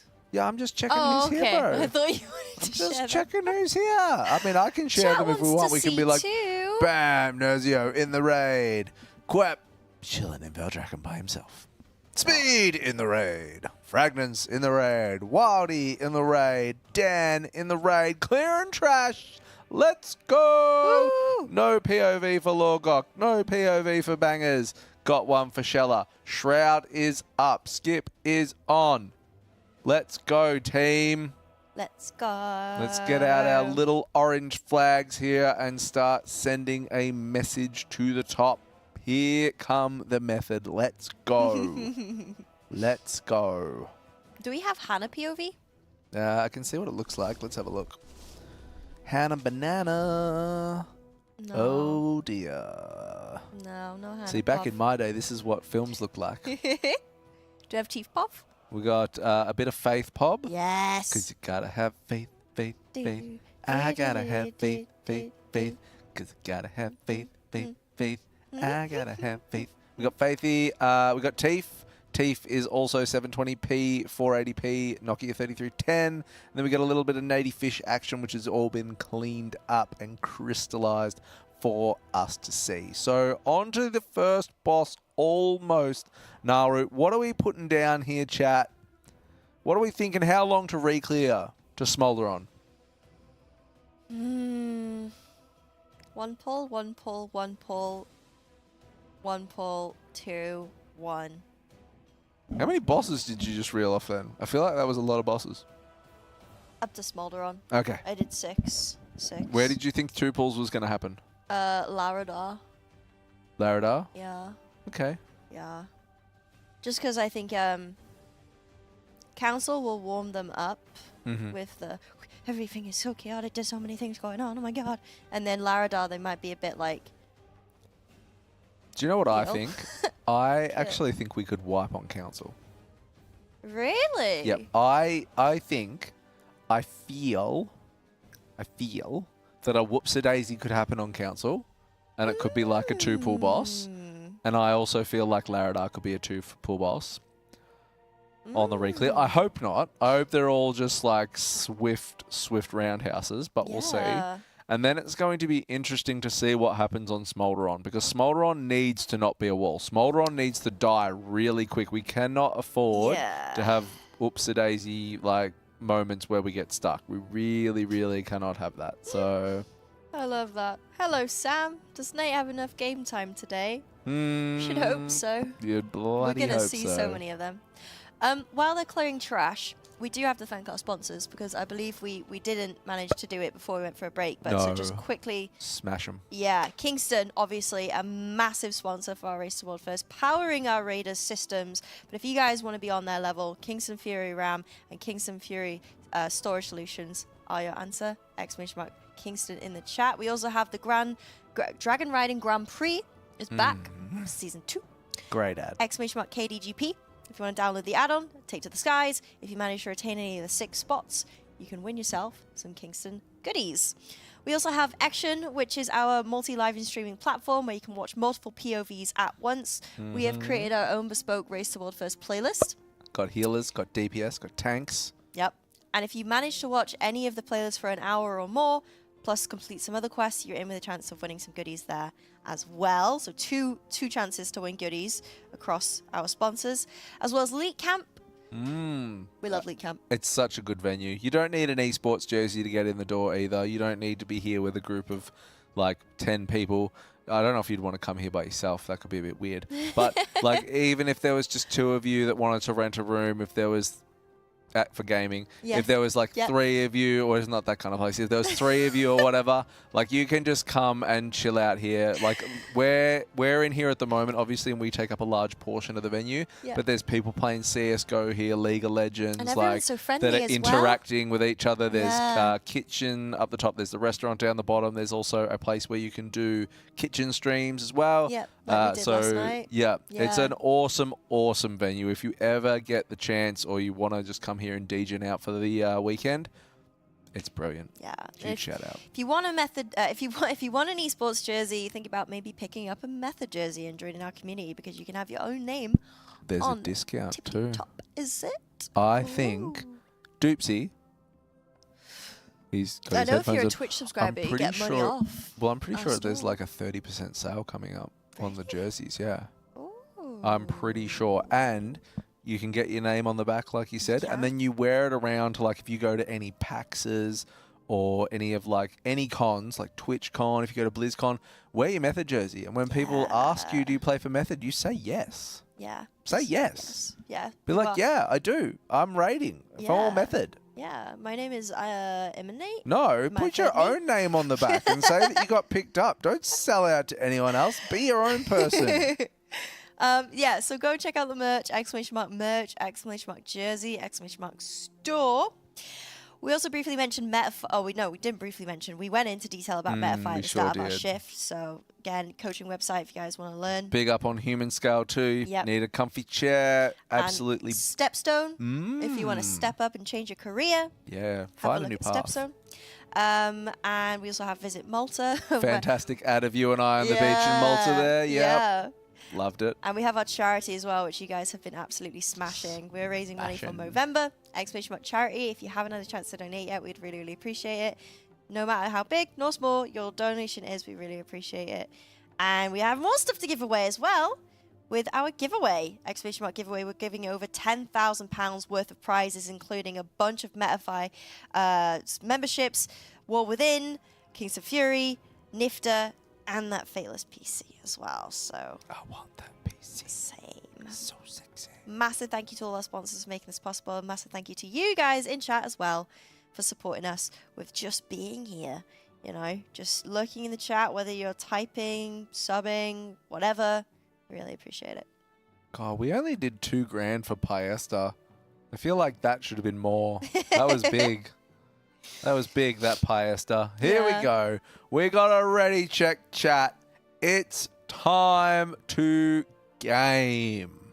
Let's go. Let's get this show on the road. There we are. We have a prime in the chat already. Oh, we got a prime in the chat. Thank you very much for the prime. No ads for you. Appreciate it. So you think this is going to be a one pull? This is definitely Imagine if it's not. This is 100% a one pull. This is one pull out the wazoo easy. Pull timer goes up. And let's get ready to rumble. Oh, I've just realized we have the pull timer that's the freedom chair. Have you seen that? Yeah, it's cool, isn't it? Yeah. Yeah, all right. Here we go. This boss is absolutely going to get disintegrated now. I'm very, very excited to see just how quick this dies when it goes into its damage burst phase. You step in. Step in. Step out. Step out. People are going to take their debuffs out. Going to activate some ads soon. Going to bring them in. You can see Nate just save an A-bomb limb.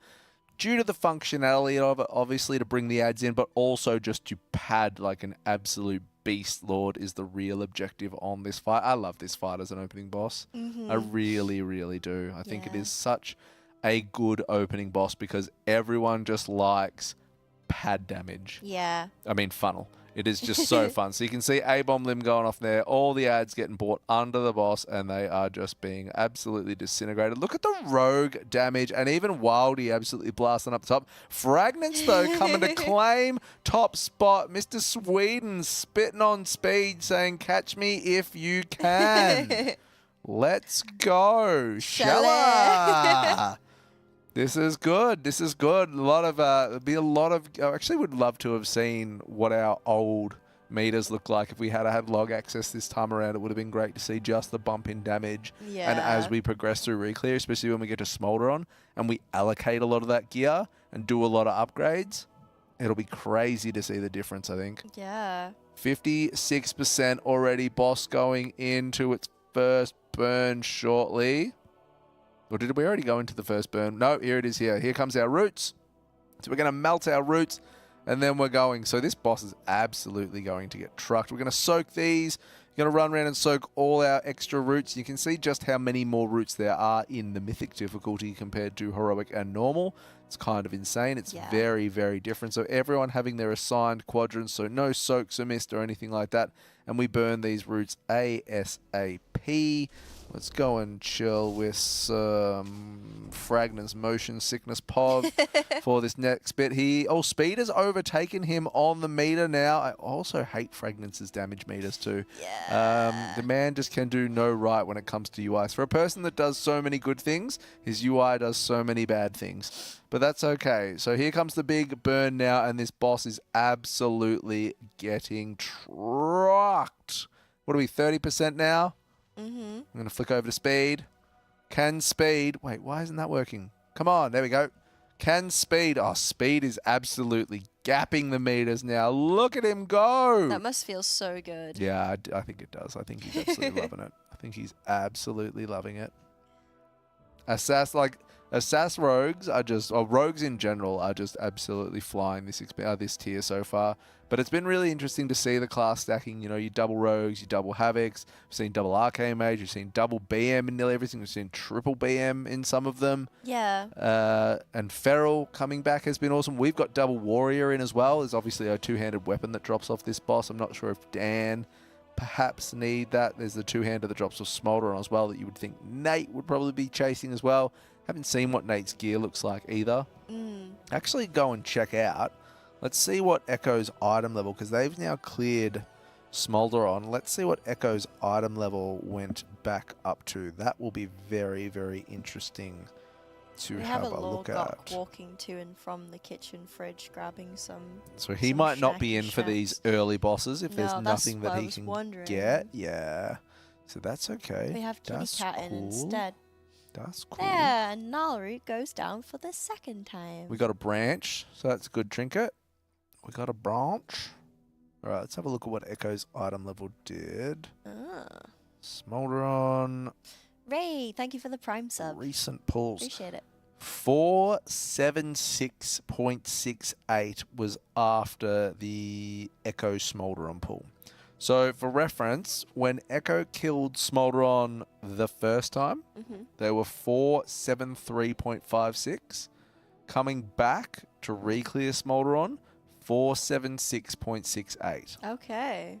So that is a fair item level jump. Yeah. Across the board. I'll check Liquid out.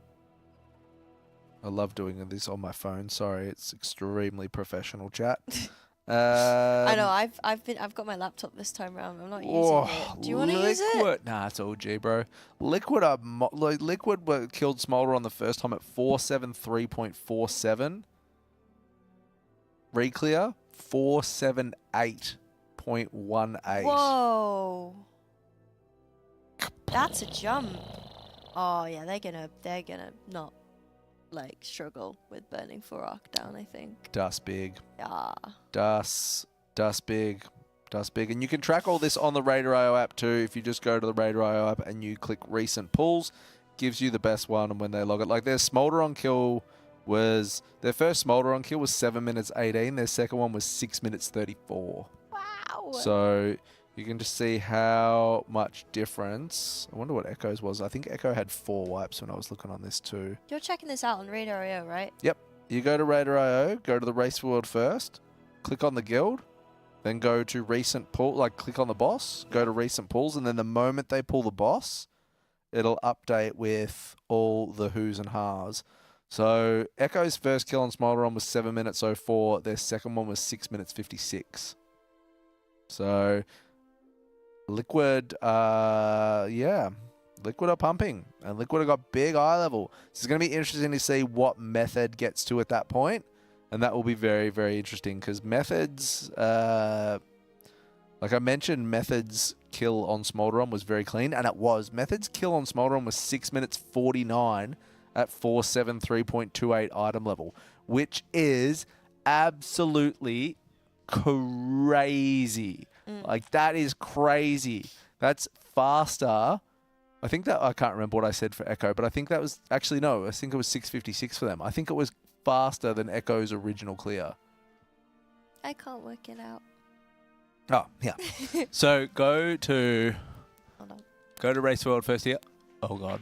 You broke it. You unclicked it. Anyone following at home, if you're on Raider.io, go to the Race World first page. And then if you want to go to, like, you don't have to go to the leaderboard. I want to see what but our if you, eye level's going to be because we've pulled Nalroot. Yep, so you can go to Method. Method. And then scroll down to the boss. So if you want to see Nalroot, go to Nalroot. And then go Recent Pulls. And then it'll show you right here. So that was the pull we just did. So we're in the raid back at 474.88 on Nalroot, our like overall item level of our composition. But like I said, a lot of people won't have taken anything out of their vaults yet, crafts, upgrades, all that kind of stuff, because you'll wait and see what happens when you get to Smolderon. And then depending on your upgrades from Smolderon, Tindral, and Fyr'alath, not Fyr'alath, just Smolderon, and not even Tindral at this stage. Depending on your upgrades from Smolderon, Yeah. if there's nothing else, you will just send the kitchen sink. Ah, okay. Yeah. Okay. So I'm holding on to my tier. This like catalyst charge. I'm holding on Yep. to it because I don't know what to do with it. that's fair.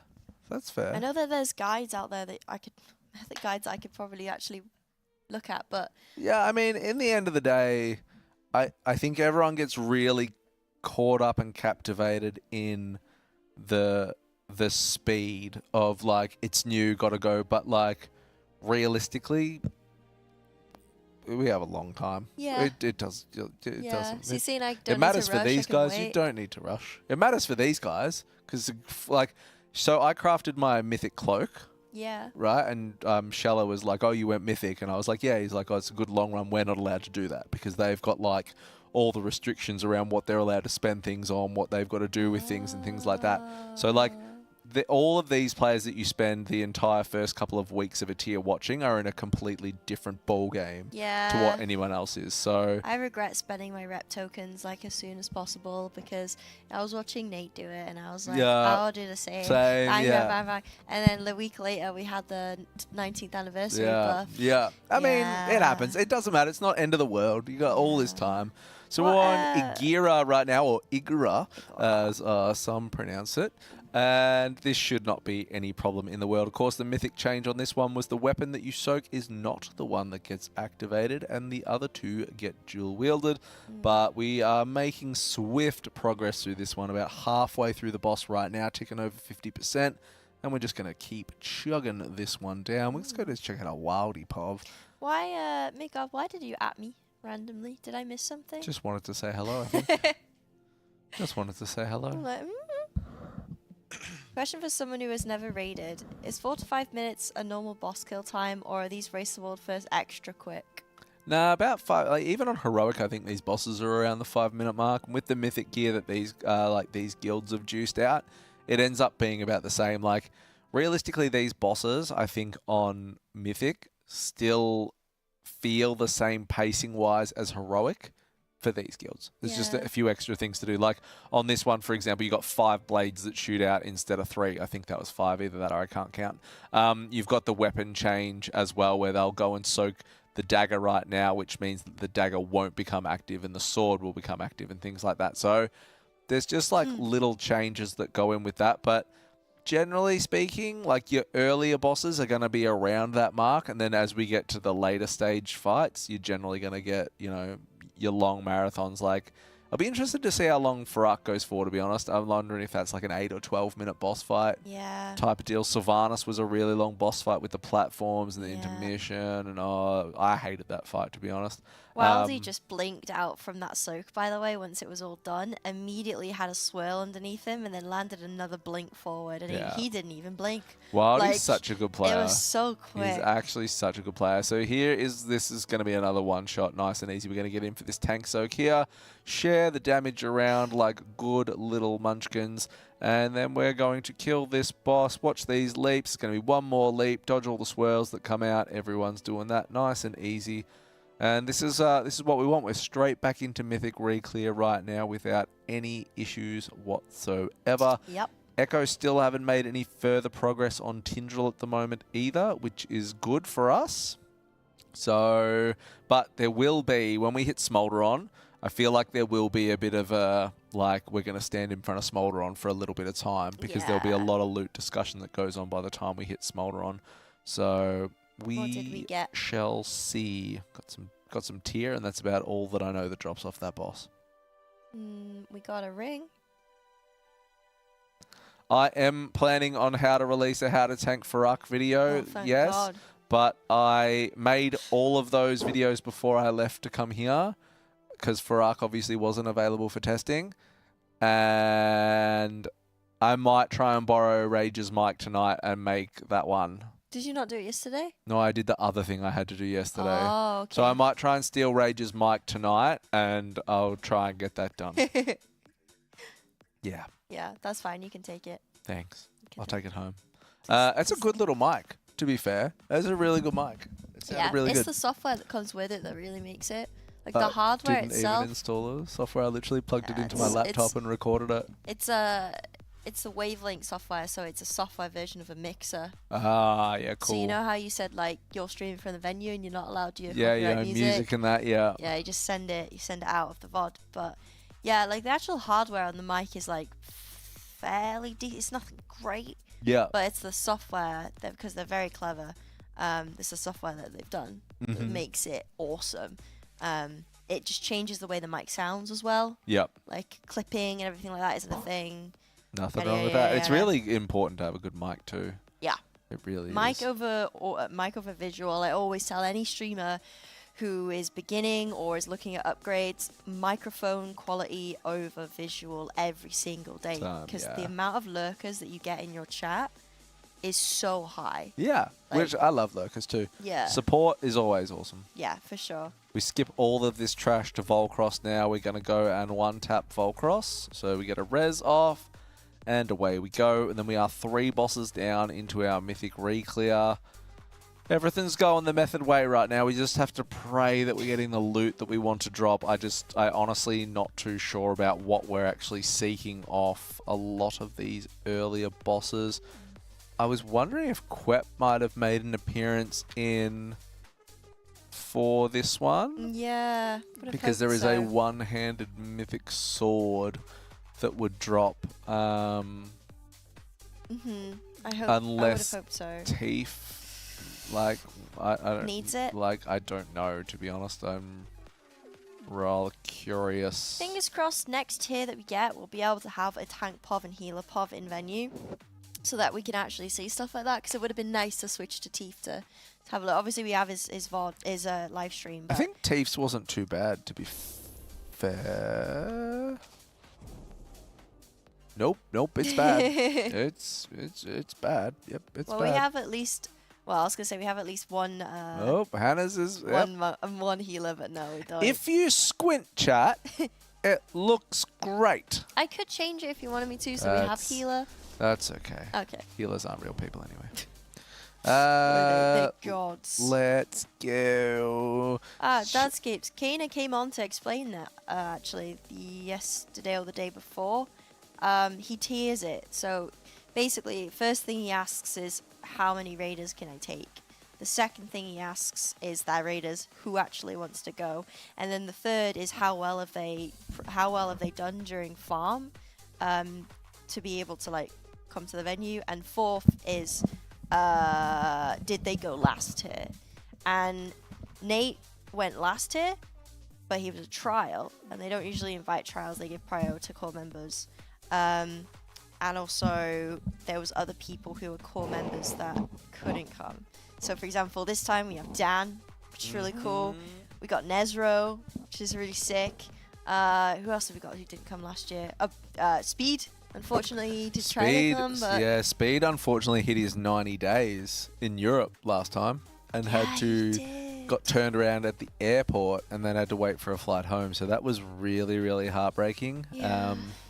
And that's other things that just goes into it as well, like even the consideration that if they've been traveling before the race and they've used up their 90 days or something like that, then they can't come to the venue either. So there's lots of like those little bits that go into it as well. Yeah, it was it was really interesting to hear about it.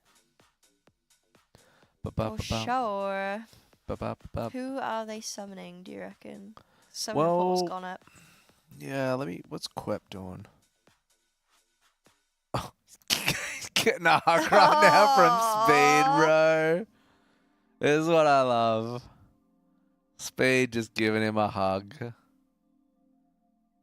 I mean, Quep's pretty geared too. Quep's 473. What do you mean by 90 days? Visa.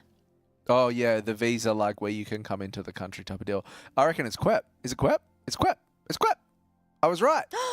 We got a Quep. Yep. Yay! So, weapon off this. The Hydra Trinket's really good as well.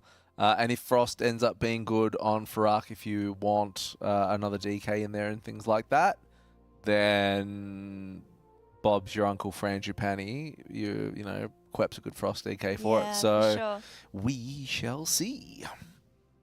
But no, it's feasible. It would really cool if the whole team made it. Yeah, like you said, having the raiders split up in different rooms would be cool. It would actually be Tank wild. room, heal It would room. be really cool, especially if you came up with like, you know, you would have to pioneer something like Liquid did with the pit. But if you could do something really cool. What's the pit? The pit was where like now, I think it was where it was Old Deer, I want to say the pit was. And I think that was DPS because now played Havoc. Cool. But I think it was just a room where like they all like it was. I don't know how many of them were in it, but they called it the pit, and it was kind of sick. Like it was a really cool Let's roll vibe. over to the pit. It Pop. was a really cool vibe. So I would like to see if we could get something like that cracking. Maybe one day, yeah. That would be absolutely vibing. Yeah. That would be really sick. Mm-hmm. We've got the room for it as well. Like this lead camp is old IT building. Yeah, it's amazing. The problem is that you would like have to set up the infrastructure in the other rooms in regards to, so there's a camera out in the Raider room chat that you can like move around, zoom in, zoom out, and captures all the Raider like povs like when you're looking at it at a whole. You would need that in the other rooms that you're going to use, which would be an expense obviously that would need to be set up. Yeah. But it would be very cool. Mm-hmm. It would be very cool, and it'd be rad to have like Biff on site too, if that would ever happen. I reckon he would still be on site in a helmet though. Like, I don't think he would let anyone see his face. He would just like walk around in a Stig helmet or something like that, I think. Yeah. So, we see. Sounds like Dartmec the legend himself. It is. It is. Nah. No. Oh man, I'm gutted you're leaving. Yeah, I'm sad I'm leaving too. I'm big sad I'm going to leave because like after Sarkareth died last time, the vibe in here was so good. Going out for dinner with everyone was amazing after it was like killed, and just having that big unwind and chat with all the Raiders and hanging out. I'm really going to miss that. But yeah, I've been gone for 2 weeks, and that's just, you know, sometimes. Is that how long you've been gone for? On Or the since when I BlizzCon? leave on the 24th, I'll have been here for 2 weeks because we had to come here early for the media days and stuff like that. Is it 2 weeks on Saturday? Yeah. Seriously? Yeah. Wow, that time's gone quick. So because I had to come over early, I had to take off cast time at the end to come over early. So that's a bit of a bummer. But you get that on the big game sometimes. Yeah. Method just need to kill the boss faster. Not a big ask. Just kill it faster. Forward. Forward. I'd want to be in the DJ room where there's no lights and I'm just playing in pitch black. Nothing wrong with that. Yeah. Got quite a few goblin gamers like that actually, I think. That sit so far away from any form of light right in the corner. I just love it. All right, here we go on to Volcross. I'm giving Quep the absolute star POV here because I don't know how many bosses he'll be in for, but he has been an absolute all-star, tanking a whole bunch of keys for people.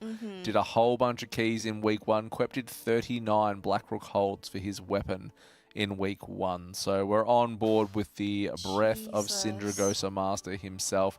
Dodging these fires, he's going to bait his out. He dodged his little tail tank slap there, all the while keeping his breath up and keeping the rotation pumping. Can't see Quep on the damage meter though at the moment. Come on, Frosty K, rise, rise, rise. And this has been really interesting with so much of like these class compositions we've seen through the raid. Like, why wouldn't you run double rogue and things like that? Like, they are just doing insane damage. You're setting them up with PI from the double disc priest. You've got your Org Evoker in Koala's frames. Like, that's been something I've really, really enjoyed as well. I've actually just noticed we don't have that POV anymore. We don't. Like, and that's been phenomenal too with her Org Evoker frames, where you could see her extending the buffs and that on DPS. That was just really sick to watch. Here comes our 2 split soaks right now. Everyone soaks gets knocked into a really nice position, and we continue to blast. But I don't foresee any issues on Volcross, and Volcross is already nearly at 50% on the first soak. Yeah. That is absolutely bonkers damage from Method right now. So this is huge. I'd actually be really interested to see some of the kill times on this. Let's go review some of the kill times that we have seen on this. So last time we did Volcross, Last time we did Volcross. Oh, we did. Oh, that was when we did Mythic Splits yesterday, I think. Round 3 minutes 20 to 3 minutes 28 is our kill time quick. on this boss, and we don't have a combat timer on this, do we? On our screen, we have the health, energy pools, and that, but it'd be on details if I can read the details meter, which Quep doesn't actually have it on his, but oh no, he does. Yeah. We've been going for 2 minutes. It's counting down. So here comes the second soak, and we're at 36%. Yeah, that's counting down. So this will be a quick one. We'll actually see. I'll be interested to see their kill time for this, though. I would expect it to be a lot faster. That's the second soak, though, and we're 30%. Like, they're not even going to use half the platform. I mean, and again, over-geared to the hilt for this fight. Yeah. And like we were talking about this morning, in terms of a balance-wise, it actually is good. I would have loved to have seen... I would have loved to have seen what this fight was like if it had been tuned to like a Teros 2.0 kind of thing, like where you ran out of platform, and then you just had to squeeze through it. I just wanted to see someone get slapped by the tail. Yeah, I did say to you that if any Race World First Raider got killed by a tail slap, there would have been big questions around that. So last 10% of Volcross right now, and then we will be 3 of 9 done, and we'll be on our way to our mythic re-clear back to Tindral, which Echo still, I don't know what's going on over there, but still haven't posted any best yet. It's not like gear is going to make Tindral fall over Isa. That is still a mechanically very, very heavy fight, but we didn't even get the third soak on Volcross before this died. Method absolutely laying waste to the fireworm. There's a Hydra trinket, so that trinket is a good trinket at least. No weapon though for Quep. No. No sword. Doesn't need the Hydra trinket either. He's had a rough time this raid. Yeah, and this is the hard thing too, is you know, when you have a 30-man roster and 20 people can play, and all 30 people do all the work, like everyone does the same stuff, 10 people have to miss out. Yeah. That's a real sucky side of this, especially when you can come here and still miss out. We've seen it. Saw it with Dan at the start. Yeah. Realistically, Dan wasn't getting much of a shot at the start. Got his way back in for the chance that Arms Warrior might be really good on Fyr'alath, with Faithy playing Fury and Dan could play Arms. We saw it with Cruella in Vault of the Incarnates when she didn't get the bow of Razagath. Yeah, that was rough. So some really heartbreaking moments that kind of go down with that. So yeah, that's just the way it is, though. That's how it goes. But 3 bosses down. We are on our way now to the council. And you think there's going to be a wipe with this? Yeah, it just wouldn't surprise me if there's some awkward overlap and something bad happens. I hope there's not. Like, yeah. I really don't want there to be, but I just feel like if there's one that's going to happen, that's where it possibly could happen. You know, Krastek absolutely loves this song. Song of Thunder every time. I don't even know it. Wait, I think it's a song. Come on, mouse. Okay. Chat. We are currently looking for... Oh, I wonder if we're still looking. Do you reckon we're still looking for them? 11-17. Mads, are we still looking for Agi daggers? And plus 19 Galacron Fall. Are we still doing this, or are we done? It's not something fun to miss on my playlist. Every time it comes on, you cheer. No? Don't think so? so? No, don't think so? Cool. All right, cool. Never mind then. Never mind. I saw it up the top there, and it's the first time I've noticed the pinned message since I've been sitting here, and I was like, oh my god, call to action. Hold on. What are these? What are those? What are these? More stuff. Wait, it says view all, and then it only shows 2. Oh, okay. Never mind. Baited. Baited. Baited. The pin should be giveaway. The what should be giveaway? The pin message. I think we just need to... Skidoo. Spagooda. Spagooda. Spagooda. That'll summon a Kana, I reckon. Yeah. A wild Kana would appear. I kept saying that. Oh, we went to Laradar straight away. All right. Oh. Because we ain't mucking around, that's why. Two Because pulls. we didn't come here fuck spiders on the method stream. We came here to kill bosses. All Two right? pulls, I reckon. Ah. 2 pulls on Chat, Larida. what do you think? I think you could be right, but you know what? That counts. That doesn't count. Yep. No, Yeah, it was that pull. Look, doesn't it count. says. It says. It doesn't count. I'm going to say we're going to do this in 1 pull. But I agree with you that I think there could be a wipe. But I'm going to say that there's 1 pull. For the sake of entertainment. For the sake of just going against you, I'm going to say 1 pull. Spagooda. Spagoodas. Yeah, I got told off for saying that by Nate. He was like, please, no. Don't no. say spagoodas. And I'm like, Say spagoodas. Nothing wrong with spagoodas. Spagooda. Apparently, he's just saying it over and over and over again in TeamSpeak. That doesn't surprise me. When I found out what it was, I was a bit disappointed, I'm not going to lie. What is it? It's spiders with lightsabers in their hands. What? So Kana's friend made it up. Oh, it's not an actual thing? It's not an actual thing. Aw. It's like a made-up term. Aw, but it's spagooda. spiders with like lightsabers. Spagooda. Yeah. And he called them spagoodas, which again, I don't even think makes sense. But it's a cool word and I embrace it. Yeah. Hi, Rich. Good morning. Rich, how we Good doing? afternoon. All One of our right. brand new mods for this race, actually. Good on ya. Mm. Hey, actually, do you know what? That's really, really rather piss poor of me. And I imagine it's piss poor of everyone else, but I'll take the blame. Have not given a huge shout out to how wonderful the mods in chat for Method have been this entire race, keeping us safe and chat safe and just doing an absolutely wonderful, wonderful job at modding the chat, at making sure all the messages are passed on for splits, keys that we're looking for, weapon trading, all that kind of stuff. So a huge shout out to the mods. You guys have done an absolutely brilliant, brilliant time, and it wouldn't be the same without you. So thank you very much. 100%, 100%. We also have Ox is brand new as well. We've got a couple brand new mods just for this raid. Love So, that. It's a thank big you job. Guys. It's a big job. Keeping us safe, keeping chat safe. All right, here comes the ready check. 1 pull. 2 pull. 1 pull. They're going to blast through this. They should absolutely... It'll just be if there's some kind of oopsie that goes on with people standing in the bad stuff. Yeah. But otherwise, we should absolutely decimate them. We're going to ride on with Nerzio too, because I feel like we've given...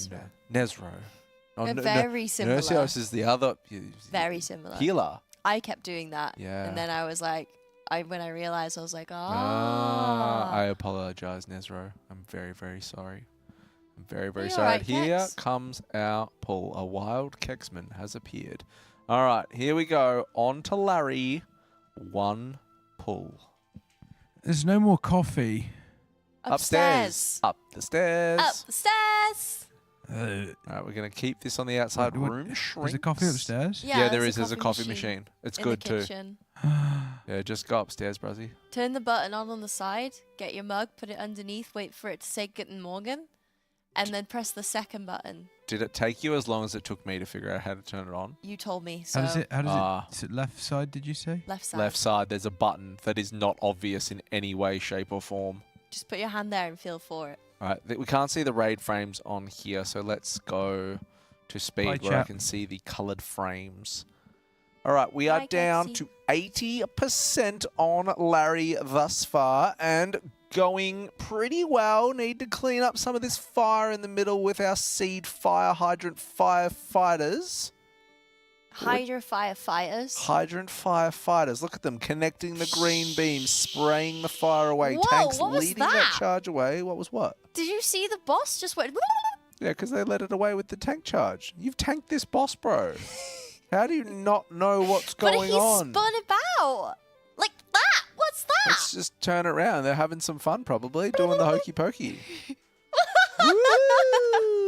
This is mythic, man. You Yeah, can't do these raiders are that. built different. All right, so here comes our first hide behind the shrubbery, or hide in the shrubbery, I should say, with the knights that say Iki, Iki, Iki, Iki, Wong Fu.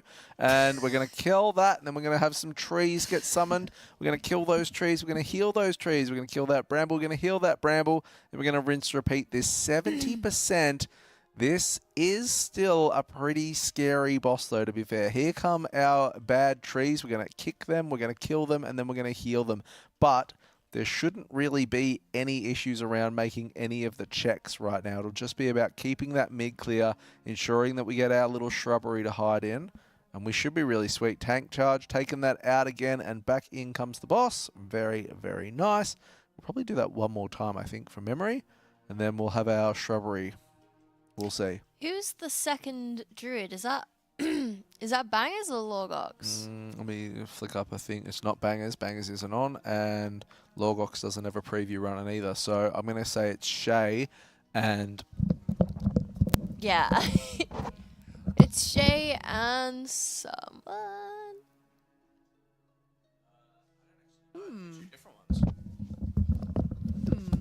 I don't know. I think it could be Lorgok and Shay, but I don't know. Let's have a quick look.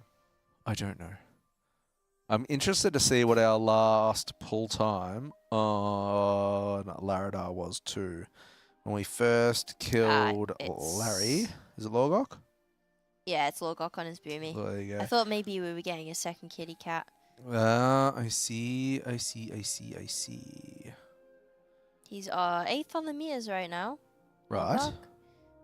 Frag first, then Hotopa, then Nerzios, Speed, Scooch. So last time we did Larry, we did 6 minutes 47 for Laradar was our last kill. So I'll be very interested to see just how our time has improved here.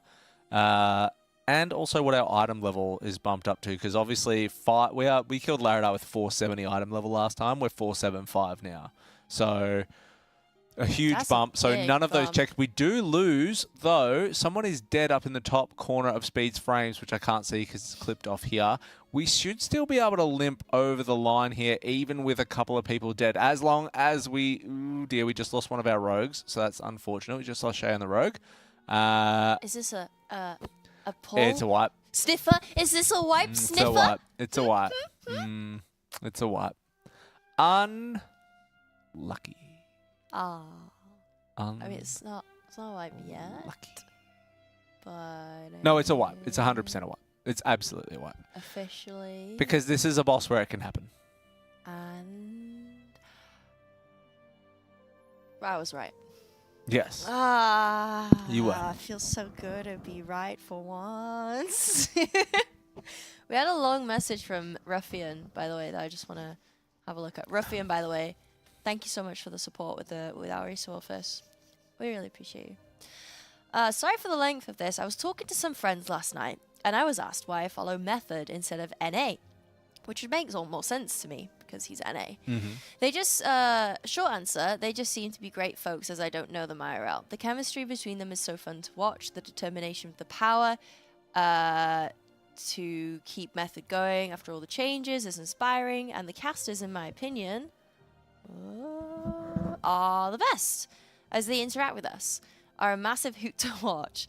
They're awesome together as a unit, so the whole Method just outdoes everyone else, in my opinion, of course. That's really nice to hear. Thank you, Ruffian. That is lovely. I'm impressed that anyone thinks I actually like you. No, I'm just joking. Ow! Jeez, man! Well, you've got dirty socks.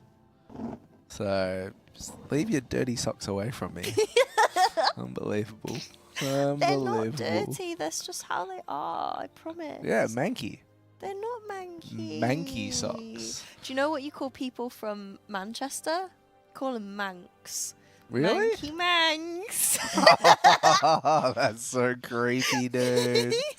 That's so creepy. Yeah. Manky Manx. All right, why are we on the ground? Is someone... I can only assume someone's running back. We can TeamSpeak calm and listen to what they're talking about. TS audio?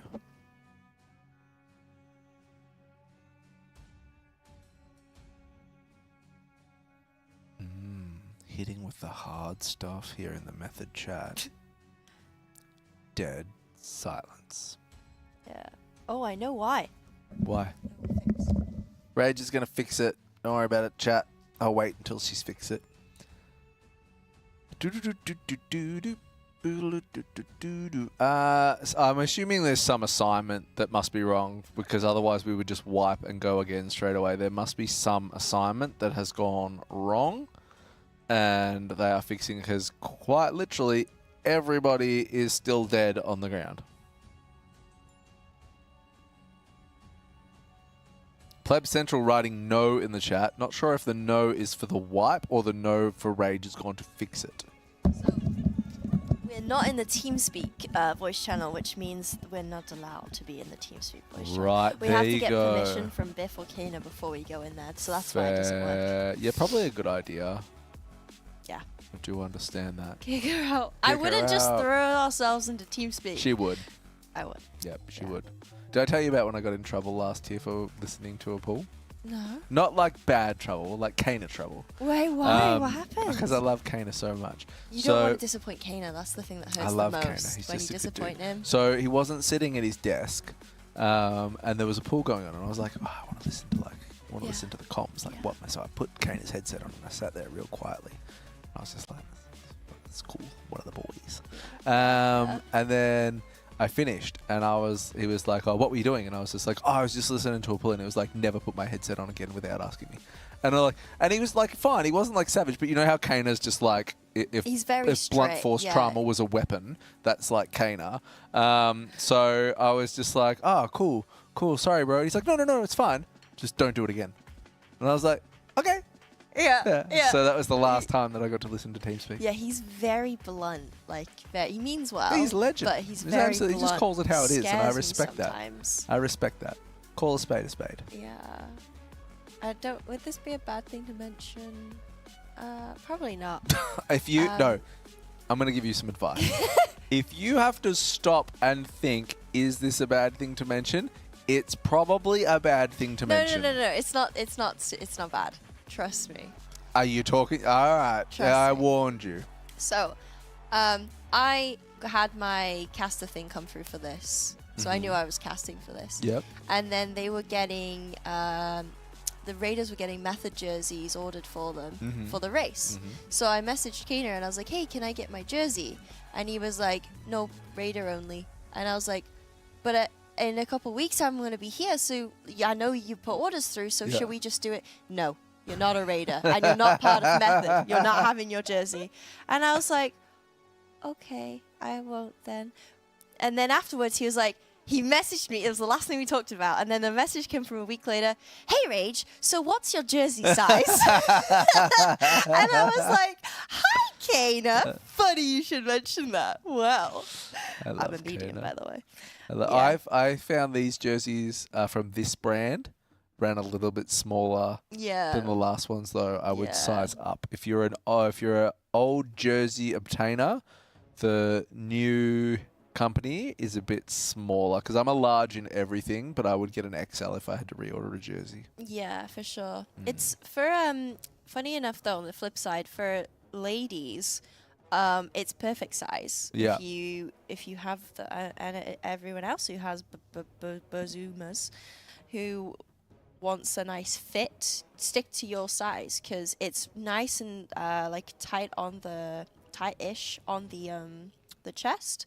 And nice here too. Yeah. Yeah, different proportions and things like that. But yeah, I found it ran a little bit smaller than you use. So my advice would be to size up for the blokes. It squares my shoulders out. Yeah, I noticed. You like that? Yeah. You Well, like that? yeah, I don't mind it. Yeah. Yeah, but that was new. I was like, oh, I look like a box. Yeah, I think XL would be good. If you normally wear a large, I think XL would be the perfo fit for these ones. And they're really nice jerseys, though. Probably my favorite edition of the jersey so far because the last one had Method on the collar. This one's got it like on the collarbone kind of thing. I like that one. I think that's a good place for it to go. Yeah, for sure.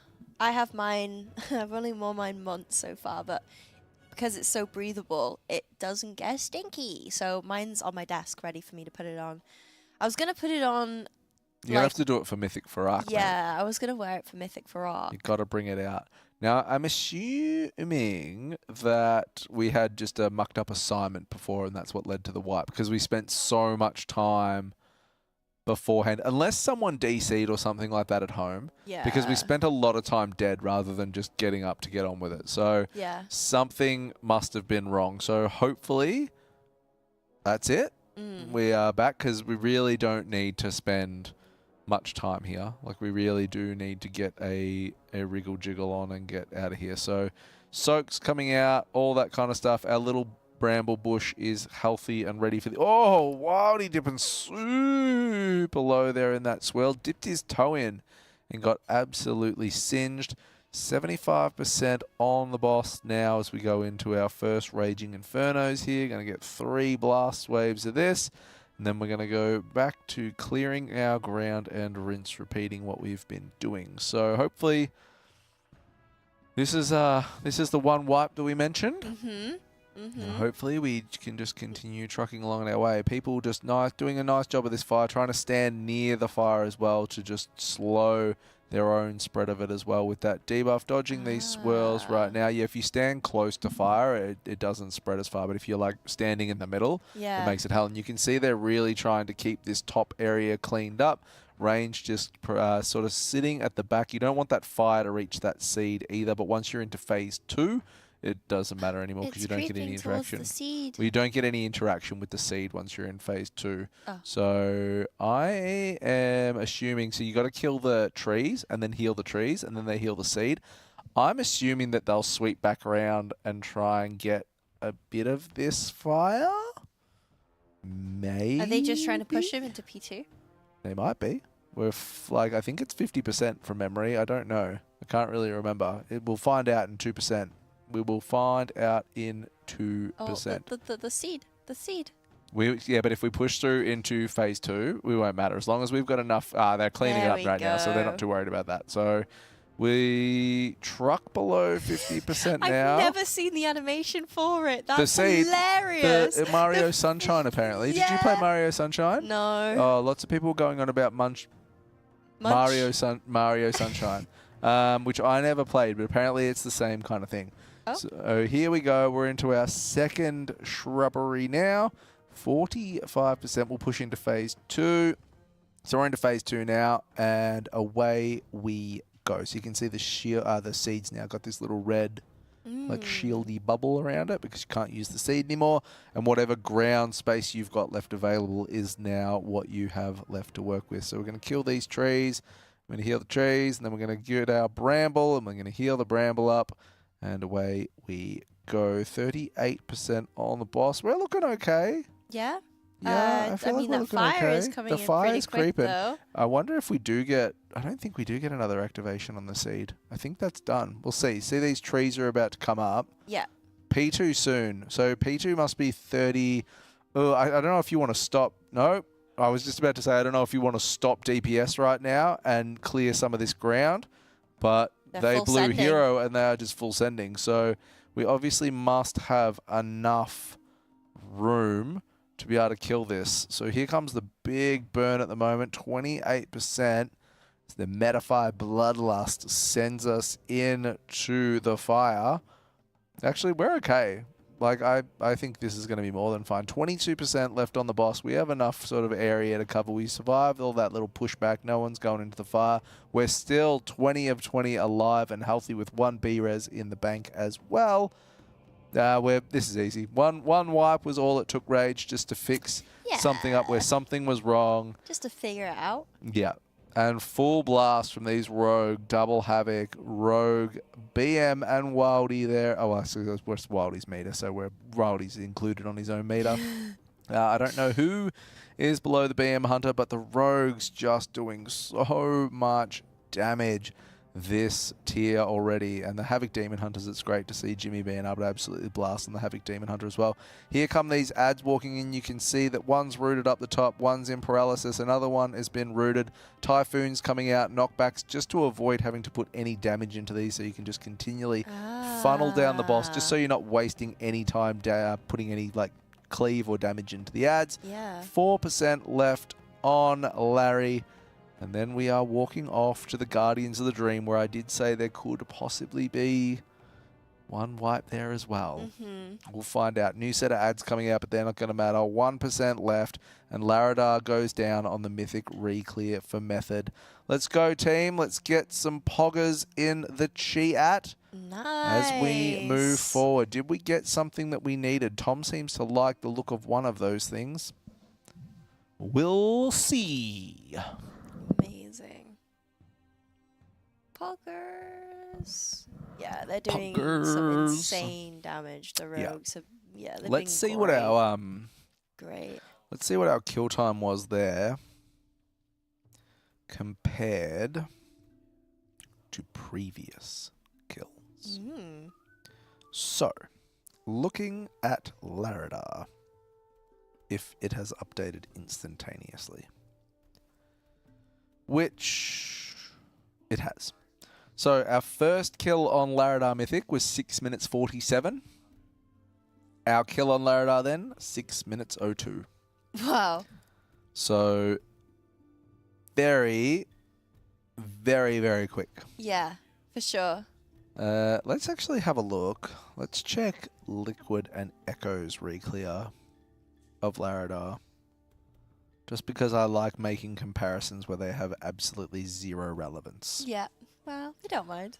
If we kill Laradar quicker than them, then that means that we can kill Fyr'alath. And that makes us cooler. And that makes us better. Let's go. Does anyone know? What did I just say? Did I just say 6 minutes 02? Yeah. Liquid killed it in 6 minutes 04. Let's go. The gauntlet has been set, bitches. Let's roll. Does anyone know where Echo are up to at the moment with them? I'll check for you. Thank you. It's always nice to know what everyone else is doing. Who's who in the zoo, as we would say. Who's who in the zoo? We are 7 out of 9. Liquid and 8 out of 9. Echo is 7 out of 9. Okay, looking at... You really like my voice? Thank you. Oh, I thought they said they don't like your voice. So I was like, whoa, that's hard. Oh. Okay, so there's nothing updating on Liquid. I mean, I could go to their stream, but there's nothing. Sorry, Echo, there's nothing like updating there. Just checking out the Laradar kill, though, while I'm here, before I go into Echo to see what's going on. Yeah. Echo's kill. Oh, damn. 557. Oh. They smoked. They did. They smoked. Not too far behind, though. Only 5 seconds? They pumped some damage. All right, cool. Best cool. accent couch. Yeah, we've got a lovely Australian accent with a lovely British accent. I think the Australian accent is so just, I don't know. I like it. I know people, some people like it. I just think we sound so ochre. Ochre? Yeah, like bogan ochre. I don't know what that means. Oh, I don't know how to explain it. Just like rough. I do think it's quite funny how you can put two more opposite people on the couch together. British young lady. Oh, yeah. Australian old. Man. Yeah, fair. Oh, you beat me to it. God Yeah, damn because it. I knew where you were going because you're predictable because you're a little kid. All right, what are Echo? Echoes, it doesn't actually have like there's like a disco going on at the moment. Are they and on I can't, Tindral? They are, but like I can't see any. Oh, wait, they're doing M+. No. Yeah, no cap. Some people are in M+ right now for Echo. So... What I'm thinking is, what I am assuming is that they still need some items from M+, that they are going to get. And we're at such a pointy end in the race now, where if you feel like they're going to play some kind of role in providing you with the damage that you need to do X, Y, Z, Yeah. you have to do it. Like you have to do it. So We might see double DKs for Fyr'alath. I remember Quep saying something might see similar. double blood with the grips. I Yeah. don't know. Kana also said he doesn't think he'll see any changes. Oh, really? So Okay. we will see That might have been Quep, just copium. what goes on there. There's Dupes in the background right now giving Wildy a bit of a talk. Listen, Tom, saw you dip your foot in one of those fire swirls before and nearly die. If you could just be a little bit better at being a mage, that would be great. Thank you very much. Tom now puts his headset back on and says, whatever, Dupes. And Dupes goes on his merry way. But we are up to Guardians of the Dream now. Is that what they're called, this boss? No, Council of Dreams. Yeah. Guardians was the patch. Yeah. Yeah. I know stuff. Trust me. Good work. I'm really good at this game. Yeah. This is where I said there could be a wipe. Yeah, Dupes before I is forget, still in a top 100 guild, I think. Australian accent, British accent. Oh, yeah. When I hear them on the movies and stuff, it takes me a couple seconds to figure out whether it's British or Australian. Oh, really? Yeah, because there's a few certain words that I can tell straight away, which is either British or Australian. But yeah, sometimes it's hard for me to differentiate. I always know because of forgetting Sarah Marshall. You sound like you're from London! It always cracks me up. It always cracks me up. You've seen Forgetting Sarah Marshall, right? No. Oh, bro! I was going to say anything. Oh my god! I was really hoping serious? someone would say something in the chat that I could quickly switch to and Oh, move away. chat! Chat! I'm sorry. Oh! Look, you can't say that. You've never played Skyrim. You've never played Skyrim. You've been called a boomer. That's wild. Oh no, random first time Twitch chat guy calling me a boomer. Oh, my life in shambles. All right, we're on to the Council of Dreams. I did say that there could be a whoopsie here. We will see, because there can be some pretty bad overlaps here. We'll see. We'll see. Soaking that charge, nice. Some people going to turn into ducks and soak some blossoms. Yep. We couldn't remember what they were called the other day. We were calling them flowers, but then we remembered they were blossoms. Yeah. Moving out with our soaks. It's only if we get a bad overlap that I think this would cause any issue. Otherwise, it really shouldn't. Like, we really should just sweep through this. And if we do, Nimue is not going to be an issue because we pump Nimue. Nim is going to away. Yeah, we pumped that boss. I didn't want to give you that. I don't want to acknowledge it at all. I'm going to keep moving. I don't want to give you that at all. And Duck. then it's Smoldy. So, yeah. So we get these. We're going to run over and we poly the boss out of that blind rage. So that's all smooth. No worries. We're going to line this charge up into the constricting vines. This is about to happen. There that goes. Stops that. So there's 2 ultimates stopped. Next one we're going to have to worry about will be the Song of the Dragon, making sure that we have a nice blossom to run in for that one. And I can't remember which is the other ultimate that goes off with Song of the Dragon, but it'll be one and we will cope with it just fine. So at the moment, everything's pretty even too. 63, 86, 52. So a little bit more needs to be put into Arwen from Lord of the Rings because that one's a bit high. Last time it was Pip. It was always the high one. So what they're doing is that they're putting Urktos over to Pip and then pumping Pip with some damage. And then when Urktos runs over to Eowyn, they'll then swap onto Eowyn. Yep. And then now it will be Eowyn's time. So they're going to burn Eowyn down a little bit.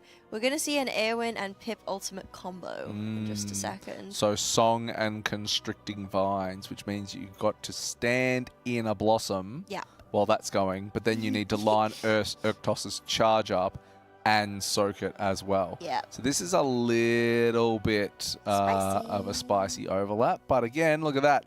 They're all soaking. They're all in that. That was actually really well done. They are smoking through this at the moment. Arwen is still high, though, about 30% higher than the other 2 bosses. It is really annoying that you can't do really much to control the other ones. Yeah, it is a real frustration. So you can just run Urktos all across the arena trying to chase them down to keep that like healthy cleave up. But at some point, you are likely going to need people to hard swap to Arwen to just be able to try and pull that down. They do have to die 15 seconds within each other. Otherwise, it is a full heal on Mythic, and it is absolutely GG if it gets to that point. But you can see a whole bunch of damage has just been absolutely bricked into Arwen. She's dropped 30% while Pip's basically stayed at 44. So really nice control of the damage there and doing pretty much what we thought, well, what we would assumed and what we wanted them to do on this fight. They're absolutely playing this very, very clean at the moment. I haven't even seen any accidental polymorphs go off where anyone's got turned into a duck that doesn't want to be. We're leaving that blossom up all the time if the song goes off, which it is now, and we hide in that. It's all going clean, Rage. I'm liking this. Yeah, it's going pretty good. It's going pretty good. Well, I didn't know about this boss actually. Is that they don't usually ever target Urktos with damage. It's always on whoever the second target is on. So whether it's Pip or if it's Eowyn, it's always those guys, and then Urktos just gets the cleave. Yeah, which is really cool. It's crazy that Urktos has like such a massive health pool. They're unlinked, but Urktos always melts. Yeah. Like last time, even on the first kill, Urktos was like 4%, and the others had to be absolutely drilled down to race against the clock. Yeah. Because Urktos just kept melting. So he was on like 0.1%. Yeah. It's like, leave him alone. Don't even breathe on get him. off the bear, get off the bear, get off the bear. Werebear Model 2 still one of the coolest things they brought into WoW, and I love the new models as well. So Urktos in a blind rage at the moment. So they'll get the Dispel on that, turns into a duck. They'll line this charge up for the constricting vines. Everybody moving in front that is soaking in this group. Nice little line like the sausage on Sepulchre, and boom. 12% on Urktos now, 30% on Arwen, and 24% on Pip. They'll really be starting to try and get off Urktos here. You can see that agonizing claw just being faced to the outside. He's actually kind of been removed from cleave range here, and they'll just bring this in for the soak. And then they'll probably leave Urktos out of this for a little bit now. 8%, 19% on Arwen, 21% on Pip. Yep. Little bit more into Pip, fam. Start dropping that. Arwen dropping sub 15 now as well. Pip finally going under 20%. It's been really clean execution of mechanics though, Rage. This has been good. This is going to be a one-pull boss. That's what I like though. I'm more than happy to not be like any whoopsies going on and be wrong. Like, yeah, for sure. I did not want them to waste any time. I didn't think that they would have a wipe on Laredar, and to be fair, I think their wipe on Laredar was just due to something not being assigned correctly. Once they fixed that, they absolutely brute forced that down. But 3% on Urktos now, 7% on Arwen. Pip is gonna enter sub 10%. They really need to belt some damage into Pip right now, because Urktos is just gonna die to ticking damage. Arwen goes sub 5%. Pip now absolutely coming down in huge chunks. Pip 2%, Arwen 4%, Urktos 1%. This is a very, very clean kill for Method on the re-clear here. Arwen goes down. Council is dead. Well done, team. Good job on the re-clear there. We get a trinket and whatever else is in that little mix. I don't think there's much chop dropping off that. No. All right. Nice. Now we've got Nimue and then Smolderon. Oh, it's our time's up though. It is. Bummer. It's the end. Let's just get into the good part. But we leave you guys in the capable hands of KP and Shakin. So that is unfortunately it for us today. Really appreciate you guys hanging out with us. But before we go, we need to say thank you to our lovely sponsorinos. We sure do. Exclamation mark Kingston in the chat. Absolute legends around the race world first in sponsoring Method and keeping us all afloat, getting all the raiders here, setting up the PCs with the fastest RAM and the best SSDs. Make sure you check them out if you need any upgrades. They're a fantastic brand. They came here and visited and hung out with us for a while too, which was great. The Kingston FURY Dragon Racing Grand Prix, Ryan Reynolds and Hugh Jackman combining to make that add-in-one superhuman acting experience. What a advert that was. Make sure you download the add-on, get on your dragon, ride, get on the boards, which Rage can't get on anymore, and win some fantastic prizes by registering fast times with that one. You'll wait. Just wait and see. Yeah, I threw shade at you. Yeah, I know. Yeah, I threw shade at you. I'll be on there again. I'll be on there again. Ection is another partner. 1, 2, 3, Ection.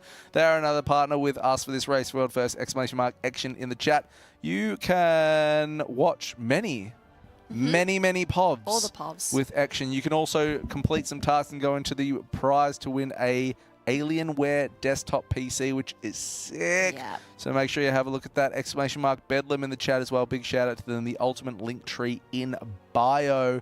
Add-on basically, they've got Dota, League, and World of Warcraft if you want to show off all your achievements for that and things like that. Absolutely get around that. Aniba as well, exclamation mark Aniba in the chat. You can go and buy some sick MMORPG games at the moment for 10% off while the Race World First is rolling. Huge shout out to Warcraft Rumble as well, who have gotten around this. We've done a number of Warcraft segments. It's based from the World of Warcraft universe in Warcraft Rumble. It's really sick. Yeah, it's really, really fun. We even to chose play. the same hero. Yeah, we did. We both picked Baron. We did. Yep. We did. It's sick. It's sick. And lastly, huge shout out to Raider.io and Warcraft Logs, which we've been using religiously on the couch right now since this. Yep. Yeah. Couldn't do much without those guys. So we love it. Yeah, thank you all so much for the support from our sponsors. We really appreciate it. If you guys fancy any of the stuff that we've mentioned, make sure to go check it out with their commands. And yeah, that's it from us. So we will see you guys tomorrow. Stick around and make sure you cheer on our team. Goodbye, chat. Love you guts.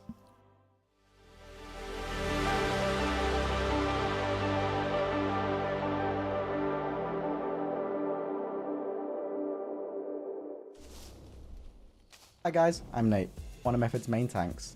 In order to be a top tier tank, you gotta be tall and strong. You've always gotta be serious. Hey Nate. The sounds the cat make. And never lose your cool during any moment. Come on. Let's go! Let's go! As you can tell, I fit it all. If you want top tier coaching from a top tier tank, head over to metafy.gg/Nate.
Hey guys, I'm Royben and currently ranked 1 healer in Mythic Keystones and healer for the Guild Honolulu. Oh, close my eyes. Oh my fuck. Am I in the pool? You need to tell me no. Am I hitting something? No. Let's go! Ooh. Okay. Almost good. I saw that. I am known for being incredibly consistent and an overall mechanical genius. You need to stun it if you I can bull rush. Yeah. Oh, I bull rush off the edge eventually, but I'm getting... waiting for this. If you want to learn how to heal Mythic Keystones or want advice on how to improve your gameplay, you can find me over on Metafy at metafy.gg/@Royben.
Hey guys, Shella here, rank 1 M+ player and pro warlock for Metafy. Do you want to learn from me how to really master the hardest specs in the game? Do you want to learn how to execute the most amazing M+ tips and tricks you've ever seen? Sure. Nah. Or how to keep yourself composed during high octane moments of pure stress? Does this seem like what you need? Head on over to my Metafy profile at metafy.gg/Shella.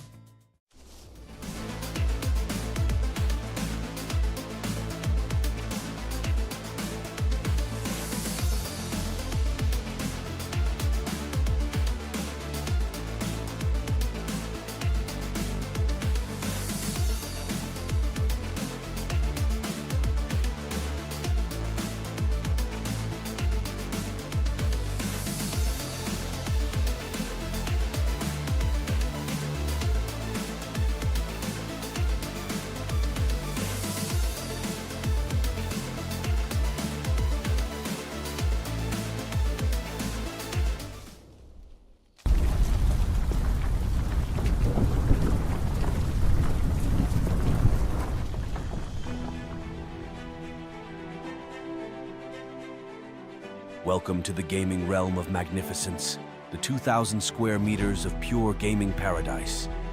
With lightning-fast 4-mass ping and an arsenal of 60 state-of-the-art gaming stations, the battlegrounds await your conquest. But wait, adventurers, that's not all. Immerse yourself in our realm of comfort with deluxe sleeping quarters and a vast cooking station designed for everyone's needs. Refresh your spirits with an endless supply of free drinks, a gym to keep your warrior physique,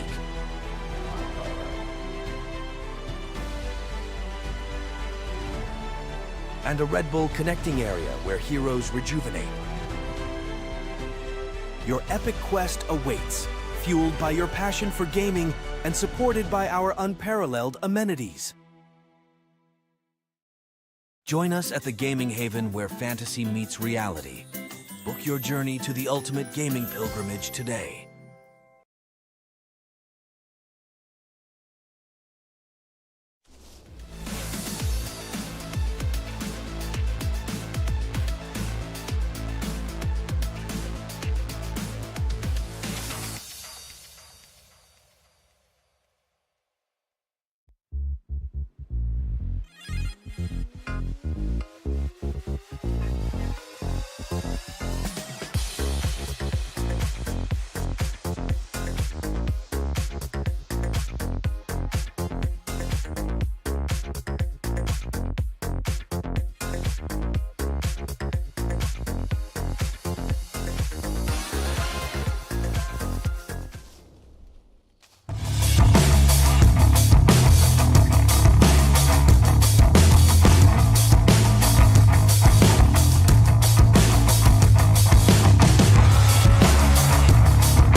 Boys, gals, non-binary pals, welcome back to the Race to World First. Amirdrassil. It's time for the fun time shift. We done it, Shaken. We survived the beginning of the day. That was I'm pretty sure we just ended up talking about like war and animal abuse, to be totally honest with you.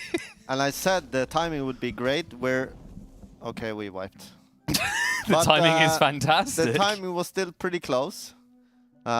We have Nimue left, and then we're on to Smoldron, which right before Smoldron is where most of the upgrades will happen to the gear.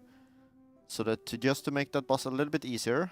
And that's when I will be checking my phone, seeing how well did Method's gearing go this week. And then we're on to the big boys, Tindral and Fyr'alath.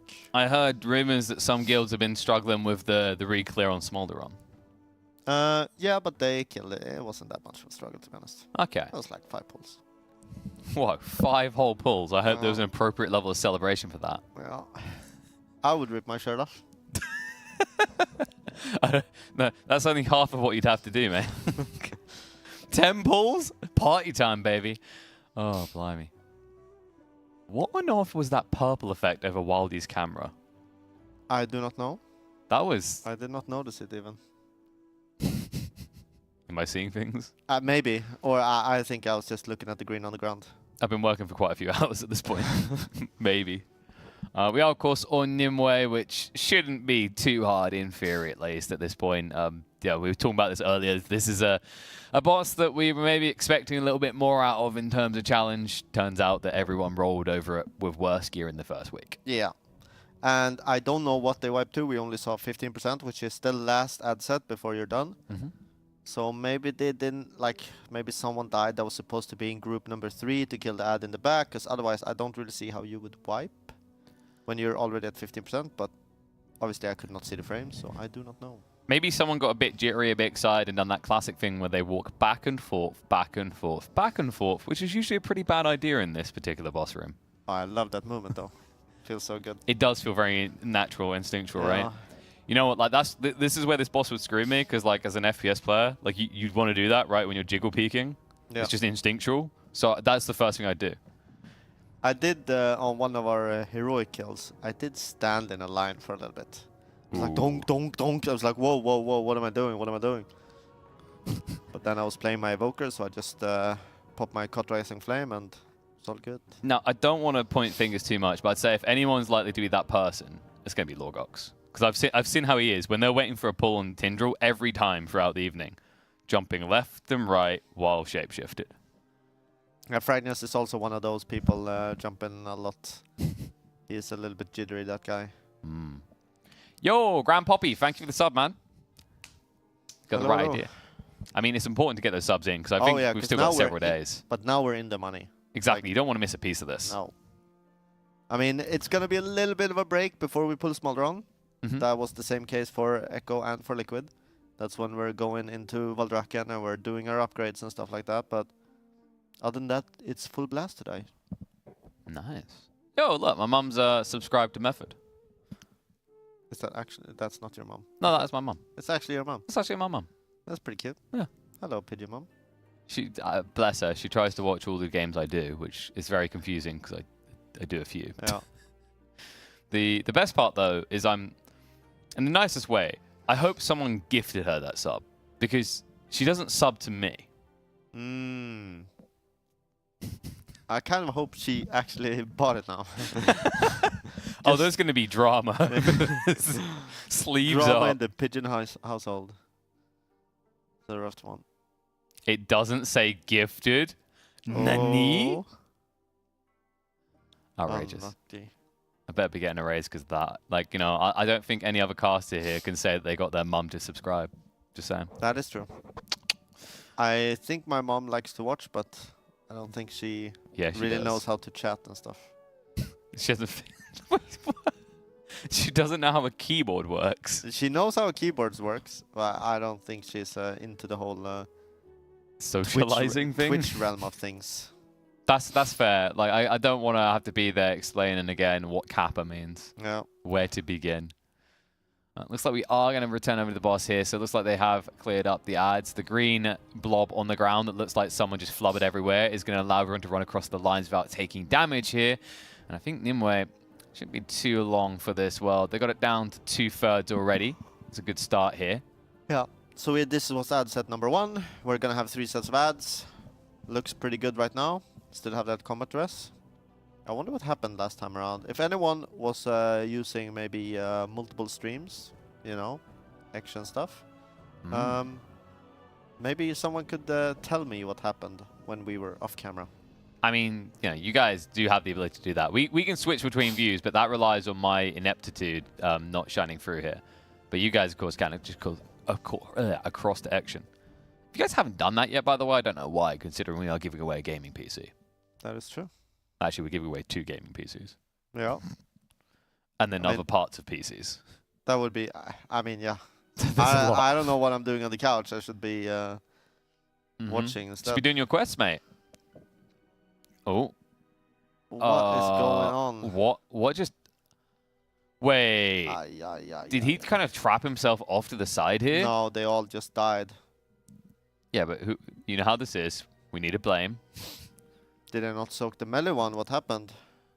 We'll check different perspectives. I don't think anything was wrong from Wildy's perspective, per se. Let's get off Lorgox. I think Cielo usually has like positioning in these boss fights that's been giving us a lot of the picture here. So we'll see from his POV what's happening. That's going to be now 3 pulls flopped.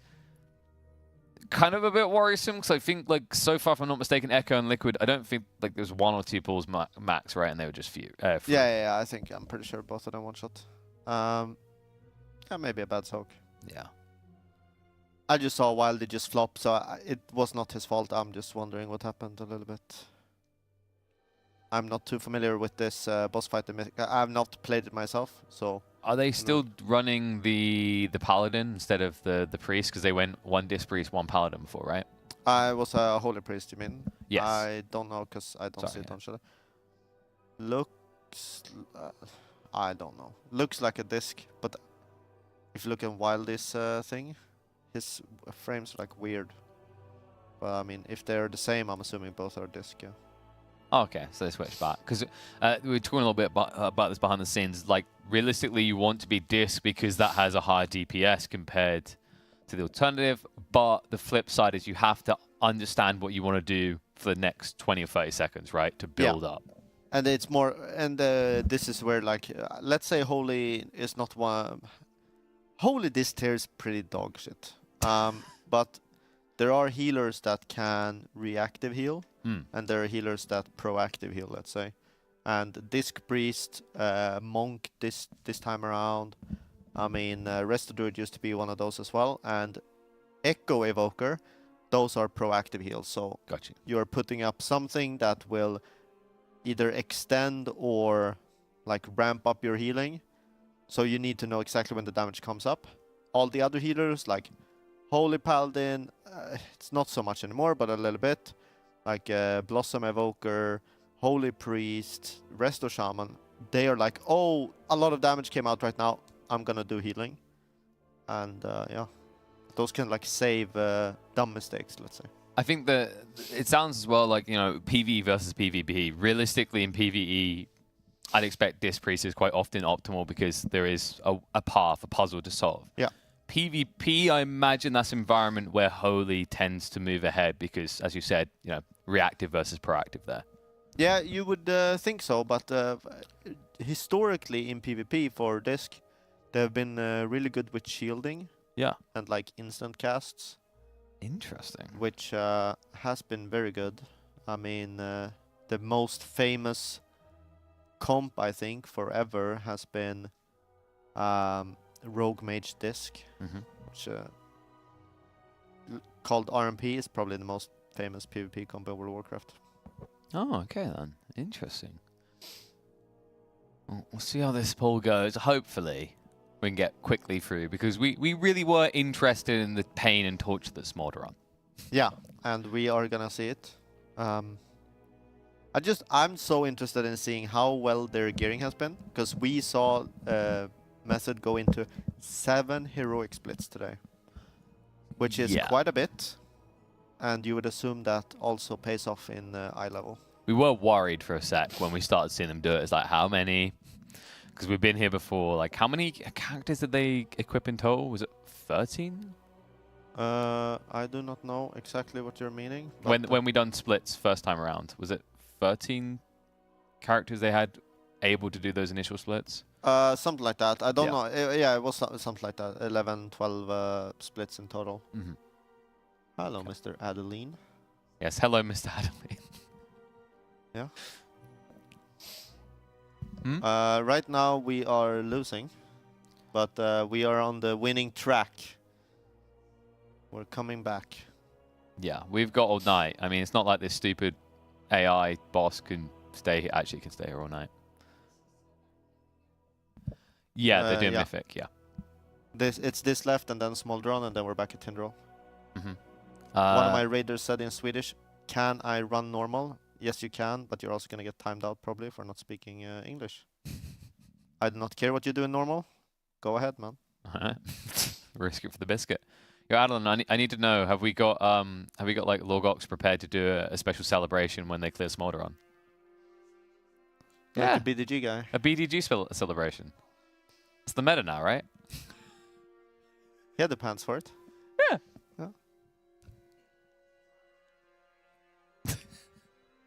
We'll add it to his contract, you know?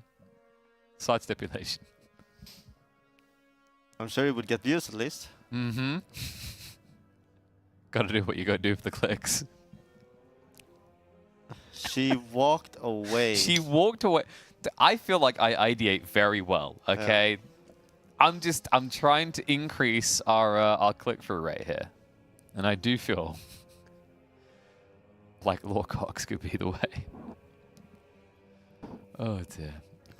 Well, we're deeper in this time than when we had that little whoopsie wipe. So we've got like one more set of ads to go for, I think, in about 5 or 6% by the looks of it.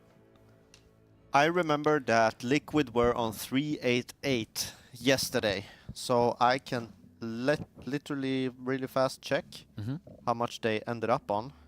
Because people are discussing how many pulls did it take? 425. Did it? Yeah. All right. Well, then they did about 37. I like how we built this trust now. You actually just instinctually like, okay. Yeah. Day one, you would have like, really? Yeah. I recall it being said this morning. So 425 to get through that. I really am hoping that Fyr'alath at least matches that. It'd be kind of a shame if it was kind of an anticlimactic close. Oh, sorry, 435. So, oh, well. I shouldn't trust. This is where my trust issue stems from. From me? God damn it. No, I'm kidding. I was just testing my analysts. Yeah. You know? What was it I told you before we began casting together, Shaken? If you say anything with enough confidence, people believe it. Yeah, that's perfect. I just need to... That's my whole career. I just need to first unmod Krystek, ban him, and then there's no one to prove me wrong. Yeah. There we go. My mom did just text me. What'd she say? It was 435 pulls. You should have questioned him, you idiot. I'm sorry, No, she Mommy. said, I'm on the subway and I'm watching right now. Oh. So, I told you she wasn't much of a chatter. She's just there to support me. She's just very to the point. I'm watching you. Hello, man. I see you spamming Snapchat stories all the time of your luxury Norwegian life. How are you doing, man? I mean, they do have like the... honestly, I think if there's a country people should be kind of envious of for like, you know, from all the public services and the way it handles everything, has to be Norway right now in Europe. But the thing is, Doru is this guy. In-game, you would not think he's so... as a clean man in real life. And then you see his Snapchat stories and you're like, wow, this guy, he's got it covered, you know? Do I even want to know what makes him so unholy? Nah. Nah. I mean, it's not child-friendly. standard World of Warcraft stuff, but he was playing a Boomkin, you know? He could be a... He's not spicy in that regard, but he wants people to play well. Religiously, by the sounds of it. He was a nice guy. Okay. Well, this is looking like a nice pull. Down to 8.66%. Ads are coming along nicely. I kind of want to check and see, actually, from... Yeah, the central ad looks like it's been taken out. That's usually the more dicey one with the smoke clouds it drops, right? That you have to go in to even be able to attack it. And this now is a kill. So this is what I was expecting when we were off camera. Like, We kill all the 3 sets of ads. The boss is just blah, blah, blah, blah, and you kill it, you know? And then they wiped. But we're now on to Smolderon. But we will have some talks of loot, I think. Maybe when we get to that Smolderon platform, we could listen in, maybe. Not right now, but a little bit later. We could listen into what they're talking about, because it's kind of interesting to hear them talk about how do we distribute loot. Yeah. And who's going to get what? Are you getting it for free upgrades, even though it's bad stats? Are we going to gear another character, you know? I heard Speed very enthusiastic this morning because apparently he got a dagger that was up for grabs, like after an initial shift. So he seemed to get one of those nice little upgrades along the way. It was so, it was kind of adorable. It's like, I know I didn't buy them the presents, but it was kind of like being mum and dad watching the kids unwrap a present sort of feeling with Speed as he was so excited about getting a new item. And he got the trinket as well from Heroic, which he only had the normal version of last week. So I'm hoping we see a big eye level jump. It would be very fun to see them absolutely blast on the gearing. Hell yeah. They got another staff in Mythic this week. So which looks very good. Really important question here.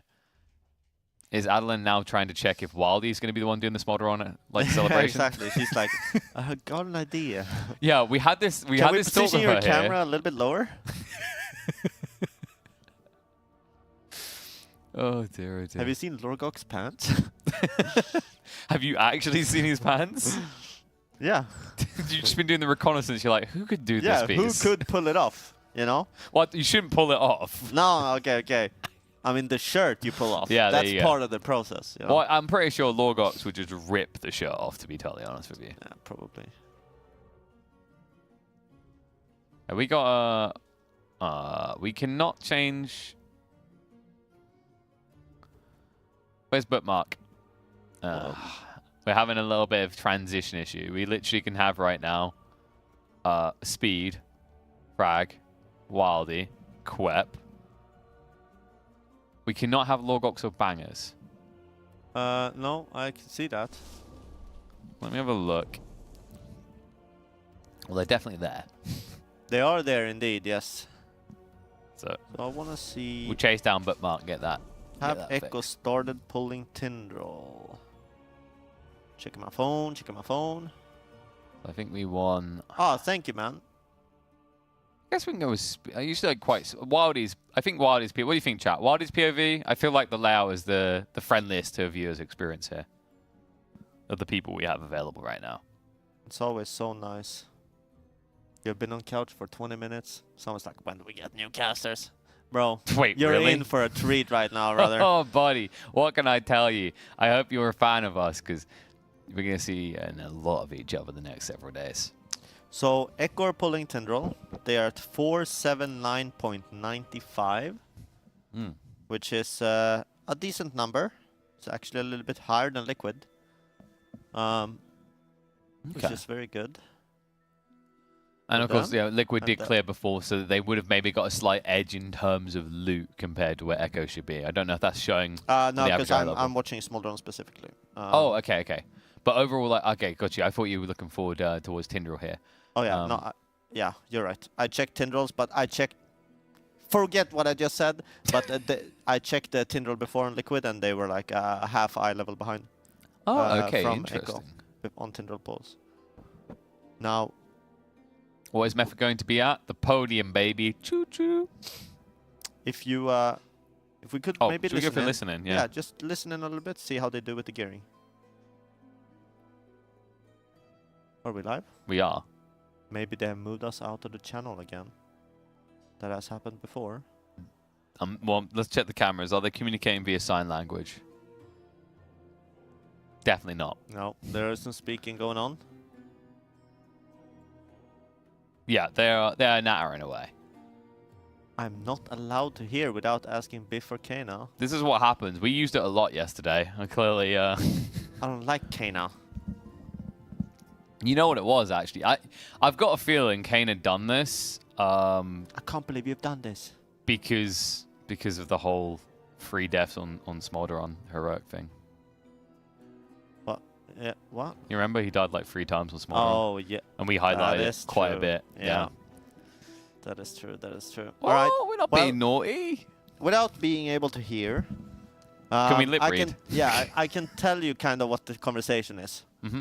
Okay, so we got this item from Nimu. Who's gonna get it? Well, I can get free upgrade on my bracers. Okay, someone else. Yeah, if I get that, I don't need anything from Smoldron. Yeah, but you're not gonna get anything on Smoldron anyway. Okay. Anyone has any good upgrades on Smoldron? You're gonna get that trinket if that drops. You're gonna get that glaive. Everyone else, you can do all the upgrades. And it's like, okay, what am I upgrading? What am I upgrading? You missed the part where they go, guys, actually it's Nimue, not Nimu. No, it's Nimu. No. And that's 5 minutes of the conversation now just wasted on on pronunciation here. Then there needs to be someone making a comment. Why do healers even get anything? Because this time around, healing is hard. Go figure, you know. Well, not every tier where healing is really rough, but we have one of those right now. Well, what can I say? You know, it's not meant to be an easy job. You want to be in the top guild, that's the price you got to pay. No gear. That's true. That is true. I'm speaking as a DPS mindset there. They're probably discussing dinner tonight. No. That comes in like 2 hours, I reckon. So today is a little bit special because they started so early. Yes, but they started I think at 6. They still had lunch around 1-ish.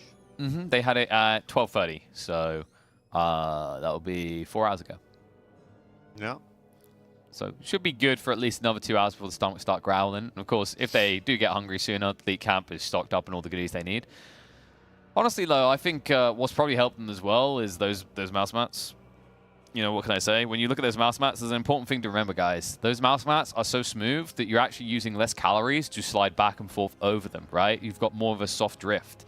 That's pretty optimal when you're talking about long races like these. If you want to be able to have your hands on one of those particular mouse mats so that you can up your gameplay a little, we've got quite the treat for you because we have got, I think, 550, something like that, of these left. This limited edition run of Nyfter mouse mats. Grab them while you can. Grab them while they're hot before they're gone.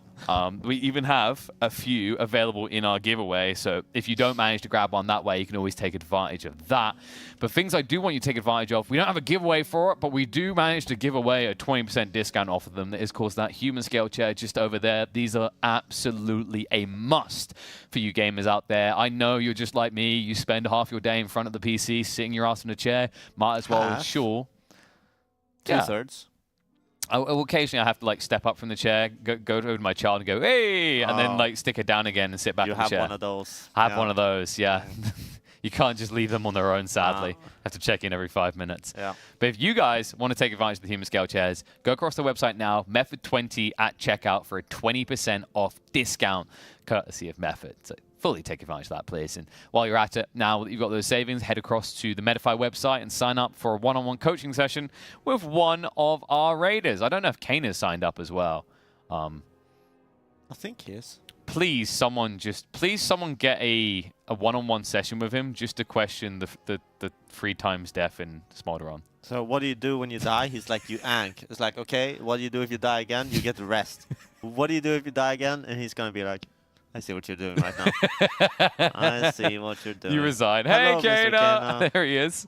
And then, of course, while you're at it, guys, why not get ahead in a different game and try out Fateless? Fateless, of course, is an upcoming game developer published studio that are working on a mobile device. My words today. Mobile game, which is going to be a looter-based RPG. Check them out now. ! Fateless in the chat. And by the way, if you didn't think that they are the type of people you want to be involved with, well, I can assure you that they are WoW through and through. They live and breathe it. In fact, they've been inspired heavily by World of Warcraft. They're so in love with the scene, in love with Method, they even gave us a $3,000 PC to give away to one of you lucky folks. So take full advantage of that. And finally, to round out our nice little shout-outs, be sure to go across to the Method website. We've got lots of guides up there. You can also track the raid progress, ! Guides or ! Progress, the likes. Cool thing around the guides as well is I do believe there's like a lot of not just WoW content up there right now, but also Warcraft Rumble content appearing. So there is. Milk that for all it's worth. Yeah. And there's the class guides and the raid guides, which I personally like the most, obviously. Have I done the thing again with the buttons? There we go. Someone asked if Method have not been re-clearing. We are up to Smoldron. So now I think we're having a little bit of a chat about gearing. And this is our first look into how has this reset actually gone for Method, gear-wise. And it's So all I still will be on secret track. talk. Like, literally, I've tested again. We're not allowed to hear a thing they're saying. Yeah, I could have been poking Kano when he just was in here, but... Oh, that's true. He's gone now. Yeah, he's gone. I hope we at least get comms back once we're into T-Swifty. That's my hopes. I can go poke him when we get close. Mm-hmm. We do not know. So Be like, basically, "Oi, mate." how I will say for everyone that maybe is a little bit new to how gearing works this expansion. So last week we were at 473.4 or 0.3 or something like that on Tindral, and this week we know that we can kill all the bosses without picking the gear. So what you want to do is you want to keep your options open. You do the re-clear, you don't give out any gear unless it's absolutely like crystal clear who's going to benefit the most from getting something. You just keep it all.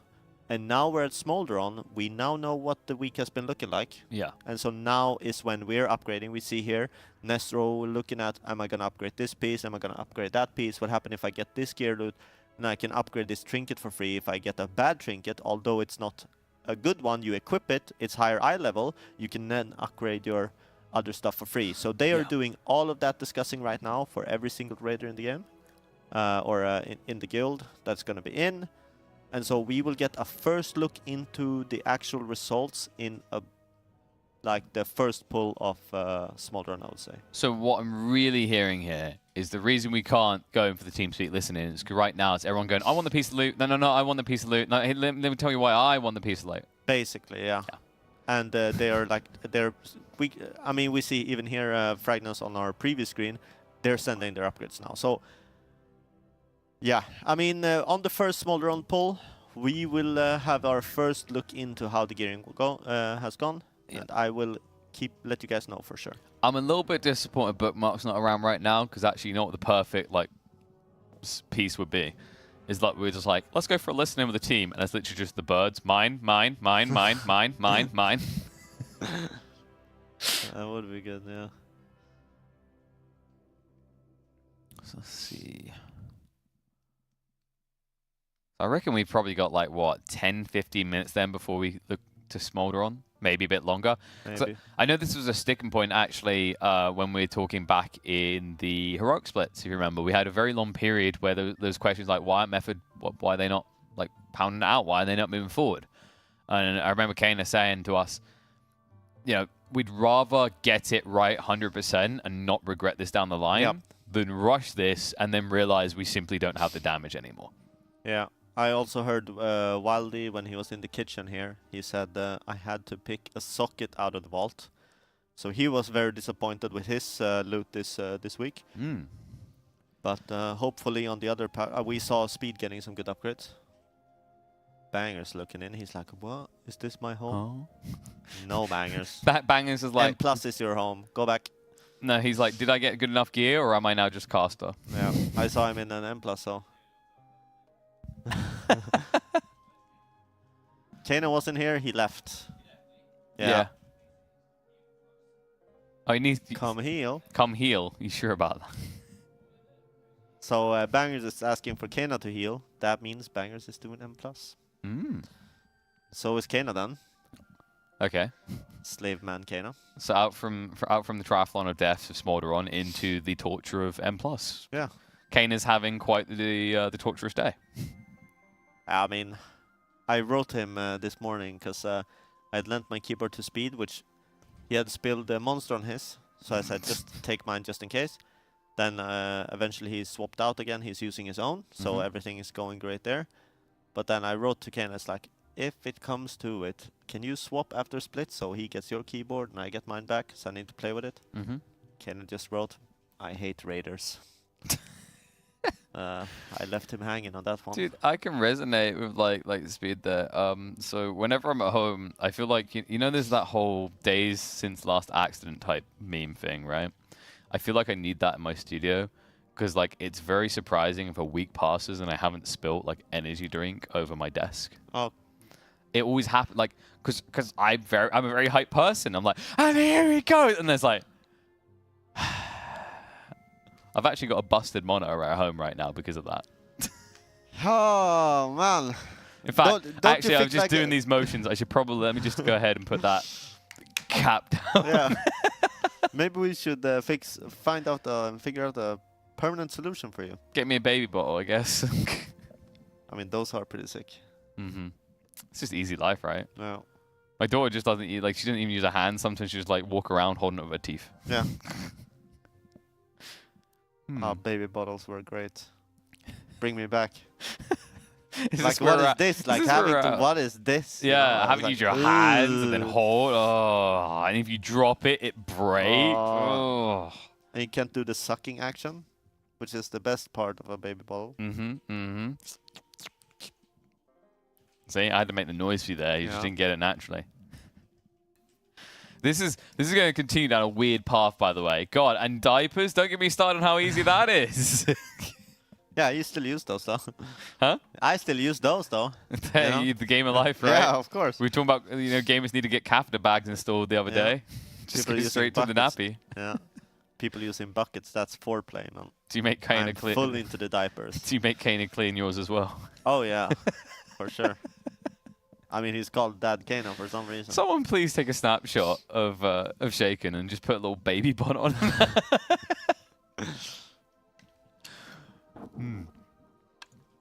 Tell you what, actually, I'm quickly, to make sure we got all the POVs available, let me quickly go check in with Bookmark. You hold it down, and I'll see if we can get that sorted. So, still, nothing happening right now. If we could listen in, we would just hear gearing talk. So, chat, how do you think Method will do once we reach Tindral? I think that it would be surprising how much easier the routes are now that you have gotten that little bit more gear. It sounds maybe a little bit not counterintuitive, but it sounds like a boss like that wouldn't be much easier with gear, but every single millisecond you remove killing the roots, it's way easier to soak the seeds, which obviously the seeds are the real pain of that fight in Mythic.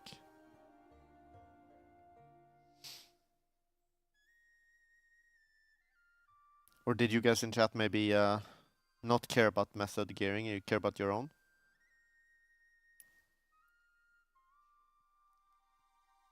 You said you watched it, they didn't seem to do a lot better, but they killed the boss. I would say that's a lot better. They went from 25% to 5% pretty fast. Then they had like an hour and a half and they killed the boss. All right, I've talked to Bookmark. He said we might be able to get you the Pampers range of nappies. Oh, that's perfect. Yeah, that's good. I don't need the big size ones, you know. I'm a small You're guy. very humble. Wait, you sure about that? Not, the choices keep going back and forth every time we're on, Shaken. I'm a big guy. I'm a humble guy. I'm humble. But that's why I'm also the best, you know? There it is. Because I'm humble, I become instantly the best. He's like, yeah, oh God, I'm just such a selfless person, you know? Just like, I am amazing. Yeah, exactly. Oh, did we get a little I donut felt like come through? something... We're even again. Someone made us even. That was Gentleman Grand. Oh, actually, it was the person before him, but they also dropped a little dono. Since no one wanted to go orange for the goal, I went for fun. Can share dude, share the pics. At Method with them. At Method with them. Do that. That would be sick, actually. Yeah, we need to see. Because then what we'll do is we'll like Photoshop one of our heads on there and we're like, we done it. Yeah. It even says before in the thing someone fixed the donation. See, my my whole argument on this with the dyeing of the hair is that really it should be Jess that has to do it because she's the one that came up with the charity goals. So, you know. But then she's already red. Yeah, but there's a very big difference between red and orange. There is? You know, like the very big difference, like stop versus I could actually walk here and technically still see you if you hit me. You know? Yeah, kind of. It's like, oh, I didn't manage to stop. I floored it instead. It's still fine. Orange is a gray zone, red is stop. Yep, there you go. You feel that... wait, who's singing should be a goal? What? Who the hell do you... I want you to really process everyone that's appeared on this broadcast, and then I'm going to ask this question in the most kind way possible. Who the hell do you want to sing? I can tell you right now, I am flatter than my butt when I sing. I mean, that's good. You can be like the calm between the chorus, you know what I mean? Yeah. If we're going to do like a choir singing. They're like, what is this spoken word? It's like, no, he's trying to sing. Yeah. No, he's just trying to say a Norwegian letter. Want is an overstatement. Right, you're really kind of backpedaling yourself out of this, aren't you? That was the quickest flip-flop I've ever seen. This is like one of those moments where someone was like, oh, give us a kiss. And you go, all right then. And they're like, no, I didn't think you were going to call my bluff there. Yeah, true. Make it a great goal for charity. Yeah, but would it make it better than, like, I don't know, someone losing their beard? I don't know. I do not know. See, losing a man's beard is, for some people, it's very personal, you know? And for others, I guess they don't care that much. I mean, I thought for Scandinavians, it was like sacrilege. No? I mean, maybe. I mean, I would just say the size of, if your beard is a good size, obviously you care about it way more. How do you feel about your beard?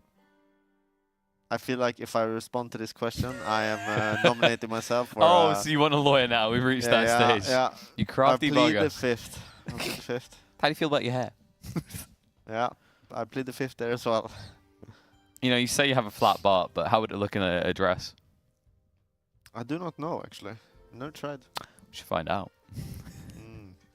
I heard, though, that Princess Uwu was going to do Kana into Prince Uwu.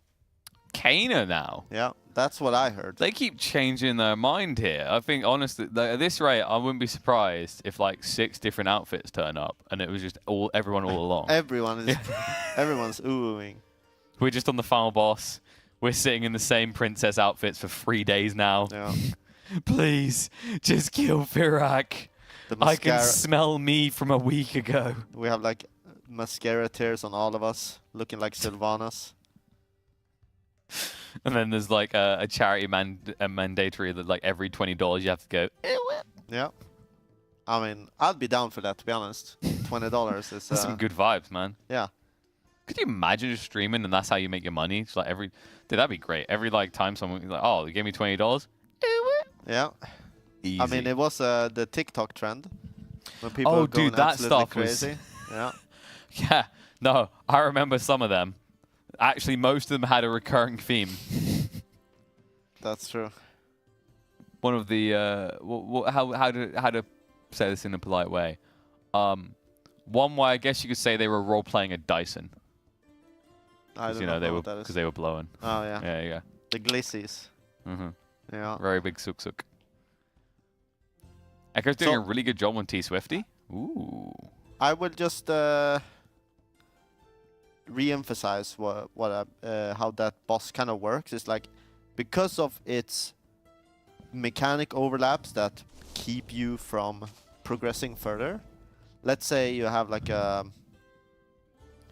boss that does the same mechanic and ramping damage. Let's just say there was something like that just ramp damage. Your progression would be like very even. It would be like the jump from 80 to 75 would be the same as 75 to 70. But on Tindral, what we see is like P1 is 100 to like 78-ish. So when you're at the 78-ish mark, you're in P1 still. Instantly you break that 78, your next like big mechanic is at like 65. Yeah. And then when you break that, you're like at 55. And then when you break that, you're at the 50 mark where Method is, like running into P3. And again, when you break that, you're like at 35, 38-ish. We saw both Liquid and Echo for a while being on like 38-ish. Once you break that 38, you're at the 25% mark, which we saw both Liquid were before this today and Echo were just now. And it seems like from that 25 to not like 5-ish%, but in between like 14 to 5-ish%, it's a little bit easier of the overlaps right there. Yeah. And then there's, again, at 5%, I saw it on Liquid, it's a seed overlap. It's a little bit rough, but once you get through that, they just killed it. Okay. But I will say the boss is not easy. it's still very hard, but because you have a little bit more gear this time around, not only do you live a little bit longer, but also you're able to kill the roots a little bit faster.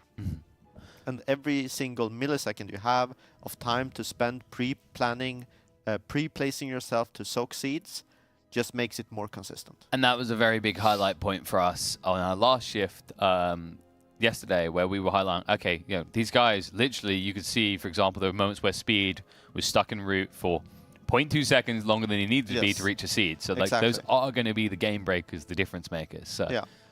Good to see. And hopefully by the time we actually crack past that, I'm hoping the eye level will be within like, you know, 2 or 3 of where Echo and Liquid are. Because that's really what you want going in this final run. You want it to feel like, you know, and that's not to say it won't be because of skill, whoever wins, but you want it to feel as much as it was skill, right? You want to be able to peel away as much of the eye level relevance as possible and say, look, it was just because on the day, they were just better. Yeah. And we also see in the sense where the boss doesn't have an enrage that kills you right now. It's just the mechanics that kill you if you get there. Yeah. So now when we have a little bit more gear, maybe they can swap off people doing cooldowns into the shield to break like Tindral out from the shield going from intermission to the next phase, let's say. And swap those cooldowns into roots instead, again making the roots way more consistent. And so you gotta have, you kind of have to think about a boss like that in that sense, where there's so much emphasis on killing the roots and doing all the dispels and everything on point, like at a specific time. And all of the little minuscule changes you make in timing just makes it way easier.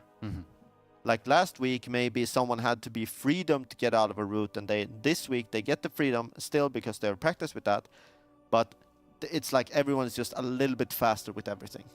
The other thing to think about is that when we went for listening yesterday, we heard that they were staggering the dispels in a different way, right? Because of the damage block, right? Where they didn't have enough to do it the optimal way when you compare it to what Liquid and Echo were doing.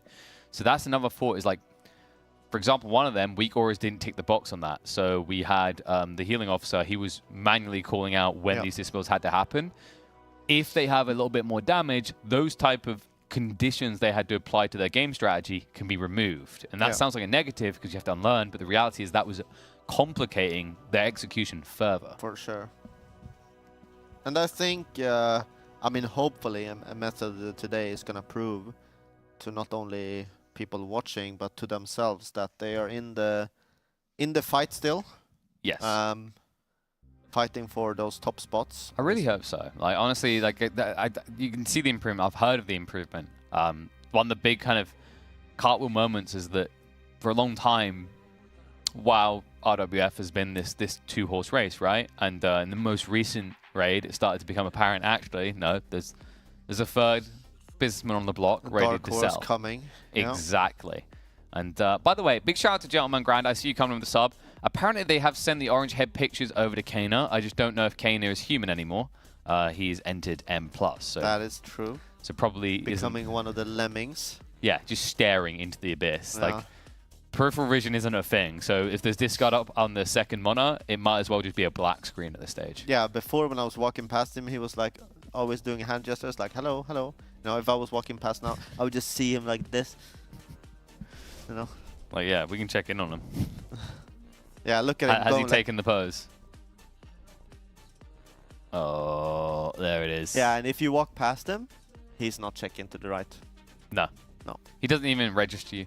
He's just this. He came away for like his 10 seconds of human interaction, and then he's just that again. Yeah. It's like, another key. With his wrist that's going to end up broken soon. Yes, dear. I swear he's getting closer to a 90-degree turn on his wrist every time we check in. Oh, yeah. Okay, now fix that keyboard, man. Dude, just tilt it a The little. thing is now, it's not even straight anymore. It's like tilted the wrong way. Oh, dude, yeah, it's going the other way. Yeah. Life is getting hard. Dude, do you reckon he'd notice if, like, when he's away, you just snuck in and, like, turned his keyboard for him? I'm sure he would just fix it back. Probably. No. The interesting part is, like, you know why players originally, like why a lot of CSGO players and Quake or whatever, you know why they turn their keyboard, right? It's just easier to hit shift and control. No. That wasn't the reason. it was habits built up because originally the early day lands, you didn't have enough space. Yeah, so you know nowadays, I mean, now it's like it's full spread, right? Like, hold on a sec, we need to actually go back. I don't do the full absolute insane person style. Well, like now most are like this, right? But like in the early days, you had such small space that like you had about that much space. That's why you started to see this and then that. So it's because you had that much room maximum. And then the logic is that by doing that, you freed up more room for your mouse, which especially like CSGO players, very important, right? Because of small movements. One of the best ones I've seen is like there was like a Quake player, OG Quake player, who he sits his keyboard on his lap underneath the desk, and then he has his arm like that. Really? Yeah, and he's looking at Mono there. So he's just playing like that. Okay, it's very weird, crazy. Man. But for me, I've always had a little bit of a tilt. I have swapped, so I actually on shift I duck and on control I walk. Because in Quake, that's duck was on shift in Quake. So that's where I got that habit. And then I have a little bit of tilt because it just makes it's easier for me to hit the control button. See, I always have to have crouch on C now. Yeah, that's crazy. Is it? Yeah. Why? I mean, it's not that crazy, I guess. Pinky for sprint. Crouch jumping is like so that's why you do that. Like so your thumb is moving the smallest amount, right? You glide into. Because I like play a lot of Apex, right? And Apex is you slide jump, slide jump, slide jump, slide jump. Oh yeah, you slide in that game. Yeah, and like Warzone as well is like it's coming back again. It's slide cancelling, right? So like the idea is you sprint, slide, and then you have to like stand up. The quickest way to stand up is hit spacebar. Yeah. So like. If I didn't do that, I mean, I already get this thing where my pinky hurts because I have this habit of pushing shift down too hard when I sprint. So like, if I had to do shift and control, I don't think that I think I'd have four. What's the one I'm looking for? I'm just gonna say 3 fingers and a thumb. I was going for like the elegant way of saying that, like, you know, where it extends out sort of thing. I've forgotten the word, extremities or whatever, on one hand. Seriously, that hurts so badly though. But like, I have never been able to press Alt, so my thumb is a little bit broken. I can't bend this one. Oh. Can you do that? Yeah, exactly. You have like a bend here. I don't have that. Oh. Like it bends very little. Yeah, I see what you mean. Yeah. So I have a really problem pressing Alt.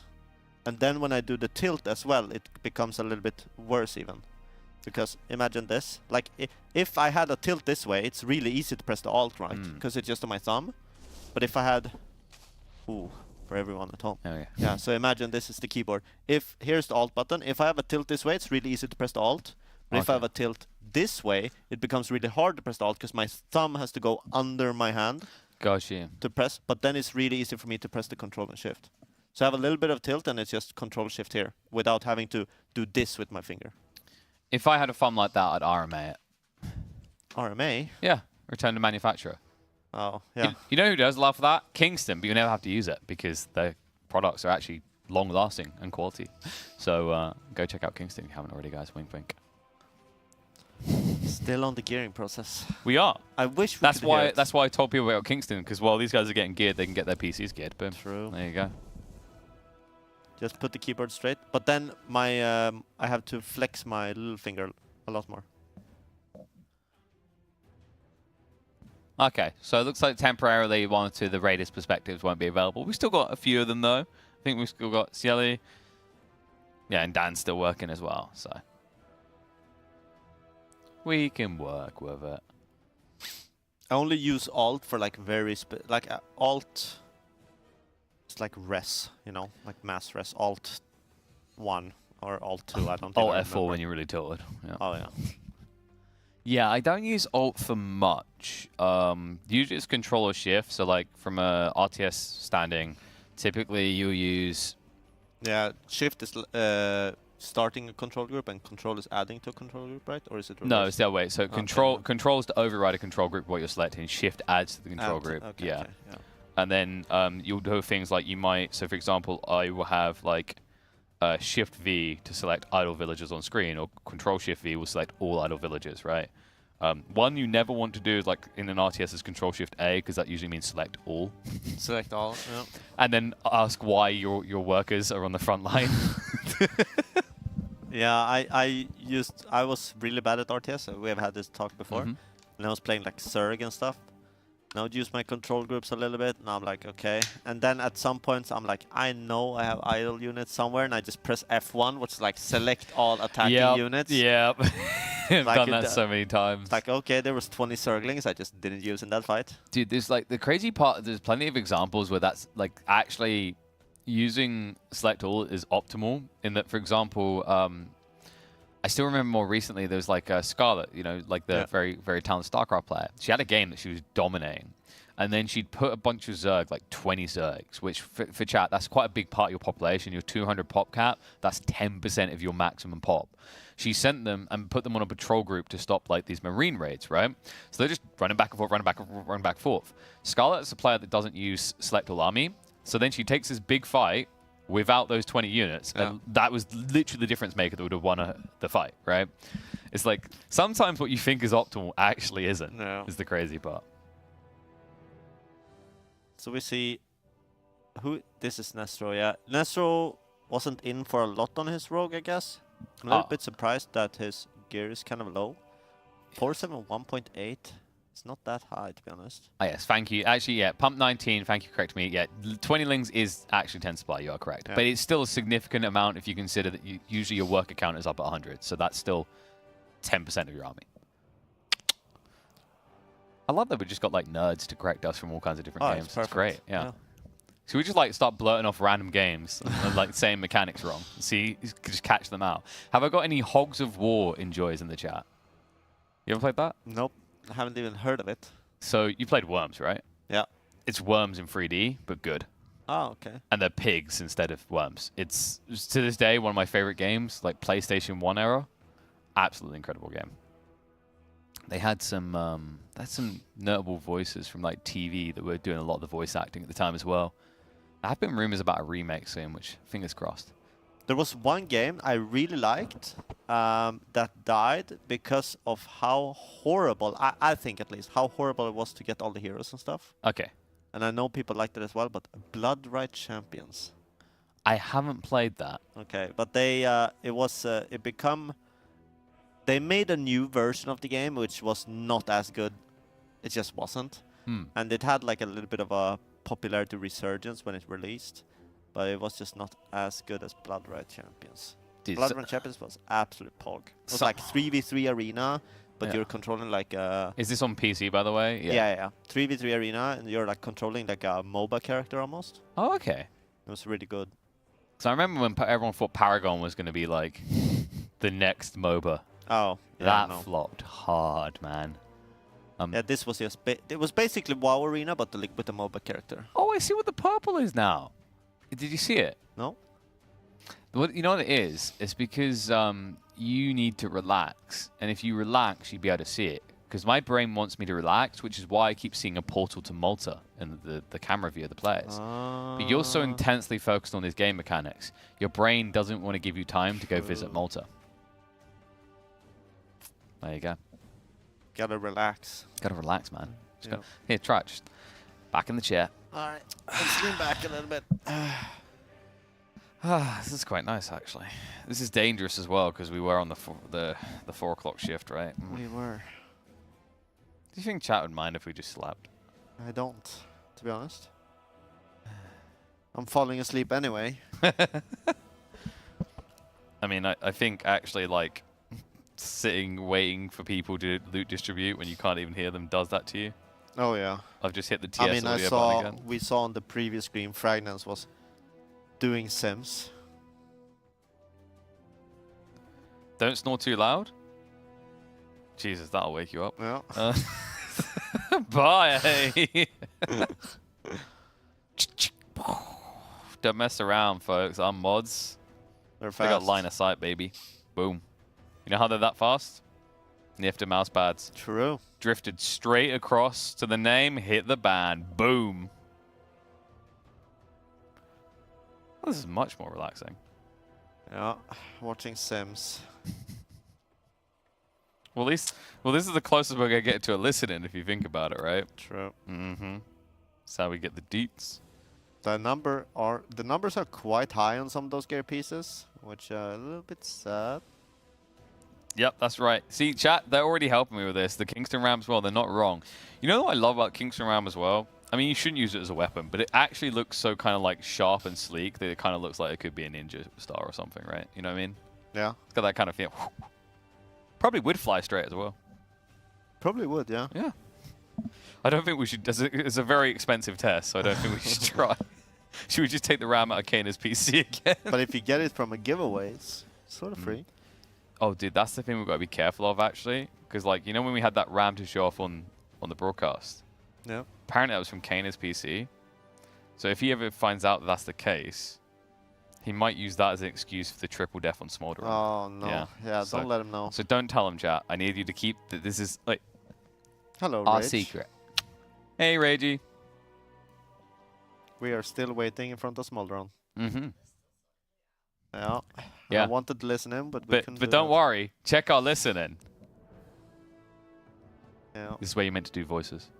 Yeah, I don't do voices anymore. I'm too tired now. Hello, falling I as- would like to receive loot. I don't know who that's meant to be. Please. Please give loot. You know what the best part is? If I sounded like that in a guild, I actually probably would get loot. Yeah, probably, to be honest. They'd be like, if he shuts up, we'll give it to him. Usually, if you perform, you get the loot.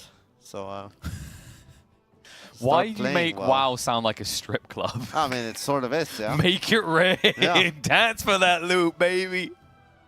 And we have already seen what can happen if you kill Smolderon, you know? Is that why Lorgox is jumping around all the time? Did you ever play that game? It was like you hold the... Was it actually a game or continue? It was like a game when we were younger. You played it in the browser. You had like a... You caught like beer with like a beer keg or something. And someone would undress on the side of the screen. This sounds specific, but at the same time, I imagine there's like hundreds of these. Yeah, that's the problem of course, there. yeah. But that's kind of like if you beat Smolderon, you can take off your he takes off his shirt. Oh yeah. If you beat Smolderon, BDG takes. Yeah, he takes off his shirt. He stands up. There's probably a weak aura for that, to be honest. As his health bar goes down, you just see more of the BDG member coming out from behind the health Like bar. every kill is like one piece of clothing. I mean, we've already said, dude. If BDG, let's say they came out as a dark horse and they won this race. Yeah. The cherry on top would be him getting banned from Twitch because of what he did, right? That would be funny. Now to celebrate, folks, I'm gonna fudge this pumpkin. Wait, what? Everyone's still like super mellow. He's super hyped. Brings out the pumpkin, start carving instantly. Wait, he doesn't have a knife. He's like, trust me, guys, this is gonna be a payoff in 2 minutes. Yeah. 2 minutes later, I swear this never happens. I'm always bricked up for a kill. Dude, let's just go back to Smolderon, run it back. Yeah, Fyr'alath just didn't do it for me, guys. I'm sorry. Oh, dear. Stay bricked. The irony of Smolderon being the one that makes you not small, right? Oh, I'm glad they done that. I don't know what we talk about otherwise. They are taking a while with this loot distribution. Yeah, it's gonna be a while. Oh, and there is. Did I ever think this is what casting would be like for World of Warcraft? Oh, I'm not really that surprised, no. Yeah. Like I told you, like I don't think I told you, like what I'd done when I noticed that one of my Diablo rotations on the Race to World First for Diablo was getting too tame. I got on the mic. I was like, "All right, guys, give it to me straight. One of the demons of the Diablo world, you have to let them bang you. Which one's it gonna be?" And they're like, "Oh, dude," they were like, "Oh, they were really feeling." I was like, I think it would have to be Lilith because Mummy would be cruel, but she'd be fair." And I was like, "Wrong answer. My answer, Butcher. Literally would tear me in two. I'd be dead. Wouldn't need counsel for the rest of my life. Just be done." And I'm picking Smoldron. We all know why. I'm not sure who's going to duck me harder on Smolderon or BDG. I mean, I already said they need to rebrand. Big Dumb Guild is not their name anymore, and they already have the right letters for what it really is. Yeah. Oh, man. There was a pause in Rage processing that, and then an immediate laugh and a walk away as it came to it. Yeah. Huh? Yeah, Nate used to play there. Oh, yeah? Yeah. Oh, you want Nate to go back there, huh? I mean, that depends. He got some hot pants he can slap on. I think if he wants to apply for his application, he needs to wear them on this race. Yeah. Oh, no. Someone is not on the couch. Exactly. Behave. Behave. Yeah, it's true. This is what happens when people start talking about loot. I mean, everyone wants the big drop, you know? Look at Jimmy. He's like, bro, I need all these items. Jesus, quite a lot of items, to be honest with you. It's like, look, it's 1, 2, 3. I need them. Plus 4,800, or what does it say? Something like that. I didn't say it, Azrael. You said it. The one where the guy was excited to kill the boss. Excited is one choice of word. I like to think euphoric. Yeah, yeah. Excited doesn't do him justice, you know? I think I said about that clip originally. Imagine if he just normally tucks his chair in more. When he got up, you would just seen the table flip. You would have missed the entire thing. Tio is banned for RWF. Hey, man, that's step one in getting a contract with Kick. Yeah. That's true, actually. That's actually... He has a career, for sure. I mean, we were commenting, it was like, no, it doesn't matter what happens now, he'll always have, like, he'll have some sort of community. Yeah. Just how he wants to lean into it. Which is interesting, how the world works. It really is, right? Like, it's actually kind of the crazy polarizing part of the world we live in, where, like, getting banned actually, as long as, I'm not just outright say isn't a bad thing. That doesn't mean you guys should now just put up, like, emote pictures that are going to get you banned, right? You shouldn't put up little BDGs in the chat. No. But, like, if you're smart about it, we've seen it time and time again. People get banned and they come back bigger than ever. Right? So many times, yeah. Oh, yeah. So many of the big streamers have done that. We're talking about BDG, then I was kind of thinking about LDG, and now I'm like, oh, wait. That's LDG getting banned? No, no, no. No, that's already another thing, you know? Dude, they just get paid more and more. That's still actually crazy. Like, I'm trying to think, what's the highest value you've ever seen put on, like, a pro player? In terms of, like, hey, if we wanted to buy him from you, what would you pay? For me personally, I mean, it depends on the revenue from his streams, I think. The games where the pro players are streaming. But if you heard of a number, per se. I think some of the League of Legends for the Chinese teams are absolutely bonkers. I was thinking Chinese for Dota as well. Yeah. I still remember the interview with the PSG LGD owner for Arme, where he said like they've been offered 36 mil before, and he turned it down because that's how much they valued him. Which kind of fits because Arme is like, who's like I'm trying to think of the most popular. I mean Max, right? Like, yeah, Arme is the Chinese Max, is a way of thinking it. Like, yeah, he's really popular. He's not the captain, but he is that popular. Yeah, and he was such a good carry for such a good long time. Oh hell yeah, yeah. Like LGD held on to him for years and years. Yeah. Then they let him go, or did he leave? I think he left. Okay. Yeah, because I'm trying to remember who the carry is now.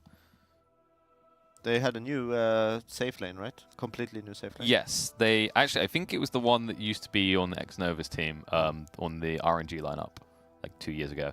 People right now are like, what the hell are they talking about? Oh, we're basically talking about the equivocal with. Let's see. I was really happy to see Azure Raid do well though this time around. That was cool. I like Somnus.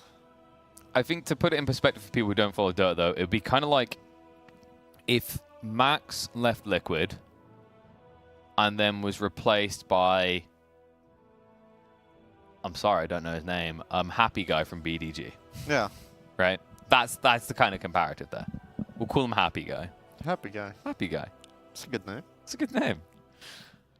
doesn't say too much, but just enough to so that people that know they know. But his in-game name has to have a winky face at the end, you know? Yeah, true. Max owns part of Liquid. I mean, sure, but like when you consider what Arme was being paid, he may not have owned part of LGD, but he was being paid at a level that's comparative to someone getting dividends. Yeah. That's what I'd say. But Dota's interesting, I guess, in that regard, because TI was such a big payoff. But now it's not anymore. Well, now it's like, so Dota's just kind of had shock therapy to wake up in a way. Like, there's a lot of doomsayers that think that that scene's downhill, and I don't think so. I think, like, Valve done not irreparable damage, but negligent to the point that, like, you know, you'd be like, has this now got brain damage? You'd have to at least go to the doctor. But I think it'll recover. I think the reality of a lot of esports scenes that thrive and actually succeed is that they are built on a grassroots foundation that is raw passion and commitment. Yeah. Every time I've watched someone try to forcefully monetize has failed. I know, like, people try to use the example of League. Oh, but League? What about League? Yeah, but League existed as like more of a grassroots thing that was third-party focused for quite some time, right? Was, yeah. And Dota really thrived off of that to the point, literally, the Battle Pass idea was stolen by Valve from third-party tournament organizers, right? And, you know, I see other games kind of on the horizon where, like, a lot of people just want them to immediately go to 1 mil, 2 mil, 5 mil. But the problem is, like, when there's no justification, like, where's the sustainability? Yeah.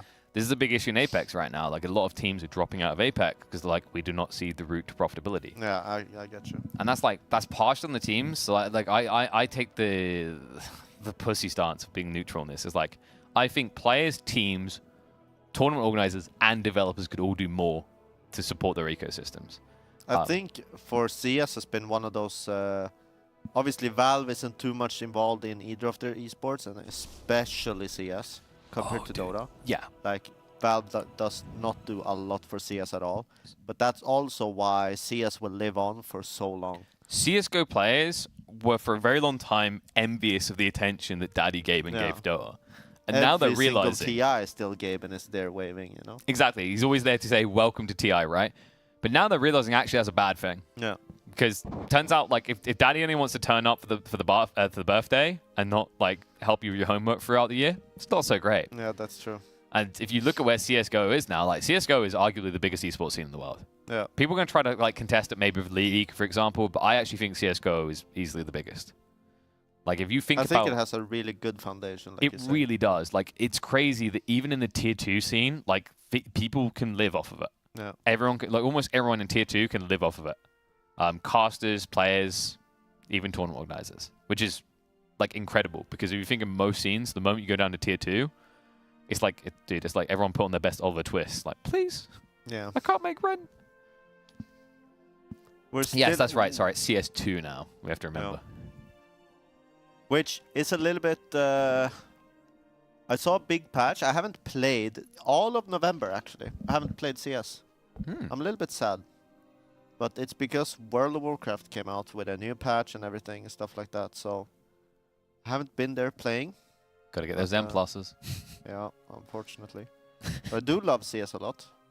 That's like one of my 3 games I play. Yeah. Quite a bit. I don't have a bazillion hours, but I have like 3,000 or something in CS. So I'm like, I'm Apex, Dota 2, Age of Empires. Probably going to end up adding WoW to the rotation now. Thanks for that. And then there is a game called Project Loki that I'm absolutely hooked on at the moment. It's so Project Loki is literally, it's like Apex Legends meets League of Legends meets Smash. Alright. It's pretty crazy. Abilities and stuff? Yeah. So like top-down battle royale, you have heroes sort of thing.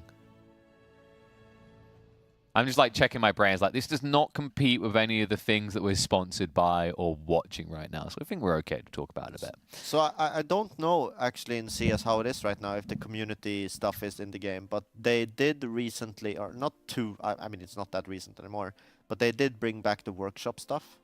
So I think that's coming with the community, because I always loved playing the community servers. Yeah.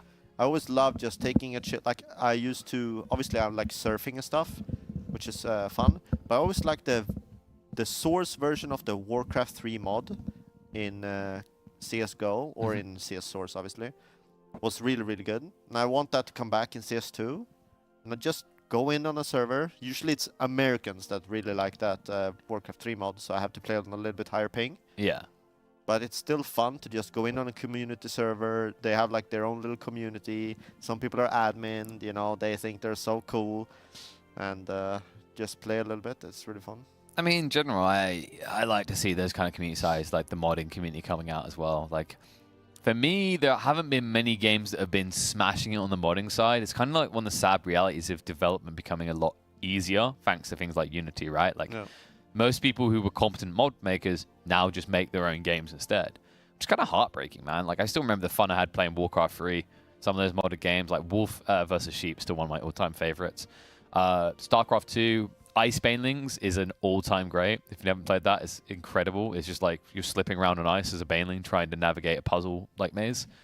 Still one of my favorite to this day. You had Probe, which was literally you had to go run and hide from a zealot. One of the players is a zealot, and you had to build a base sort of thing. Then you had things like, actually, like the origins of Among Us. Really? You just had, you know, Thing, the movie. That's what they just called it. So, like, one of the people looks like a Marine, but they're actually a Zerg. And they just have to, like, kill off all the other players without them realizing. So many good mods, man. But Warcraft 3 also had good mods. But where the thing with the Probe and the Zealot, they have the same thing, right? Yep. Being like wisps and building trees or whatever they're doing. Well, my favorite of that is still Sheep and Wolves, which is just where you literally, as sheep, have to hide from the wolves by building loads of houses and hiding behind them. It's just simple things, but they had hours and hours of fun. Of course, like Dota originated there as well. Everyone talking about, I mean, all of the MOBA genre, CS being a mod as well back in the day. I mean, even Team Fortress was a mod. Oh, yeah. Like, a lot of our like good games were mods in. A lot of the best games were either mods or like actually came from mistakes. Yeah. So like, you know, like comboing in Street Fighter was a mistake, right? I did not know that. It was a bug. So the CEO came by and he was testing the game, and like comboing was doing, like you were able to quickly switch between the skills. And the lead dev was like, don't worry, we're going to fix that soon. The guy, luckily the CEO went, no, don't. This is fun. Yeah. Right? And all of a sudden comboing, which is just such a critical element of fighting games nowadays, is there. One of my favorites is still GTA. So GTA wasn't originally meant to be what GTA was. It was meant to be a racing game. Really? Yeah. So in the original prototype, the idea was that you'd race each other through traffic. The problem was that the way that the AI worked for the civilian vehicles, it wasn't checking when it's pathfinding, it wasn't checking to see if the node was occupied. So it didn't register player's position. So what would happen is they'd try to race past and the civilians would ram them off the road. And they were like, this is kind of fun, actually. So they literally scrapped the entire idea, went back to the drawing board, and came up with GTA. Yeah. And I actually spent so much time playing GTA San Andreas. Like, out of music in-game, the radio in San Andreas is the best. Dude, it's incredible. I will say Vice City, like, in terms of peak, like, occasionally a few songs there might overtake San Andreas, right? Because you got feels like Phil Collins, you got, I forget the name of this song, Video Kills the Radio Star, right? That one.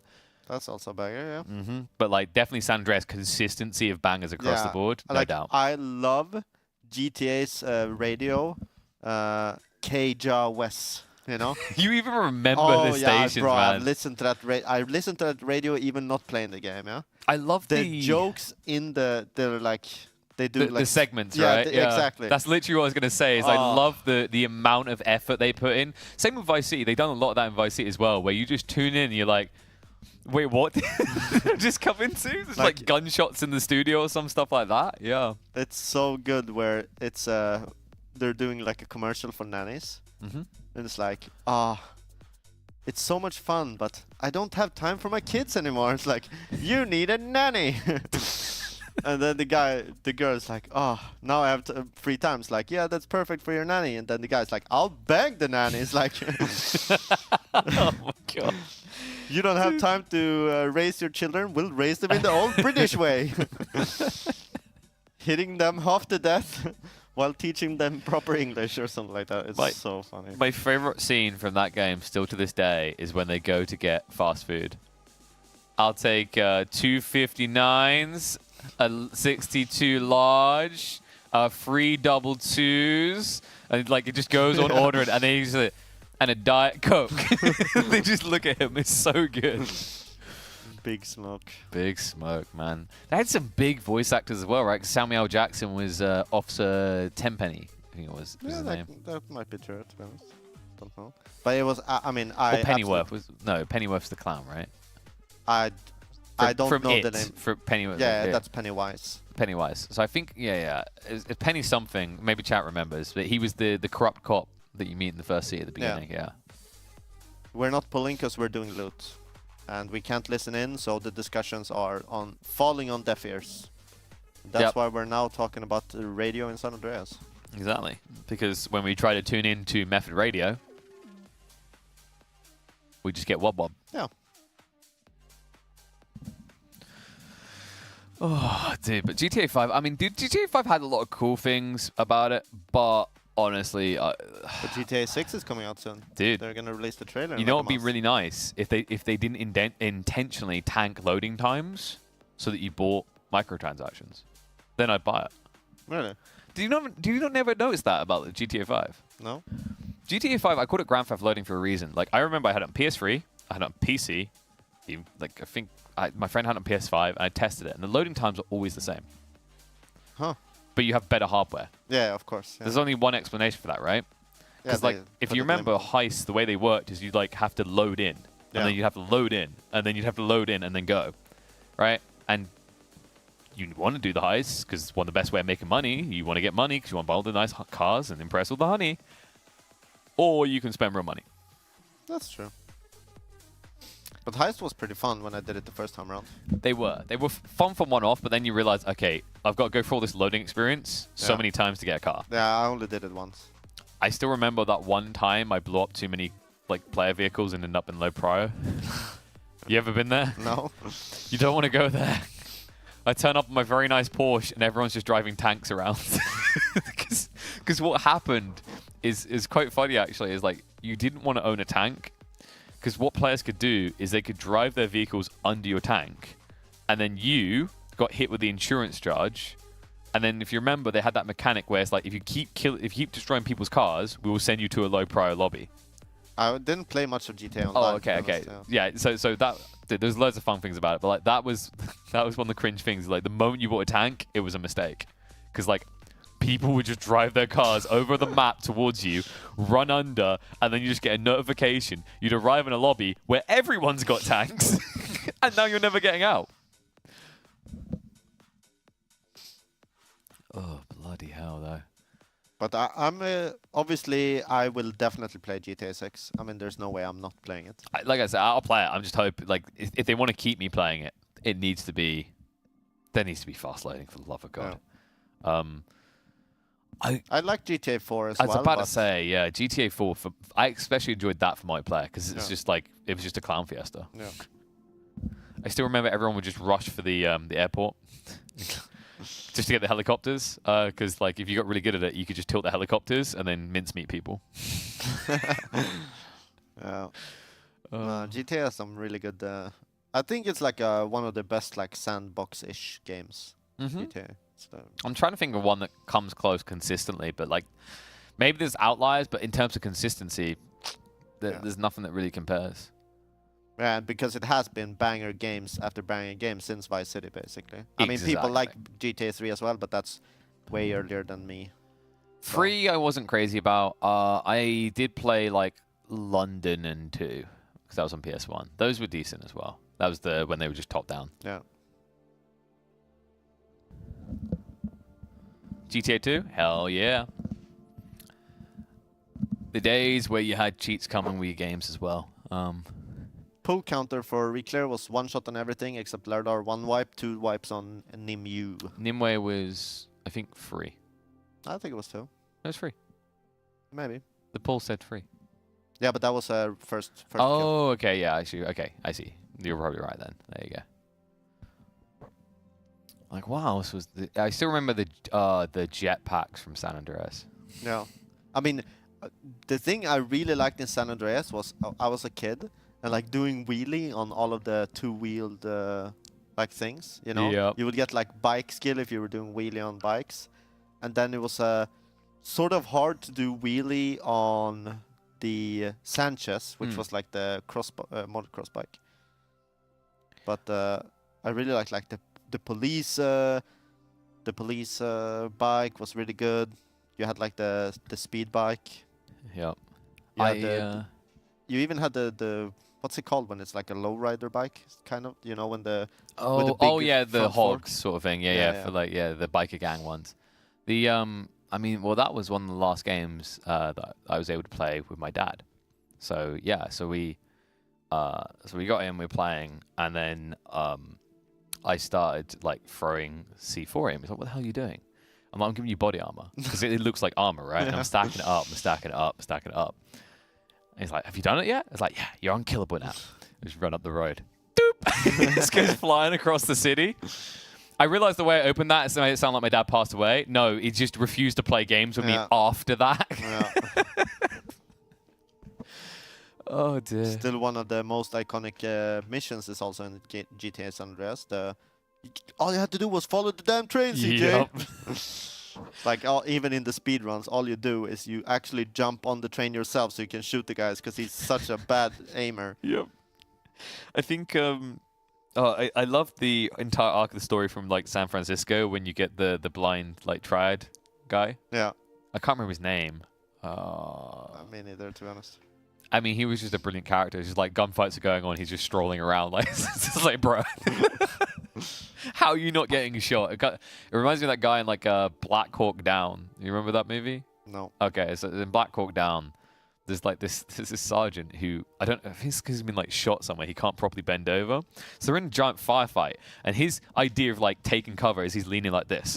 Like everywhere they go, he's just kind of waddling around like this, not getting shot somehow. Oh man. What are people's favorite game from around that kind of time? I see someone saying Abe's Odyssey. Oh, it's my mum saying Abe's Odyssey. Yeah, she was obsessed with that game. I like that. I only watched my brother play it on PS1, I think. And then it came out again recently. Yeah, they remade it. One funny thing is, Kena here, so our friend Legend Larkin, yes, we haven't seen him in the chat for a couple of days. I guess he's not much of a friend anymore. But he played at the re-released one that came out not too long ago. And there was this thing where it's like a bat going around a thing you have to jump and get. Oh, yeah. And he's trying to jump and get it. He's like dying and dying and dying and dying. And Ken is like, just throw the jug and kill the bat. Yep. And he's like, no, you can't do that. You can't do that. I'm going to show it to you. He's streaming.